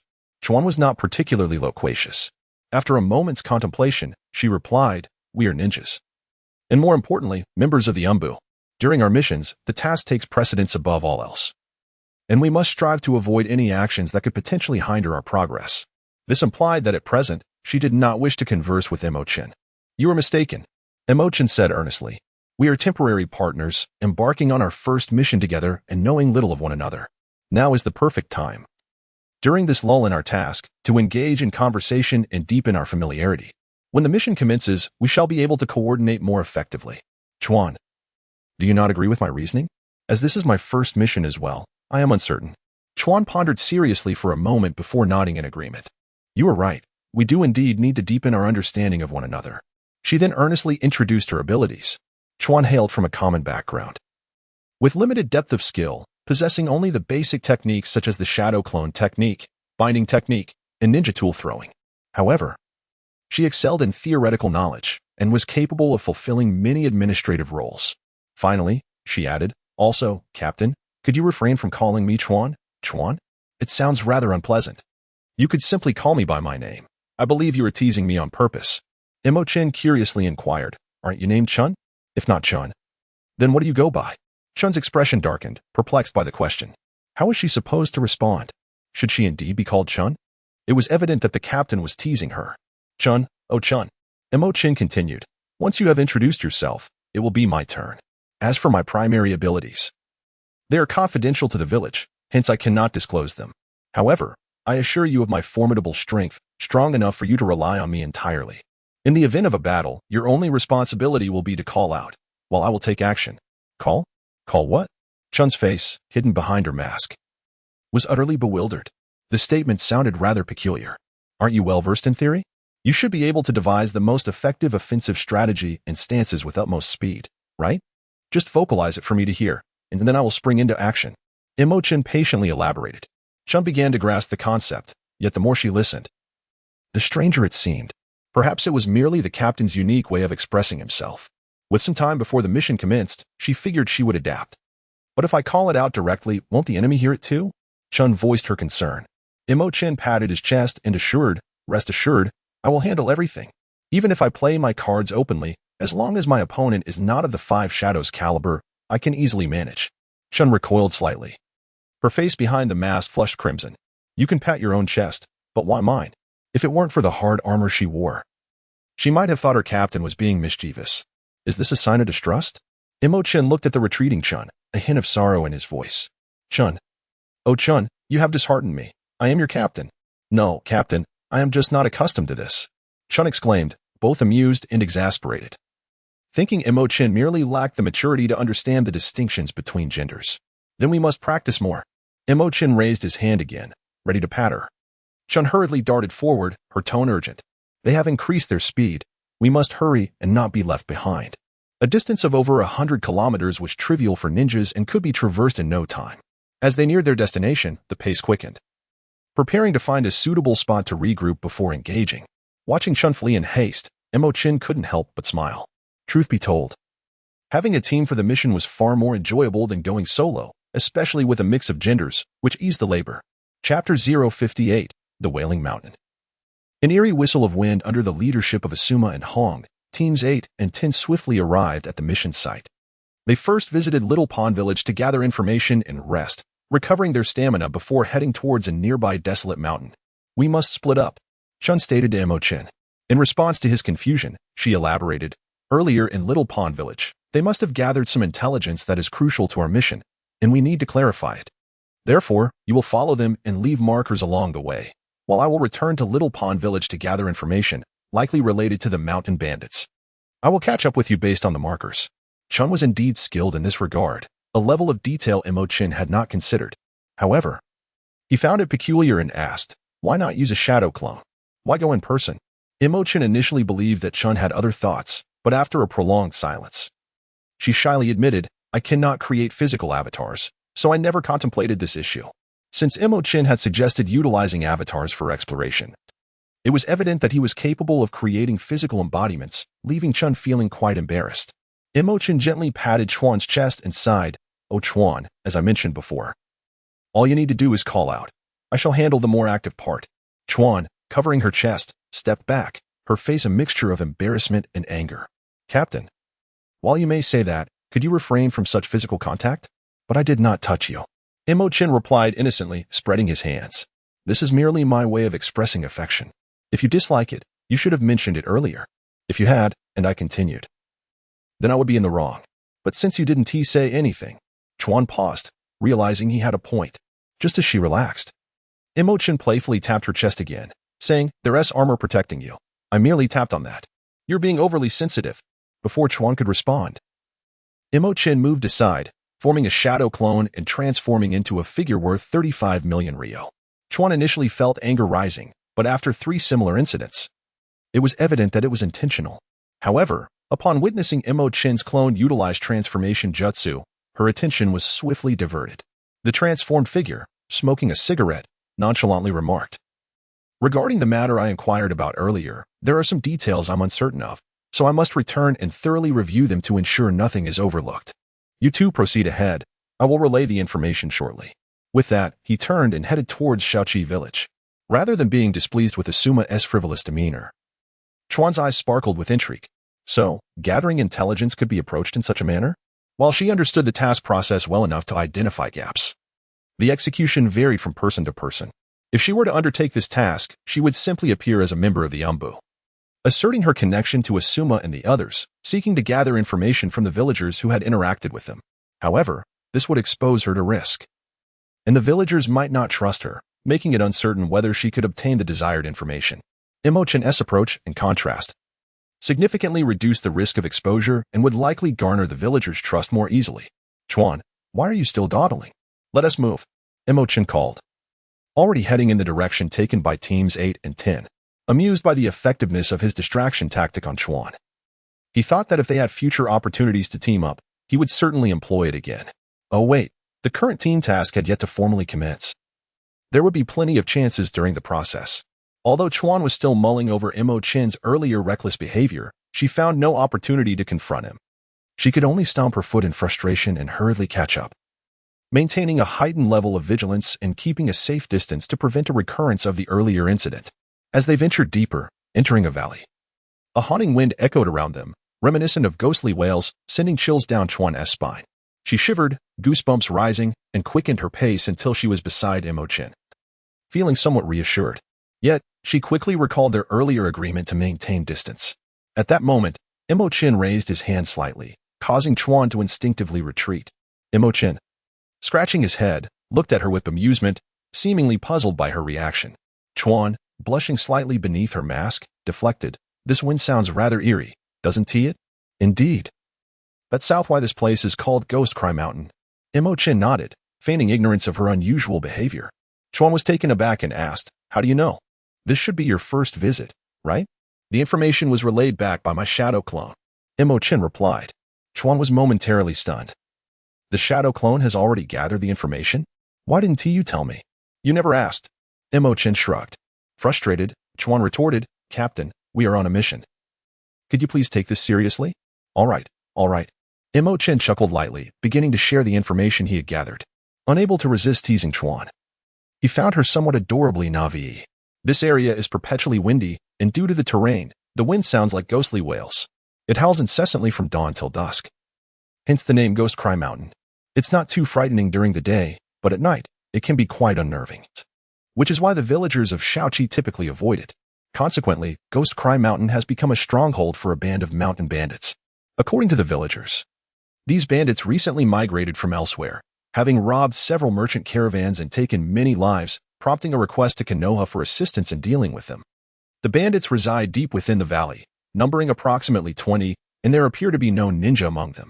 The intelligence gathered by Mo Chen through his clones is approximately as follows. 20 or so ruthless ordinary individuals pose a considerable challenge for the inexperienced members of Teams 8 and 10. Once combat ensues, bloodshed is inevitable. The question remains whether they can maintain their composure. Captain, have you devised a strategy for approaching them? Chuan inquired, furrowing her brow. The valley is narrow. Getting too close could easily reveal our presence. Yet, if we remain too far away, we won't be able to provide timely support should complications arise. Mo Chen had contemplated this dilemma long before. If he were alone, he could exploit the forest's cover and utilize what released to mask his presence, thus managing to infiltrate unnoticed. However, bringing Chuan along complicated matters. He could not abandon her, especially in such a foreboding environment. Surely, she would be frightened to tears if left behind. Though initially troubled, Mo Chen soon spotted a river whose source extended deep into the valley. What a stroke of luck. We can hide in the water. They won't detect us. Upon inspection, he found the shallowest depth exceeded 1 meter, perfect for concealment. Chuan, however, expressed her concern. But my swimming skills are lacking. I can't stay submerged for long. Don't worry, I can use water release to protect you. Without waiting for Chuan's response, Mo Chen grasped her hand and plunged into the water with a splash. Chapter 059. One must not view the situation through the lens of their Ninja Academy experience in the valley of the Ghost Cry Mountain. The members of Team 8 had already employed various methods of reconnaissance upon entering this territory. Through Hinata's Byakugan, she began to perceive the activities beyond the forest. There is something ahead. My insects have encountered an obstruction, Shino announced, signaling the others to halt, heightening their vigilance. This group of 6 comprised 2 small teams, with Asuma and Kurenai serving as instructors, having stealthily concealed themselves, merely observing their students' performance without intervening. Hinata squinted her Byakugan and whispered, it appears to be a fortress. They've constructed walls from stone, resembling a new project, and it doesn't seem designed to ward off wild beasts. Woof, woof. Akamaru barked twice. Kiba sniffed the air and remarked, I can already sense their presence. It seems the enemy is right on the other side of the wall. Shino adjusted his sunglasses and said, if it is a fortress, its structural integrity is not something we can easily breach. The reason being Shino's statement was cut short as everyone ignored him, turning their attention to the team leader, Shikamaru. Before the operation, they had introduced themselves and unanimously decided on Shikamaru as the commander. Now, with the enemy so close, a command from him would propel them into action. In this eerie environment, they were eager to leave. After all, the enemy consisted of mere ordinary individuals. A direct assault should suffice. Yet, Shikamaru furrowed his brow, contemplating. A newly constructed fortress wall is either to defend against beasts or humans. In other words, they anticipated an attack and have made preparations. Boldly speculating. They might even be aware that Konoha ninjas are coming, Yet they haven't abandoned this stronghold, indicating their confidence. If we charge in directly, whether we can scale the wall is uncertain, and we might just fall into a trap. Even as ninjas, we could suffer significant losses. Kiba shouted defiantly. Who cares about traps? Let us just charge in. I'll handle that wall with Akamaru. You'll see the destructive power of my new technique. Woof, woof. Akamaru proudly barked. Wait. Shikamaru urgently interrupted. Unfortunately, among their peers, Kiba was second only to Naruto in terms of impulsiveness. Ignoring Shikamaru, Kiba raced ahead with Akamaru. Believing in his strength over Shikamaru's cautious nature. They're just ordinary people. What kind of traps could they set? I'll break through them all. Frustrated, Shikamaru cursed under his breath. He realized Kiba was not a dependable teammate. Their temporary alliance was proving unreliable. There was no choice now. Kiba would inevitably draw attention. And they had to follow. As the group caught up, they saw Kiba and Akamaru charging toward a stone wall approximately 5 meters high. Shadows seemed to lurk behind the wall, peering cautiously without revealing themselves. Shikamaru cast a glance, feeling a weight on his heart. Boom, boom, boom. Kiba's new technique was undeniably powerful. The wall appeared solid, and even explosive tags might not suffice to breach it. Yet, under Kiba's relentless assault, 2 depressions quickly formed. Kiba and Akamaru pressed on, continuously widening those indentations. The remaining 5 were astonished. Was this really Kiba? In their memories, he was merely a loudmouth. Lacking in skills yet always vying for leadership, a complete fool. How could he have become so formidable so soon after graduation? Since we've started, let us press on. Shino declared, aware that Kiba had broken the rules. As a fellow member of teammate, he felt compelled to rectify the situation. Shino raised his hands, releasing a swarm of black insects from his sleeves. Upon closer inspection, it was a mass of densely packed black bugs, repulsive to behold. Parasitic insects, Shino exclaimed, directing them toward the top of the wall. Screams echoed as the lurking shadows were swiftly drained of their chakra and fell silent. Ordinary people possess chakra, albeit in limited and untrained amounts. Once absorbed, their bodies and spirits became weak and injured. The nails have been pulled. Confronted by the astonished gazes of others, Shino coolly stated, within the confines of the city walls, there are no signs of life aside from us. We can proceed directly. My insects will dismantle any traps in advance, should there be any ahead.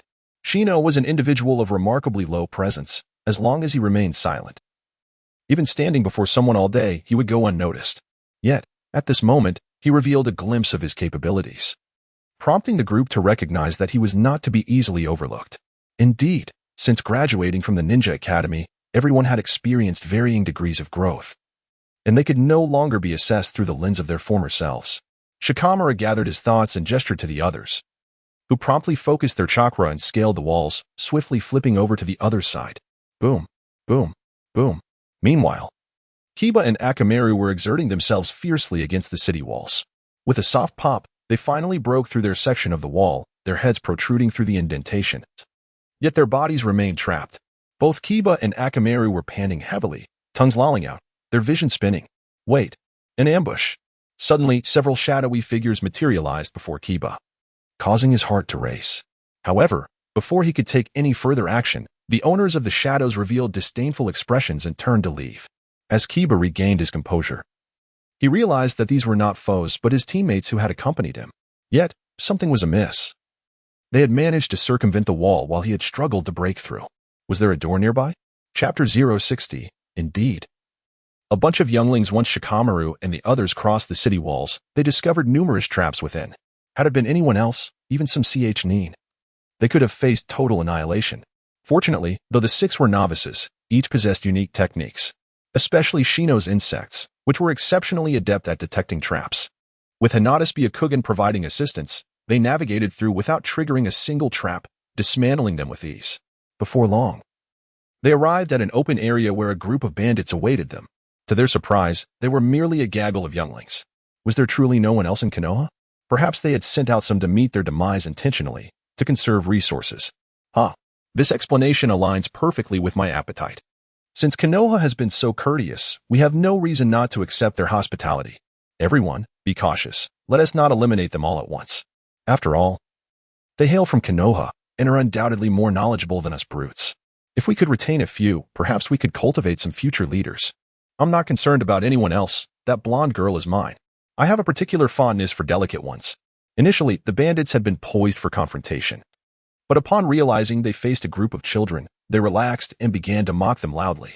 The 6 younglings were incensed by their taunts, having been pampered since childhood.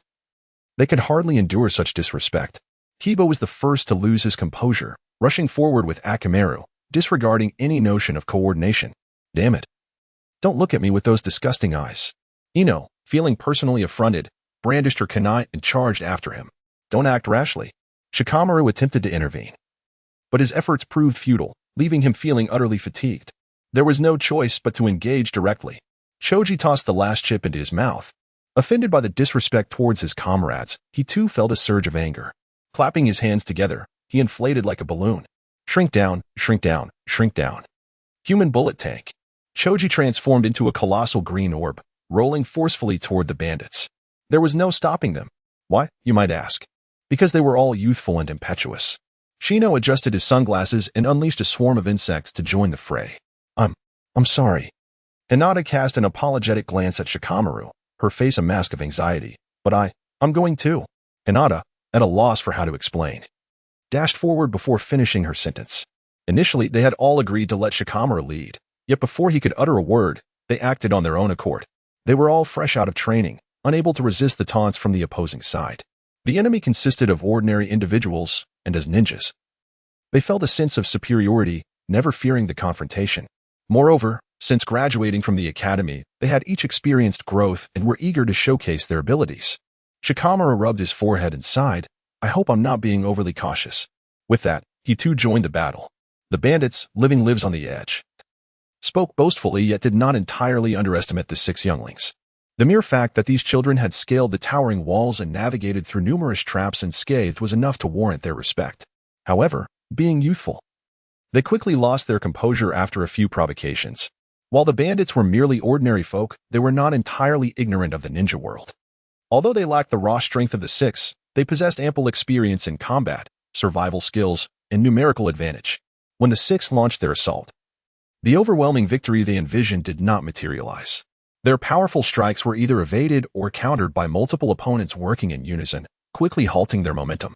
The bandits, armed and equipped, were not foolish enough to engage the ninjas head-on, instead opting to work together against a single target. Lacking experience, the 6 soon found themselves in a stalemate. On a distant wall, 2 figures quietly observed the battlefield. Honestly, despite countless warnings, it still ended up like this. Tsunade, adorned in a white striped kimono, her black hair cascading around her red eyes, frowned at her student's performance. Beside her, Asuma, cigarette in mouth, juggled his attention between the battlefield and the enchanting woman beside him. With a hearty laugh, he remarked, the youth are lively. It's quite delightful. Unlike Shikamaru and my team, who seems so mature for his age, appearing lifeless and disinterested, there is no semblance of youth in him. Tsunade glanced at the cigarette in his mouth, her brow furrowing slightly, yet she refrained from commenting further, merely sighing. Being overly exuberant can easily lead to peril. Ninjas risk their lives during missions. A steady approach is essential for longevity. Asuma chuckled. After all, this is their first real battle. We shouldn't set our expectations too high. They're doing quite well, and they will grow from this experience. Learning from hardship is vital. And at least we're here to observe. As the setting sun painted the sky in hues of crimson, the focus of the team lay resolutely on the battlefield, ever ready to render assistance.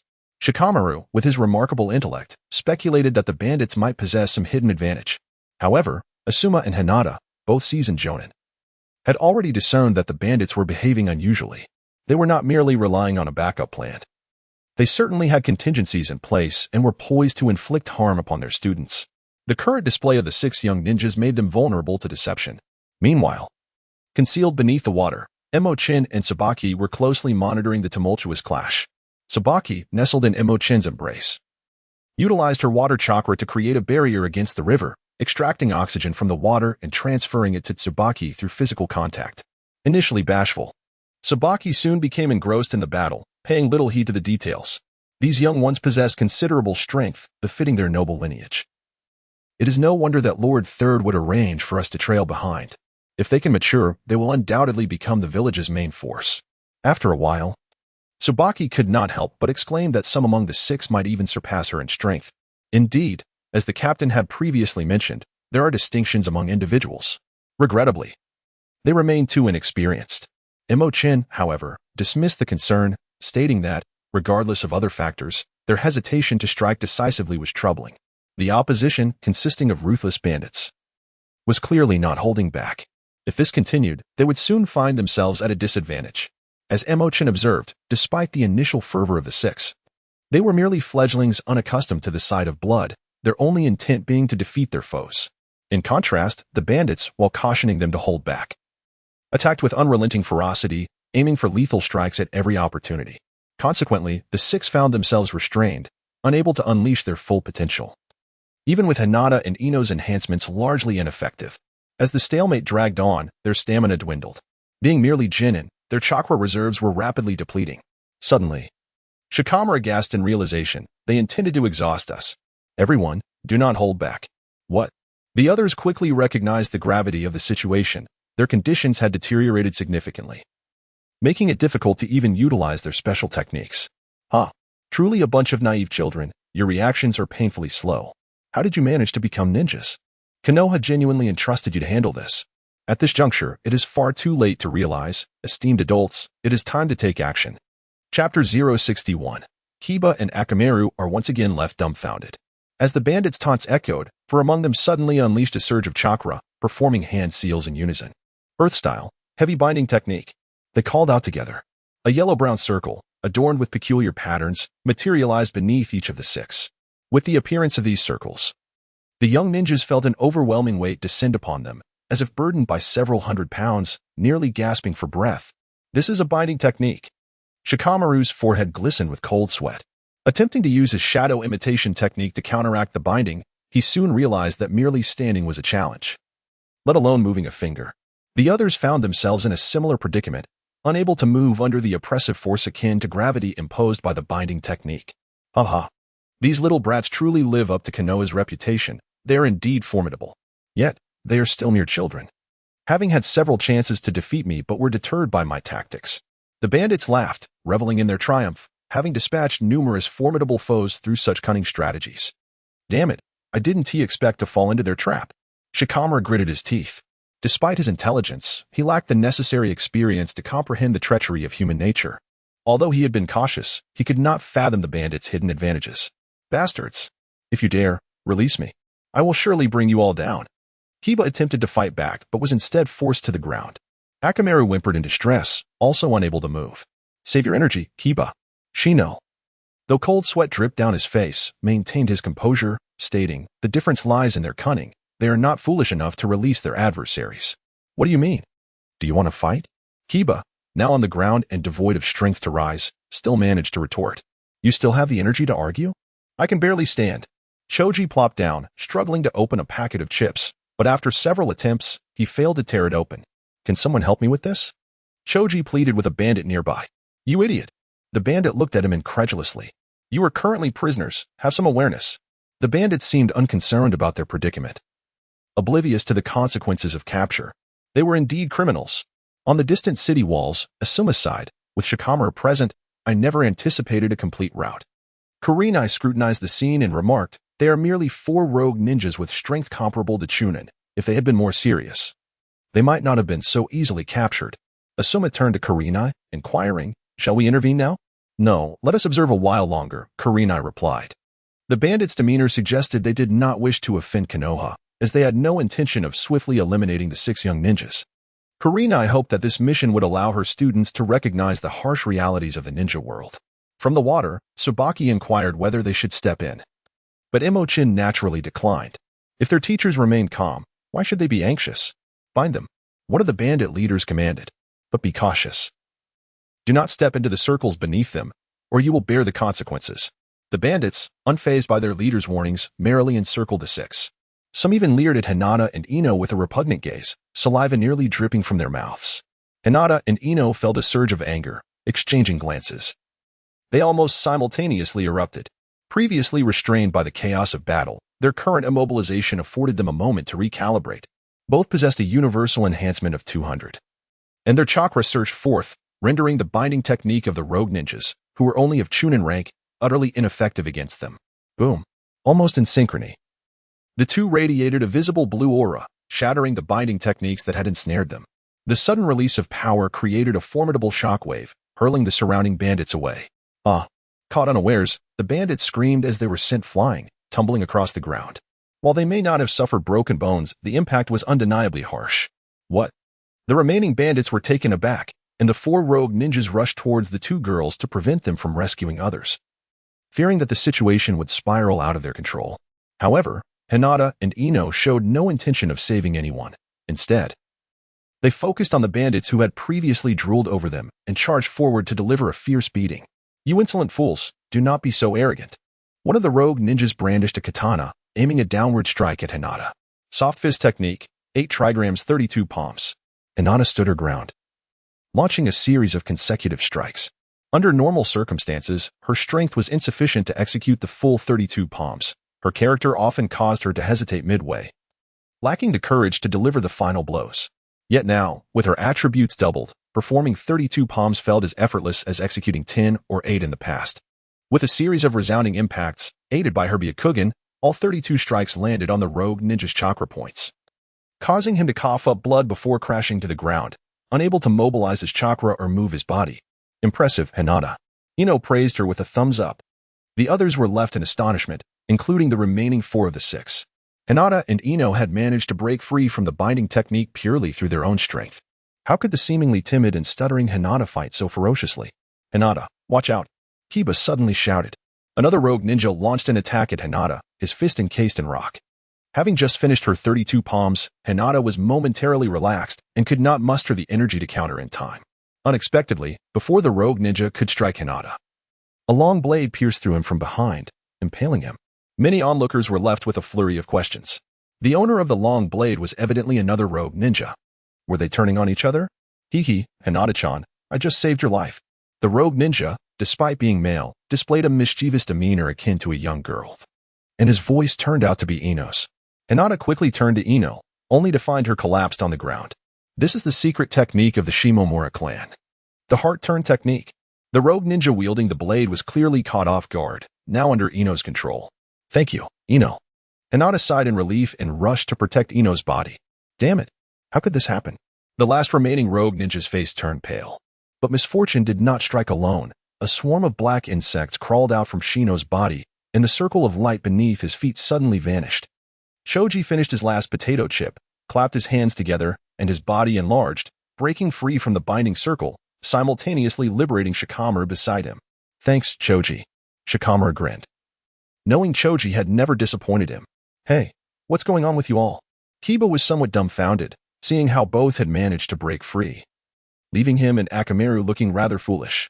The author, Sharingan, expressed gratitude for the gifts, announcing that this chapter was a bonus. Chapter 062. The 5 little strong ones charge forward, only to retreat. Well done. To break free from the bindings using your own power. Asuma's eyes lit up from a distance on the city wall. These little ones had truly not let him down. Kurenai smiled as well, appreciating their determination to seek an escape rather than succumb to their setbacks. This already exhibited the qualities of exceptional ninjas. However, she felt a twinge of concern regarding the sudden surge of chakra from Hinata and Ino. Could these 2 girls possess such strength? Especially Hinata. If she truly had such ability, why had her father, Hayashi Hyuga, abandoned her? It seems we will not have the opportunity to intervene. It is now their turn to counterattack. Asuma thought nothing more, merely feeling joy for his students. After all, to an elite jonin like him, the level of the adversary seemed trivial, and he did not find it surprising that Ino had broken free from the bindings. Kurenai understood that now was not the time for inquiries. Although she had her doubts, she refrained from voicing them. On the battlefield, the bandits were thrown into disarray, retreating to the back. The remaining intact rogue ninja stood in front, yet his performance was hardly better. How could this be? How could you all so easily break the binding technique? He roared in anger, unable to accept the situation. Shino, controlling his insects, assisted Kiba and Akamaru in breaking free as well. Calmly, he explained. The binding technique you speak of uses a certain jutsu to stealthily inject chakra into us during close combat, catching us unaware. However, this technique has no effect on me, as my insects can devour chakra. He raised his hands, and a vast cloud of black mist rose, filled with a multitude of insects. When you cast your jutsu, we were clearly not in the same area. There were even your comrades in between us. Yet somehow, only the 6 of us were ensnared by the binding technique.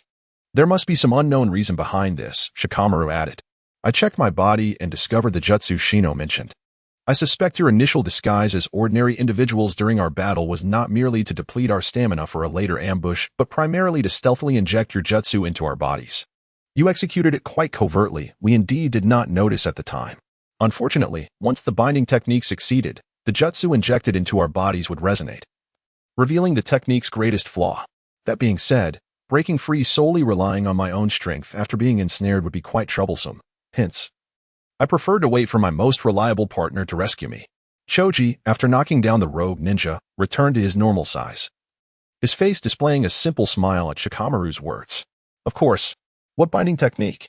No big deal. I've seen through it long ago, right, Akamaru? Kiba claimed. Although he didn't fully comprehend the situation, he felt compelled to assert himself, unwilling to appear the only one left in the dark.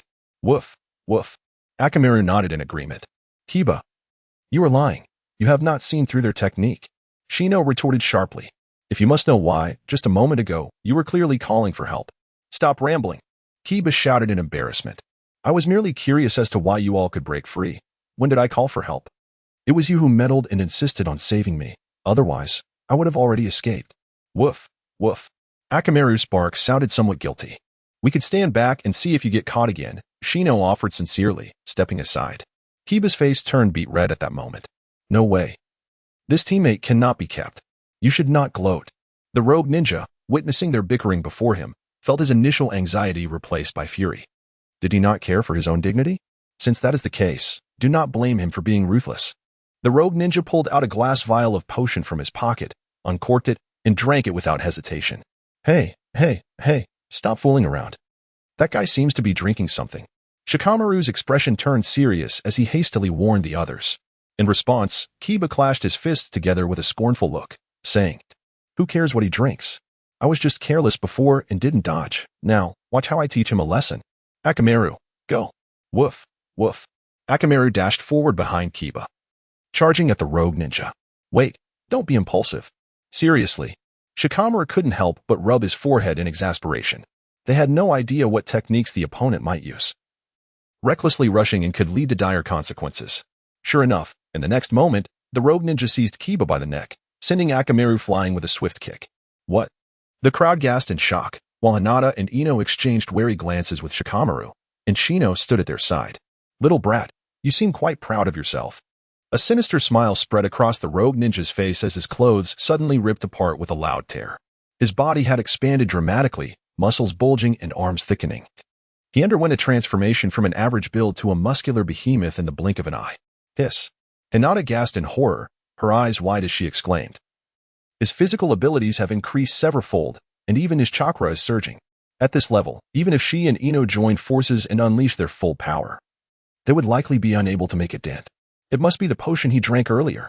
Shikamaru glanced at the glass vial discarded on the ground, but unfortunately, he could see nothing of consequence. Our leader is magnificent. Long live the leader. The bandits in the back erupted in cheers, shaking off their earlier fear and anxiety. Standing tall once more, they could hardly believe their leader was this strong. It was secure now. At this moment, Shikamaru and the others realized that this remaining rogue ninja was the leader of the group. However, this revelation held little significance, as the current situation was decidedly unfavorable for them. Let me go. Kiba, struggling against the grip on his neck, was turning crimson, despite his frantic efforts to break free. It was akin to an ant trying to shake a tree. Seeing this, Shikamaru, with little time to ponder, quickly signaled to everyone to launch an attack on the rogue ninja together. Insect Jutsu, Gentle Fist, Shadow Imitation Jutsu, Meat Tank, Mind-Body Switch Technique. The rogue ninja scoffed dismissively, punching forward, creating a sonic boom. Shino's Insect Jutsu was instantly dispersed, and Hinata was sent flying backward by the force of the punch. Shikamaru's shadow connected with the rogue ninja, while CHG's Meat Tank charged in. However, the rogue ninja's chakra erupted, effortlessly breaking free from the shadow binding technique and sending the Meat Tank flying as well. Throughout this ordeal, he maintained a firm grip on Kiba's neck. Just then, Ino's mind-body switch technique activated, but in the next moment, blood trickled from her mouth as she cried out in agony, retracting her psychic form. The 5 young ninja charged in, only to be swiftly repelled. The rogue ninja's sudden surge of power was utterly astounding.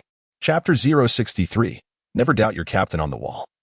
As the rogue ninja leader consumed the potion, Asuma and Kurenai sensed that things were amiss but decided to observe for a moment. Little did they know, the situation would turn dramatically in an instant.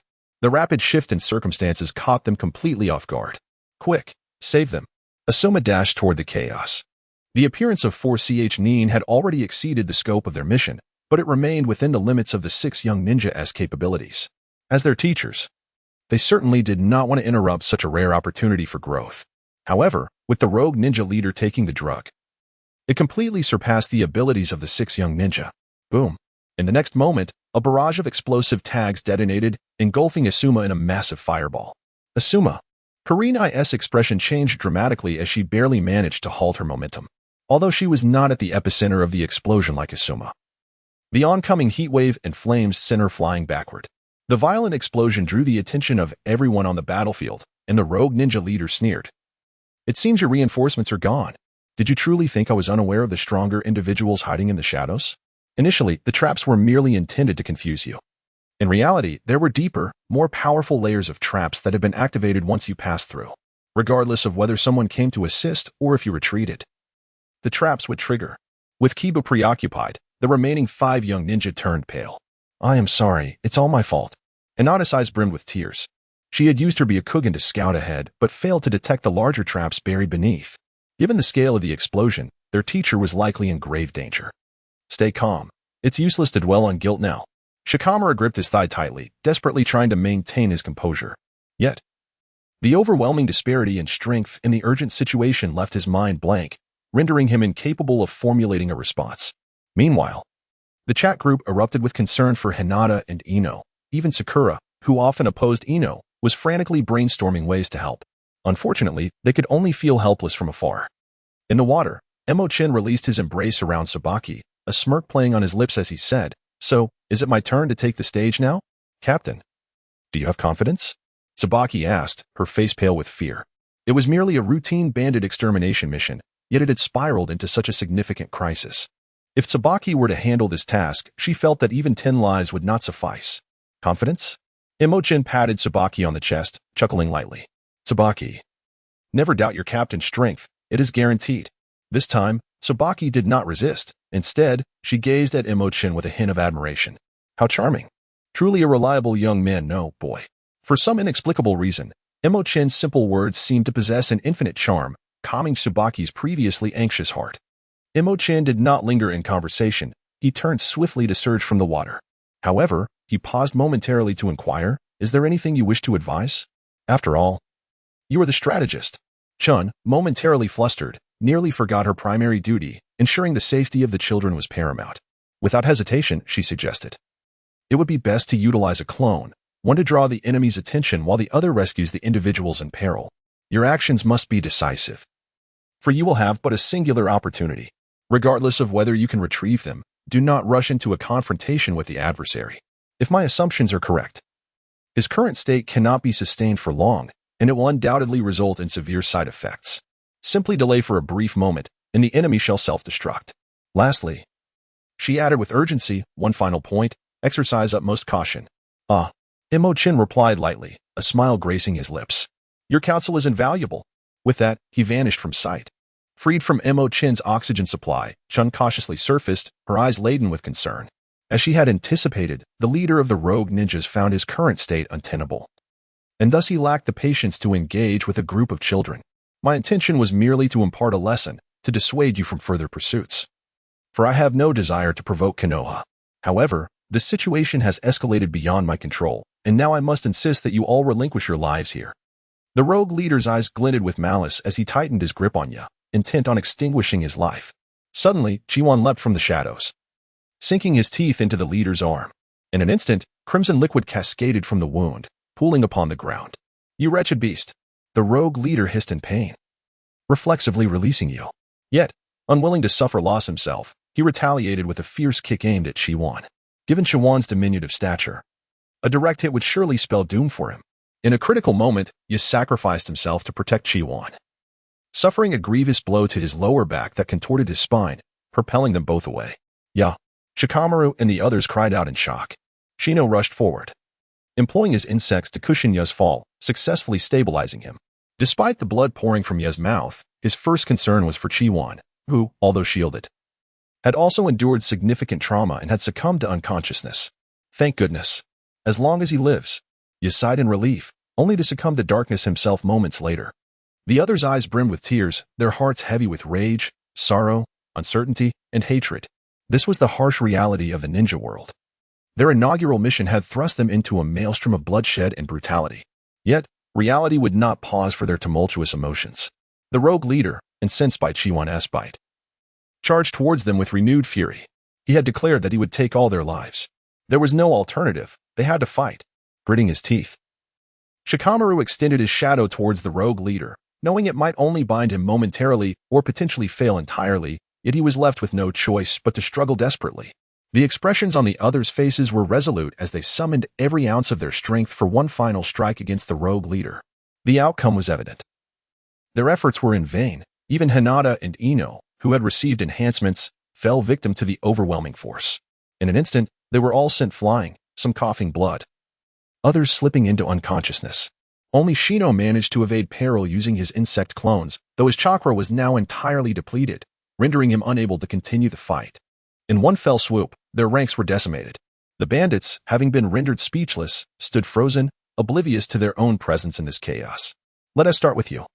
The rogue leader sneered, fixing his gaze on Shino, the sole survivor of his onslaught, and without hesitation, he unleashed a devastating punch. Shino attempted to evade, but as he shifted his foot, he collapsed to the ground, powerless to avert the impending attack. Is this how it ends?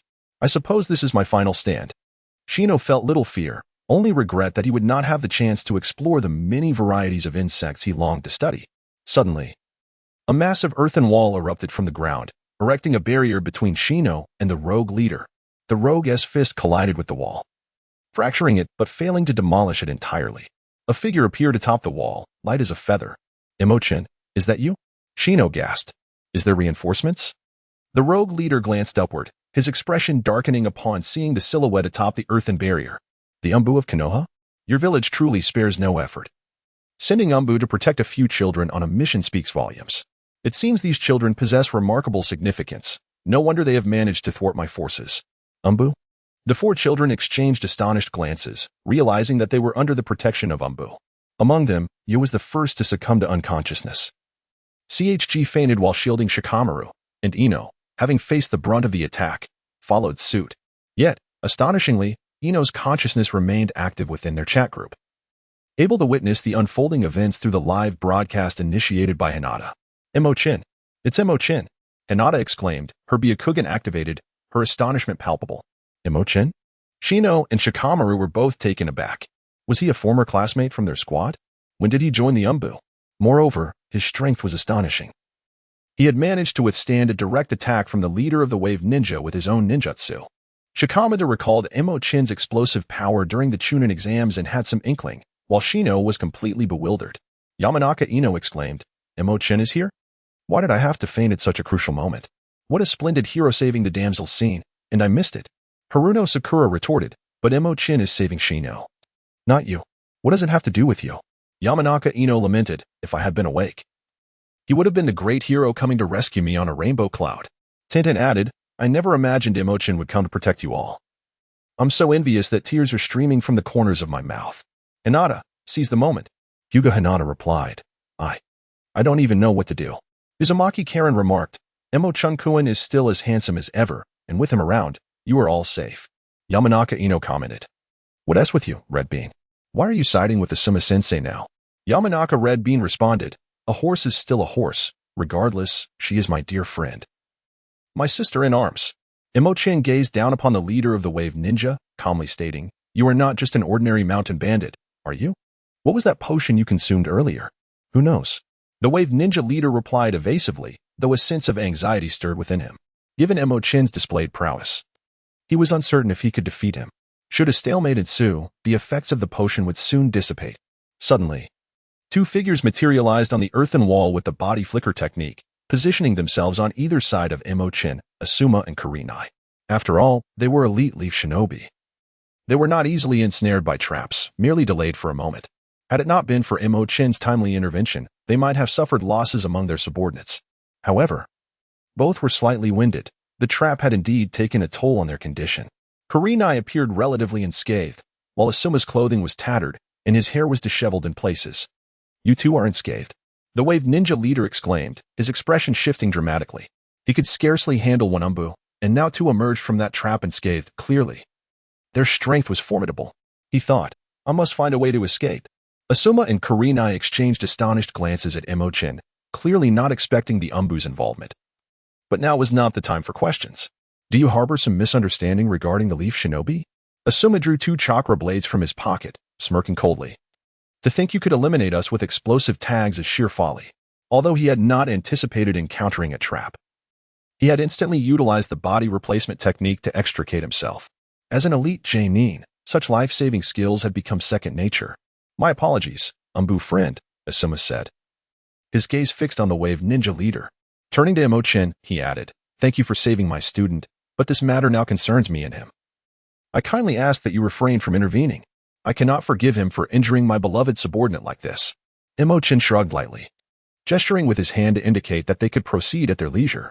Since Asuma was unharmed, he saw no reason to meddle further. The leader of the wave ninja glanced furtively before decisively turning and fleeing, swiftly plunging into the throng of mountain bandits. Asuma pursued, but was obstructed by the bandits. Unlike Shikamaru and the others, he showed no mercy. Wielding his chakra blade, he executed the flying swallow technique, effortlessly claiming the lives of those who dared to block his path. The bandits screamed in terror, desperately fleeing, yet the wave ninja leader used them as shields. Ultimately, none of the bandits escaped, all perishing at Asuma's hands. The wave ninja leader had hoped to delay Asuma by sacrificing these lives, but he could not hold Asuma back for even a moment. At that moment, the effects of the potion he had consumed began to wane. His pace faltered abruptly, and he stumbled to the ground. The once bulging muscles on his body visibly shrank, and his breath grew weak. Soon, he lay prostrate, reduced to a mere skeleton. In such a state, it seemed he would not survive long, even without Asuma's intervention. How could this happen? The wave ninja leader was taken aback, his face a mask of disbelief as he murmured, "Impossible. He never mentioned the side effects would be this severe." Asuma approached him, looking down with a sympathetic expression. "It appears you have been exploited by others. Do you have anything to say?" The leader, seemingly deaf to Asuma's words, kept repeating, "Impossible, impossible." He had lost his sanity. Asuma shook his head. In this state, no answers would be forthcoming, and he would have to be taken back to the village. This transformation felt oddly familiar. Mo Chen stroked his chin, murmuring softly. "What are you thinking?" asked the curious Hinata Yui beside him. "Nothing. It's nothing," Mo Chen replied, shaking his head, though thoughts swirled in his mind that he found difficult to articulate. Suddenly, another figure appeared, standing beside Mo Chen, clad in dark attire and dripping with water. It seemed they had just emerged from a body of water. "Do not worry, they are my companion," Mo Chen assured Hinata Yui with a glance. The newcomer was Tsubaki, who appeared now that the battle had concluded. "Captain, your timing is impeccable." Tsubaki expressed genuine admiration. Although Mo Chen had only made one move, it was critical, and its potency was indeed impressive. "Mo Chen, is that you?" In the depths below the earth-style wall, Ino had regained consciousness and waved up to Mo Chen. "It's been quite a while, Ino." Mo Chen smiled faintly, removing his dark mask. With his identity revealed, there was no point in further concealment. "How young?" Both Hinata Yui and Tsubaki were astonished at the sight of Mo Chen's face. Tsubaki knew Mo Chen was merely 12 years old. Yet seeing it firsthand was still shocking. Unbeknownst to her, she had developed an unrecognized reliance on Mo Chen. Now, confronted with his youthful visage, she felt a twinge of embarrassment. Chapter 065. Someone is anxious, but I shall not reveal who. "Ah, everyone, long time no see." Mo Chen leapt down from the earthen wall, pulling Ching along, and greeted everyone in turn, aside from Ya, who was gravely injured and still unconscious. Ino and Dingji had already regained consciousness. Mo Chen, how surprising it is that you have truly joined the umbu," Shikamaru said, exchanging a high-five with Mo Chen. "But I must thank you for your timely appearance." Mo Chen had indeed grown stronger. Dingji also exchanged a high-five with him, then opened a bag of chips, offering him a piece. "Would you like some chips? Consider it a token of gratitude." "Thank you." Mo Chen smiled, accepting the offering without hesitation and tossing it into his mouth. He understood that receiving Dingji's food signified a heartfelt acknowledgement from him. Shino stood coolly with his hands in his pockets, seemingly waiting for something. "What is it?" Mo Chen scratched his head. "I'm Shino." Shino's tone was laced with discontent, as if he was suppressing some emotion. "Ah, I know." Mo Chen quickly assured him he hadn't forgotten, but after a moment of silence, he waved his hand and said, "There's no need for thanks. We are all comrades." It wasn't that he refrained from wanting to say something to bridge their relationship. While watching anime from a distance before his journey, he found it amusing. Yet, standing before Shino, he felt the weight of awkwardness in the air. "Hey, Mo Chen." Fortunately, Ino alleviated the tension by throwing herself onto Mo Chen's back, wrapping her arms around his neck. "You must have come specifically to save me, right? I'm so happy and touched." Ino clung tightly to Mo Chen, her face brushing against his as she nuzzled closer. In her mind, a series of numbers floated by, affection level 111111. Of course, this was merely her indulgence in self-satisfaction. Mo Chen felt a twinge of regret. Clad in the rigid vest of the umbu, he was entirely oblivious to the sensations behind him. However, this was also his first intimate encounter with Ino, and a delightful floral fragrance invigorated his senses, while the smoothness of the skin brushing against his face was quite comforting. Behind him, Shino wore a sullen expression, emitting a haunting lament only he could hear, reminiscent of a voice from the depths of hell. Why was I overlooked? Alas, at this moment, no one paid him any heed, which only deepened his gloom, nearly causing him to retreat into the shadows of the corner. Hinata approached Mo Chen, bowing her head and nervously fiddling with her fingers, murmuring, "Mo Chen-kun, thank you. And, I'm sorry for yesterday." What about yesterday? Ino paused in her movements, narrowing her eyes at Hinata. Karen exclaimed, "Wow, no matter when I see Mo Chen-kun, he always looks so handsome. I just want to lick the screen." Sakura remarked. Putting aside previous prejudices, Mo Chen is indeed exceptional in every aspect. "I was wrong before." Ino scoffed. "What is the point of saying that in the chat group? Besides, you're just saying it for the sake of the benefits, aren't you?" Sakura retorted, "I'm not. I didn't tea. Don't say such nonsense." Tenten interjected. "Ino and Hinata, remember to clarify where Mo Chen is currently residing." Ino replied, "Got it. I want tea forget." "Wait, Hinata, what do you mean?" Sakura teased, "Oh, there is some backstory here." Tenten pressed, "Hinata, why did you apologize to Mo Chen? Why mention yesterday? Did you meet then?" No, I didn't say anything." Hinata hurriedly covered her mouth, shaking her head repeatedly. She didn't even dare to glance at the chat group. As long as she didn't look, nothing had occurred. Ultimately, it was her own guilty conscience at play. Had she been more brazen, she could have easily brushed it off without a second thought. Mo Chen wished to remain an indifferent bystander, yet at that moment, Shiri Hong came to Hinata's aid. "Do you all know him?" Hong also descended from the earthen wall, her gaze fixed on Mo Chen with a look of astonishment. He was of a similar age to her students, slightly more robust in physique, with striking features and an exceptional demeanor. Mo Chen stood there as if everything around him revolved automatically around his presence. Hinata exhaled as if she had been rescued and hurriedly introduced, "This is Mo Chen-kun, my former classmate from the Ninja Academy. To think they graduated in the same year. Your strength surpasses theirs by far." Although Hong had suspected this earlier, she was still taken aback when she received confirmation. Just the intensity of that recent Earth-style wall technique and his impeccable timing led her to believe that she might not be able to secure a complete victory against Mo Chen. And yet, he was merely a newly graduated student? "You must be teacher Hong." Mo Chen greeted her with a smile, saying, "I've heard from Hong Done about you. She mentioned your formidable strength and striking beauty, and how you are one of her few close friends in the village." "Hong Do? You know her?" Hong paused in surprise. What connection could Hong Do have with this year's Ninja Academy graduates? She had never mentioned it before. Mo Chen elucidated, "Now she is my elder sister. Though it was not through coercion on her part, we merely met a few days ago by chance." Shiri Hong could not suppress a chuckle, covering her mouth as she remarked, "This is something that Hong Do is capable of." However, upon learning that it was Hong Do who acknowledged Mo Chen as her younger brother, she immediately felt a deeper sense of camaraderie towards him. That's slander. It was clearly Mo Chen who insisted on recognizing me as a sister, and now he has the audacity to reverse the narrative. Hong Do exclaimed. And what did Hong mean by that? What does it imply that it's something I could do? Is this the image I project in her eyes? She continued, indignantly. I sever all ties. When she returns, I shall cut off our friendship. Shun Ying interjected, someone is anxious. I want to reveal who. Shan Zhongjingyi remarked. I thought as much. No wonder she tightly guarded Mo Chen's new address from us. It appears their bond is rather tenuous, fearing it might be snatched away by others. Tian chimed in, Hong Do, I scorn you. Hong Do retorted, foolishness. Gathering intelligence is a fundamental skill for a ninja. If you cannot even ascertain Mo Chen's address in the village, perhaps you should reconsider your aspirations as ninjas. She continued, Shanzhong Jingyi and Hinata Hyuga. Especially you two showed mercy towards the enemy. Your adaptability in the field was utterly deplorable. Had it not been for Mo Chen's unexpected appearance, at least two of you would have perished in this mission. The once boisterous chat group fell silent after Hong Do's final words, realizing her genuine intentions to nurture their abilities, which had been obscured by her playful demeanor. Had she not spoken up, even Tian would have remained oblivious to Hong Do's true purpose. Furthermore, despite her insistence on keeping Hong away from Mo Chen, she had never mentioned it after Mo Chen appeared on the live stream, clearly just indulging in jest.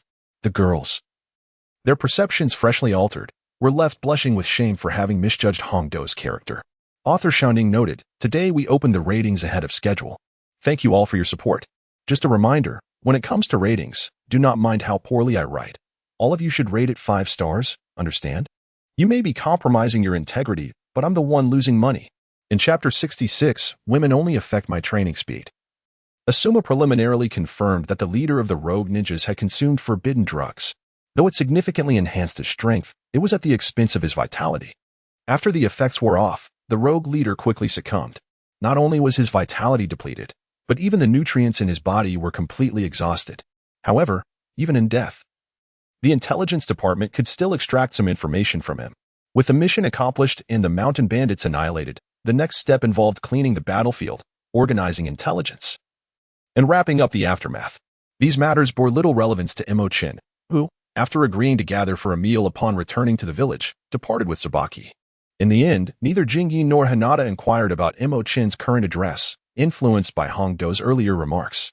However, before leaving, Mo Chen approached Hong Do, expressing a desire to learn illusion techniques. Though surprised, Hong Do neither readily agreed nor disagreed. She merely suggested that he wait until they returned to assess his aptitude for illusion techniques, at which point they could discuss further. Hinata and Jingyi exchanged glances, realizing this echoed a future video.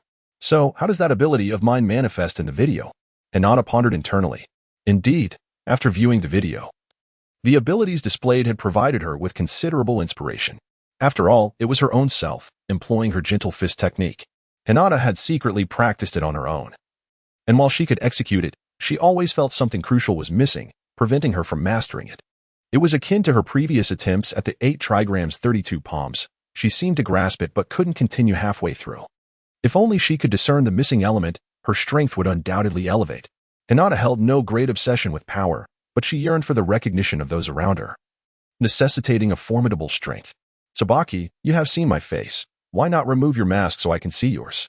That would be fair. On the way back, Mo Chen resumed his customary teasing of Tsubaki, reaching towards the mask on her face. Tsubaki swiftly evaded him, cautioning, Captain, do not forget the rules of the Umbu. You have already violated regulations by removing your own mask. Do not attempt to drag me down with you. Furthermore, I will report your identity breach during the mission. Oh. Tsubaki, you are so heartless. Mo Chen lamented, feigning dejection. I thought we were friends, yet you bring up rules and threaten to betray me. It is truly disheartening. I am not betraying you. Tsubaki replied with exasperation. If I were to remain silent, both of us would face severe penalties. By speaking the truth. Considering your contributions in this mission, the village will likely overlook it, at worst balancing merits and demerits. I refuse to listen. I refuse. Mo Chen protested, covering his ears and shaking his head, embodying a petulant demeanor. These are merely excuses. I will not accept your convoluted reasoning. Tsubaki, amused, found it difficult to reconcile the childish antics of the individual before her with the striking hero who had previously saved the day. All right, Captain. Tsubaki gently reassured him. Once the mission concludes, I shall invite you to my home.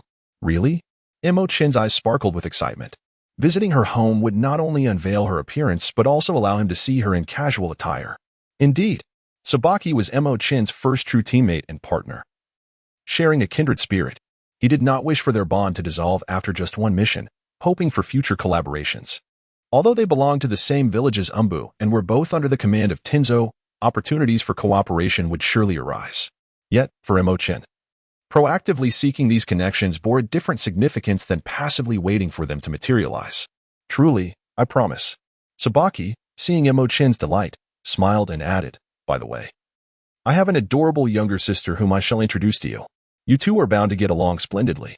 Ah, and she is also a graduate of this year's Ninja Academy. Perhaps you have already met. Mo Chen initially intended to inquire whether introducing her sister was a subtle invitation for him to become her brother-in-law. However, upon hearing the subsequent remark, he momentarily froze and asked, if we graduated in the same cohort, then surely we must be classmates. What is your sister's name? As soon as the question escaped his lips, he regretted it, realizing he had forgotten the names of several girls from their class. Even if Chuan were to reveal the name, he might not recall it, leading to an inevitable awkwardness.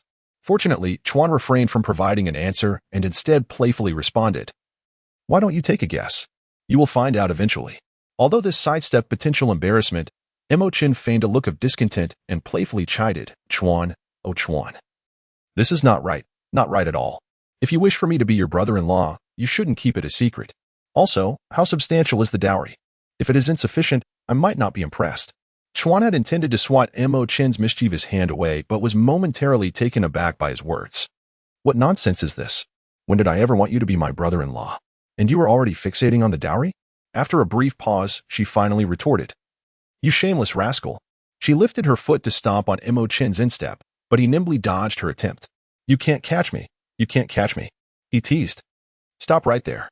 The two engaged in a playful chase, their figures swiftly disappearing into the woods. As time passed, Mo Chen and Chuan did not linger on the path and soon returned to the village. The entire outing, including their task, took merely half a day. After reporting the completion of their mission, they were free to rest for the day. Just as Mo Chen emerged from the changing room, he was nearly startled into a leap by a figure. After regaining his composure, he exclaimed, "Captain, you nearly scared me to death. What were you doing lurking at the door? Were you trying to catch a glimpse of me changing?" The woman, standing nearly as tall as Mo Chen at about 1.60 meters, appeared to be in her early 20s. From her voice, it was evident that she was Chuan. In reality, she was the only one in the changing room at that time, leaving no room for doubt. Yet, upon seeing her face, Mo Chen felt an inexplicable sense of familiarity, as if he had encountered her before. Was she a character from the original work? However, the distinction between the two-dimensional realm and the real world was undeniable. Those well-known figures possessed distinct traits that made them easily recognizable. In contrast, Chuan, even if she had made an appearance in the original narrative, was certainly not a prominent character, leaving Mo Chen unable to place her at that moment.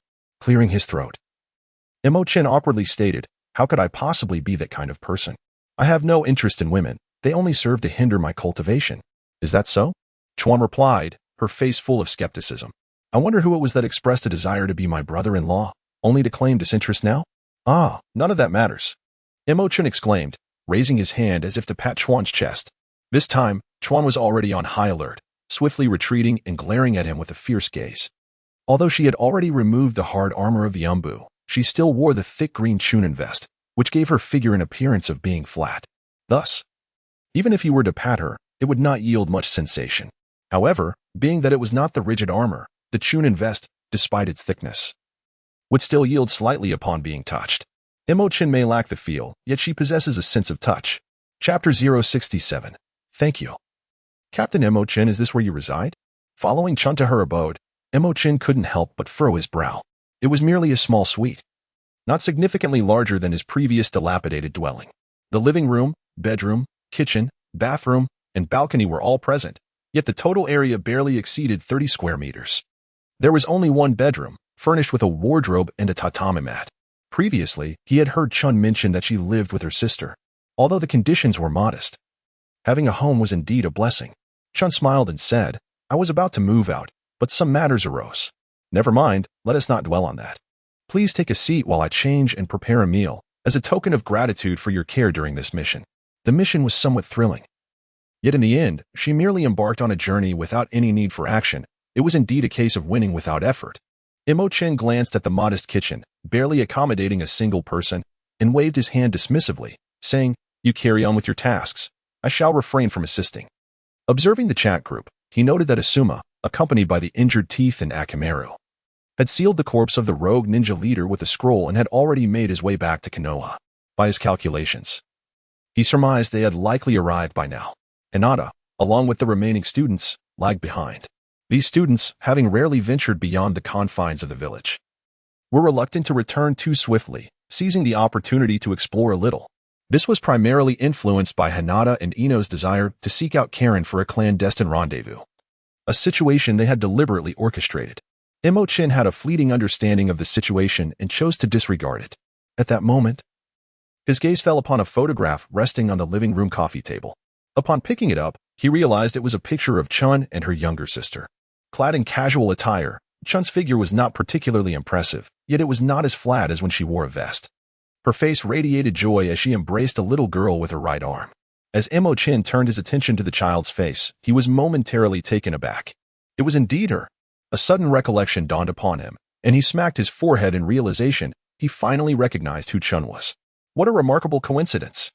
One might even call it a twist of fate. Isn't she adorable?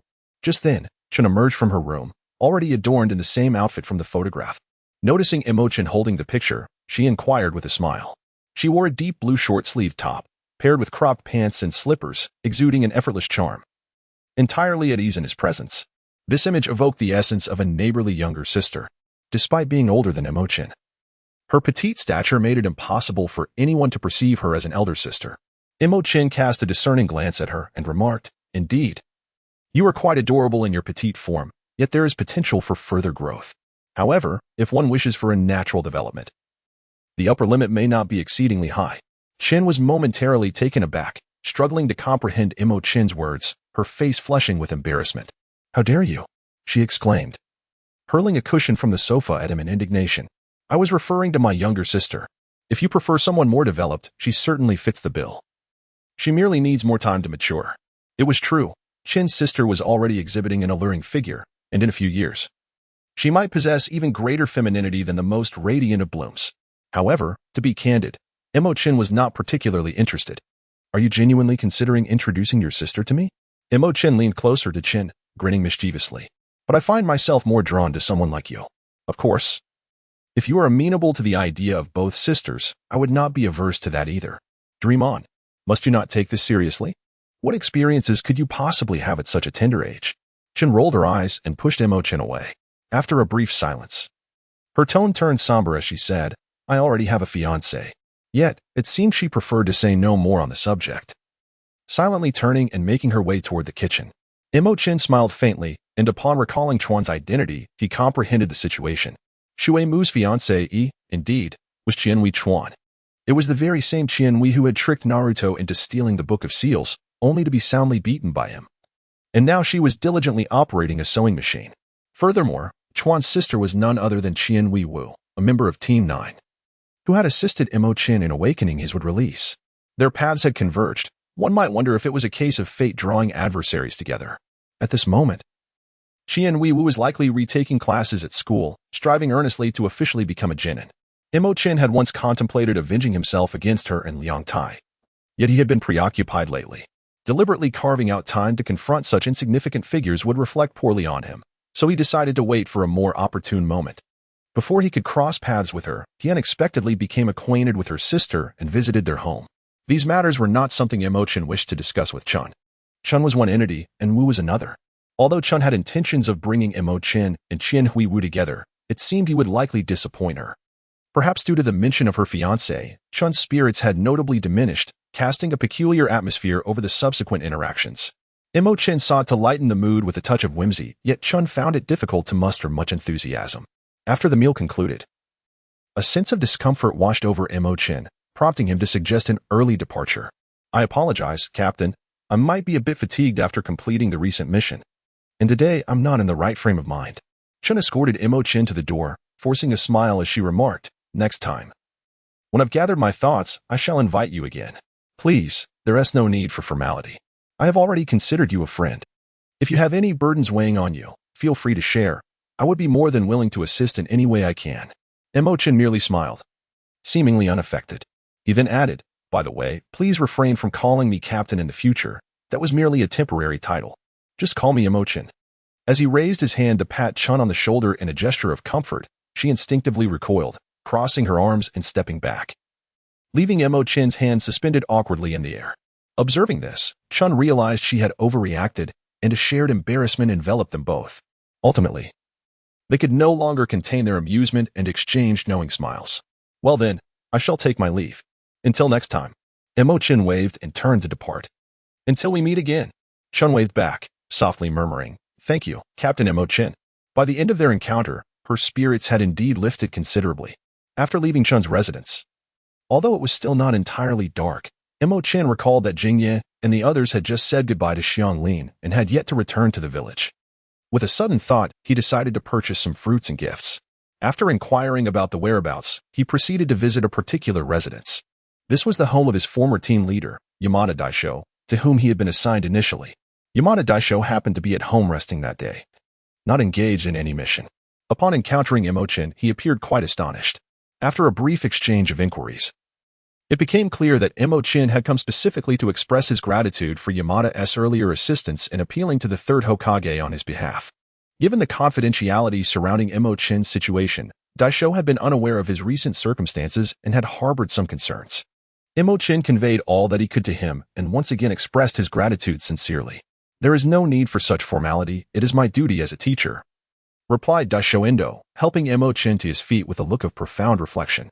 "Now that you have become a ninja and joined the Umbu, there are certain truths I can share with you. In truth, although I have guided several cohorts of students, they were all destined for elimination. At that time, you were no different from Ryota and the others, which is why I was so unsparing with you. Whether one can become a ninja is often determined during their time at the Ninja Academy. The assessments are merely a formality. However, do not blame the village. This is for your own benefit. If one lacks the aptitude to be a ninja and is nonetheless forced to undertake missions, it would be a grave irresponsibility towards life. After being eliminated, to gain self-awareness and relinquish the path of a ninja may not be such a misfortune. If you feel a sense of regret, you may choose to retake the course. There remains a chance to become a ninja. Yet, at that point, all consequences will be yours to bear. The village can only provide you with an opportunity to strive." Chapter 068, a high-level mission? It should be imminent. Daisho Endo shared these thoughts with Mo Chen out of concern that he might become overly fixated on his predicament. Mo Chen is the most promising student he has encountered among many, and he feels a deep regret for not being able to establish a mentor-student bond with him. Now that Mo Chen has joined the Dark Department, he sincerely hopes for his continued success and growth. Mo Chen had his own speculations regarding these matters, though not as comprehensively as Daxiang. As for whether Konoha's policies were advantageous or detrimental, it was not for Mo Chen to concern himself with, for he possessed his own unique advantages. After bidding farewell to Indo Daxiang, the night had fully descended, and those who had ventured out on missions returned to their respective homes. Mo Chen did not linger outside for long and soon returned home. Tianzong had already moved in and, following the blueprint provided by Mo Chen, had begun to renovate the front yard. The weeds had been thoroughly cleared away, and several cherry blossom trees had been pruned to perfection. A plethora of vibrant flowers adorned the flower beds, and the pathways had been restored. Most importantly, in the vacant space connecting the three courtyards, a splendid fountain had been constructed, visible immediately upon entering, a sight that was truly delightful. Mo Chen had returned. Tianzong had just completed the renovation of the front yard and was panting from exhaustion. He greeted Mo Chen, saying, after work, "I finished moving in and attended to the front yard. Time was limited, so I will continue with the other areas tomorrow. Though it seems it will take several days to complete the renovations. I heard you were dining at the Chun family's home today, so I didn't prepare dinner for you. However, if you desire a late-night snack, I can prepare something shortly." Mo Chen surveyed the completely renovated surroundings, feeling a profound sense of relief and contentment. Indeed, calling out to teacher Tianzong was not in vain. It had proven to be quite rewarding. "Thank you for your hard work, teacher Tianzong, but there is no need to rush," Mo Chen said with a smile. "I invited you to move here to ensure your comfort, not to increase your workload." Tianzong immediately burst into hearty laughter, insisting, "Not at all, it's no trouble. It's merely a matter of raising my hand. I take great pleasure in doing this." Despite being on the verge of exhaustion, he maintained a facade of resilience. Yet, it was evident that Tianzong found joy in his work. The fact that someone needed him invigorated his spirit. Mo Chen smiled gently and handed a bottle of untouched herbal tea, gifted by Indo Daisho, to Tianzong, saying, "I shall forego a midnight snack tonight. I just dined with Tsubaki and spent a while at Daisho Sensei's, where I enjoyed some light refreshments. Teacher Tianzong, please take a sip of this herbal tea and rest for a moment. We shall conclude our endeavors for today, for there is ample time ahead." "Thank you. You two should retire soon. I imagine you are weary from today's exertions." Tianzong was profoundly moved by this considerate gesture. Hearing Mo Chen mention his visit to Indodaisho further enhanced Tian Zhang's admiration for Mo Chen's character. This student, whom he had taken under his wing, was truly impeccable. He felt unworthy of such a prodigious talent. Given this, as a mentor, he resolved to alleviate any trivialities that burdened Mo Chen's daily life. Ensuring his comfort during his stay, he was determined that, regardless of the fatigue he might endure, he would expedite the renovations of the residence to align with Mo Chen's preferences. Thus, while Mo Chen retreated to his quarters for rest, Tian Zhang persevered tirelessly, commencing the renovation of the backyard. In accordance with Mo Chen's vision, the backyard offered ample space, not only for the construction of a pavilion for leisure and contemplation, but also for the establishment of a hot spring swimming pool. The style and intricate details required meticulous attention. It could not be achieved through mere rudimentary techniques. In summary, if you wish to transform the backyard into an exquisite retreat, Tian Zhang would forego sleep this night. Mo Chen remained oblivious to Tian Zhang's intentions and did not employ his perception to investigate within his own abode. After returning to his room and completing his ablutions, he reclined on his bed, casually perusing the scrolls on the bookshelf while occasionally glancing at the chat group. Yamanaka Ino, I had thought this mission would at least elevate us to an A rank, yet Asuma informed us that we merely accomplished a C rank task. Hinata Hyuga, after all. The primary adversaries were not vanquished by us, and as Akamaru-san pointed out, our performance was subpar. Sakura Haruno, don't be so self-righteous. I am still toiling away on D rank missions, unsure of when I will be able to leave the village for higher ranked tasks. It's infuriating. Kakashi-sensei is simply unreliable. Yamanaka Ino, what is the matter? Isn't he a brooding playboy? Has he ever harassed you? Sakura Haruno, what are you thinking? That is impossible. Can such things be casually mentioned? Yamanaka Ino, true enough. With your lack of physical appeal, even a blind man wouldn't bother you. Sakura Haruno, Ino pig. Are you looking for another argument? Tenten, all right, everyone, let us keep it down. Yamanaka Ino, an A-rank mission entails matters of national secrecy. It's not merely a matter of dispatching a few bandits, but in terms of ninja combat, surely it starts at least at B rank, right? Hinata Hyuga, Teacher Red said that the task's client would elevate the task to B rank, yet we students can only receive C rank remuneration. And our record reflects merely a completed C rank task. Yamanaka Ino, I heard that the task remuneration will also be shared with Mo Chen and his partner. I don't mind that, but why are we only credited with a C rank completion? Even if we did not defeat the leader, we still dealt with 3 rogue ninjas. Mitsuhashi Akane, be grateful. With your abilities, could you have completed a B rank mission without assistance? To even dream of an A rank reward is quite unrealistic, considering you haven't even accounted for your mission failure. Yamanaka Ino, how could we not complete it? If that leader hadn't taken drugs, I would have knocked him down. Mitsuhashi Akane, even if he had taken drugs, it wouldn't elevate a B rank task to A rank. Didn't Tintin just mention that A rank missions involve matters of national secrecy?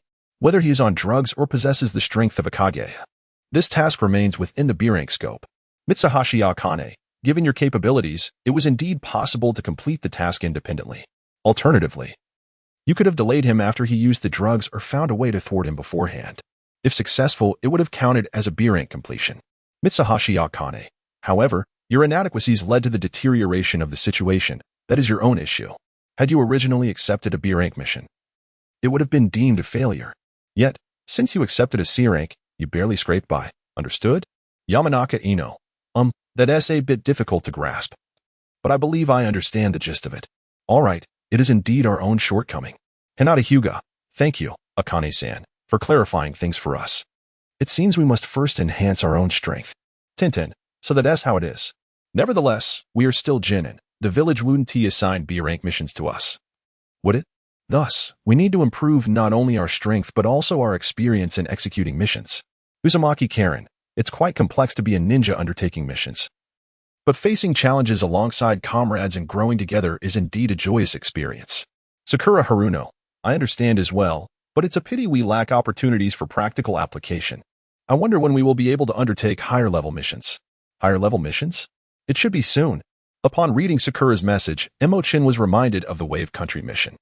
This task was likely to commence shortly, and with the Ninetales Jinchuriki leaving the village for the first time, the third Hokage would probably allow Mo Chen to accompany them.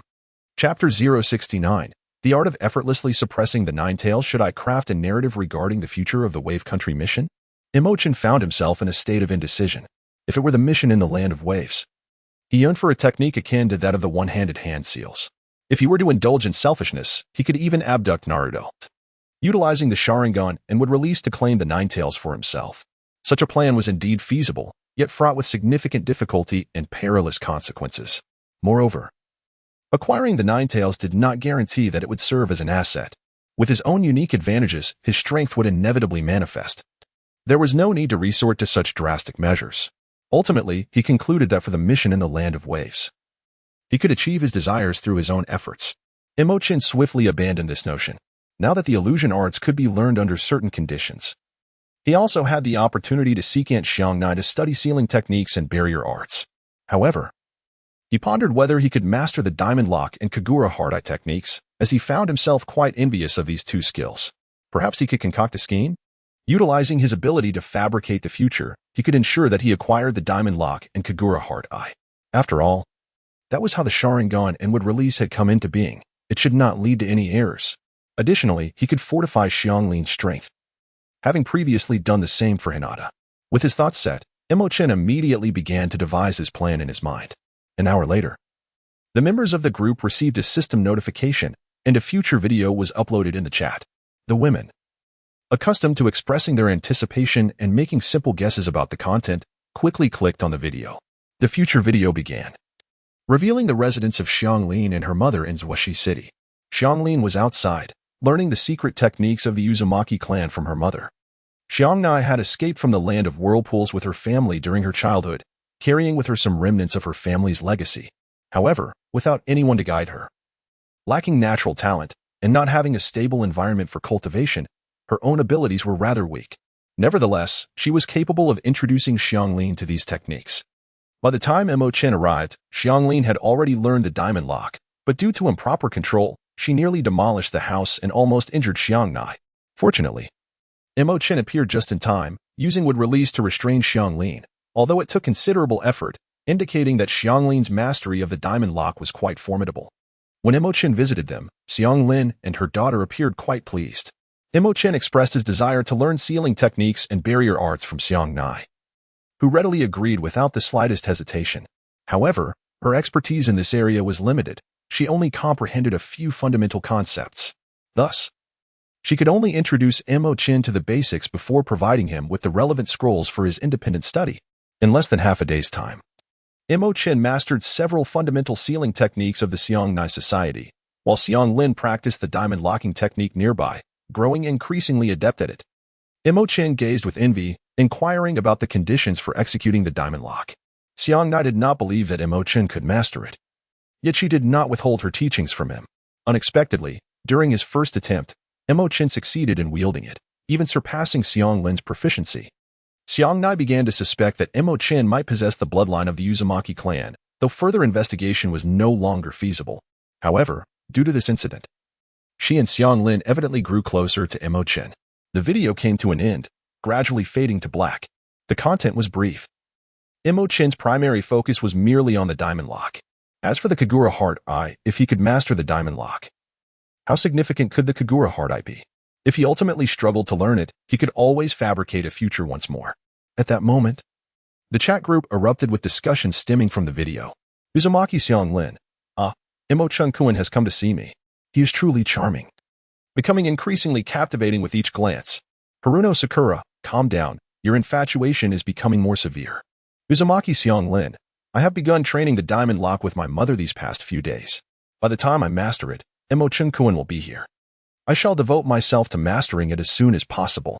Haruno Sakura, Damanaka Ino. Spare me. Even if Xianglin is infatuated, she is still worthy of admiration. Unlike a certain wide forehead who offers nothing in return for Sasuke-kun's attention. Haruno Sakura, how dare you? At least we are together every day now. I see you are merely envious. Yamanaka Ino. Hehe. My current focus is on Mo Chen. Why would I be jealous of you? If you have the audacity to say such things, then do not approach Mo Chen. Haruno Sakura, that's an entirely different matter. Tion, Uzumaki Xianglin. Does your ability only belong to the Uzumaki clan? How can Mo Chen wield it? Mido Kato Hamura, that is the Uzumaki clan's secret technique, the diamond lock. Although classified as a secret technique, it leans more towards a bloodline limit, awakening directly under special circumstances. Xiang Lin is merely accelerating the awakening process through learning. Mito Kato Hamura. Without the Uzumaki bloodline, it is impossible to master it. Uzumaki Xiang Lin, Sister Hongdo is correct. And not all members of the Uzumaki clan can awaken the Diamond Lock. It depends on one's aptitude. The fact that Mo Chen can awaken the Diamond Lock and utilizes it even better than I indicates that his Uzumaki bloodline is purer than mine. Haruno Sakura. But that doesn't make sense. Mo Chen has the Sharingan, indicating he possesses Uchiha blood, and he has awakened with release, seemingly connected to the first Hokage. How does this relate to the Uzumaki clan? Haruno Sakura. By the way, I forgot to ask you. Does your Uzumaki clan have any relation to Naruto's Uzumaki? Tion. Mo Chen's situation is indeed complex. Only the higher-ups are likely aware of the specifics. He is certainly not an ordinary civilian. Tion. Perhaps it is precisely because of his uniqueness that he is the group leader. This chat group may even be a special ability he awakened without knowing. Yamanaka Ino. Wow, Tion, you've uncovered a blind spot. It might indeed be possible. But wide forehead is truly rare. You even remember another teammate aside from Sasuke? Isn't it a bit late to think of asking now? Haruno Sakura. Mind your own business. Uzumaki Xiang Lin. Sakura, does your teammate also have the surname Uzumaki? But I have never seen them. Could you showcase them in a live stream tomorrow? I can tell you that the Uzumaki clan is characterized by red hair, possessing vast chakra and vitality. Our former home, the Whirlpool Hidden Village, was once known as the Village of Longevity. Haruno Sakura. If we are talking about chakra and vitality, that guy Naruto indeed fits the bill, but he has blonde hair. Wait, Mo Chen's hair isn't red either. Yamanaka Ino. Did we not just say that Mo Chen is special? Mito Kato Hamura. There is no need to discuss such matters, even if you knew the answer. It would benefit you little. Mito Kato Hamura. What you should understand is that if Xiang Lin successfully awakens the Diamond Lock, her strength will swiftly reach the level of a Jonin. It is a unique ability that combines offense and defense, along with sealing techniques, allowing her to face multiple ninjas of equal strength all by herself. Haruno Sakura. Hyuga Hinata. So impressive. Tion. Isn't this too beyond the norm? Yamanaka Ino. I can't believe it. I'm so envious that I could drool. Uzumaki Xiang Lin. Is it really that powerful? I didn't even know that myself. Which is why I am so envious. Mo Chen mused to himself with a grin. This is the divine technique that even Kushina could effortlessly suppress the Nine Tails with at the brink of death. Chapter 070. Permanently enhancing the quality of tins would release the following day. Mo Chen was astonished to discover that the backyard had been completely renovated according to his wishes. Tins lay on the ground in a state of utter exhaustion, his face gaunt and barely alive. In just one night, he had lost considerable weight. Teacher Tins, you haven't gone an entire night without sleep, have you? Mo Chen exclaimed in disbelief. It was evident that Tins had pushed himself to the limit. Yet, why? Mo Chen could not recall what he had done. Cough. Tins, with a weak breath, replied, It's nothing. I just wanted to finish things quickly so that I could focus on other matters. Do not be deceived by my current appearance of fatigue.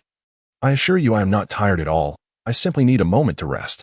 Mo Chen was momentarily at a loss for words, experiencing a peculiar sensation reminiscent of the dynamic between a capitalist and an exemplary employee. Rest assured, I am truly fine. Tianzong forced himself to rise, offering a sheepish grin, yet he soon stumbled once more. With an apologetic gaze, he addressed Mo Chen. I regret to inform you that I may not be able to prepare breakfast for you today. I apologize and promise to make it up to you next time. Mo Chen shook his head in resignation, supporting Tianzong's arm as he transferred his wood-style chakra. Since he had successfully utilized his chakra to rescue Kanai from excessive exhaustion, he believed it would similarly benefit Tianzong. Indeed, after Mo Chen transmitted his chakra, Tianzong's condition visibly improved at a remarkable pace.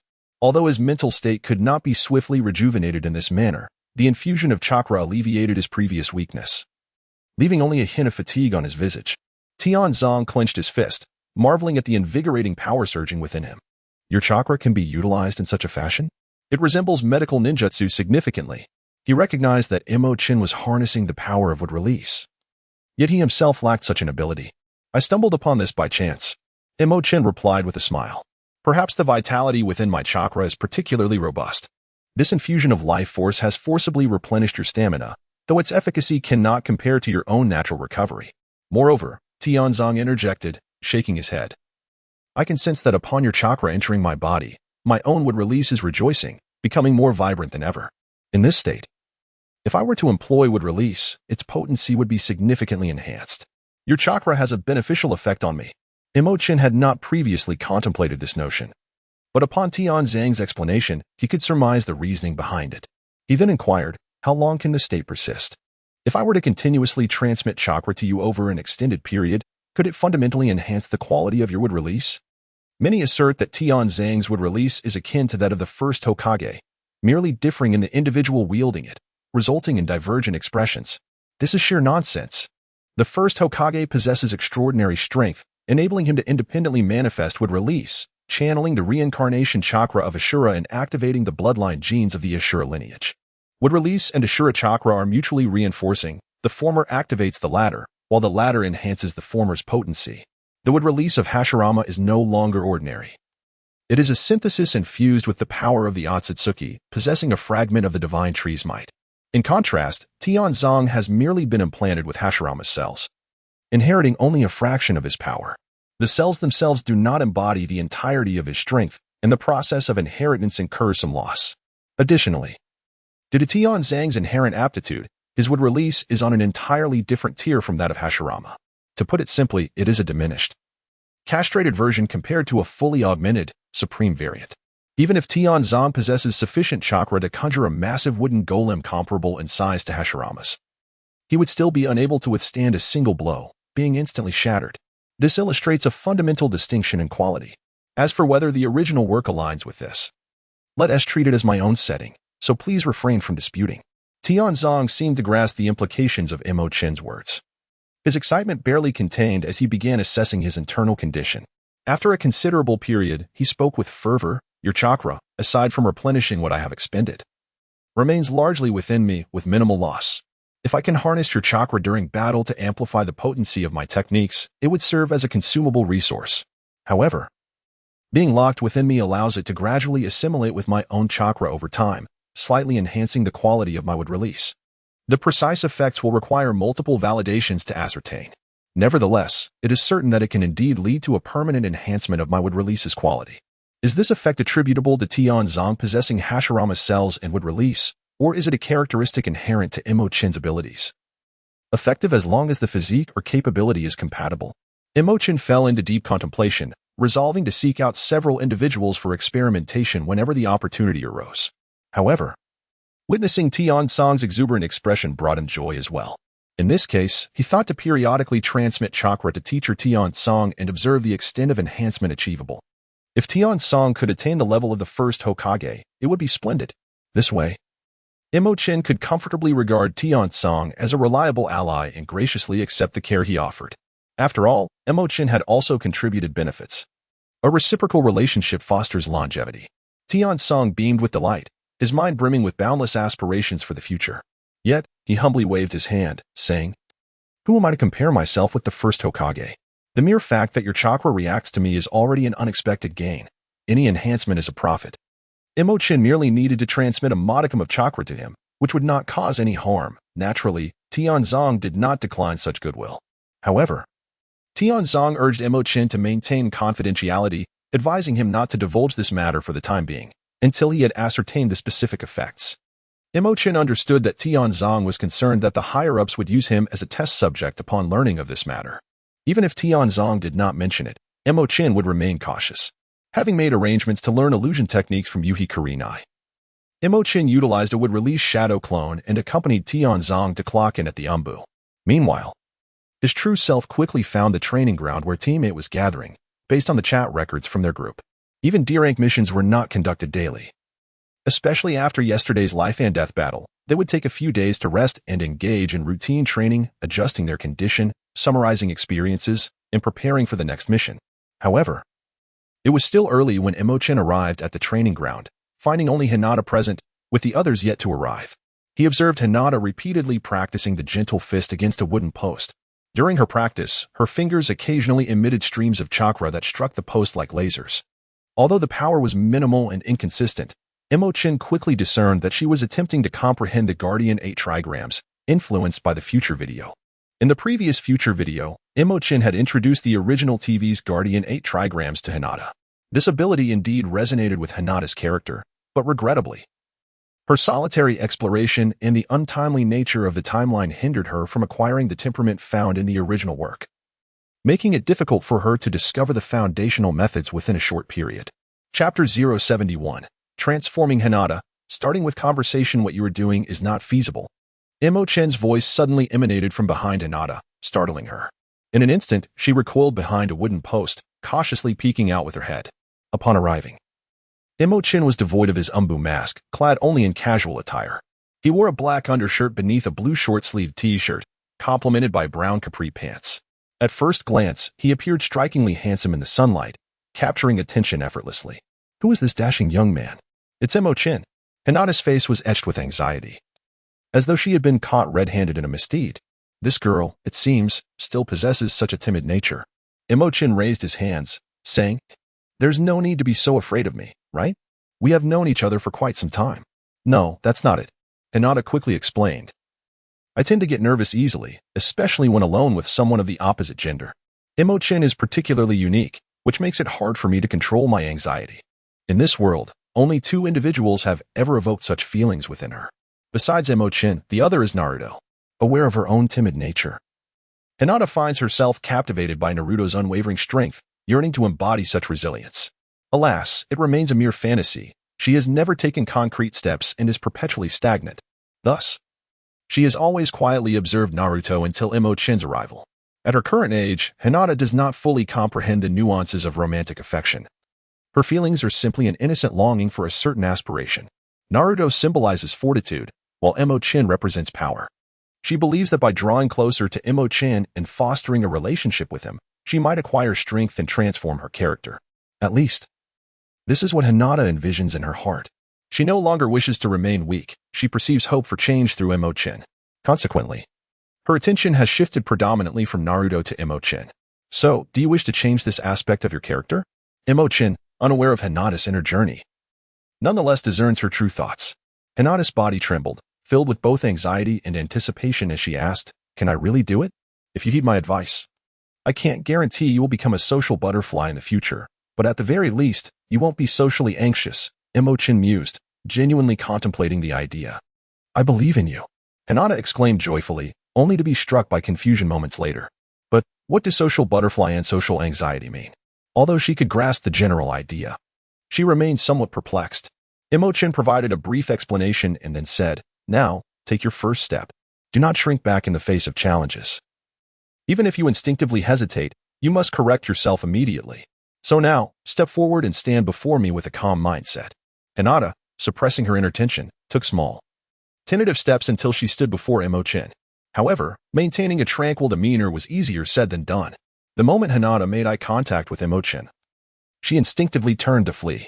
Yet, in the next instant, Mo Chen grasped her small hand and held her in place. "Take a deep breath and clear your mind. I am not a terrifying beast. There is no need for you to fear me." Mo Chen gently guided her. He was puzzled as to why Hinata, who only displayed nervousness in front of Naruto in the original story, was now exhibiting the same behavior towards him. Although this version of Hinata was undeniably charming, Mo Chen yearned for a Hinata capable of engaging in normal conversation. Unable to escape and firmly held in place, Hinata's face flushed crimson, and her mind began to race. Nevertheless, she remembered her purpose and instinctively followed Mo Chen's instructions. After a considerable time, Hinata gradually calmed down. Although she still felt a hint of nervousness and blushed when meeting Mo Chen's gaze, she was no longer inclined to flee. See, many things may appear daunting at first, but once you take that initial step, you'll quickly realize that it is not difficult at all, Mo Chen remarked with a smile. One hand held Hinata's, while the other rested on her shoulder, their eyes locked in connection.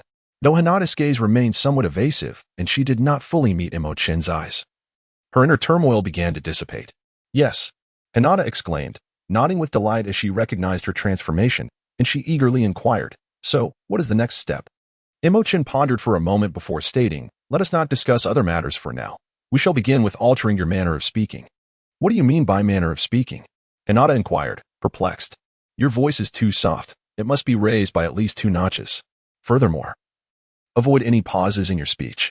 Words like should, perhaps, might, and probably should be eliminated from your vocabulary." Seeing the seriousness in Mo Chen's expression, Hinata's anxiety intensified, and she timidly replied, "But, stop." Mo Chen interjected, his brow furrowed in disapproval. Have you forgotten what I just said?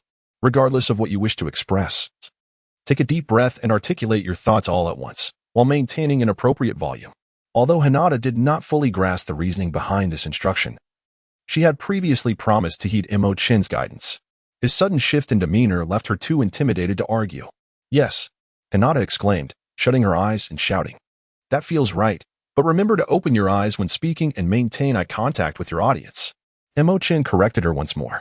Hinata took several deep breaths, steeling herself for the task ahead. When she opened her eyes, she inadvertently rolled them in frustration. With a fierce expression, she glared at Mo Chen and shouted, I don't understand why we must do this. Her sudden outburst startled Mo Chen, but he quickly broke into a grin, placing a hand on her head in praise. Exactly. Hold on to that feeling, and remember to maintain this approach with everyone you speak to. As for the reason, you will soon discover it. And please, refrain from rolling your eyes. We are not adversaries. Huh? Hinata blinked in surprise, realizing she had unintentionally rolled her eyes, and quickly corrected herself, speaking cautiously. Yes. I'm sorry. Have you forgotten again? Mo Chen's eyes widened. I apologize. It won't happen again. Hinata adjusted herself anew. That's the spirit. Mo Chen surveyed her with a smile. This time we shall let it slide, but if you err again, I will have to impose a punishment. I shall consider what would be appropriate. His mischievous glint sent a shiver down Hinata's spine. Could it be that Mo Chen intends to do something peculiar to her? Hinata suddenly felt a twinge of concern. Had she been too hasty in agreeing to let Mo Chen assist her in altering her personality?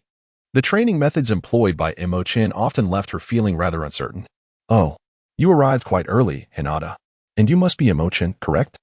What brings you here as well? At that moment, Ya, wrapped in bandages, approached, accompanied by Akamaru, who was similarly swathed in wrappings. Mo Chen expressed his astonishment. You sustained such severe injuries yesterday, and yet you were able to walk today? TCH. You scoffed, rolling his eyes and declaring, Do not underestimate me. Those minor injuries were merely a trifling discomfort. However, his exaggerated movements aggravated his wounds. That's precisely why you should stay in the hospital for a few more days. Shino abruptly appeared beside Ya, his expression icy as he remarked, If you wish to know why, your recklessness will only prolong your recovery. His sudden appearance was jarring. Even Mo Chen had not noticed him beforehand, and Yu was taken aback. How annoying. I am not so fragile, Yu retorted, baring his teeth in irritation. Moreover, you all continue to train. How is it fair that I alone must remain bedridden? It is utterly infuriating. That mission had not only led to several embarrassing moments, but he was also the only one requiring hospitalization. You found it unbearable, a surge of frustration welling up within him. Chapter 072. You pathetic wretch. Ya. Come here and lend a hand.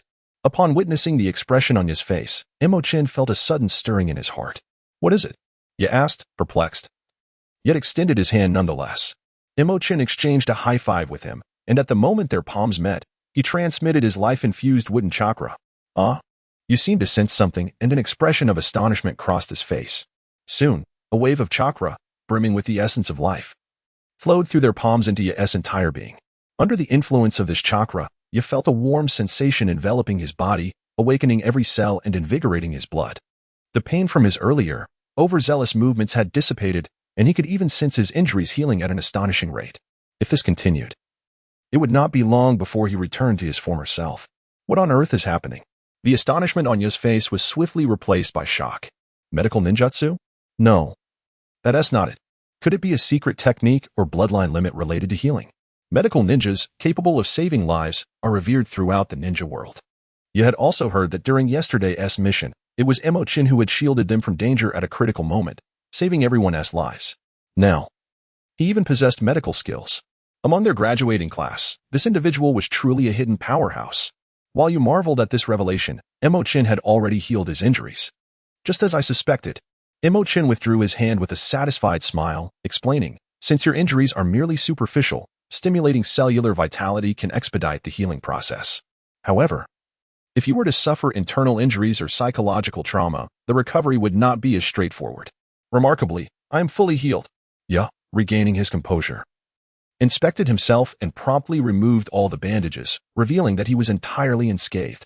Yet, soon after, he pleaded with a tone of desperation, Mo Chen, could you please assist in treating Chiharu as well? I implore you, he is my most cherished companion. For Mo Chen, this was a trivial matter. The prospect of gaining a favor was appealing. Certainly, he replied, beckoning to Chiharu. Chiharu, extend your paw. The wording might have sounded slightly peculiar, but despite his high intelligence, Chiharu did not perceive any issue. Woof, woof. Understanding Mo Chen's intention, he eagerly wagged his tail and bounded over, presenting one of his front paws to Mo Chen. With a resounding clap, Mo Chen met his paw and seamlessly transferred his own chakra. Indeed, life force proved to be a universal remedy, effective even for a dog. Impressive. Hinata, having activated her Byakugan, observed the entire process with clarity. Her initial inexplicable admiration for Mo Chen now blossomed into a deeper reverence. In the shadowy corner, Shino, his lower face obscured by a high-collared trench coat and the upper half concealed by sunglasses and a forehead protector, was enveloped in a somber mood. Why am I excluded? Even a dog receives treatment, yet I am overlooked. It seemed as though a heavy cloud loomed over him, as he muttered incessantly in the dimness. In a short while, Chiharu's wounds had completely healed. He joyfully pranced about, leaping and circling around Mo Chen, occasionally nudging him with his head or licking him affectionately, displaying an endearing closeness. His tail wagging like a fan. Mo Chen carefully removed the bandages from its body, gently patting its head with a smile, and said, "Be more cautious next time." Off you go. The puppy was undeniably adorable. However, Mo Chen merely used it to test his own abilities, without any intention of investing his time in it. Given the same opportunity, wouldn't it be more rewarding to train Hinata-chan? Thank you, Mo Chen. Yeah, upon seeing that Akamaru had recovered, felt a greater joy than if it were his own healing. He then added, "Also, I appreciate what you did yesterday. If you ever need anything in the future, do not hesitate to reach out." Mo Chen waved his hand dismissively and said, "Such words make it seem as though we are strangers. In the future, should you require my assistance, I shall certainly not hold back." With a firm pat on his chest, Ye assured him, "Rest assured. This territory of Konoha is under my protection." However, he swiftly changed the subject, inquiring, "But what were you doing here with Hinata just now? I could have sworn I saw you holding her hand." At that moment, Hinata's face flushed a deep crimson, teetering on the brink of transformation into a steam princess. Her gaze fixated on Ye's abdomen, while her mind wrestled with the thought of delivering a gentle fist to silence him. Suddenly, a vast shadow surged forth, interrupting the atmosphere and startling everyone present. Akamaru, who had been darting about, was so startled that he leaped up over a meter high and promptly dove into Ye's embrace, burrowing into the collar of his coat. Mo Chen was startled into opening his Sharingan, raising his palm as if to strike. "Jinai, what are you doing? You're frightening Chi-wan," Ye shouted in exasperation. Upon hearing this, Mo Chen barely reined in his momentum, halting his impending attack. Why? Why? The vast expanse of shadow unmistakably belonged to Jinai, who seemed utterly indifferent to the reactions of those around him, muttering incessantly. Although he stood there normally, it was as if he emanated an aura of darkness, causing the temperature in the vicinity to drop palpably. At that moment, Jinai had floated to Mo Chen's front, and it was evident that the question of why was directed specifically at him. Mo Chen wore a bewildered expression, his tone tinged with helplessness as he exclaimed, "Even if you inquire about my reasons, you must first elucidate the matter at hand." He genuinely could not fathom where he had offended Zeno, who appeared as though she was on the verge of an explosive outburst. Why was it that I was excluded? Why was I the sole one overlooked, when even a dog was included? Zeno continued to mutter in a grating tone. Yet, despite her words, Mo Chen remained perplexed. Hey, what exactly are you sulking about?" he retorted, baring his teeth in frustration. "Just now, Mo Chen merely assisted in treating me and Akamaru, right? If you were injured, you could simply voice it." Hinata seemed to have an epiphany, her mouth opening to speak, but then she recalled Mo Chen's previous instruction. Instantly, she shifted her tone and interjected loudly, "What Zeno means is a high five, right?" With a resounding clap, Hinata brought her left hand to meet her right. She then added emphatically, "Zeno was acting strangely after we completed our mission yesterday. Mo Chen had exchanged high fives with Shikamaru and Choji, and just now with Kiba and Akamaru as well. It must be because of that." Hinata's sudden outburst astonished Kiba, nearly causing him to overlook the substance of her words. After she had finished speaking, her cheeks flushed crimson, yet a newfound sense of clarity enveloped her. Mo Chen's method, though its principles remained elusive, suddenly seemed to bear fruit for Hinata. Her courage swelled considerably in that moment. The act of clapping hands? It was this that piqued Mo Chen's interest. Reflecting on the character traits exhibited by Shino in the original work, it indeed appeared plausible. In an instant, Mo Chen felt an overwhelming surge of determination. Why? Why was I the only one lacking? As a result, Shino leaned closer to Mo Chen, reiterating this very question. Mo Chen was utterly flustered and forcefully pushed him away, bellowing in rage, "You pitiful wretch! With both hands firmly tucked in your pockets. How do you expect to perform a high five? If you wish to engage in such a gesture, at least remove your hands. Are you suggesting I strike your head instead? Or shall I aim for your face?" The onlookers, including Zeno, were left dumbfounded. In the next moment, Yo erupted into uncontrollable laughter, tears streaming down his face. Akamaru was rolling on the ground, unable to contain his mirth. Chapter 073, Mo Chen, a treasure of a boy in the training ground, due to the isolation incident instigated by Zeno. He ultimately acquiesced to Mo Chen's request and agreed to assist Hinata in honing her new abilities. Surrounding Hinata were swarms of black insects, and she nervously swallowed. This was the very scene.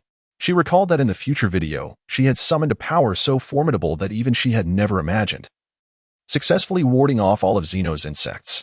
Yet now, she remained only vaguely familiar with that ability, having scarcely begun her journey.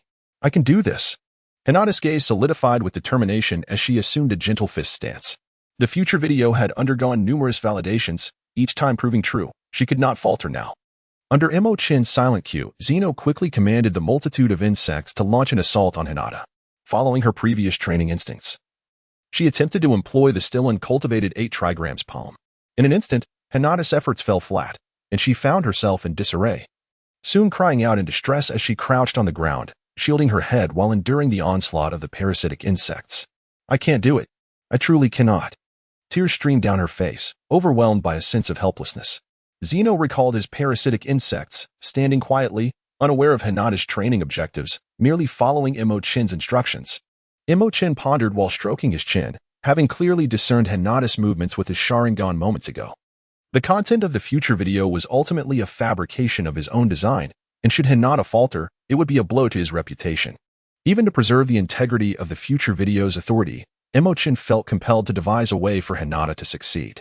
Furthermore, the system's approval indicated that, at this juncture, Hinata was indeed capable of triumph.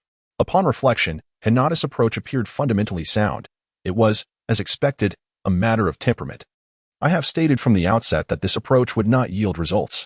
Mo Chen did not offer comfort to Hinata. Instead, he spoke directly, regardless of the technique employed.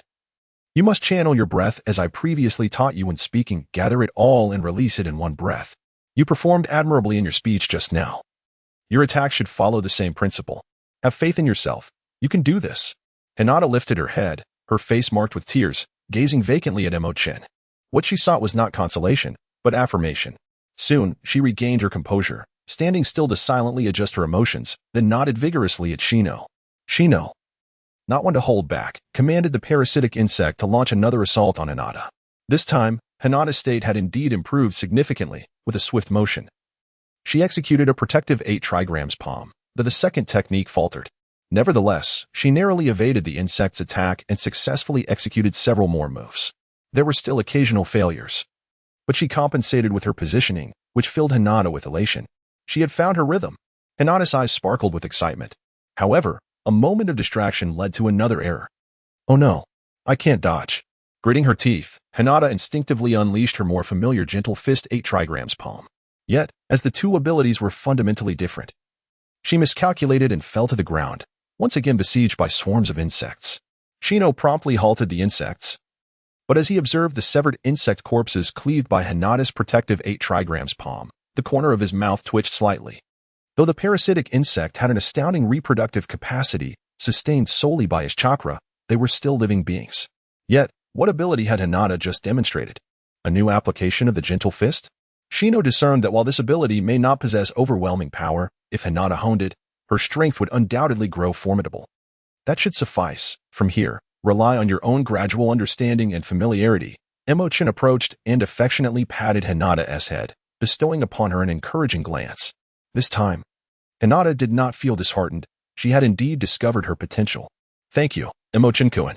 Hinata's eyes glistened with tears, overwhelmed by the profound sense of achievement. It was not merely about acquiring a new ability, but rather the validation of her own worth, knowing someone believed in her. "You have transgressed again. This is your punishment." With a firm tap on her head, Mo Chen playfully reprimanded her. Initially, he had intended to give her a light smack, to evoke a sense of embarrassment that would motivate her to strive harder to avoid future penalties. However, he reconsidered. realizing it would be inappropriate for a girl of Hinata's temperament. Hinata quickly recovered, defiantly raising her chin and exclaiming, "Thank you, Mo Chen-kun." "Excellent." Mo Chen nodded and added, "Lastly, let me offer you some advice. I can see that the ability you are currently cultivating is one born of protection. When performing it, cast aside all other thoughts. Your sole focus should be on safeguarding, protecting your comrades and yourself. Often, the act of protection is itself a formidable force. The gentle fist emphasizes offense, while the protective 8 trigrams palm is about defense. Hinata's nature is not suited for aggression. The moment she inflicts harm upon others, guilt and sympathy overwhelm her, causing her to instinctively withdraw her strength, interrupting any attack. This mindset cannot be altered. She will never master the gentle fist to its fullest extent. Thus, while Niji has executed 128 palms, she remains at 32. It wasn't until the 4th Great Ninja War, aided by Naruto's Nine Tails chakra, that she barely managed to reach 64 palms. However, protection is different. It does not require harming others, allowing Hinata to remain free of excessive distractions. Having briefly guided Hinata, Mo Chen called for Kiba and Akamaru to join the fray, then stepped back. "Red Sensei." Mo Chen waved at a large tree not far away. Suddenly, the figure of Sunset Red appeared on the trunk, illuminated by the setting sun.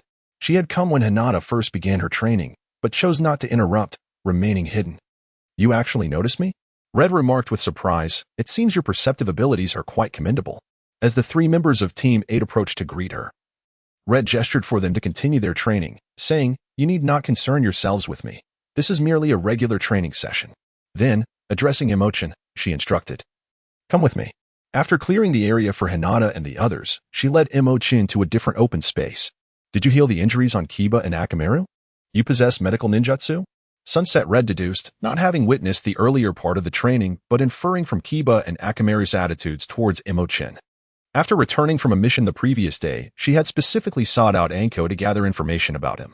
The more she learned, the more intrigued she became by this young boy. In Anko's words, anything one might observe in Mo Chen should not be deemed extraordinary. He is a treasure of a boy. This being only their second meeting, Red had already gathered that Mo Chen exhibited strength rivaling that of a Jonin, effortlessly earning the trust of her 3 students, aiding Hinata in finding her path to improvement, and demonstrating remarkable perceptive abilities alongside his medical skills. No wonder even someone like Anko was eager to cling to him, wanting to be his older sister. To be honest, even Red herself found her heart swayed. Mo Chen's future is undoubtedly boundless. Investing in this young individual will surely yield great rewards in the future. Moreover, what stands out most is the inexplicable charm that Mo Chen possesses, which effortlessly endears him to others, prompting an irresistible desire for closeness. Chapter 074. Enchantment. Tree binding kill versus authentic tree binding kill. This is not a medical technique. Mo Chen clarified, it merely utilizes vital energy to stimulate cellular activity, thereby accelerating the healing process of the injuries sustained by Ya and Chiwan. Life ninjutsu?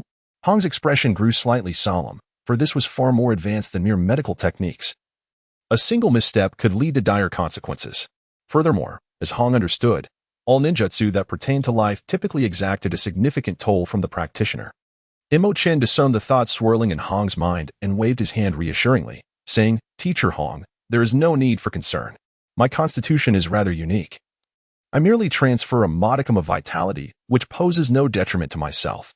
After repeated confirmations, Hong's eyes sparkled with a hint of delight, albeit tinged with a touch of embarrassment, as she eagerly inquired, "If that is the case, could I ask you for a favor? Are there others nearby who require vitality for their healing?" Mo Chen paused for a moment, quickly recalling a particular individual. Amabayan, the most formidable wielder of illusionary bloodline abilities, capable of manipulating the 5 senses and even conjuring virtual realms. She was a student of Hong in her early years. Yet due to her frail constitution, she was unable to sustain the bloodline limit, rendering her incapable of becoming a ninja, subsequently giving rise to her inner demons. The root of Bayun's troubles lay in her excessively potent spiritual energy, which her body could not accommodate, leading to an imbalance within. Utilizing life force to assist her in recalibrating might prove effective. However, prior to that, it was imperative to address her inner turmoil. Bayun was indeed a pitiable soul, and it would be a great loss if her abilities were not allowed to flourish. While he had not considered this before, upon hearing Hong mention it, Mo Chen immediately patted his chest and assured her, "Teacher Hong, there is no need for such formality. I still wish to learn illusion techniques from you. I could be considered one of your students." As long as you have a request, I shall assist, no matter how arduous the task. In truth, Hong did not dare to harbor excessively high expectations, merely hoping to give it a try. Upon hearing Mo Chen's declaration, she chuckled softly, saying, "While you express such confidence, I must inform you that if you lack the talent for illusion, I shall not impart my teachings. Therefore, let me first gauge your aptitude." Talent? This was his forte. "Teacher Hong, please proceed without hesitation. Do not hold back simply because I am a newcomer. Utilize your highest level of testing methods," Mo Chen declared, his head held high, exuding confidence. When it came to talent, he felt more assured in this domain than regarding the abilities of his own partner. So much confidence? Hong found it somewhat amusing, interpreting it merely as a youthful display of bravado. Mo Chen still yearned to boast, when suddenly the scene before him began to shift dramatically, inducing a sensation akin to the world spinning around him. When he regained his focus, he discovered himself bound to the trunk of a tree, utterly immobilized. Was this to be a game of restraint? The trial had commenced. Hong emerged from behind the tree, her upper body peeking out, wielding a shuriken in her hand. With a playful smile, she brushed the shuriken gently across Mo Chen's face, teasingly declaring, "This is the enchanted tree-bind kill. Let us see if you can unravel it. However, I shan't remain idle before you attempt your escape." The shuriken danced upon Mo Chen's visage, as if poised to etch delicate blossoms upon it at any moment. Mo Chen tilted his head and beheld an extraordinarily beautiful scenery. In terms of physique, Hong is among the few nearly perfect women depicted in the original work. Yet, her most prominent feature is her abundant femininity, exuding a captivating allure. In such close proximity, the young boy Mo Chen found it nearly impossible to maintain his composure. What is the matter? Wasn't I instructed to employ the highest level of testing methods? This, at best, can only be deemed mediocre. And I even hinted at it for you. Surely you are not reduced to such a level? As Hong noticed Mo Chen seemingly lost in thought, the kunai in her hand subtly descended, gliding across Mo Chen's neck. Mo Chen regained his composure and smiled gently. "From this perspective, Teacher Hong, you remind me of my mother from my childhood, which has left me somewhat distracted. Teacher Hong, you must pay close attention moving forward." Teacher Hong was perplexed by Mo Chen's words. The notion that he could be reminded of his mother suggested a possible resemblance between them. Yet why did he specifically mention from this perspective? Moreover, what did he mean by my mother from childhood? Did she cease to be his mother upon his growth? However, given that they were currently in a testing phase, she had no leisure to ponder such inquiries. Mo Chen's chakra erupted within him, effortlessly shattering the binding illusion cast by Hong. Enchantment, tree binding kill. Mo Chen formed several hand seals and let out a low exclamation. In the next moment, the illusion was shattered, revealing the figure of Yuhi Kurenai. A massive tree sprouted beneath her, its trunk lashing out with several vines aimed at ensnaring her. As a skilled shinobi adept in illusions, Kurenai was momentarily stunned but quickly used a kunai to sever the approaching vines, swiftly evading her original position before forming another hand seal. Release. A surge of chakra erupted within her. Yet she was astonished to discover that the tree conjured by Mo Chen had not vanished. The illusion had not been dispelled? How could this be? As Kurenai's mind reeled, saplings burst forth from the ground around her, rapidly maturing into towering trees, each unleashing multiple vines that sought to entangle her. What on earth was happening? Kurenai was utterly bewildered. The ability of Mo Chen to swiftly execute her tree-binding technique is already astonishing in itself. The illusion she conjures is so intricate that even she, a seasoned illusionist of the upper ninja rank, cannot immediately dispel it. Moreover, this tree-binding technique, typically a single-target skill, is now being manipulated by Mo Chen for crowd control. What sorcery is this? Could it be that she is an imposter of an upper ninja, while Mo Chen is, in truth, a master of illusions? The scene before her is so shocking that it inevitably affects Hong's reactions. With a momentary delay in her movements, some vines are unable to be fully evaded. This is troublesome. Hong's expression shifts as a vine suddenly strikes her lower back. Although the force is not tremendous, it causes her to lose her balance, and in the next instant, several vines ensnare her, leaving her suspended in a star-like position between several trees. The little one certainly possesses remarkable skill. Yet, remaining composed despite this surprise, Hong chuckles inwardly, since that is the case, I shall take this opportunity to concentrate and channel my chakra, aiming to break through this peculiar illusion in one decisive effort. Mo Chen's performance is already sufficient to pass her test and qualify for inheriting the illusionary arts of her family. However, soon after, Hong's expression changed dramatically. After several attempts, she was unable to dispel the illusion, an outcome that seemed utterly impossible. Could it be that she stumbled upon a certain possibility, though it sounded utterly absurd. Indeed, this was not merely an illusion, but a genuine manifestation of would release. Mo Chen approached with a smile, deftly controlling the vines to lower Hong, and remarked, "I came to learn illusion techniques from teacher Hong. How could I possibly perform them myself?" He had indeed considered using his Sharingan to replicate her techniques, but alas, as a Jonin, Hong would never reveal her hand in front of Mo Chen. He had not witnessed her casting process at all. Would release. Hong's eyes widened in astonishment. Hong Do had never mentioned this to her. Could it be that Mo Chen truly possessed the ability of would release? How could that be? Rather than accept that Mo Chen could manipulate would release, she preferred to believe that he was exceptionally gifted, having merely observed her tree binding technique to learn it. Yet, reality is unyielding, and it does not cease to exist simply because she refuses to believe it. Teacher Hong, although I utilized authentic would release, illusions are inherently a blend of reality and deception. In that moment, I successfully made you perceive my would release as an illusion. Surely that constitutes a form of illusionary talent? Mo Chen, pleased with the look of shock on Hong's face, inquired with a grin. Chapter 075. Teacher Hong is quite concerned about Mo Chen as the evening sun set. Hong reflected on the information she had gathered about Mo Chen, and it suddenly dawned on her. No wonder Mo Chen had been eliminated by the Jonin after graduating from the Ninja Academy, only to swiftly join the Umbu. No wonder Hong Do had formed a bond with him, even insisting on recognizing him as her brother. And it made sense why Mo Chen could execute life-based ninjutsu without concern for exhaustion. Now, Hong understood completely. However, was this truly without consequence? A sense of unease crept into her mind. Mo Chen understood her inquiry and smiled, saying, "Teacher Hong, you need not worry about me. I am well aware of the boundaries, and you are indeed someone I can trust.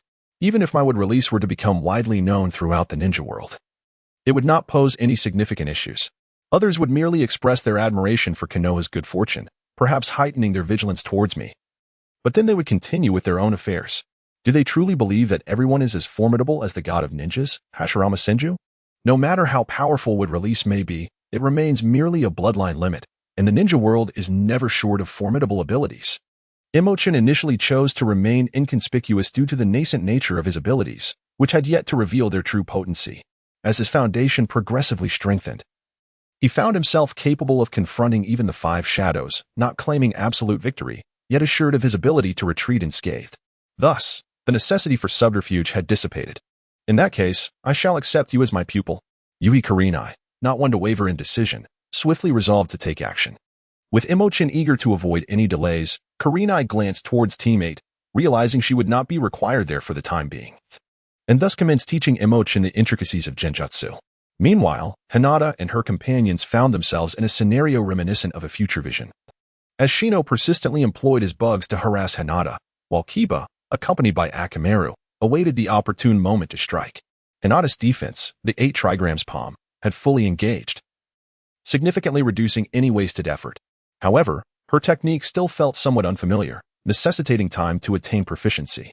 The morning swiftly passed, with Mo Chen starting from scratch, absorbing the fundamental principles and characteristics of genjutsu. As the afternoon unfolded, he began to practice actual genjutsu. Thanks to Mo Chen's remarkable talent, coupled with the dynamic visual acuity and replication capabilities of his Sharingan, the process posed no challenge for him. Initially, Kurenai intended to gauge Mo Chen's aptitude by introducing a D-rank technique. To her astonishment, he grasped it after merely observing her perform it once and proceeded to demonstrate it on Hinata and her companions. What amused Kurenai was Mo Chen's ability to master both D and C-rank genjutsu in a single attempt, repeatedly casting them on Hinata and the others. In Mo Chen's words, this served to enhance their situational responsibilities and resilience against genjutsu. Although it occasionally disrupted Hinata and her fringe training regimen, it ultimately proved beneficial, prompting Kurenai to refrain from interference. The afternoon unfolded in a flurry of activity and fulfillment, with Mo Chen not only exhausting Kurenai's repertoire of low-level genjutsu, but also mastering the B-rank technique, magical tree-binding kill. Kurenai, feeling a lingering sense of satisfaction, reveled in the joy of mentoring such an exceptional student. It was akin to engaging in a fast-paced game, watching her cultivated character rapidly ascend levels. As the session concluded, she beckoned, "Come home with me." Kurenai licked her crimson lips, her beautiful gaze sparkling as she regarded Mo Chen, akin to admiring a rare piece of art. Mo Chen was momentarily taken aback. As the only male and female present, what were they intending? Hong quickly elucidated, "Your foundation is already quite solid. From here on, You simply need to master a few advanced illusions and gradually hone your skills. The extent of your journey ahead is entirely dependent on your own efforts. Therefore, shortly, I will return with you and present you with scrolls that contain advanced illusions for your personal study. Relieved to discover this was the case, he nearly jumped to conclusions, fearing that Hong might be inclined to pursue something inappropriate. Nonetheless, it was evident that Hong harbored a sense of closeness towards him. Had their relationship not been one of teacher and student, she might have even entertained the notion of him calling her sister. As the announcement of the day's conclusion was made, Hong casually greeted Team 8 before departing, taking Mo Chen's hand and running off into the distance. It seemed that Hong had a particular interest in Mo Chen, and now that he was her student, would they be left behind? You expressed her concerns anxiously. Mo Chen does not occupy much of teacher Hong's time. Shino remarked coolly, his talents are formidable, and he already serves in the Umbu. While we are merely a fixed team. That is true, you replied, forcing a smile. Just as she began to relax, Shino quietly added, however, teachers tend to favor outstanding students. While teacher Hong would not abandon us, compared to Mo Chen, we fall significantly short. It is inevitable that she will show favoritism towards him. Most critically, our relationship with teacher Hong is merely that of teacher and student, whereas Mo Chen is her disciple. Inheriting her teachings, this distinction is glaringly apparent. His expression darkened instantly, baring her teeth as she retorted, perhaps it would be best if you refrained from speaking and continued to play your role as a wooden puppet. Indeed, when compared to Mo Chen Kuan, anyone would seem less remarkable. We should focus on being the best versions of ourselves. Hinata interjected earnestly. After a day of training, each time they spoke or struck, they released their pent-up energy in one go. Hinata's demeanor had transformed significantly. At least outwardly, she no longer exhibited that timid disposition. Enough, Hinata, you sighed, gesturing dismissively. Let's call it a day and reconvene tomorrow. Hinata smiled softly, sincerely thanking her two teammates for accompanying her in her training efforts today. Mo Chen initially believed that acquiring the illusion scroll would allow him to depart immediately. However, he was unexpectedly detained by Hong.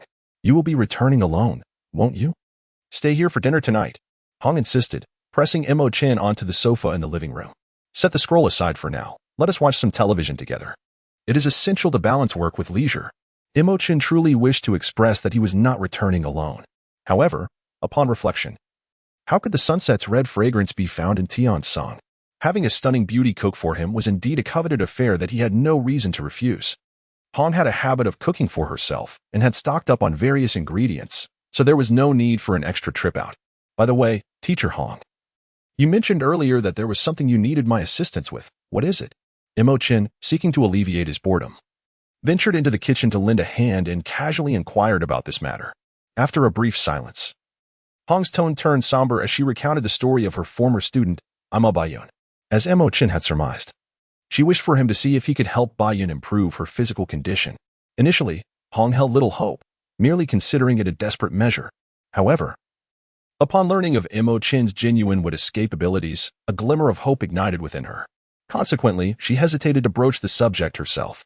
If Mo Chen hadn't asked, she would have been torn about whether to bring it up. Your concerns are my concerns, teacher Hong. I shall do my utmost, Mo Chen declared, patting his chest. Based on your description, I believe the issue should not be insurmountable, though I must assess it personally to confirm. Just do your best, Hong exclaimed, then, with a gentle touch to Mo Chen's head, added, if it proves too difficult, do not overexert yourself. I would not wish to see you harmed for the sake of another, even if that person is my student. Chapter 076. Hong Do wants to move in with Hong. Wow, what delicious food have you prepared today? I've come to mooch off you again, Hong. Hong Do called out boisterously from a distance. Upon entering, she spotted Hong and Mo Chen at the dining table, the former just serving the latter a piece of meat. Mo Chen, little brother? What are you doing here? Hong Do raised an eyebrow, her gaze swiftly darting between the two with a hint of suspicion. Ah, I see now. I wondered why you suddenly took an interest in Mo Chen. Turns out you're trying to steal my little brother. Hong Do rushed over, grabbing a cushion and wedging herself between them. I thought you were my good friend, and here you are disappointing me, Hong. She began to shove food into her mouth with abandon. Hong shot her a glare, rising to fetch a bowl and chopsticks, and retorted, if you knew, then you must have accepted a younger brother. If you didn't one might think you were looking for a husband. Mo Chen is merely practicing illusion techniques with me. Hong Do giggled. Actually, treating little Mo Chen like a child groom could be quite delightful. What do you think, little Mo Chen? She raised her eyebrows and playfully nibbled on his cheek. Compared to Hong Do, I believe Teacher Hong is far more suitable, Mo Chen said. A look of disdain crossing his face as he gently pushed Hong Do away, though not forcefully. In terms of femininity, I admit I cannot compare to Hong. How about this? As long as you can handle it, I could bring Hong along too. Hong's cheeks flushed, and she retorted, Mo Chen is still young. Such nonsense should not be spoken. He is my student. Are you still young? Hong Do scrutinized Mo Chen, her gaze lingering inappropriately. Her provocative expression almost compelled Mo Chen to prove his maturity right then and there. Had it been just Hong Do, he would have certainly succumbed to the moment. However, with Hong present, he managed to restrain himself. Seeing Mo Chen's slightly vexed demeanor, Hong Do erupted in laughter, playfully pinching his chin. It seems you've indeed grown. You understand what needs to be understood. With me, you need not hold back. Feel free to express yourself. Hong Do. Hong scolded, enough. He is a good boy. Don't lead him astray. All right. I was merely joking. No need to get angry. Hong Do raised her hands in surrender. Though her light-hearted teasing belied a deeper understanding of relationships, she knew if Mo Chen genuinely desired something, she wouldn't refuse him on a good day. Mainly, Hong Do's tomboyish demeanor often led others in the village to overlook her femininity, making it difficult for her to experience the nuances of romance. But honestly, does little Mo Chen have a girl he likes? After a brief pause, Hong Do's curiosity got the better of her again. Yes, Mo Chen replied earnestly, building anticipation for Hong Do. Both Hong Do and Teacher Hong burst into laughter, realizing Mo Chen was retaliating against Hong Do's earlier teasing. Yet, Hong Do remained unfazed. As I mentioned earlier, as long as your body can handle it, the two of us would be more than willing to accompany you. Whenever you're ready, come find me. I'll help persuade Hong. Hong Do jested, half in earnest. Unaware that this was precisely what Mo Chen desired, an opportunity to bring it up in the future. Externally, he appeared flustered, rendered speechless by the exchange. With a triumphant look, Hong Do raised an eyebrow at Hong, who could only shake her head in resignation, clearly at a loss regarding how to deal with Hong Do's antics. Not taking her words to heart, the trio laughed and chatted, finishing their dinner amidst a joyful atmosphere. Hey, little Mo Chen. Hong Do suddenly recalled something. You have plenty of empty rooms at home, right? Both Hong and I live alone. How about we move in with you? I heard Tian Song is moving in too. What are you talking about, Hong Do? Hong was taken aback. What scheme was she concocting? Moreover, given that Mo Chen was merely an orphan, how substantial could his home be to accommodate all of them? It might be smaller than her own loft. Hong Do waved her hand dismissively. You don't understand. The 3 generations of elders provided Mo Chen with a spacious residence. It could easily house dozens of people. I'm merely concerned that he lives alone. It can be lonely and cumbersome to manage. If we move in, it would certainly be livelier. Hong Do's playful, boisterous nature indeed matched her character. Although Hong was somewhat astonished by Mo Chen's fortunate circumstances, she soon reconciled her thoughts with the would escape abilities in play. Rolling her eyes, she replied, If you want to move, then go ahead. Just ensure Mo Chen agrees. I want to interfere, but don't drag me into it. As Mo Chen's mentor, she certainly wouldn't take advantage of him, and living alone had its merits. Mo Chen, seemingly indifferent, shrugged and remarked, My residence is currently undergoing renovations. Once it is completed, you may move in at your leisure and treat it as your own home. However, while moving in is simple, departing may prove to be a more complex matter. Mo Chen had made an agreement with Hong to visit Yagumo together when they had some leisure time, after which he departed. Hong prepared a bowl of sweet soup for Hong Do and inquired, I sense that you hold a rather special regard for Mo Chen. While his release is indeed commendable and worth cultivating a friendship over, it hardly justifies your current enthusiasm, does it? She was quite familiar with Hong Do and could discern that her intentions to draw closer to Mo Chen were genuine. She had never witnessed Hong Do invest such effort in anyone before. Sipping the sweet soup, Hong Do displayed a look of enjoyment and after a brief pause, replied, There are certain matters I cannot articulate too clearly. There is indeed a somewhat utilitarian aspect involved. However, I genuinely find myself fond of this young man. The more I interact with him, the more I uncover his charming qualities. This was indeed a rarity. Hong was quite taken aback, but chose not to delve deeper into the subject. Everyone possesses their own methods and principles for conducting affairs.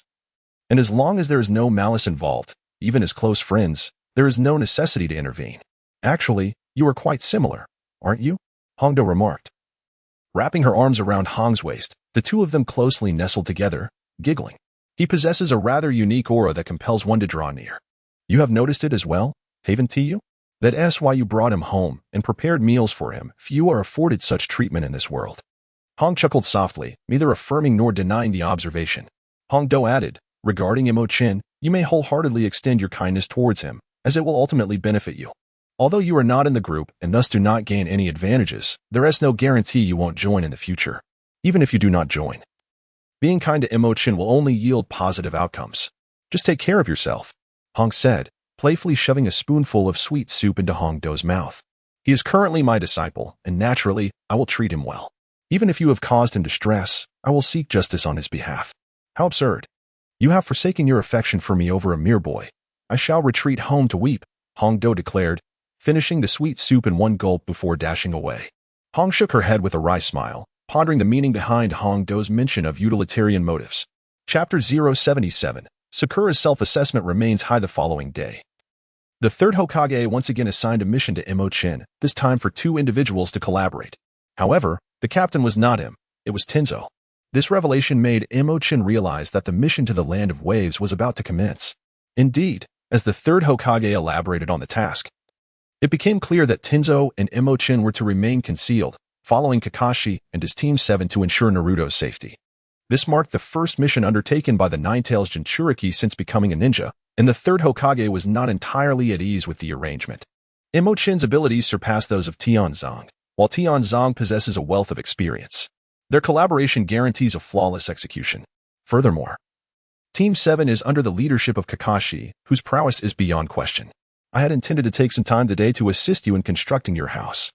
Tianzong scratched his head and added, however, this is our first mission together, and the thought of it brings me considerable joy. Mo Chen smiled and said, there is no need to rush regarding the house, Teacher Tianzong. It is truly unnecessary for you to hurry. After finishing dinner at Teacher Hong's house yesterday, Mo Chen found that all his belongings had been moved to the west courtyard, where he also spent the night.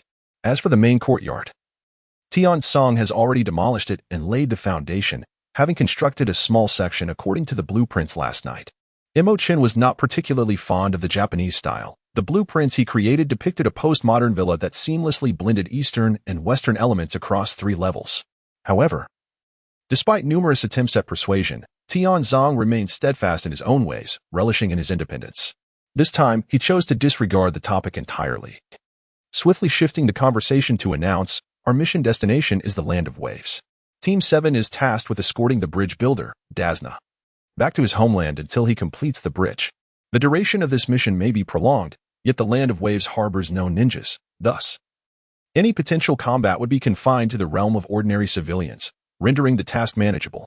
Our primary concern is to keep a vigilant eye on Naruto and prevent any emotional outbursts. Should the situation necessitate, we may need to resort to forceful intervention. Of course, with my presence, you need not be overly anxious. While my release may not rival yours, it is more than sufficient to mitigate any potential rampages from Naruto at this stage. During the briefing, the third Hokage had already acquainted Mo Chen with the concept of Jinchuriki, and Naruto's identity as the Nine-Tails Jinchuriki was not concealed from him. After all, the third had intended for Mo Chen to become the very chain that bound Naruto. Understood. Mo Chen nodded in acknowledgement. He was already well versed in the mission concerning the Land of Waves, and at this juncture, there should be no significant butterfly effects influencing this narrative. The only deviation from the original storyline was Sakura's inclusion in the chat group. Regrettably, she had not gleaned much from the group. Her most notable change being a slight increase in composure, which did not impact the overall situation. The journey from Konoha to the maritime region of the Land of Waves took 2 days on foot, largely impeded by the slow pace of the ordinary Elder Dazna. Were they to travel as ninjas, they could cover the distance in merely half a day. Mo Chen yearned to visit Zhuoxi City, seizing the opportunity of this temporal gap. However, broaching this matter with Tianzong Ming proved to be quite delicate. Thus, under the veil of Tianzong's inattention, Mo Chen discreetly employed his would-clone technique to leave a doppelganger behind, while he himself absconded. Sakura Haruno exclaimed, "Wonderful! We have also received a C-rank mission. At last, we can depart the village." Hinata Hyuga congratulated her. "Congratulations, Sakura." Ino Yamanaka cautioned, "Do take care, and do not be a burden to your comrades." Sakura retorted, "It's merely safeguarding a cantankerous old man. I've heard that the Land of Waves lacks even ninjas, so there is hardly any danger. I'll treat this as a vacation." Tintin remarked, "The Land of Waves is quite a distance away. We might not return for several days. Ino replied. One should not be overly optimistic. Remember our initial missions? We thought there was no danger, and yet be more prudent. Sakura countered. How could there be so many unforeseen events? Speaking of which, when you undertook missions, Mo Chen accompanied you, and Tintin was there too. Isn't he likely tailing us now? Ino dismissed her thoughts. You're overthinking it. That was merely a coincidence. Besides, why would Mo Chen protect you? You don't even possess a group rank. Karen Uzumaki chimed in. Neither do I. Tintin reassured her. Karen, fret not.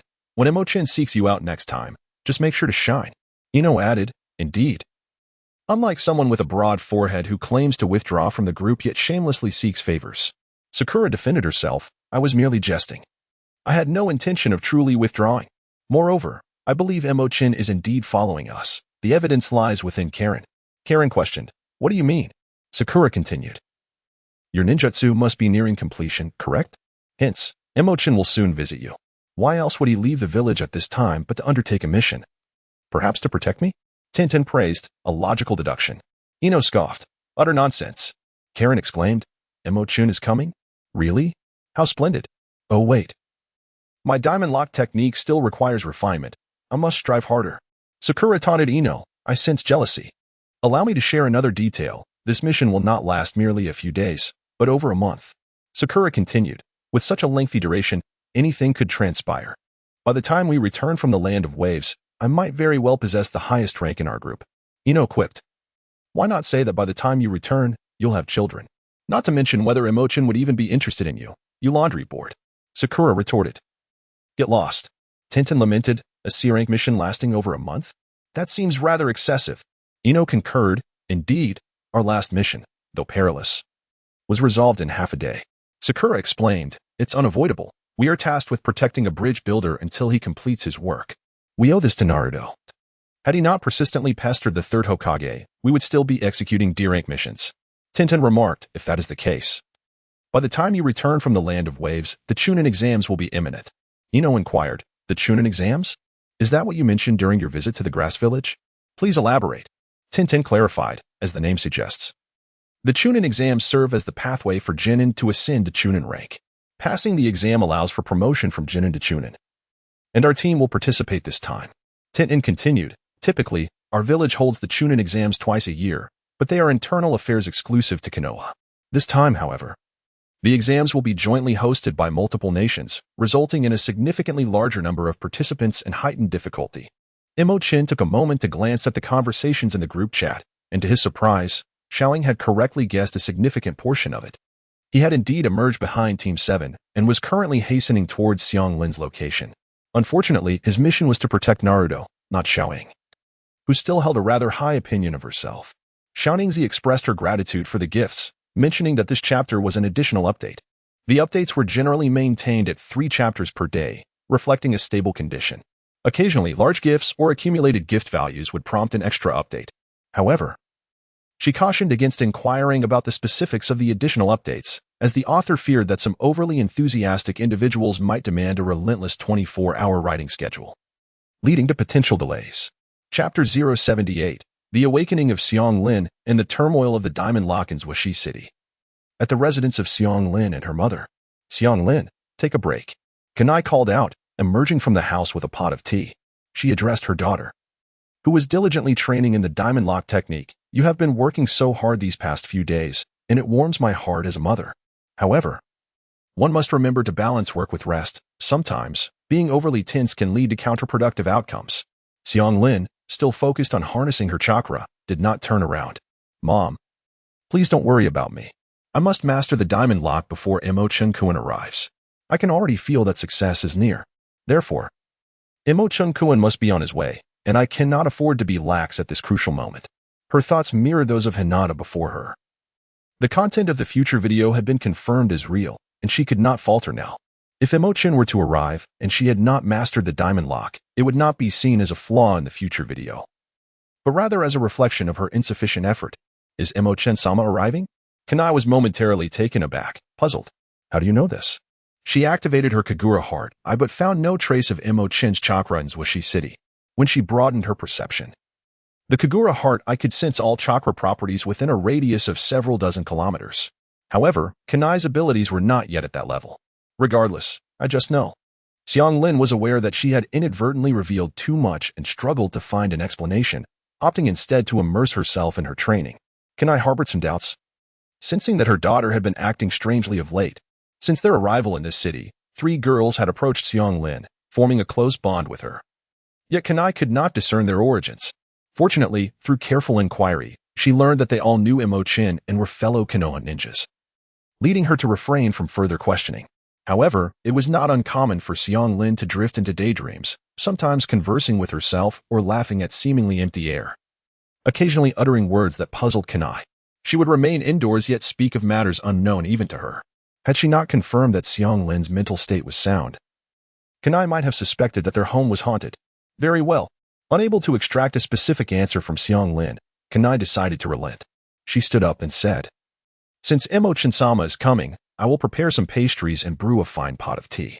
Before long, a series of explosive sounds erupted in the yard, accompanied by cries of alarm. Xiang Lin. Kenai's expression changed instantly. She dropped her tasks and rushed back outside, only to find that several long golden chains had emerged behind Xiang Lin, precisely the technique she had been diligently studying. However, these chains appeared to be uncontrollable, thrashing about the yard and creating deep craters in the ground, with one corner of the adjacent house already shattered. Do not panic. Center yourself and guide your chakra. Control it through your mind. Kenai shouted urgently, astonished that Xiang Lin had awakened the diamond lock so swiftly. Yet, her eagerness had led to a risk of losing control. Kenai was not proficient in the diamond lock herself and lacked the means to stop Xiang Lin. She could only stand by anxiously. Xiang Lin desperately wanted to follow her mother's advice, but with the power spiraling out of control, guidance was not simply a matter of will. Upon hearing Kenai's voice, Xiang Lin's attention instinctively shifted, causing the golden chains to turn toward Kenai, hurtling toward her with fierce force. "Mom, be careful. I can't control it." Xiang Lin's face paled, and she cried out in alarm, tears brimming in her eyes. In her heart, she called out, "Mo Chen-kun, please hurry. If you delay any longer, something terrible will occur." At that moment, Kenai was equally alarmed. Without needing Xiang Lin's warning, she understood the need for caution and the necessity to evade. Yet her own abilities were insufficient. Just as the diamond lock was about to strike Kenai, a figure swiftly appeared, whisking her away from harm. Boom. The diamond lock crashed down where Kenai had just stood, obliterating the steps in front of the house. "Mom!" Xiang Lin cried out in desperation, uncertain if her mother had been harmed, and she began to search frantically. As her focus shifted, the golden chains continued to flail about, wild and chaotic. Mo Chen-sama. Kenai's heart raced as she regained her senses, only to see Mo Chen holding her protectively, standing atop the roof. Lord Mo Chen has truly arrived, and his timing is impeccable. With Mo Chen's presence, Xiang Nai's fears recede like the ebbing tide. Yet, her thoughts linger on her daughter, Xiang Lin, prompting her to urgently plead, "Lord Mo Chen, please help Xiang Lin. She cannot control herself." "I understand." Mo Chen nods, having anticipated this predicament. Initially, in crafting the future, he intended to embellish his entrance with a flourish, deepening the gratitude and reliance that Xiang Lin and her mother felt towards him. However, he never anticipated that the situation would spiral so drastically out of control. Had he not arrived in time, Xiang Nai might have faced dire consequences. Mo Chen Jun. Upon hearing the voice, Xiang Lin's gaze shifts, and the formidable chains of her seal surge towards Mo Chen. "No. Stop. Please, halt this at once." Panic overwhelms Xiang Lin as she desperately attempts to regain control over the seal, but her efforts prove futile. It is one thing to inadvertently strike her mother, but to direct her powers towards Mo Chen is simply intolerable. "Do not worry, Xiang Lin." Mo Chen swiftly leaps aside with Xiang Nai in his embrace, soothingly assuring Xiang Lin, "I will safeguard both myself and your mother. What you must do now is to calm yourself and carefully attune to the power within you." The chains of the seal are numerous, some imbued with sealing techniques that Mo Chen dares not recklessly confront. Typical ninjutsu cannot impede the mighty seal, especially not with Xiang Nai present, leaving Mo Chen unable to fully engage. Thus, he evades the chain's onslaught while simultaneously soothing Xiang Lin's turbulent emotions. Seeing that Mo Chen is indeed resilient against harm, Xiang Lin forces herself to regain her composure. Although she is still unable to manipulate the seal immediately, she manages to mitigate the ferocity of its attacks. Taking advantage of the opportunity, Mo Chen swiftly escorted Xiang Nai to a safe zone, quickly gathering his chakra. Would release. Tree binding technique? A towering tree erupted from the ground beneath Xiang Rin, its vines extending rapidly towards her. Sensing the imminent threat, Several golden chains behind Xiang Rin sprang into action. This was not a conscious act of defense, but rather an instinctual self-preservation mechanism, akin to how one instinctively grasps for something when tripped. The golden chains effortlessly shattered the wooden tendrils, obliterating them into splinters. However, this brief delay provided Mo Chen with ample time to gather more chakra. In the next moment, tree after tree burst forth from the earth, growing rapidly and ensnaring Xiang Rin. Yet, Xiang Rin's Vajra seals could not be manipulated with ease. After destroying several trees, she was soon ensnared by one. The wood release's inherent chakra absorption ability disrupted Xiang Rin's chakra the moment she was bound, causing her golden seals to lose their source of power and fall helplessly. Chapter 079, Xiang Nai's Transformation, Purged of Extraneous Glamour. Mo Chen, utilizing his wood release ability to absorb chakra, suppressed Xiang Lin's diamond sealing technique before finally releasing her.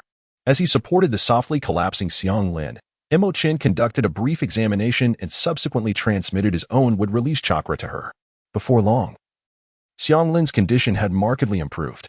However, relishing the rare affection from Mo Chen, she feigned unconsciousness, choosing to remain nestled in his embrace. Xiang Lin, how are you?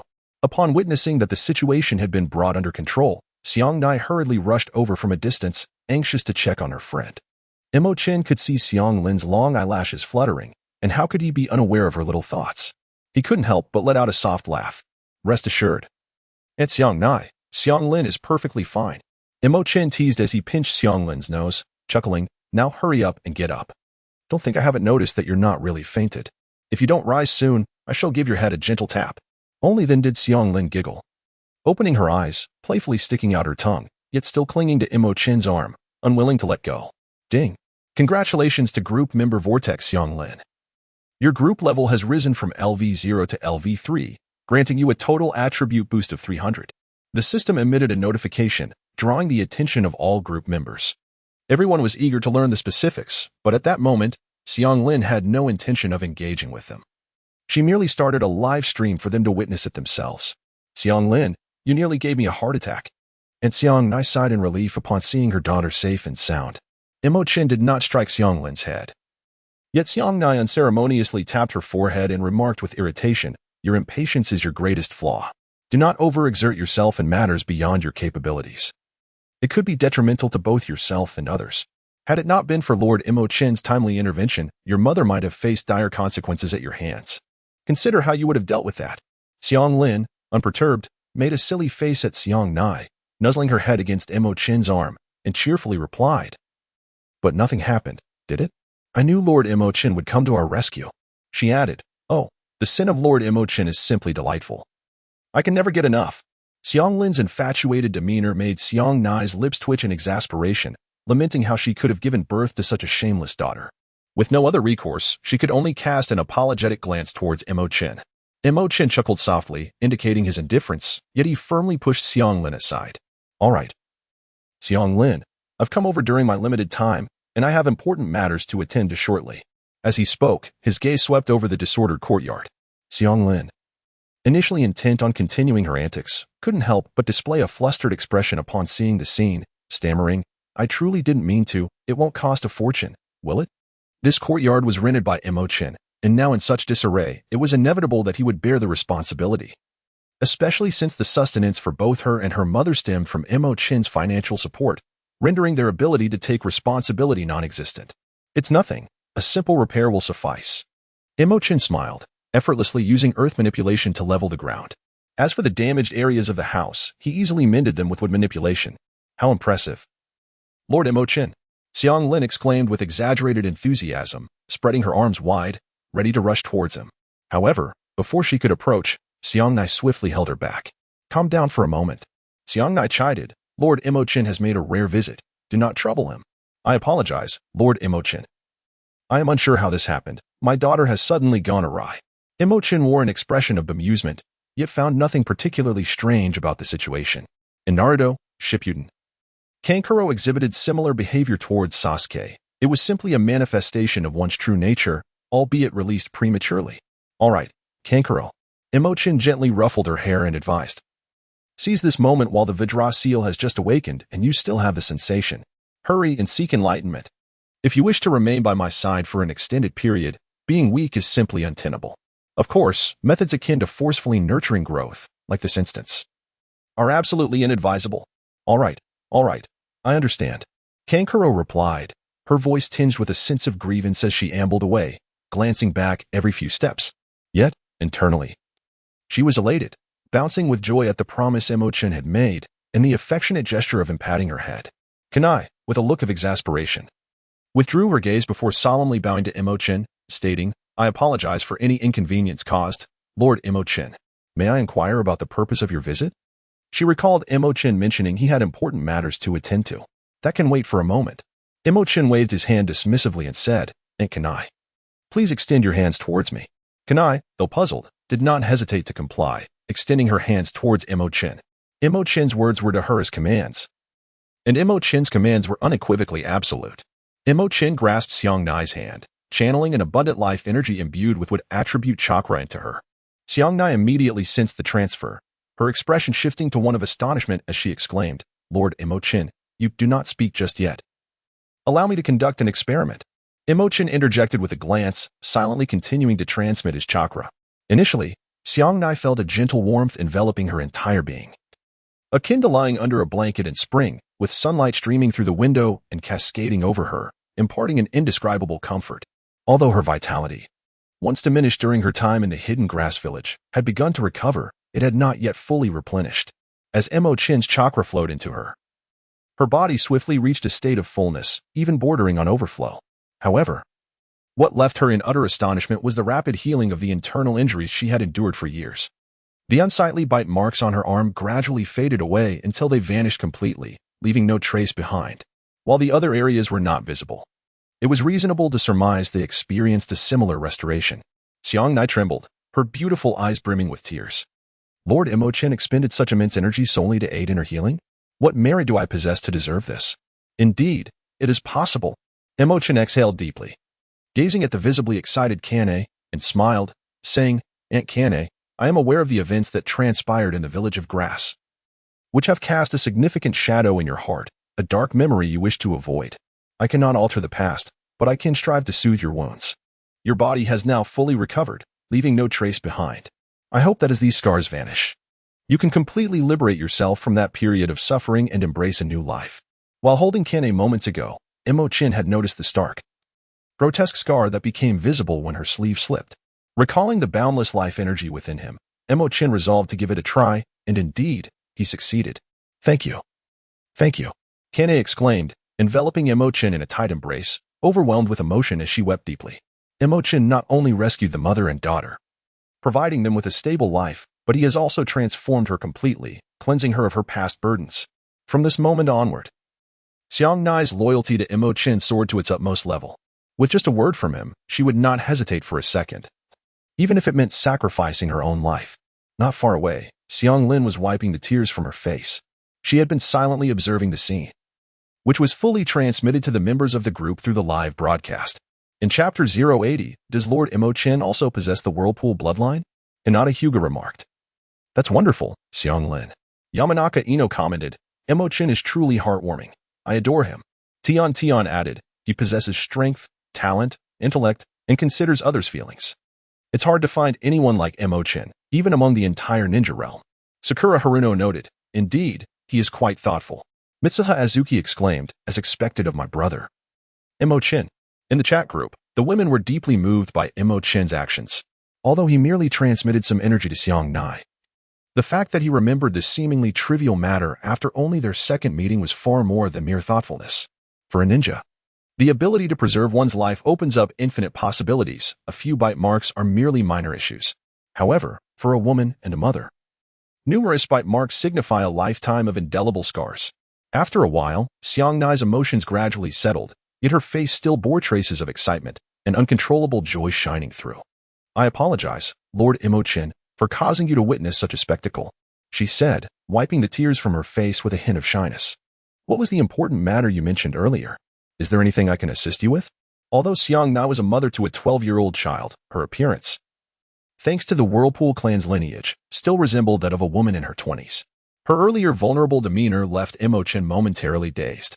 After taking several deep breaths, he managed to regain his composure.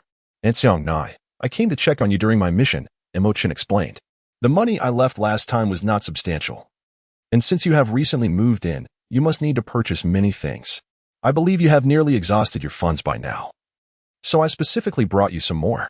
Saying this, he handed the 500,000 ryo left to him by the third Hokage to Xiangnai. He continued, Please take this money. It should last you for quite some time. Later, I will also purchase this property. So that even if I bring you to Konoha in the future, this place can serve as an asset outside the village. Lord Mo Chen, Xiangnai exclaimed, accepting the sealing scroll from his hand. She intended to refuse but was gently pressed back by Mo Chen. Rest assured, I have no worries about food or drink in Konoha. I will earn income after completing my missions. For now, it's not suitable for you to show yourselves. And since you currently have no income, please make use of my resources. Mo Chen did not allow Xiangnai the opportunity to speak further, instead stating, by the way, aside from these matters, I have come here to learn some sealing techniques and barrier techniques from you. During the last encounter with the Root organization, had I possessed knowledge of barrier techniques, it would have been significantly easier, and I would not have had to wait for Hong Do to arrive for rescue. Although, to be fair, I did not suffer any losses during that incident. However, it was also due to Danzo underestimating my capabilities, coupled with his reluctance to prolong the confrontation, which led to a tactical miscalculation. Otherwise, given Danzo's formidable background, I would have been in considerable peril. Sealing techniques? Xiangnai paused, appearing somewhat troubled. If it is your desire, my lord Mo Chen, I shall do my utmost to accommodate you. However, I have been adrift since my homeland was ravaged, leaving me with only fragments of my family's legacy, and I am not particularly proficient myself. That is of no concern. Just teach me whatever you know, Mo Chen replied. I find myself without anyone knowledgeable in sealing and barrier techniques at my side. If I encounter an enemy employing such methods, I would be at a distinct disadvantage. At the very least, I should not remain entirely ignorant. If that is the case, then it should not pose a problem, Xiangnai responded, her confidence bolstered by his words. While she did not possess extensive expertise, she was capable of imparting the foundational knowledge inherited from her family. Thus, she began to explain the principles and nature of sealing and barrier techniques to Mo Chen, gradually delving deeper and presenting him with the relevant scrolls passed down through her lineage. Mo Chen possesses an exceptional aptitude for learning, comprehending the principles of sealing barriers in merely half a day and mastering several fundamental techniques. During this time, Xianglin diligently practiced the diamond lock, increasingly refining her skills to a commendable level. As Mo Chen took a moment to savor his snack, a sudden thought struck him. He turned to Xiangnai and inquired, Aunt Xiangnai, what are the conditions for casting the adamant sealing method? Is it true that only those of the Uzumaki bloodline can master it, while outsiders are utterly incapable? Xiangnai perceived Mo Chen's burgeoning interest in the adamant sealing method and hesitated before responding. This is a secret technique exclusive to the Uzumaki clan. Ordinarily, without our bloodline, it is impossible to utilize it, regardless of one's innate talent. Have there been attempts in the past? Mo Chen mused quietly to himself. He lacked the Senju or Uchiha bloodlines. Yet he had still managed to awaken would release in the Sharingan. Initially, the system had stipulated that logic must be adhered to. Yet when he submitted his attempts at the Sharingan and would release, they were both approved. The idea of forcibly awakening a bloodline limit without possessing the requisite lineage seemed to defy the established logic of the ninja world. He had formulated several hypotheses, the most plausible of which suggested that all chakra originated from the divine tree, with all techniques being a manifestation of chakra harnessed by predecessors. The concept of inheritance merely facilitates the utilization of chakra. It does not imply that one cannot wield it without such lineage, albeit with considerable difficulty. In simpler terms, as long as the correct methodology is employed, even a common ninja could harness chakra to manifest any ability. Perhaps this was the truth that Orochimaru sought? If this theory were indeed accurate, then the awakening of a bloodline limit without familial heritage would align with logic.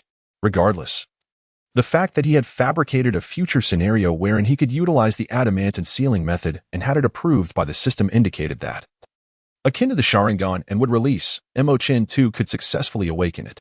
If you are determined, young Master Mo, I can share the method with you for a trial, albeit without high expectations, Xiangnai suggested, noting Mo Chen's resolute demeanor, yet worried about potentially dampening his spirits. It's quite all right. I am merely going to experiment, without any undue fixation, Mo Chen assured her with a smile. Having acquired a foundational understanding of sealing techniques through recent learning, he realized that performing the adamant sealing method would require this groundwork. Thus, After Xiang Nai elucidated the principles behind it, Mo Chen swiftly grasped the concept and endeavored to channel his chakra for the transformation. To his astonishment, as he was still in the experimental phase, several golden chains erupted behind him. They were not only thicker and longer than Xiang Lin's, but also gleamed with a brighter luster, moving gracefully under Mo Chen's control. In comparison, it appeared as though Xiang Lin's chains were mere imitations, while Mo Chen's were the authentic manifestation. Xiang Nai stood there, utterly flabbergasted, her mind blank. How is this possible? Can one truly wield the adamantine sealing method without the Uzumaki bloodline?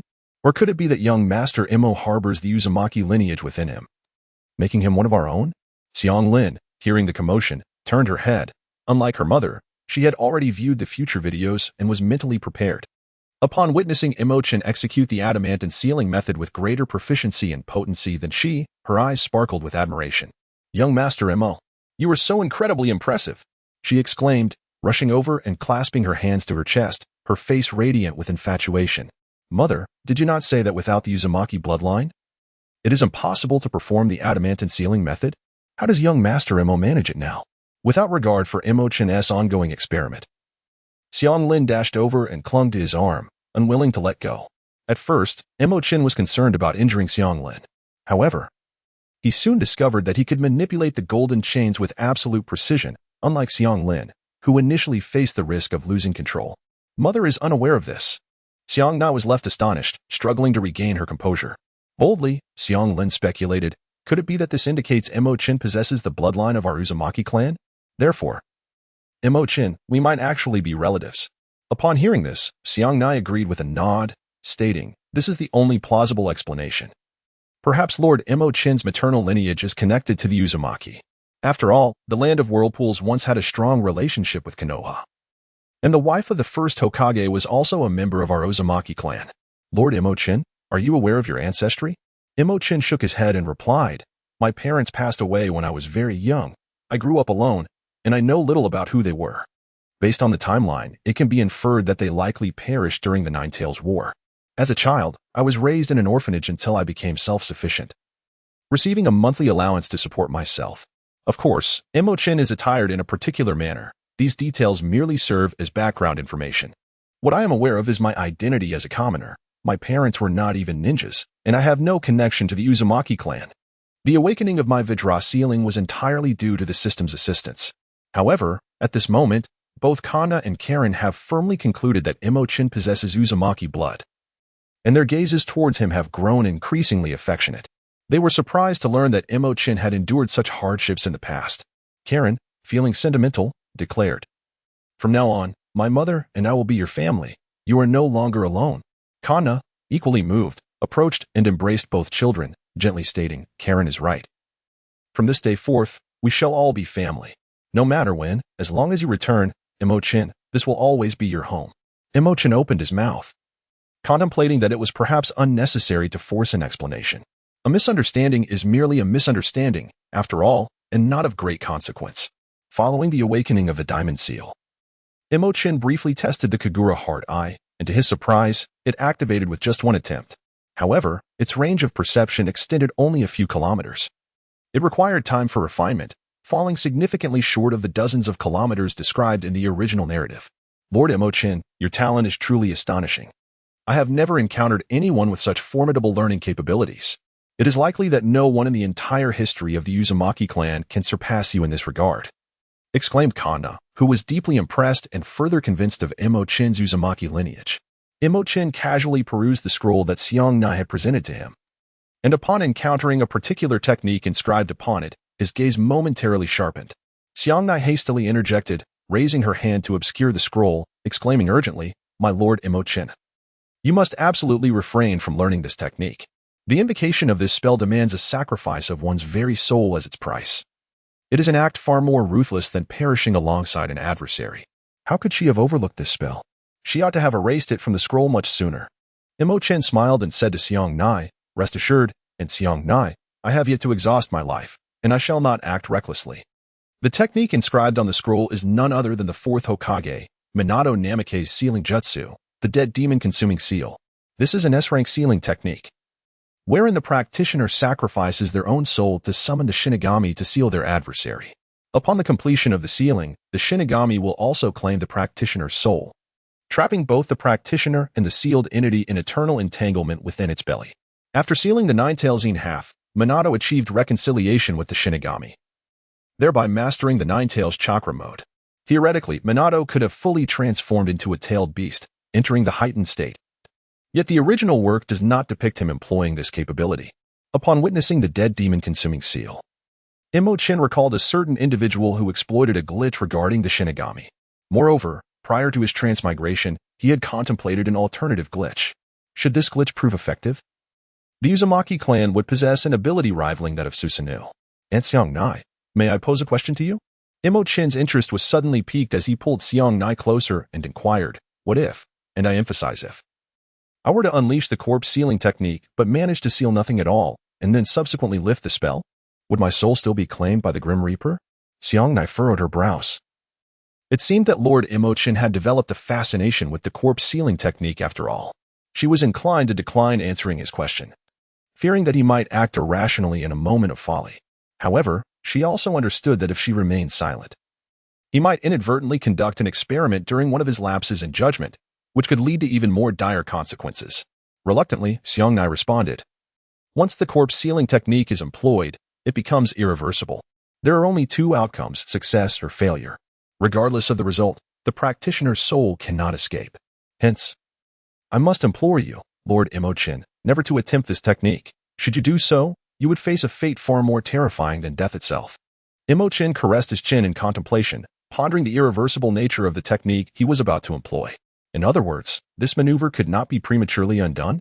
Although he could not yet ascertain whether that particular flaw could be exploited, it rendered him hesitant to experiment recklessly.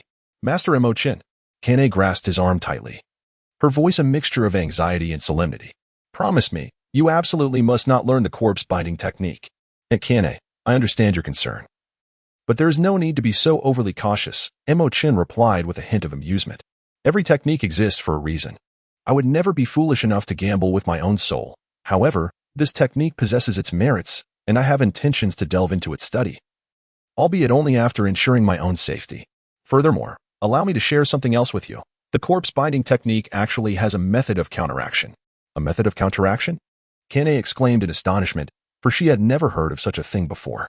Mo Chen recounted the methods he knew to her, ostensibly to provide her with reassurance. However, upon hearing his words, Kana resolutely declared, indeed, to unravel the seal on the corpse ghost, one must offer a soul as a sacrifice. Should Lord Mo Chen persist in his desire to study the corpse ghost seal, and if misfortune befalls him in the future, I shall willingly sacrifice myself to rescue you. It seemed that her declaration had an unintended effect. Mo Chen found himself in a rather absurd situation, waving his hand dismissively. All right, all right. Even if it's to prevent Aunt Xiangnai from sacrificing your soul, I shall not fall into the trap. After a moment of silence, Xiangnai, appearing defeated, sighed. In truth, there exists a third scenario. Noticing Mo Chen's puzzled gaze, she elucidated, following the execution of the corpse demon sealing technique. Aside from the outcomes of successful or failed sealing, there lies a third possibility. It has been postulated by others, including the notion you just mentioned. My lord, if one were to voluntarily terminate the technique after its enactment, would the soul still be claimed by the Grim Reaper? An experiment was conducted, and the answer was negative. However, even so, the individual's soul remained weakened for an extended period before recuperating, as it was said that a portion of their soul energy was siphoned away by the Grim Reaper. Engaging with the Grim Reaper inevitably incurs some cost. To summon and then do nothing before retracting would only result in self-inflicted harm. Only a fool would undertake such an act. Realizing that her persuasion had fallen on deaf ears, Xiangnai felt compelled to reveal the truth to prevent Mo Chen from recklessly attempting it.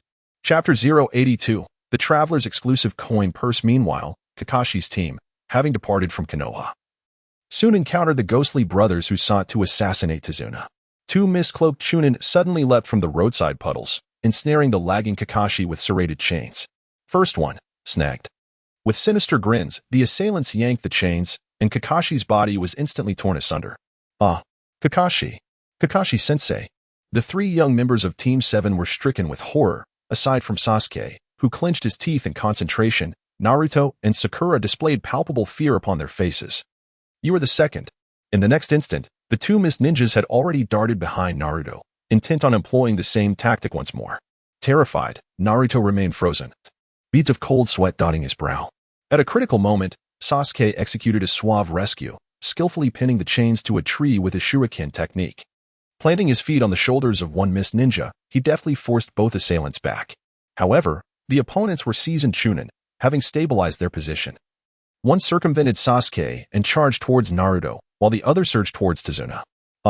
Naruto, still reeling from the shock, found himself ensnared in peril once more. Utterly bewildered and screaming in fright. Despite her own trepidation, Sakura did not forget her duty to shield their mission's client. "Grandpa, step back," she called, brandishing her kunai. Yet she soon realized she was unable to match the adversary's speed. "Are we doomed? Where's Mo Chen? Surely, Mo Chen will come to rescue me, right?" Suddenly, someone rushed over and stood in front of Sakura, but it was not the anticipated Mo Chen. Instead, it was Sasuke, who had assessed the situation and deemed this matter more critical than aiding Naruto. "Sasuke-kun." Sakura's face lit up with joy, immediately dismissing thoughts of Mo Chen. Bang! Two missed ninja were swiftly defeated by Kakashi's sudden appearance. It turned out that the earlier Kakashi was merely a wooden dummy used for the substitution technique. "Naruto, I apologize for not coming to your aid sooner. I never anticipated you would be immobilized," Kakashi remarked, holding the two missed ninja in his grasp. "Sasuke, well done. And you too, Sakura." Naruto felt a wave of self-doubt wash over him. Despite it being their first mission, he was the only one paralyzed by fear. Even Sakura had surpassed him. In defiance, Naruto plunged a kunai into the back of his hand, injured by the poison chains of the missed ninja. Vowing through the pain, from this moment forth, he would no longer cower or evade, but charge boldly ahead. Thus, the ninja world gained a reckless child who, regardless of consequences, would charge headlong into any situation. This Uzumaki Naruto is indeed quite amusing. Concealed among the trees, Tenzo chuckled upon witnessing Naruto's oath and subsequent cries of pain. However, he soon added, even as a Jinchuriki, the host of the Nine Tails, his strength is rather lacking. Kakashi-sensei must be quite troubled with such a troublesome student. Meanwhile, the wooden clone of Mo Chen chuckled softly. Naruto was at the bottom of his class in the Ninja Academy, regarded as the village fool. "Do you share the same view?" Tenzo inquired, casting a glance at Mo Chen. He was well aware of Naruto's background, but was more intrigued by Mo Chen's perspective on him. Mo Chen fell into a moment of silence before wryly admitting, "To speak candidly, I used to harbor a strong dislike for him. He relished in displaying bravado and exerting his influence, yet lacked the strength to substantiate it. Consequently, he often boasted and created a ruckus, much to the annoyance of others. This is the unvarnished truth, and it mirrors my sentiments while watching anime. The esteemed protagonist, instead of exuding greatness, often finds himself either humiliated or treading the path toward humiliation. He is nothing short of a jester, rendering it utterly impossible for anyone to empathize with his perspective." "And what of the present?" Tian Song continued to inquire. Mo Chen sighed softly, stating, "If I were in his shoes, I could not possess the same strength and optimism as he does. For this alone, he is truly admirable." "Indeed," Tian Song remarked, "yet in this world, he is not the only one burdened by misfortune. Mo Chen, do not belittle yourself. In my eyes, you are no less remarkable than he is. After all, you too have traversed life alone since childhood. Not only Naruto and Mo Chen, but he too shares a similar fate. Perhaps this is the lament of our era. Or perhaps it is simply the nature of this world." Mo Chen cast a sidelong glance at him, pondering where Tian Song's mind had suddenly wandered off to. "Teacher Tian Song, two missed ninjas of the CH Nin rank have appeared in a C-rank mission. It seems they are merely the vanguard. Do you not find this mission to be fraught with significant issues?" Mo Chen cautioned, aiming to prevent Tian Song from spiraling into excessive speculation. Tian Song regained his composure and stated earnestly, "Indeed, there are issues, yet they are not grave. After all, it is Kakashi-senpai. The very fact that he has chosen to proceed with the mission after thorough consideration indicates he has weighed the risks adequately. Our task is merely to prevent the Nine Tails' power from going berserk. The rest does not concern us." Tian Song's trust in Kakashi was evident. But considering he was once his captain, such faith was not surprising. However, what Mo Chen truly wished to convey was the oversight regarding the mission's rank evaluation by Konoha. Yet, upon deeper reflection, he realized this bore little relevance to him, as he was not obliged to undertake such missions. Never mind, let others worry about their own troubles. If this mission encounters issues, it is not he who will suffer the consequences. By the way, where is your original body? Tian Song's sudden inquiry caused Mo Chen to stumble, nearly plummeting from the tree. He had believed his concealment to be impeccable, only to discover he had been found out. Tian Song chuckled. No need for alarm. After all, your technique is one I taught you. If I cannot discern it, how can I claim the title of your teacher? The wood clone technique is more elusive than the shadow clone technique. To distinguish such clones, one must employ special means to sense the chakra within them. Generally speaking, a clone's chakra is a fraction of what the original possesses, thus lacking the vitality of the original form. However, for someone like Mo Chen, who is abundant in chakra, unless he reveals it himself, few would recognize him as a clone. In truth, Tian Song relied on a mixture of experience and conjecture, merely probing Mo Chen further. Ultimately, it was Mo Chen's inexperience that led to his oversight. Mo Chen, unaware of the underlying circumstances, had already prepared his words in advance. The significance of the Nine-Tails Jinchuriki to the village had been conveyed to me by the third Hokage. I believe that no amount of caution can be deemed excessive. Mo Chen stated earnestly, therefore, my true self has ventured ahead to scout the path. The two hidden mist ninjas from earlier have likely been detected by my true self, prompting a more thorough investigation to avert any unforeseen incidents. At that juncture, my true self should be awaiting us in the land of waves. Tian Zong paused momentarily, then patted Mo Chen on the shoulder, saying, this should have been my consideration. However, due to the nature of this C-rank mission and the presence of Senior Kakashi, I did not regard this task with the seriousness it warranted. This was my oversight. Mo Chen smiled shyly and said, no. I merely executed similar tasks the last 2 times and gained some experience. How could I possibly compare to teacher Tian Zong? Do not be so modest. Tian Zong chuckled. With an outstanding disciple like you, I indeed feel considerable pressure, but witnessing your growth brings me immense joy and pride.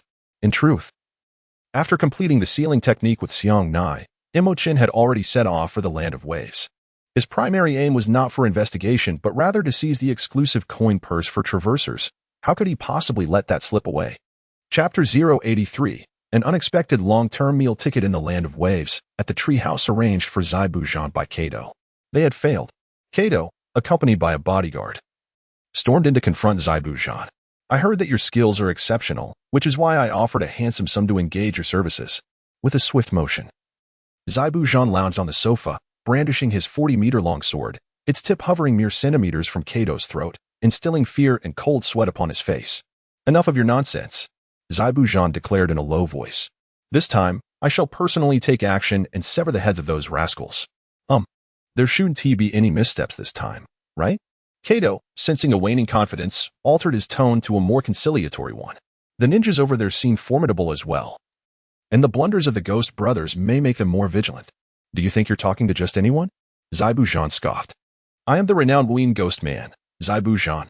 Shortly thereafter, Kato departed, his expression a mix of frustration and indignation. Damn Zai Bujan.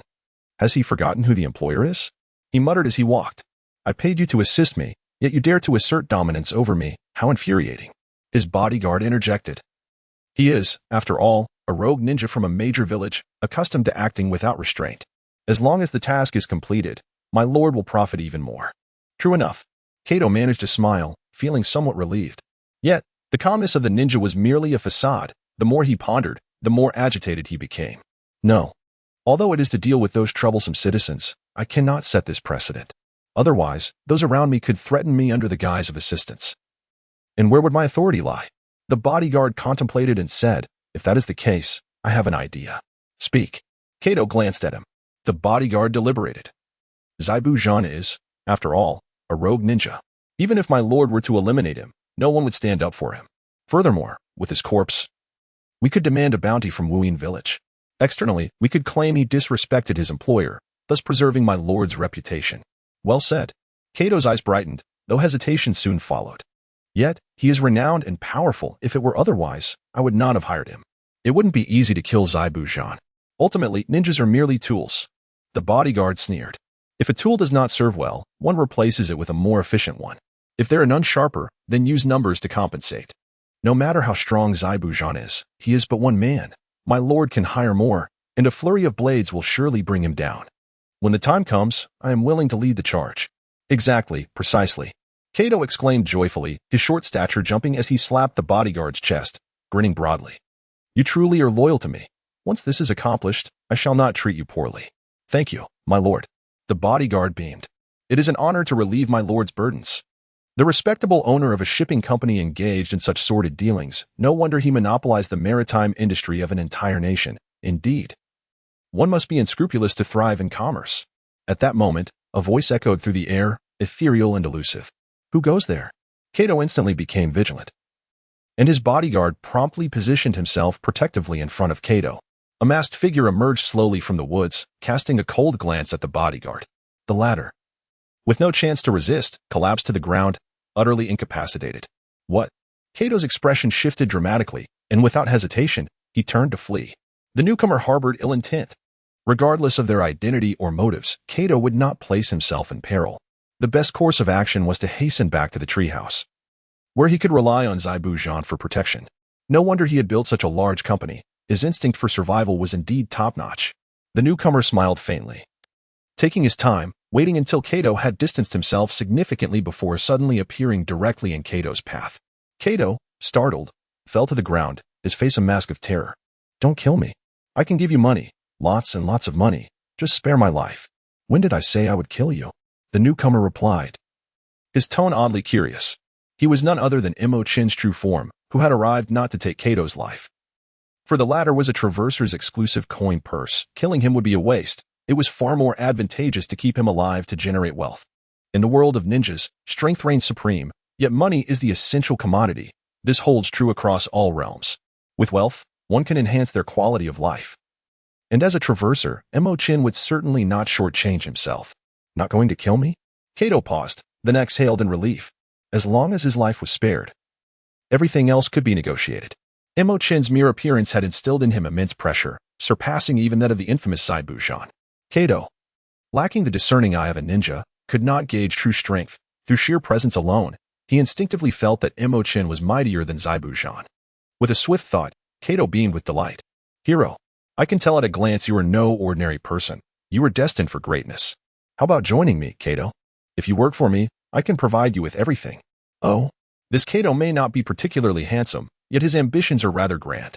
However, based solely on this insight, Mo Chen silently commended him. He had no intention of wasting time on such a person. Look at me. As Mo Chen concealed behind his sunglasses revealed his blood-red Sharingan with 3 tomo, the tomo spun rapidly. Genjutsu, Sharingan.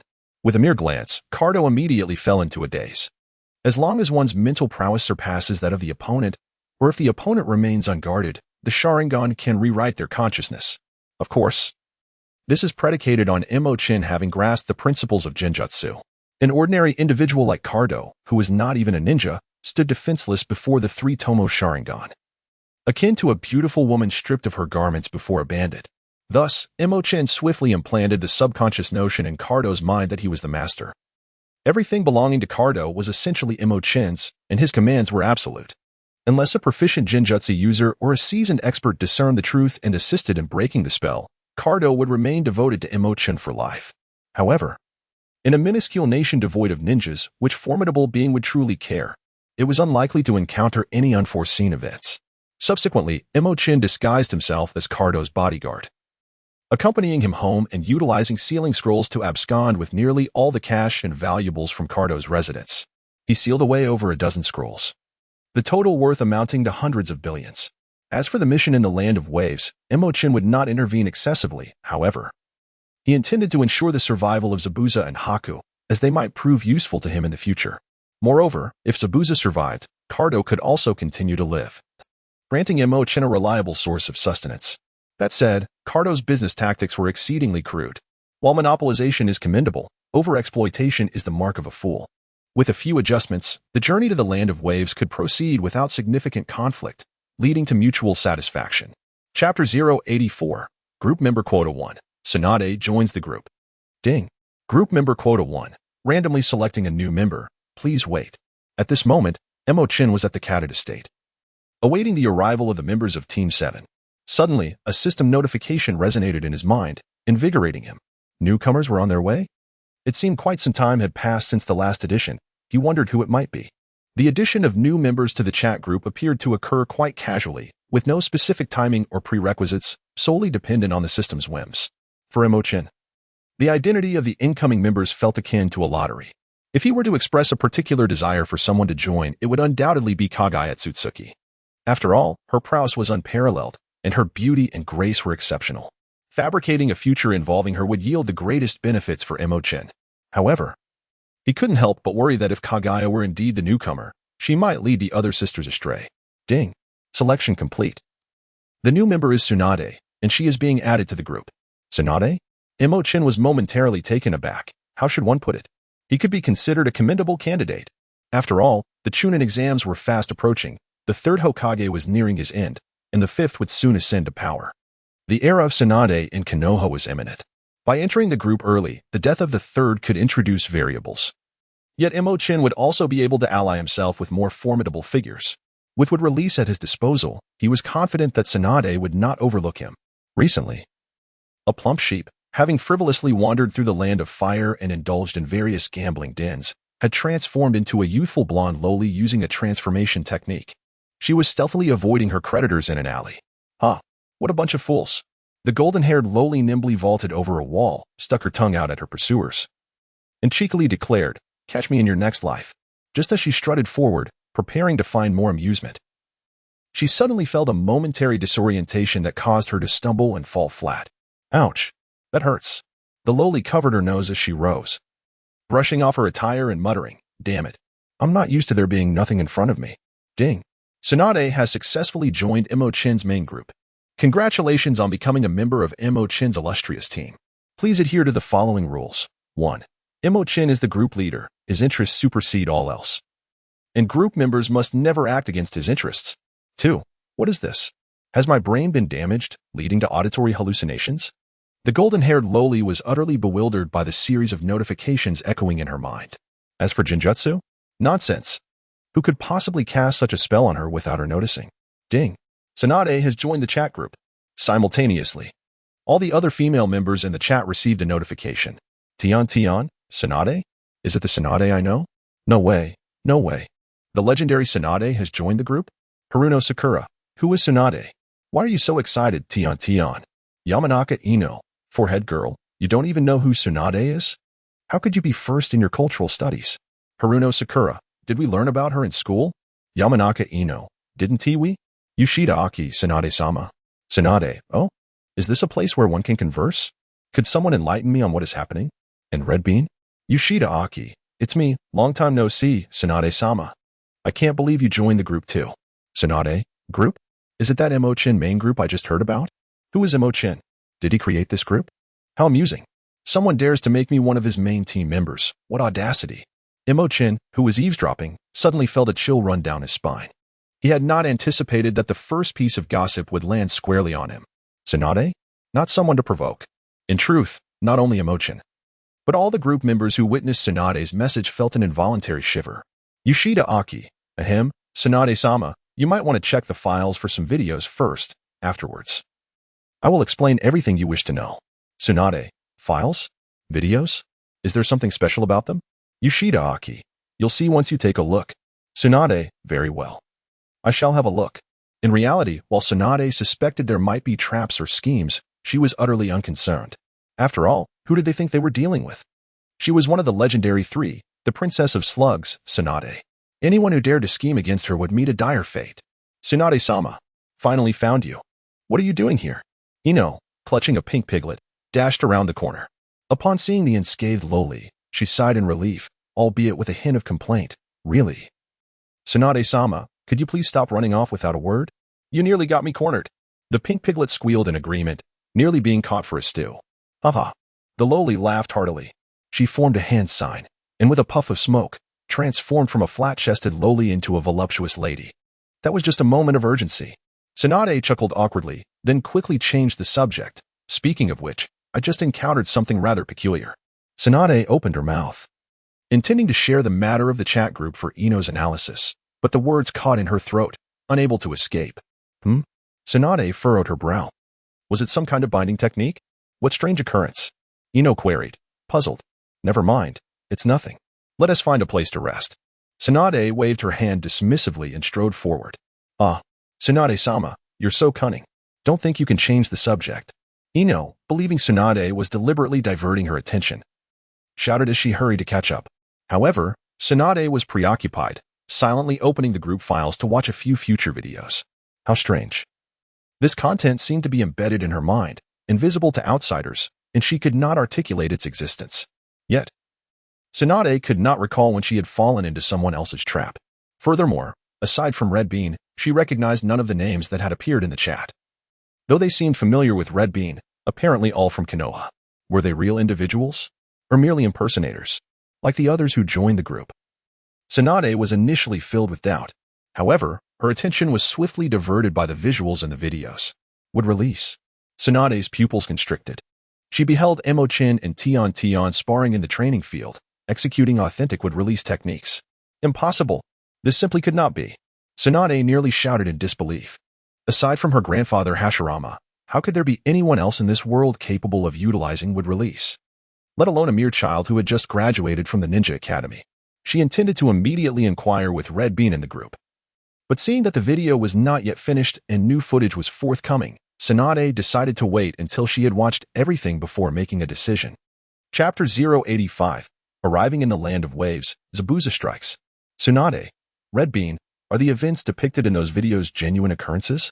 Yoshida Aki, did you finish watching, Tsunade-sama? Actually, these are future videos, released prior to the events taking place. The last segment was generated 3 days ago, yet the incident only transpired yesterday. Yoshida Aki, what can be confirmed is that these videos have indeed occurred, and the reality aligns closely with their content. Tsunade, I see. So Mo Chen's would release is authentic? Have you verified it personally? Yoshida Aki, it is indeed real, although I have not personally witnessed him using would release. I have seen the aftermath of his techniques. Moreover, he utilized would release, binding technique against Red Bean yesterday. Tsunade, then what is the nature of this group? Yoshida Aki, I only joined a few days ago, making me the most recent addition aside from you. It all started with a bang. Tsunade, is there truly such a miraculous phenomenon in this world? I find it hard to believe. Yoshida Aki, but it is undeniably true. I am currently at LV3, possessing a 300 enhancement effect, which has indeed tripled my attributes. I was previously merely a special Jounin, yet I breezed through the Jounin examination thanks to the enhancement effect. In the discourse between Yushirtai Hongdo and Tsunade, if the latter harbors any doubts, she expresses her willingness to provide proof in person. Tsunade agrees but requests that Hongdo discreetly investigate Mo Chen's lineage, wishing to uncover any connections he may have with the Senju, Uchiha, and Uzumaki clans. Hongdo suggests that Tsunade might as well inquire directly with the third Hokage, given the implications involving would release. Tsunade, however, insists that any fallout should be attributed to her. And upon confirming Mo Chen's identity, she will seek out Hongdo, albeit with the stipulation that their conversation remains confidential. Hongdo inquires if Tsunade is still reluctant to return to the village, even with Mo Chen present. Tsunade responds that such matters can be discussed once his identity is clarified. Hongdo concedes, recognizing Tsunade's esteemed position. The atmosphere surrounding Tsunade is palpable, even through a screen. Her presence exudes a certain pressure that dissuades interruptions during serious discussions. Once their conversation concludes, others begin to voice their presence, with Tian expressing her admiration for Tsunade, who is her idol, followed by Ino offering her respect, acknowledging Tsunade as a legendary ninja. Subsequently, Tsunade engages in a lengthy conversation with Karen, expressing a desire to arrange a meeting with her and her mother. It is worth noting that they share a distant kinship, as Tsunade's grandmother also hailed from the Uzumaki clan. As Mo Chen observed Tsunade conversing with Karen, a spark ignited within his heart. If he could persuade Karen to become Tsunade's disciple, it would naturally lead to her joining him in Konoha. Even if the village hidden in the grass were to learn of this, they would likely refrain from shamelessly demanding her return, instead retreating like turtles, fearful of inciting Tsunade's ire. Thus, Mo Chen would need to exert minimal effort in this matter. Furthermore, given Karen's unique physique and innate talent, she might excel in the art of medical ninjutsu, possibly surpassing Sakura in her suitability to inherit Tsunade's legacy. Meanwhile, Team 7 hastened their journey and finally arrived at the maritime region between the Land of Fire and the Land of Waves. Here, they were met by associates arranged by Dasna, and the group boarded a small boat, using bamboo poles to traverse the sea. Although the two nations were separated by water, the actual distance was not great. Otherwise, Dasna would not have been able to construct a bridge connecting the two lands solely by human effort. They set sail. Tianzong reached the shoreline and gazed at the departing boat. With his hands together, he utilized wood release to create a small vessel, pursuing it alongside Mo Chen's wooden clone. The waters between the two nations were shrouded in mist, making it easy to lose track of their quarry. However, They could not follow too closely, as their covert involvement in this matter had not even been disclosed to Kakashi. Not to worry, Mo Chen remarked with a smile. My original form has already discerned the identity of the person sent to receive us and discreetly left plant seeds on that boat, which teacher Tianzong can also perceive. Tianzong sensed this to be true and promptly gave Mo Chen a thumbs up, exclaiming, "Your thoroughness in your endeavors is commendable. You are increasingly embodying the qualities of an exceptional ninja. It seems that it won't be long before I can trust you to operate independently." Mo Chen humbly remarked, "It is entirely due to Master Tianzong's exceptional guidance. Without your meticulous instruction, I would not have experienced such rapid growth." Though spoken with humility, his words resonated with sincerity. Tianzong had indeed devoted himself wholeheartedly to imparting every conceivable piece of knowledge to him. 3 hours later, Tianzong and Mo Chen arrived at the coast of the Sea of Waves. The sea was shrouded in dense mist, yet upon entering the land of waves, their vision became remarkably clearer. They left their vessel moored at the shore, though its exact location was now indiscernible. They would likely need to search for it. Tianzong glanced at the small boat anchored by the shore and began to analyze the situation. Fortunately, the land of waves was but a modest island, making the search for a few foreign ninjas relatively straightforward. Subsequently, Tianzong turned to Mo Chen and inquired, "Where is your true form currently located? Are you able to sense it? At what location shall we convene?" Before Mo Chen could utter a word, both individuals heard the sound of shuriken colliding ahead. A situation was unfolding. They exchanged a glance and stealthily advanced.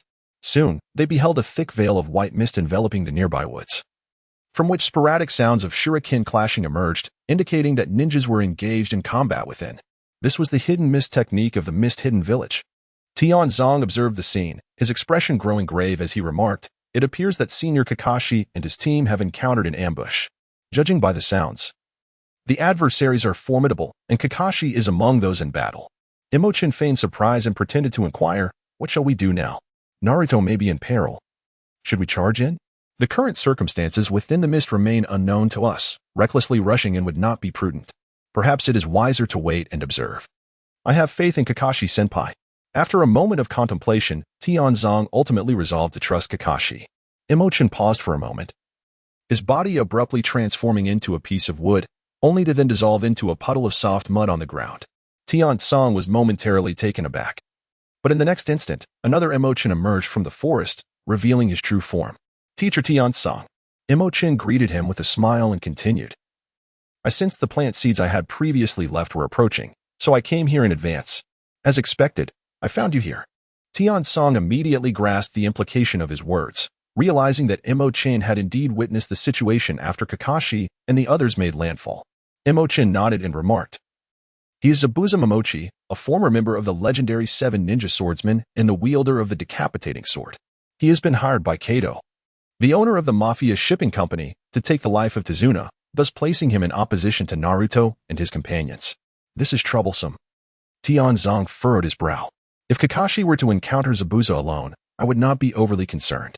The issue lies in the fact that Kakashi is accompanied by several burdens, rendering him rather vulnerable." Chapter 086, The Rescue of Kakashi, Naruto's Moment of Glory. Suddenly, a loud thud echoed as a figure dashed out from the mist at an astonishing speed, landing upon the river's surface. "Kakashi-senpai," Tianzong exclaimed, taken aback by the sight of Kakashi in such a disheveled state. Following Mo Chen's cue, the two swiftly sought refuge in a concealed location. In the next moment, another figure leaped from the water, appearing behind Kakashi and forming hand seals aimed at him. Fool. Water prison technique. This sudden apparition was none other than Zabuza Momochi, Kakashi's current adversary. A water prison technique ensnared Kakashi, trapping him within a colossal bubble of water. "This is bad. I intended to hide in the water for a moment. How foolish of me." Kakashi struggled, realizing the water's oppressive weight impeded his movements, making escape exceedingly difficult. "Hee, Zabuza sneered with delight. "You've fallen into my trap. You shall not escape from here. I must first subdue you before I can proceed." With that, Zabuza utilized the water clone technique, sending his clone forth to eliminate the target, Tazuna. As Kakashi remained restrained, the effects of the mist technique faded, revealing a clearer view. "Kakashi-senpai has faltered." Tianzong noted with surprise, Zabuza truly lives up to his reputation as one of the 7 ninja swordsmen, managing to catch Kakashi off guard. Naruto and the others are in peril now. Mo Chen, remain vigilant and be ready to act. In such circumstances, even if Naruto does not go berserk, We must intervene if necessary to ensure his safety. Merely a water clone, possessing only a fraction of the original strength, Mo Chen dismissed, stating, if Naruto and Sasuke can unleash their true potential, they might yet overcome Zabuza's clone. Even in a direct confrontation, they are not without hope. However, this was their first encounter, and lacking experience, they could only muster half of their full strength. Ultimately, they would need to rely on teamwork to rescue Kakashi, thus achieving a roundabout means of self-preservation. You have quite the faith in them. Tianzong expressed his surprise, as he had not perceived any chance for Naruto and Sasuke. After all, they are my old classmates. Mo Chen smiled. Though Naruto may lag behind, his tenacity and resilience are commendable, and his physical prowess is formidable. As for Sasuke, not only is he the top of the class, but he also hails from the Uchiha clan. Tianzong paused, realizing that, given Mo Chen's assessment, Zabuza's water clone might not be as formidable as it seemed. After all, clones are merely clones. They cannot employ many powerful techniques and are easily dispelled upon taking damage. If they could exploit these weaknesses, even a low-ranking ninja could defeat them. Moreover, Tianzong held deep trust in Mo Chen. Witnessing his calm demeanor allowed him to relax as well. While they spoke, Naruto demonstrated what it meant to possess unwavering resolve and tenacity. Utilizing a multitude of shadow clones for concealment, despite being battered and bruised, Naruto reclaimed the ninja headband that had been seized by Zabuza. Soon after, he proposed a plan requiring Sasuke's cooperation. This sudden surge of reliability instilled a sense of reassurance in Sakura, the only one present with minimal presence, as she felt they could proceed knowing he would safeguard their mission's client. To defeat him, this is the only way. After enduring a beating, Naruto retrieved a wind shuriken from his backpack and hurled it toward Sasuke. Sasuke, catch. Oh, I see. Sasuke understood Naruto's intent as soon as he caught the shuriken and silently praised, this performance is remarkable for you. Wind shuriken, shadow windmill. Sasuke forcefully launched the wind shuriken towards Zabuza. Such a trivial attack is of no consequence to me. Zabuza scoffed coldly. Yet, the shuriken carved an arc in midair, bypassing the water clone and heading straight for Zabuza's true form. Ah, so that's the plan. But you were too naive. Zabuza extended his hand, effortlessly catching the wind shuriken. However, unbeknownst to him, another wind shuriken lay hidden within the shadows below. Well done, but still quite childish. Zabuza expressed a flicker of surprise. But with a mere leap, he evaded the impending attack, garnering a newfound respect for the two youngsters. Given their level of skill, such performance was indeed commendable. Yet their opponent was no ordinary foe. Tianzong sighed inwardly. Mo Chen merely smiled, remaining non-committal. When he first witnessed this segment of the storyline, he was profoundly impressed. Now, experiencing it live, he felt an inexplicable thrill that compelled him to watch with eager anticipation. Suddenly, the wind shuriken wielded by Zabuza transformed into smoke, taking on the likeness of Naruto. It turned out that the shuriken had been altered through Naruto's transformation technique. At that moment, Zabuza had just leapt into the air, yet was unable to escape the grasp of the water prison jutsu, facing away from Naruto, while the water clone remained at a distance. In this precarious situation, Naruto merely tossed a kunai towards him, leaving Zabuza helpless to evade it, not wishing to be struck in the heart. Zabuza had no choice but to withdraw his hand from the water prison jutsu and turn to face Naruto. You insufferable brat! Zabuza seethed, his anger flaring as he realized he had been toyed with by a mere child, causing any flicker of goodwill he had felt to evaporate. Die! Zabuza pivoted, swinging the stolen wind shuriken at Naruto. At the same time, Naruto was suspended in midair, and given his current strength, he was ill-equipped to confront Zabuza in his true form. Bang! A hand intercepted the wind shuriken. It was Kakashi, emerging from the water prison. Naruto, what a splendid plan! Kakashi panted, drenched yet smiling. You both have grown. With the plan's success, Naruto was overwhelmed with exhilaration. This was his first opportunity to contribute meaningfully. There was no greater satisfaction. Everyone present was astonished. This seemingly unreliable child had devised a flawless strategy and successfully liberated Kakashi. I underestimated him. Tianzong had to concede this point, gazing at Naruto with newfound admiration, although he still paled in comparison to his disciple Mo Chen. This achievement marked Naruto as a competent ninja. Humph. Zabuza felt a pang of bitterness but did not dwell on Naruto. Instead, addressing Kakashi, you took advantage of my distraction to break the jutsu. No. Kakashi interrupted sharply. It was I who released the water prison, not you. Naruto had merely drawn Zabuza's attention, allowing him to withdraw his hand from the water prison, but the jutsu had not been nullified. Kakashi appeared to be doing nothing. Yet he was secretly gathering strength, poised to break free from the water prison's constraints at the opportune moment. Thus, the two separated, realigning themselves before re-entering the fray. Chapter 087. The more seals, the greater the power of the technique. Tsunade, well done, young one. Is he truly Naruto? Why hi Kurenai, indeed, that is him. Tenen, huh? How does even Lady Tsunade know Naruto? Hasn't she been away from the village for many years? Tsunade, such matters are not for children to inquire. Yamanaka Ino. Yet, Sakura. You are utterly useless, unable to assist at all. Haruno Sakura, be quiet. Did you not hear what Kakashi-sensei just said? Our opponent is someone who graduated and eliminated all his classmates. How could such a person be confronted by mere genin like us? Tsunade, rather than criticizing Sakura. One might instead question Kakashi, who cannot even handle the likes of the 7 ninja swordsmen. It seems he has become too complacent over the years and has lost much of his former prowess. Haruno Sakura? Tintin, the 7 ninja swordsmen? Yamanaka Ino, is Kakashi-sensei truly that formidable in Lady Tsunade's eyes? Why hi Kurenai, Kakashi is the disciple of the 4th Hokage. A genius who became a Jonin at 12 and independently developed an A-rank jutsu. Against Zabuza, he is indeed more than a match. Haruno Sakura, it seems we have hindered Kakashi-sensei. Tsunade, wait, what are they doing? Why hi Kurenai, the more seals they form, the greater the power of the technique. They have already formed dozens of seals. Are they insane? Are they attempting to unleash a forbidden jutsu? In the land of waves. Kakashi and Zabuza exchanged a few blows before retreating to opposite sides, each executing seals with remarkable speed honed over 2 decades.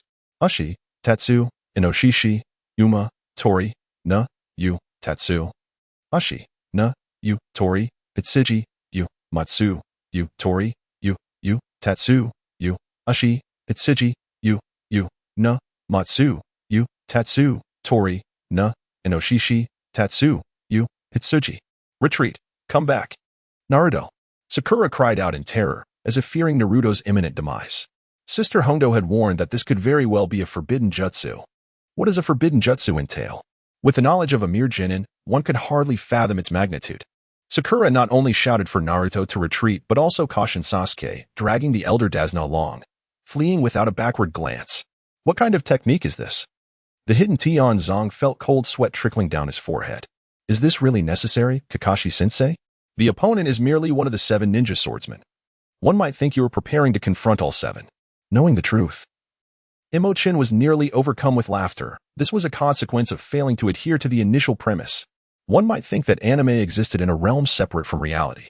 Mo Chen was genuinely astonished that Kakashi had managed to perform all 44 hand seals. In truth, Kakashi was equally perplexed, his mind filled with questions. He had simply replicated his opponent's techniques through the Sharingan, initially unaware of what the adversary intended to execute. As the sequence of seals came to an end, his hands felt as though they were on the verge of cramping. Nevertheless, with the chakra flowing within him, he sensed he was about to transform into a jester. At that moment, as the final seal was completed, the water below Kakashi and Zabuza erupted, churning violently and coalescing into the form of a dragon. Water release. Water dragon bullet technique. 2 water dragons, each bearing fierce visages, surge forward with ferocity towards their target. Wow! Incredible! Kakashi-sensei is amazing! Naruto exclaimed, splashing through the waves while calling out in admiration, struggling to swim towards the shore. Though his body felt somewhat uncontrollable, he sensed no immediate danger. Haha. This is quite impressive. Is this ninjutsu? Sakura pondered, scratching her head awkwardly as she paused her movements. Standing on the shore initially felt somewhat impactful. Yet the strong winds generated had little effect as they had already swum several meters away. However, why did it seem so different from the cataclysmic scene they had envisioned? Sasuke, with a dark expression, turned to witness the collision of the 2 water dragons, his heart secretly shaken.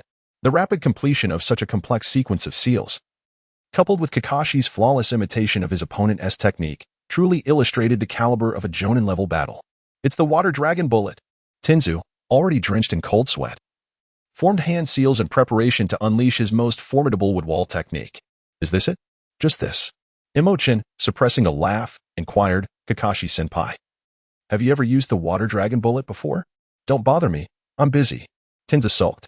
Vortex Karin exclaimed, what a magnificent ninjutsu. Is this a forbidden level technique? Tintin responded. Clearly, it is not. Tsunade interjected. What are these 2 up to? Am I being made a fool of? Fine. I admit they have succeeded. Yushowashi laughed uncontrollably on the ground, the water dragon bullet technique, they actually performed a full 44 seals. I'm going to die laughing, Yamanaka Ino remarked. Wait a moment, is this what they call the water dragon bullet? Didn't Mo Chen use this technique before, albeit on a smaller scale? Hinata Hyuga added, yes. During our last training session, he used it against us with just 3 seals. Tintin lamented, that's not a pleasant memory. Yushowashi inquired, oh, is there gossip? Do tell. Yamanaka Ino replied, there is not much to it. It's just that the 3 of us were thoroughly drenched by his water dragon bullet and had to flee. Yushowashi teased, oh, so you got soaked. On the river's surface, a large bead of sweat glistened on Kakashi's forehead, yet it was obscured by the cascading water from the colliding dragons. Goodness. After sealing until his hands nearly cramped, he had conjured a B-rank water dragon bullet. Surely, Zabuza must be feeling the pressure. Yet Zabuza remained unaware. His expression growing more solemn as his technique had been flawlessly replicated. In an attempt to ascertain whether the Sharingan could genuinely copy techniques or if Kakashi was merely toying with him, Zabuza executed some extraneous movements. Regardless of what he did, Kakashi synchronized perfectly. Even the smallest of gestures, such as scratching his rear, was mirrored impeccably by Kakashi. Ultimately, Kakashi even verbalized Zabuza's thoughts. This guy has perfectly mastered my movements. What? How does he know what I'm thinking? Zabuza's composure shattered. Damn it. This bastard is utterly arrogant. In a moment of panic, Zabuza retorted defiantly, Humph, you're just copying me. Kakashi's Sharingan narrowed, and in perfect unison with Zabuza, he declared, I will not be defeated by you, you jester. Zabuza saw his own reflection in Kakashi, and in that instant, it felt as though he was battling himself. Seizing the moment while Zabuza was momentarily distracted, Kakashi completed the seals before him. In the next moment, a torrent of water surged from the river's surface. Water release, great waterfall technique. Wah, what? Isn't that my technique to defeat him? Zabuza's expression shifted dramatically. He was a moment too late, and was instantly swept away by the massive waterfall. Chapter 088, Sakura's Resolve, Going All Out. As in the original narrative, Zabuza was ultimately defeated and rescued by Haku, who had disguised himself as a member of the Mist Assassination Squad, while Kakashi succumbed to exhaustion and fell unconscious. Consequently, the 3 members of Team 7 could only escort Kakashi to Tizuna's home for recuperation. What do you think? Tenzu observed the direction in which Haku had departed. Sensing an underlying issue, they are in cahoots. Mo Chen, without hesitation, stated, I have already conducted an investigation. This mission is not as complicated as it appears. Essentially, Kato seeks to monopolize the maritime trade of the Land of Waves, while Tizuna aims to construct a bridge to break that monopoly, leading to a reconcilable conflict between them. The individual claiming to be part of the Mist Assassination Squad is merely Zabuza's subordinate, lying in wait to save him at a critical moment. Tenza nodded, agreeing with his assessment. He then sighed. It seems Kakashi-senpai failed to recognize the problem with that Umbu. The burden of the Sharingan must be weighing heavily on him. Even if he did notice, he wouldn't dare to speak out, Mo Chen added. After all, he is already at the end of his rope. And relying on Naruto and the others is not enough to contend with Zabuza's subordinates. This outcome is the best for both parties. That's true. Tenza pondered for a moment before saying, in the short term, Zabuza will not be able to return. However, Kato has many henchmen under his command. I cannot guarantee they won't take advantage of the situation. Mo Chen contemplated and replied, Tenza-sensei, I will keep an eye on Kato's side and inform you of any developments. Please take care of Naruto's situation. After a moment of thought, Tenza nodded. That works. You are more familiar with them than I am, so I will entrust Kato to you. After making an agreement with Tianzong, Mo Chen pursued the direction in which Bai had departed. In the chat group, Tsunade and Hong Do, as observant bystanders, both recognized Bai's predicament. Tsunade lamented that Kakashi's physique was too fragile. Having only unleashed 2 ninjutsu, he had already succumbed, whereas with his capabilities, he could have effortlessly eliminated the adversaries in one fell swoop, thus averting any lingering concerns. Meanwhile, Hong Do cautioned Sakura to remain vigilant, yet under Ino's sardonic remarks. Sakura's feelings of frustration and urgency had reached a boiling point. Currently, the chat group comprised 7 individuals, with only Tsunade, who had recently joined and had yet to interact with Mo Chen, and Sakura, who remained at LV0. Throughout this mission, she had merely been a bystander, unable to contribute meaningfully. Although she claimed to be safeguarding the mission's client, her actual impact was negligible. Comparatively, her group level had diminished, and her performance in the task was overshadowed. In contrast to her fellow Konoha comrades, Sakura found herself utterly outclassed. Additionally, the once ineffectual Karen had now grown increasingly formidable, prompting Tsunade to entertain thoughts of nurturing her potential. There was no need for Sakura to compare herself to Hongdo and Tsunade. The conclusion was clear. She was presently the weakest and least useful member of the group. How infuriating. She should not have let her temper get the better of her. Sakura chastised herself, lightly tapping her forehead. Had she tempered her demeanor during that encounter at Mo Chen's residence? Perhaps she would have reaped some benefits and would not find herself in such a dismal position now. However, lamenting was futile. She needed to devise a remedy post-haste. The longer she delayed, the greater the chasm would grow between her and the others. Sakura had always been ambitious. She could not bear the thought of her exceptional self being relegated to the role of the underachiever. As for the question of whether to leave the group, that was a matter to consider later. At the very least, she aimed to secure a prominent position within the group, ensuring that she would not fall behind Ino. What should she do?